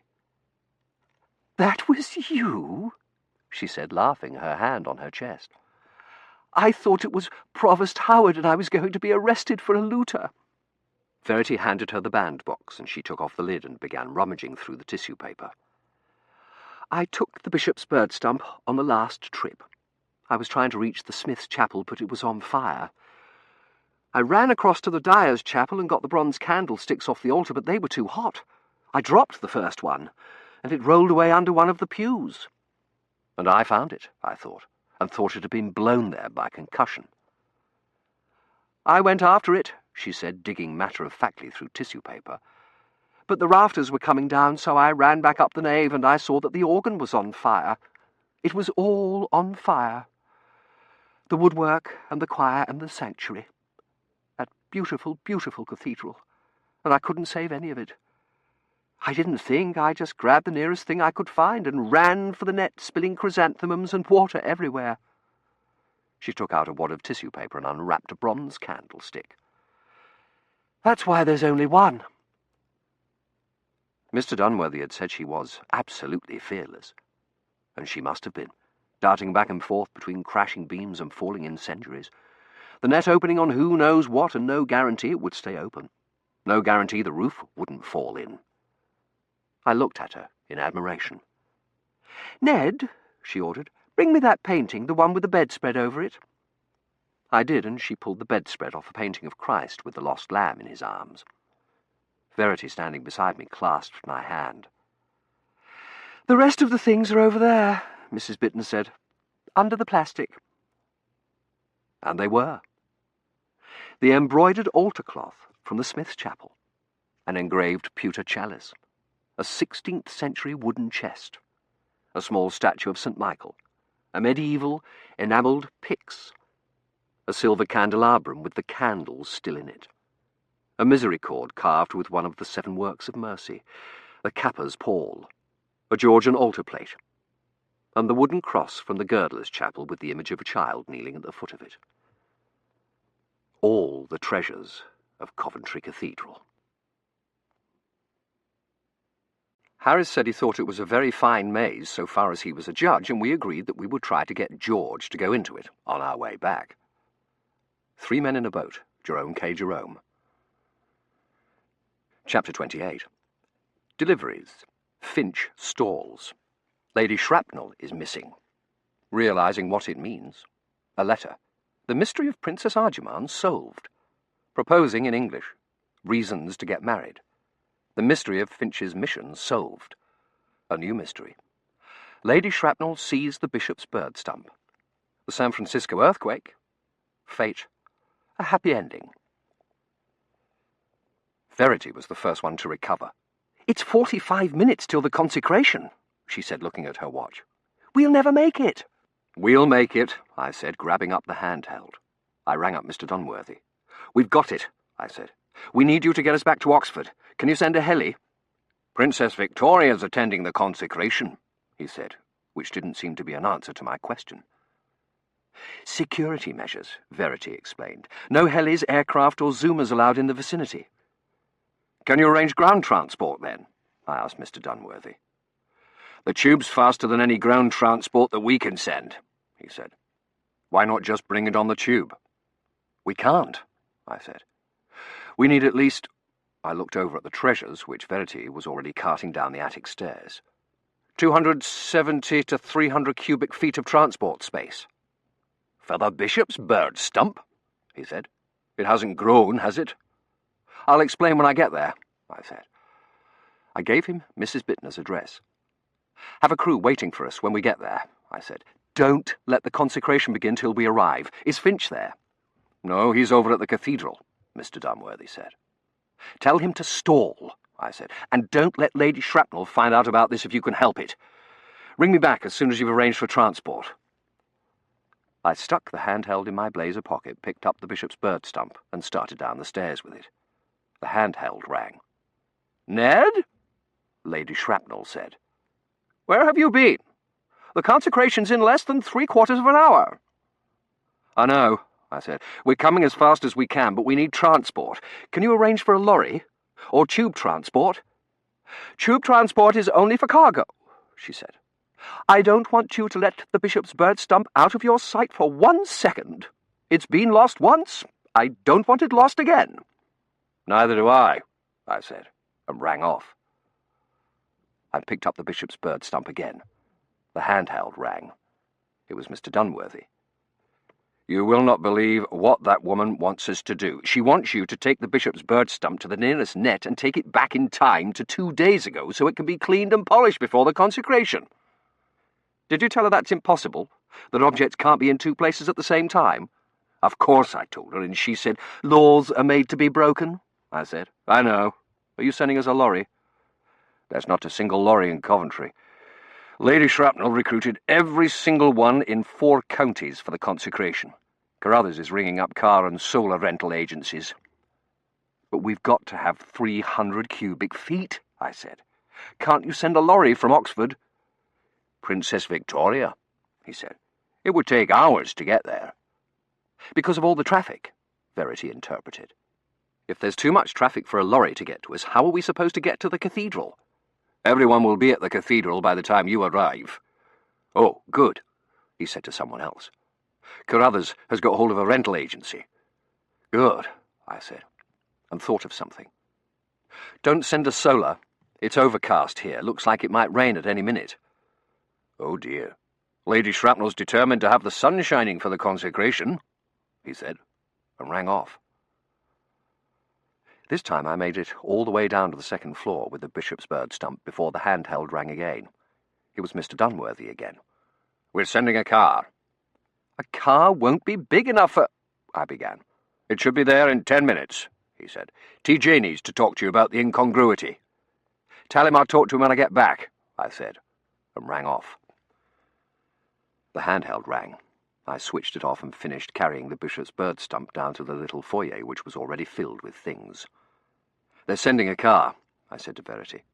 "It should be here in 10 minutes, and went in the parlour to see Mrs. Bittner. "They're sending a car to take us to the consecration," I told her. She was sitting in one of the chintz-covered chairs. "Can I fetch you your coat or your bag?" "No, thank you," she said quietly. "You're certain it's a good idea to take the bishop's bird stump out into the world, that it won't alter history?" "It already has," I said, "and so have you. You realize what you've done means, don't you? Because of you, we've discovered a whole class of objects which can be brought forward through the net. Other treasures which were destroyed by fire, artworks and books and—" "Sir Richard Burton's writings," she said. She looked up at me. "His wife burnt them after he died, because she loved him." I sat down on the sofa. "Do you not want us to take the bishop's bird stump?" I said. "No." She shook her white head. "No, it belongs in the cathedral."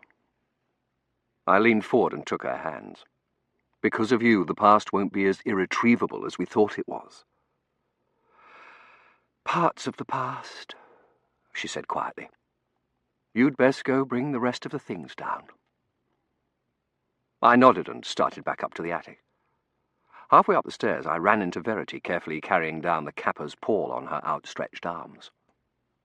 "It's simply amazing," she said in a very good imitation of Mrs. Meering's voice. "The treasures people have in their attics."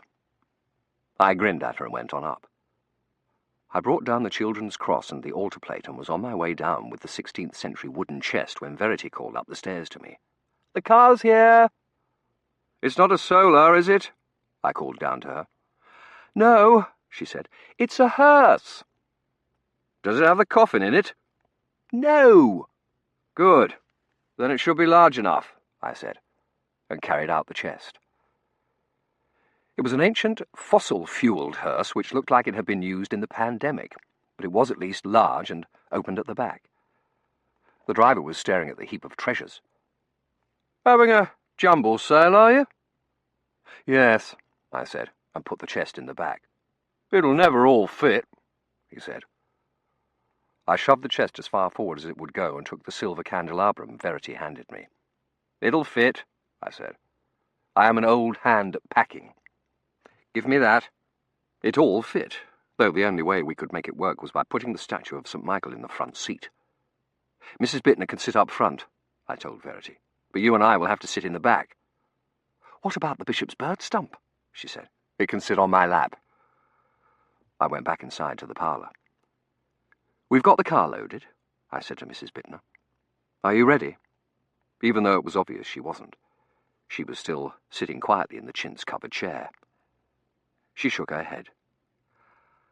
"I will not be going with you after all," she said. "My bronchitis." "Not going?" Verity said from the door. "But you're the one who saved the treasures. You should go and see them in the cathedral." "I have already seen them in the cathedral," she said. "They cannot look any more beautiful than they did that night, among the flames."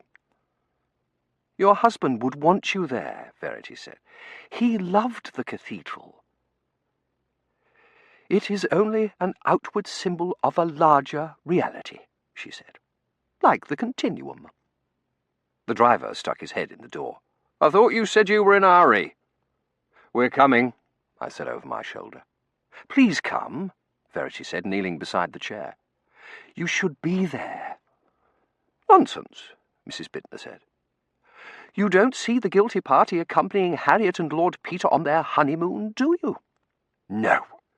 The guilty party is left alone to contemplate his sins and consider the consequences of his actions. which is what I intend to do. Although in my case the consequences are not quite what one would have expected. They take a bit of getting used to.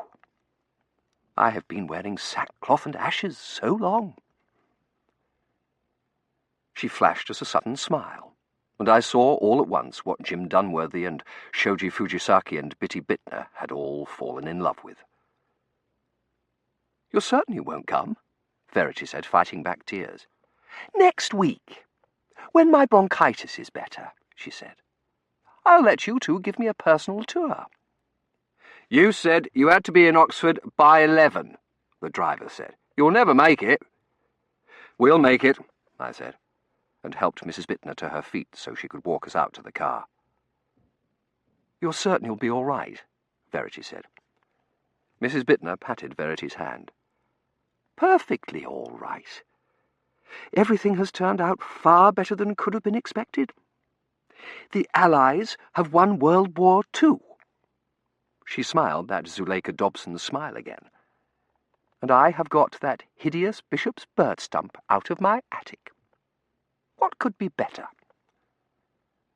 "I couldn't see over the cross, so I put it up front," the driver said. "You two will have to sit in the back." I kissed Mrs. Bittner on the cheek. "Thank you," I said, and crawled in. The driver handed me the bishop's bird stump. I set it on my lap. Verity crawled in across from me, waving to Mrs. Bittner, and we were off and running. I turned the handheld back on and rang up Mr. Dunworthy. "We're on our way," I said. "We should be there in about 40 minutes. Tell Finch he needs to keep stalling. Have you arranged to have a crew there to meet us?" "Yes," he said. "Good. Is the Archbishop there yet?" "No, but Lady Shrapnel is, and she's having a fit. She wants to know where you found the bishop's bird stump and what sort of flowers are supposed to go in it for the order of service." "Tell her yellow chrysanthemums," I said. I rang off. "All taken care of," I said to Verity. "Not quite, Sherlock," she said, sitting against the side of the hearse with her knees hunched up. "There are still a few things that need explaining." "I agree," I said. "You said you knew what Finch's related mission was. What is it?" "Bringing back non-significant objects," she said. "Non-significant objects? We've only just found out that's possible," I said. "And non-significant objects didn't have anything to do with our incongruity." "True," she said. "But for over a week, TJ and Mr. Dunworthy thought they did and were trying all sorts of things." "But nothing burned down in Matching's End or Riffley while we were there. What did Finch bring through? Cabbages?" The handheld rang. "Ned?" Lady Shrapnel said. "Where are you?" "On our way," I said. "Between—" I leaned forward to our driver. "Where are we?" "Between Banbury and Adderbury," he said. "Between Banbury and Adderbury," I said. "We'll be there as soon as we can." "I still don't see why we couldn't have shipped it back to the past," Lady Shrapnel said. "It would have been so much simpler. Is the bishop's bird stump in good shape?" There was no answer to that. "We'll be there as soon as we can," I said again, and rang off. "All right. It's my turn to ask the questions," Verity said. "There's still something I don't understand. How did getting Tossie to Coventry on the 15th of June to see the bishop's bird stump and fall in love with Bain fix the incongruity?" "It didn't," I said. "That isn't why Tossie was there." "But her seeing the bishop's bird stump inspired Lady Shrapnel to rebuild Coventry and send me back to read the diary, which led me to rescue Princess Arjumand, which was all part of the self-correction, but the principal reason Tossie had to be there on the 15th was so she could be caught flirting with the Reverend Mr. Doult." "Oh," she said, "by the girl with the pen wipers." "Very good, Harriet," I said. "The girl with the pen wipers." "Whose name was Miss Delphinium Sharp." "The woman in charge of the flower committee." "Not any more," I said. "When she saw Tossie flirting with the Reverend Mr. Doult, she was, you may remember, extremely upset. She flounced off with her pen wipers, and as we were leaving the church, she was walking up Bailey Lane, her long nose in the air. I saw the Reverend Mr. Doult hurrying after her to placate her, and now this is the part I'm not certain of, but my guess is, in the course of the argument that followed, she burst into tears, and he ended up proposing. which meant that the Reverend Mr. Dalt didn't stay in the cathedral position but obtained a church living in some rural vicarage. That's why you wanted the list of church livings. Very good, Harriet. He was much quicker off the mark than I expected. He married her in 1891 and got a parish the following year in Northumberland. So she was nowhere near Coventry on the night of the 14th of November 1940, she said. And being busy with parish jumble sales and scrap metal drives, paid no attention to a certain bishop's bird stump being missing. So, she didn't write a letter to the editor, I said, and everyone else just assumed it had burned up in the fire. And Ultra's secret was safe. She frowned. And the whole thing, my rescuing Princess Arjamand and us going to Oxford to see Madame Iritosky and your preventing Terence from meeting Maud and loaning him the money for the boat and the séance and everything, it was all part of the self-correction? Everything? Everything, I said, and then thought about what I'd said. Just how elaborate had the self-correction been, and what all had been involved? Professor Peddick's and Professor Overforce's feud, the Psychic Research Society, the donation of the sugared violets box to the jumble sale, the fur-bearing ladies in Blackwell's. I still don't understand, Verity said. If all the continuum needed to do was to keep Delphinium sharp from writing a letter to the editor, there had to be simpler ways to do it. It's a chaotic system, I've said. Every event is connected to every other. To make even a small change would require far-reaching adjustments. But how far-reaching, I wondered? Had the Luftwaffe been involved? And Agatha Christie? And the weather? I know it's a chaotic system, Ned, Verity was saying. But there was an air raid going on. If the self-correction's an automatic mechanism, a direct hit would have corrected the incongruity much more simply and directly than some scheme involving cats and trips to Coventry. A direct hit from a high-explosive bomb would have eliminated any threat to Delphinium Sharp posed to Ultra, and there wouldn't have been any consequences. Over 500 people had been killed in Coventry that night. Perhaps Delphinium Sharp or one of the other people in the West Door that night had some other part to play in history, I said, thinking of the stout ARP warden and the woman with the 2 children. I'm not talking about Delphinium Sharp, Verity said. I'm talking about the bishop's bird stump. If the Smith's Chapel had taken a direct hit, Miss Sharp would have believed the bishop's bird stump was destroyed and wouldn't have written her letter. Or it could have taken a direct hit before Lizzie Bittner came through, so she couldn't cause the incongruity in the first place. She was right. A direct hit was all it would have taken. Unless the high-explosive bomb would alter something else. Or unless the bishop's bird stump had some other part to play in the plan. Or the continuum had some other, subtler reason for using the correction it had. Plans, intentions, reasons. I could hear Professor Overforce now. I knew it. This is nothing but an argument for a grand design. A grand design we couldn't see because we were part of it. A grand design we only got occasional fleeting glimpses of. A grand design involving the entire course of history and all of time and space that, for some unfathomable reason, chose to work out its designs with cats and croquet mallets and pen wipers, to say nothing of the dog. And a hideous piece of Victorian artwork. And us. History is character, Professor Peddick had said. And character had certainly played a part in the self-correction. Lizzie Bittner's devotion to her husband and the Colonel's refusal to wear a coat in rainy weather. Verity's fondness for cats, and Princess Arjamand's fondness for fish, and Hitler's temper, and Mrs. Meering's gullibility. And my time-laggedness. If they were part of the self-correction, what did that do to the notion of free will? Or was free will part of the plan as well? There's something else I don't understand, Verity said. The incongruity was repaired when Tossie eloped with Bain, right? I nodded. Then why was Delphinium Sharp there? Didn't TJ say the probabilities collapsed into the true course of events as soon as the incongruity was repaired? But the incongruity hadn't been repaired when we were there, I said. Bain had thrown Tossie in the water, but they hadn't run off together yet. And until they did, the incongruity still wasn't completely repaired. Of course they had. They'd run off together on June 18th, 1888. And it was a foregone conclusion once he kissed her, so why were we sent to Coventry at all? It obviously wasn't to make Tossie elope with Bain. I knew the answer to that one at least. To find the bishop's bird stump, I said. I needed to see the doors and the empty wrought-iron stand to realise what had happened. But why? She said, still frowning. It could have fixed it without even letting us know it had.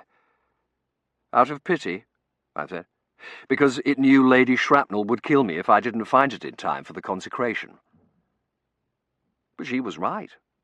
The bishop's bird stump could have continued to sit in Mrs. Bittner's attic gathering dust, now that the incongruity was fixed, and the Nazis hadn't found out about Ultra. So why had I been sent to the lab in 2018 and to Blackwell's and the air raid and been given such obvious clues if it hadn't mattered whether the bishop's bird stump was found or not? Would its eventual discovery after Mrs. Bittner's death have caused some other incongruity? Or was there some reason it needed to be in the cathedral for the consecration? "We're coming up on Oxford," the driver said. "Where do you want me to go?" Just a minute, I said, and rang up Mr. Dunworthy. Finch answered. "Thank goodness," he said. "Take Parks Road to Holywell and Longwell and then turn south on the High and turn off onto Merton's playing fields. Take the access road. We'll be waiting for you at the vestry door. Do you know where that is?" Yes, I said. Did you get that? I asked the driver. He nodded. "You're taking this lot to the cathedral?" Yes. "Waste of money and everybody's time, if you ask me," he said. "I mean, what good is a cathedral?" You'd be surprised, Verity said. Turn in here, I said, looking for Merton's pedestrian gate. Finch, we're here, I said into the handheld, and to the driver again. Go round to the east end, the vestry door's on the south side. He pulled up next to the vestry door where Finch had a dozen people waiting for us. One of them opened the back door and Verity scrambled out and started to give orders. "The altar cloth goes in the Smith's chapel," she said, "and so does this candlestick. Take care you don't get the reconstructions mixed up with the real things. Ned, hand me the Kappa's pall." I laid it over her outstretched arms and she started up the steps with it. I picked up the handheld. "Finch, where are you?" "Right here, sir," he said, at the door of the hearse. He was still in his butler's frock coat, though his sleeve was now dry. I handed him the enamelled pyx. "The consecration hasn't begun yet, has it?" "No, sir," he said. "There was an unfortunate jam up in St. Aldate's. Fire engines and ambulances completely blocking the street. It turned out to have all been an unfortunate mix-up," he said, completely poker-faced. "But it took some time to clear up. No one was able to get near Christchurch Meadow for nearly an hour. And then the bishop was delayed. His driver took a wrong turn and ended up in Iffley. And now there seems to be some mix-up over the tickets." I shook my head admiringly. "Jeeves would have been proud of you, to say nothing of Bunter, and the admirable Crichton." I lifted up the bishop's bird stump. "Can I take that for you, sir?" "I want to deliver this myself." I nodded with my head at the children's cross. "That goes in the girdler's chapel, and the statue of St. Michael goes in the choir." "Yes, sir," he said. "Mr. Lewis is looking for you. He has something he needs to discuss with you concerning the continuum." "Fine," I said, wrestling with the misericord. "As soon as this mess is over." "Yes, sir," he said. "And at some point, sir, I need to speak with you about my mission." "Just tell me one thing," I said, sliding the misericord out and handing it over to two first-year students. "Was your mission bringing back non-significant objects?" He looked appalled. "It most certainly was not." I picked up the bishop's bird stump. "Do you know where Lady Shrapnel is?" "She was in the vestry a moment ago, sir." He looked up at the sky. "Oh, dear, it's looking more and more like rain, and Lady Shrapnel wanted everything to be just as it was on the day of the raid. I carried the bishop's bird stump up the steps and in the vestry door, and this was appropriate. Carrying the bishop's bird stump in through the same door Provost Howard had carried the candlesticks and the crucifix and the regimental colours out of. The treasures of Coventry. I opened the door and took it into the vestry. "Where's Lady Shrapnel?" I asked an historian I recognised from Jesus. She shrugged and shook her head. "No," she called to someone in the sanctuary. "We still need hymnals for the last 5 rows of pews in the north aisle and 3 books of common prayer." I went out into the choir. And chaos. People were running about shouting orders, and there was a loud sound of hammering from the mercer's chapel. "Who took the book of the epistles?" a curate shouted from the lectern. "It was here just a moment ago." There was a chord from the organ, and the opening notes of God works in a mysterious way his wonders to perform. A thin woman in a green apron was sticking long pink gladiolas in a brass vase in front of the pulpit, and a stout woman in glasses with a sheet of paper was going up to person after person asking them something. Probably she was looking for Lady Shrapnel too. The organ stopped, and the organist shouted up to someone in the clear story. "The trumpet stop's not working." Choir boys in linen surplices and red cassocks were wandering about. Warner must have got the surplices ironed, I thought, irrelevantly. "I don't see what it matters whether the inside of the choir stalls is finished," a blonde with a long nose was saying to a boy lying half under one of the choir stalls. "Nobody will be able to see it from the congregation." "Ours is not to reason why," the boy said. "Ours is but to do or die. Hand me that laser, will you?" "Pardon me," I said. "Can either of you tell me where Lady Shrapnel is?" "The last time I saw her," the boy said from under the choir stall, "she was in the Draper's Chapel." But she wasn't in the Draper's Chapel, or the sanctuary, or up in the clear story. I went down into the nave. Carruthers was there, sitting in a pew folding orders of service. "Have you seen Lady Shrapnel?" I said. "She was just here," he said disgustedly, "which is how I got stuck doing this. She suddenly decided at the last minute that the orders of service had to be reprinted." He looked up. "Good Lord! You found it! Where was it?" "It's a long story," I said. "Which way did she go?" "Vestry. Wait! Before you go, I want to ask you something. What do you think of Peggy?" "Peggy?" "Warder," he said. "Don't you think she's the sweetest, most adorable creature you've ever seen?" "Don't you have the orders of service folded yet?" Warder said, coming up. "Lady Shrapnel wants them for the ushers." "Where is she?" I asked her. "The Mercer's Chapel," Warder said, and I made my escape. But Lady Shrapnel wasn't in the Mercer's Chapel, or the baptistry, and there were signs of activity near the west door. I was going to have to return the bishop's bird stump myself. I carried it across to the Smith's Chapel, thinking now the wrought iron stand will have disappeared, but it was there, right where it was supposed to be, in front of the parclose screen. I set the bishop's bird stump carefully on it. Flowers. I needed flowers. I went back up to the pulpit and the woman in the green apron. "The vase in front of the parclose screen of the Smith's Chapel needs flowers in it," I said. "Yellow chrysanthemums." "Yellow chrysanthemums?" she said, snatching up a handheld and looking at it in alarm. "Did Lady Shrapnel send you? The order didn't say anything about yellow chrysanthemums." "It's a last-minute addition," I said. "You haven't seen Lady Shrapnel, have you?" "Girdler's Chapel," she said, jamming gladiolas in the pulpit vase.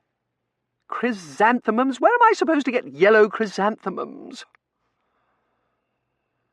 I started down the transept aisle. It was jammed with choir boys and people in academic dress. "All right," a young man, the spitting image of the Reverend Mr. Armitage, said. "Here's the order of procession.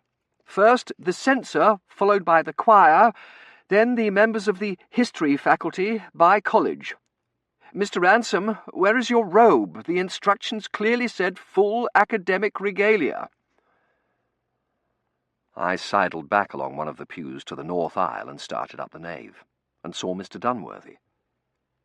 He was at the entrance to the girdler's chapel, standing against one of the arches and holding on to it for support.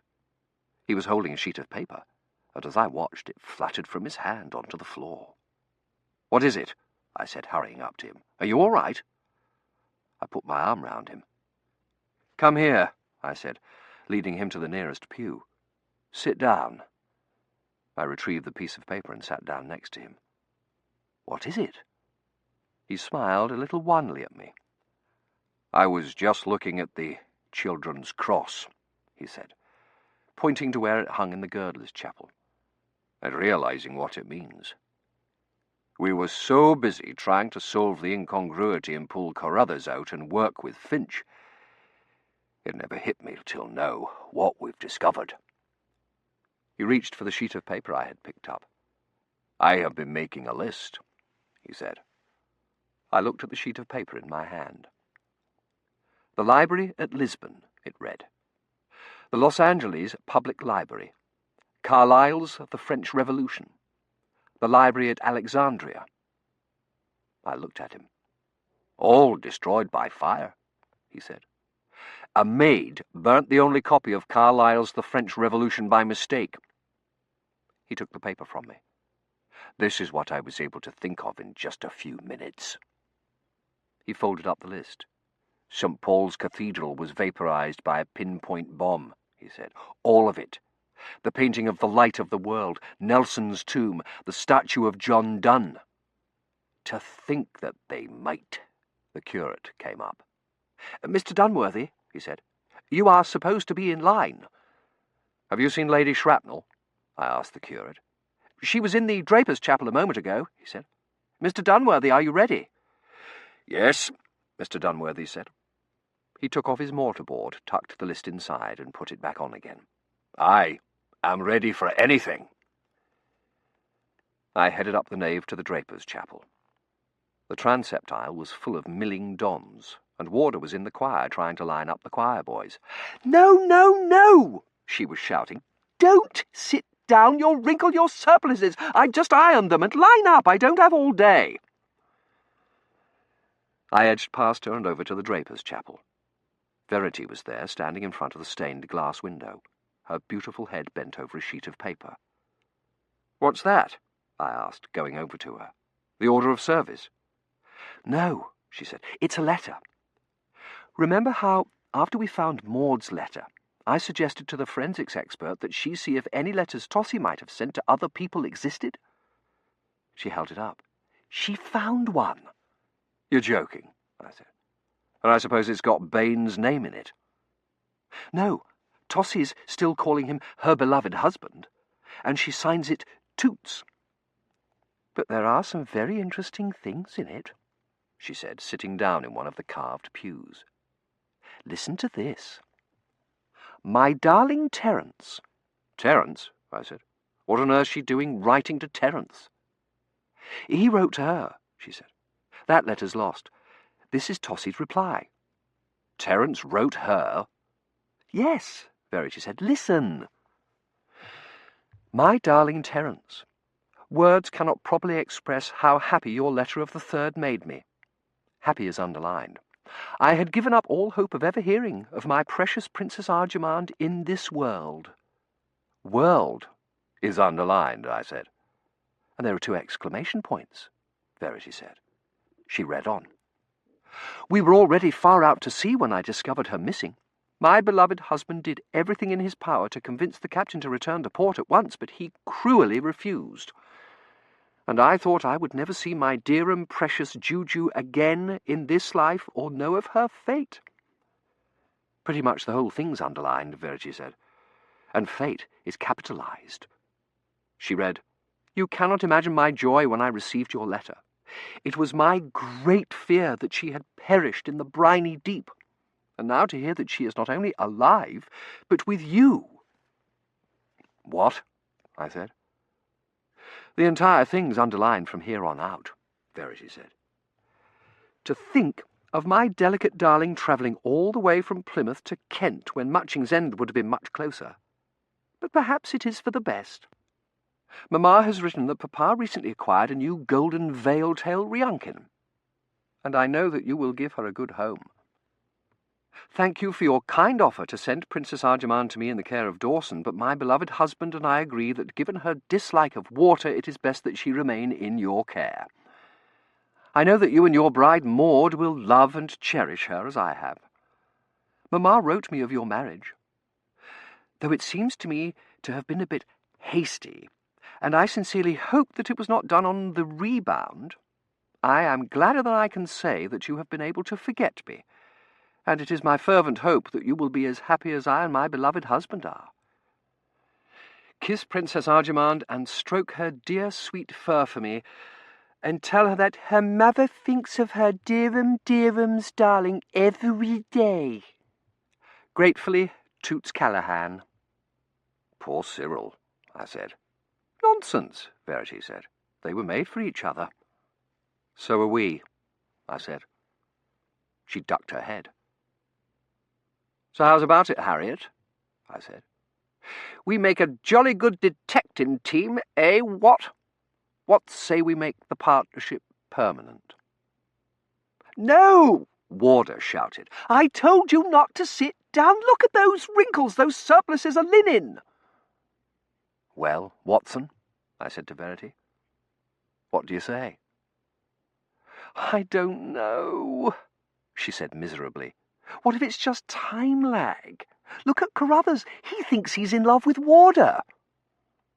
That is absolutely out of the question, Warder snapped at a small boy. You should have thought of that before you put your surplice on. Look at her.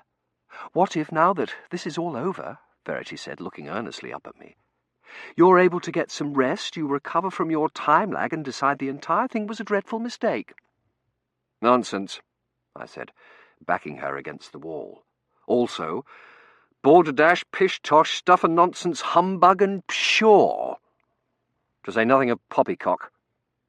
In the first place, you know perfectly well that the first time I saw you wringing out your sleeve on Mr. Dunworthy's carpet, it was the Lady of Shalott to the life. Webs flying, mirrors splintering, threads and glass all over the place. I put my hand on the wall above her head and leaned toward her. In the second place, I said, it's your patriotic duty. My patriotic duty? Yes. We're part of a self-correction, remember. If we don't get married, something dire's likely to happen. The Nazis will realize we have Ultra, or Lady Shrapnel will give her money to Cambridge, or the continuum will collapse. There you are, Finch said, hurrying in with a handheld and a large pasteboard box. I've been looking for you everywhere. Mr. Dunworthy said you and Miss Kindle were to have one, but I didn't know if that meant one or two. I had no idea what he was talking about, but after a week in the Victorian era, I was no longer bothered by the fact. One, I said. Yes, sir, he said. One. He set into the handheld and set it down on a monument. Mr. Dunworthy said that in light of your valuable contributions, you were to have first pick. Did you have a preference in colour? He said, opening the box. Yes, Verity said. Black, with white paws. What? I said. I told you he was bringing back non-significant objects, Verity said. I should hardly call them non-significant, Finch said, and lifted out a kitten. It was the exact image of Princess Arjamand down to the white pantaloons on her back feet, only in miniature. Where? I said. How? Cats are an extinct species. Yes, sir, he said, handing the kitten to Verity.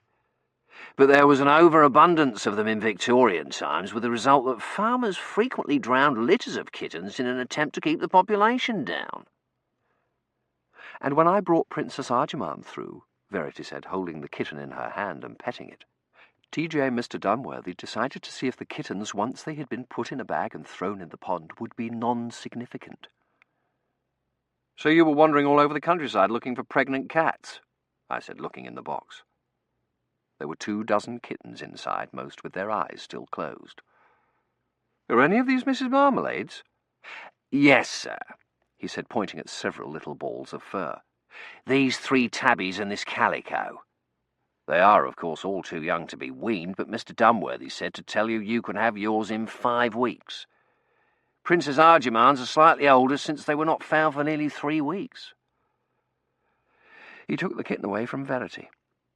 The cat will not actually belong to you, Finch said, and you will need to return it to the lab for cloning and regular breeding. There are not enough yet for a viable gene pool, but we have contacted the Sorbonne, Caltech and the University of Thailand, and I will be returning to Victorian England for additional specimens. He put the kitten back in the box.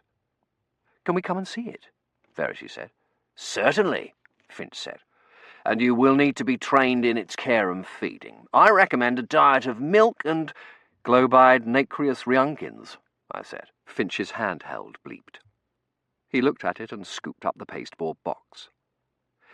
The Archbishop's here, and the usher guarding the west door says it's starting to rain. We're going to have to let the crowd in. I must find Lady Shrapnel. Have you seen her? We both shook our heads. I'd best go find her, he said, scooping up the pasteboard box. He bustled off. In the third place, I said to Verity, picking up where I had left off, I happen to know from that day in the boat that you feel exactly the same way I do, and if you're waiting for me to propose in Latin... There you are, Ned, TJ said. He was carrying a small screen and a portable comp hookup. I need to show you something. The consecration's about to start, I said. Can't it wait? I don't think so, he said. It's all right, Verity said. I'll be right back, and slipped out of the chapel. What is it? I said to TJ. It probably isn't anything, TJ said. It's very likely a mathematical error or a glitch in the system. What is it? I repeated. All right. Do you remember how you asked me to shift the focus of the incongruity to Coventry 1940, and I did, and I told you it matched the Waterloo soup kettle sim nearly perfectly? Yes, I said warily. Yes, well, nearly is the operative word. He brought one of his blurry grey models up on the screen. It matched very well in the peripheral slippage, and along the main areas here and here, he said, pointing at indistinguishable areas, but not in the slippage surrounding the site. And although there was slippage at the site of Mrs. Bittner's bringing the bishop's bird stump through, it wasn't radically increased. There wouldn't have been room for radically increased slippage, would there? I said. Lizzie Bittner had to go in within a very narrow window of time between the time the treasures were last seen and their destruction by the fire. She only had a few minutes. Increased slippage would have put her right in the middle of the fire. Yes, well, even taking that into consideration, there is still the problem of the surrounding slippage, he said, pointing at nothing.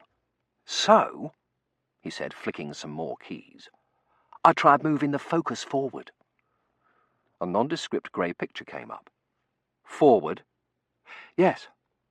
Of course, I didn't have enough data to pick up space-time location like you did, so what I did was to consider the surrounding slippage to be peripheral and to extrapolate new surrounding slippage and then extrapolate a new focus from that.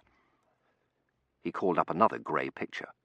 OK, this is the model of Waterloo. I'm going to superimpose it over the model with the new focus. He did. You can see it matches. I could. Where does that put the focus? I said. What year? 2678, he said. 2678. Over 600 years in the future. The 15th of June, 2678, he said.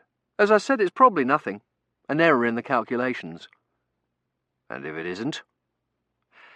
Then Mrs. Bittner's bringing the bishop's bird stump through isn't the incongruity. But if it isn't the incongruity, it's part of the self-correction as well, TJ said. The self-correction of what? I don't know, he said. Something that hasn't happened yet. Something that's going to happen in 2678, I said. What's the focus's location? I asked, wondering if it would be as far-flung as the date. Addis Ababa? Mars? The Lesser Magellanic Cloud? Oxford, he said. Coventry Cathedral. Coventry Cathedral. On the 15th of June. Verity had been right. We were intended to find the bishop's bird stump and return it to the cathedral. And all of it. The selling of the new cathedral and Lady Shrapnel's rebuilding of the old one and our discovery that non-significant treasures could be brought forward through the net were all part of the same huge self-correction. Some grand... "I'm going to double-check all the calculations and run some logic tests on the model," TJ said. "Don't worry, it'll probably turn out to be nothing more than a flaw in the Waterloo sim. It's only a rough model." He touched some keys and the grey disappeared. He began folding up the screen.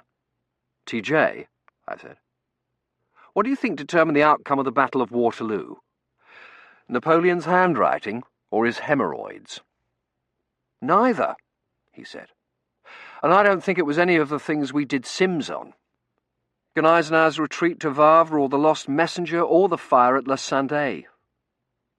"What do you think it was?" I asked curiously. "A cat," he said. "A cat? Or a cart, or a rat, or the head of a church committee," I murmured. "Exactly," he said. "Something so insignificant no one even noticed it. That's the problem with models. They only include the details people think are relevant, and Waterloo was a chaotic system. Everything was relevant."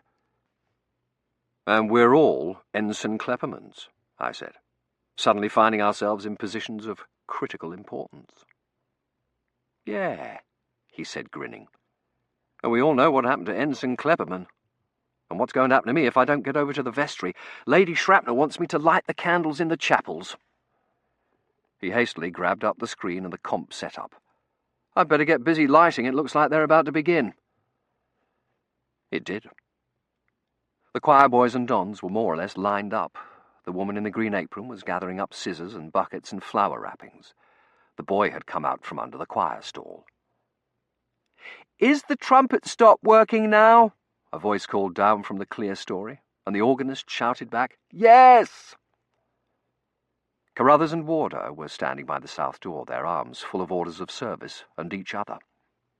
I went out into the nave looking for Verity. "Where have you been?" Lady Shrapnel said, bearing down on me. "I have been looking all over for you." She put her hands on her hips. "Well?" she demanded. "I thought you said you'd found the bishop's bird stump. Where is it? You haven't lost it again, have you?" "No," I said. "It's in front of the Parclose screen of the Smith's Chapel, where it's supposed to be." "I want to see it," she said, and started for the nave. There was a fanfare, and the organist launched into "O God, who doeth great things and unsearchable." The choir boys opened their hymnals. Carruthers and Warder pulled apart and took up their positions by the south door. "I don't think there's time," I said. "The consecration's about to start." "Nonsense," she said, barging through the choir boys. "There's plenty of time. The sun isn't out yet." She pushed through the dons, parting them like the Red Sea, and started down the north aisle to the Smith's Chapel. I followed her, hoping the bishop's bird stump hadn't mysteriously disappeared again. It hadn't. It was still there, on its wrought-iron flower stand. The woman in the green apron had filled it with a lovely arrangement of white Easter lilies. "There it is," I said, presenting it proudly. "After untold trials and tribulations, the bishop's bird stump. What do you think?" "Oh, my," she said, and pressed her hand to her bosom. "It really is hideous, isn't it?" "What?" I said. "I know my great-great-great-great-grandmother is supposed to have liked it, but my God! What is that supposed to be?" she said, pointing at the base. "Some kind of dinosaur?" "The signing of the Magna Carta," I said. "I'm almost sorry I had you waste so much time looking for it," she said. She looked thoughtfully at it. "I don't suppose it's breakable," she said hopefully. "No," I said. "Well, I suppose we have to have it for authenticity's sake. I certainly hope the other churches don't have anything this hideous in them." "Other churches?" I said. "Yes, haven't you heard?" she said. "Now that we're able to bring objects forward through the net, I have all sorts of projects planned. The San Francisco earthquake, the MGM backlot. Rome, before the fire Julius Caesar set. Nero, I said. Yes, of course. You will have to bring back the fiddle Nero played. But it didn't burn in the fire, I said. Only objects that have been reduced to their component parts. She waved her hand dismissively. Laws are made to be broken. We'll start with the 14 Christopher Wren churches that were burned in the Blitz. And then... We, I said weakly. Yes, of course. I've already specifically requested you.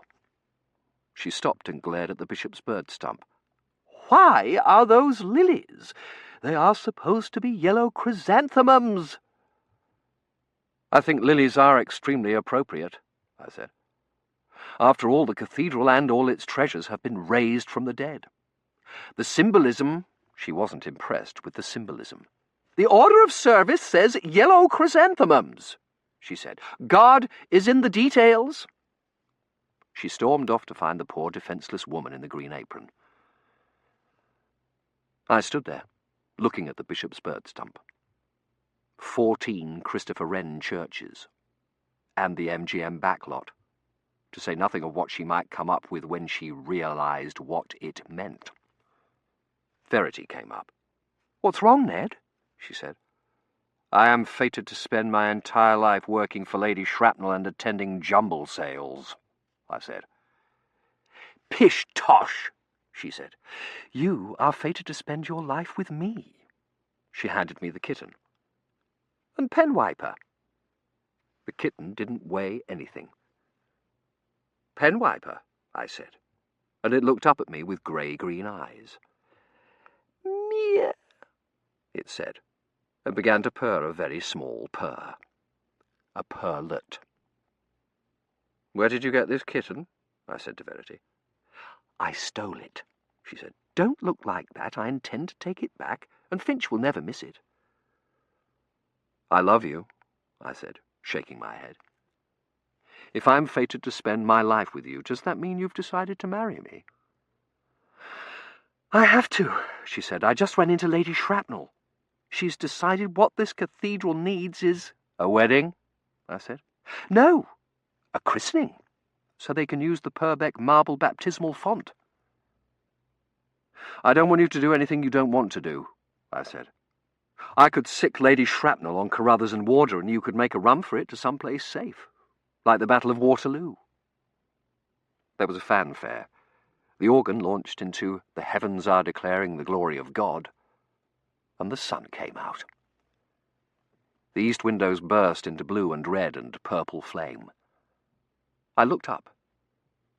The clear story was one long, unbroken band of gold, like the net at the moment of opening.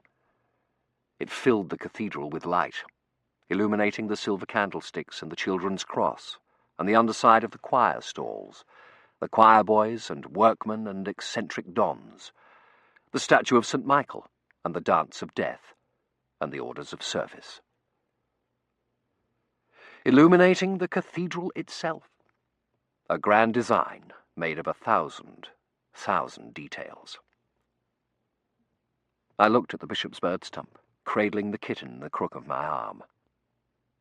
The stained glass window behind outlined the bishop's bird stump in glorious colours, and the window of the Dyer's chapel opposite tinted the camels and the cherubs and the execution of Mary, Queen of Scots, emerald and ruby and sapphire. It is hideous, isn't it? I said. Verity took my hand. Placket, she said. The end.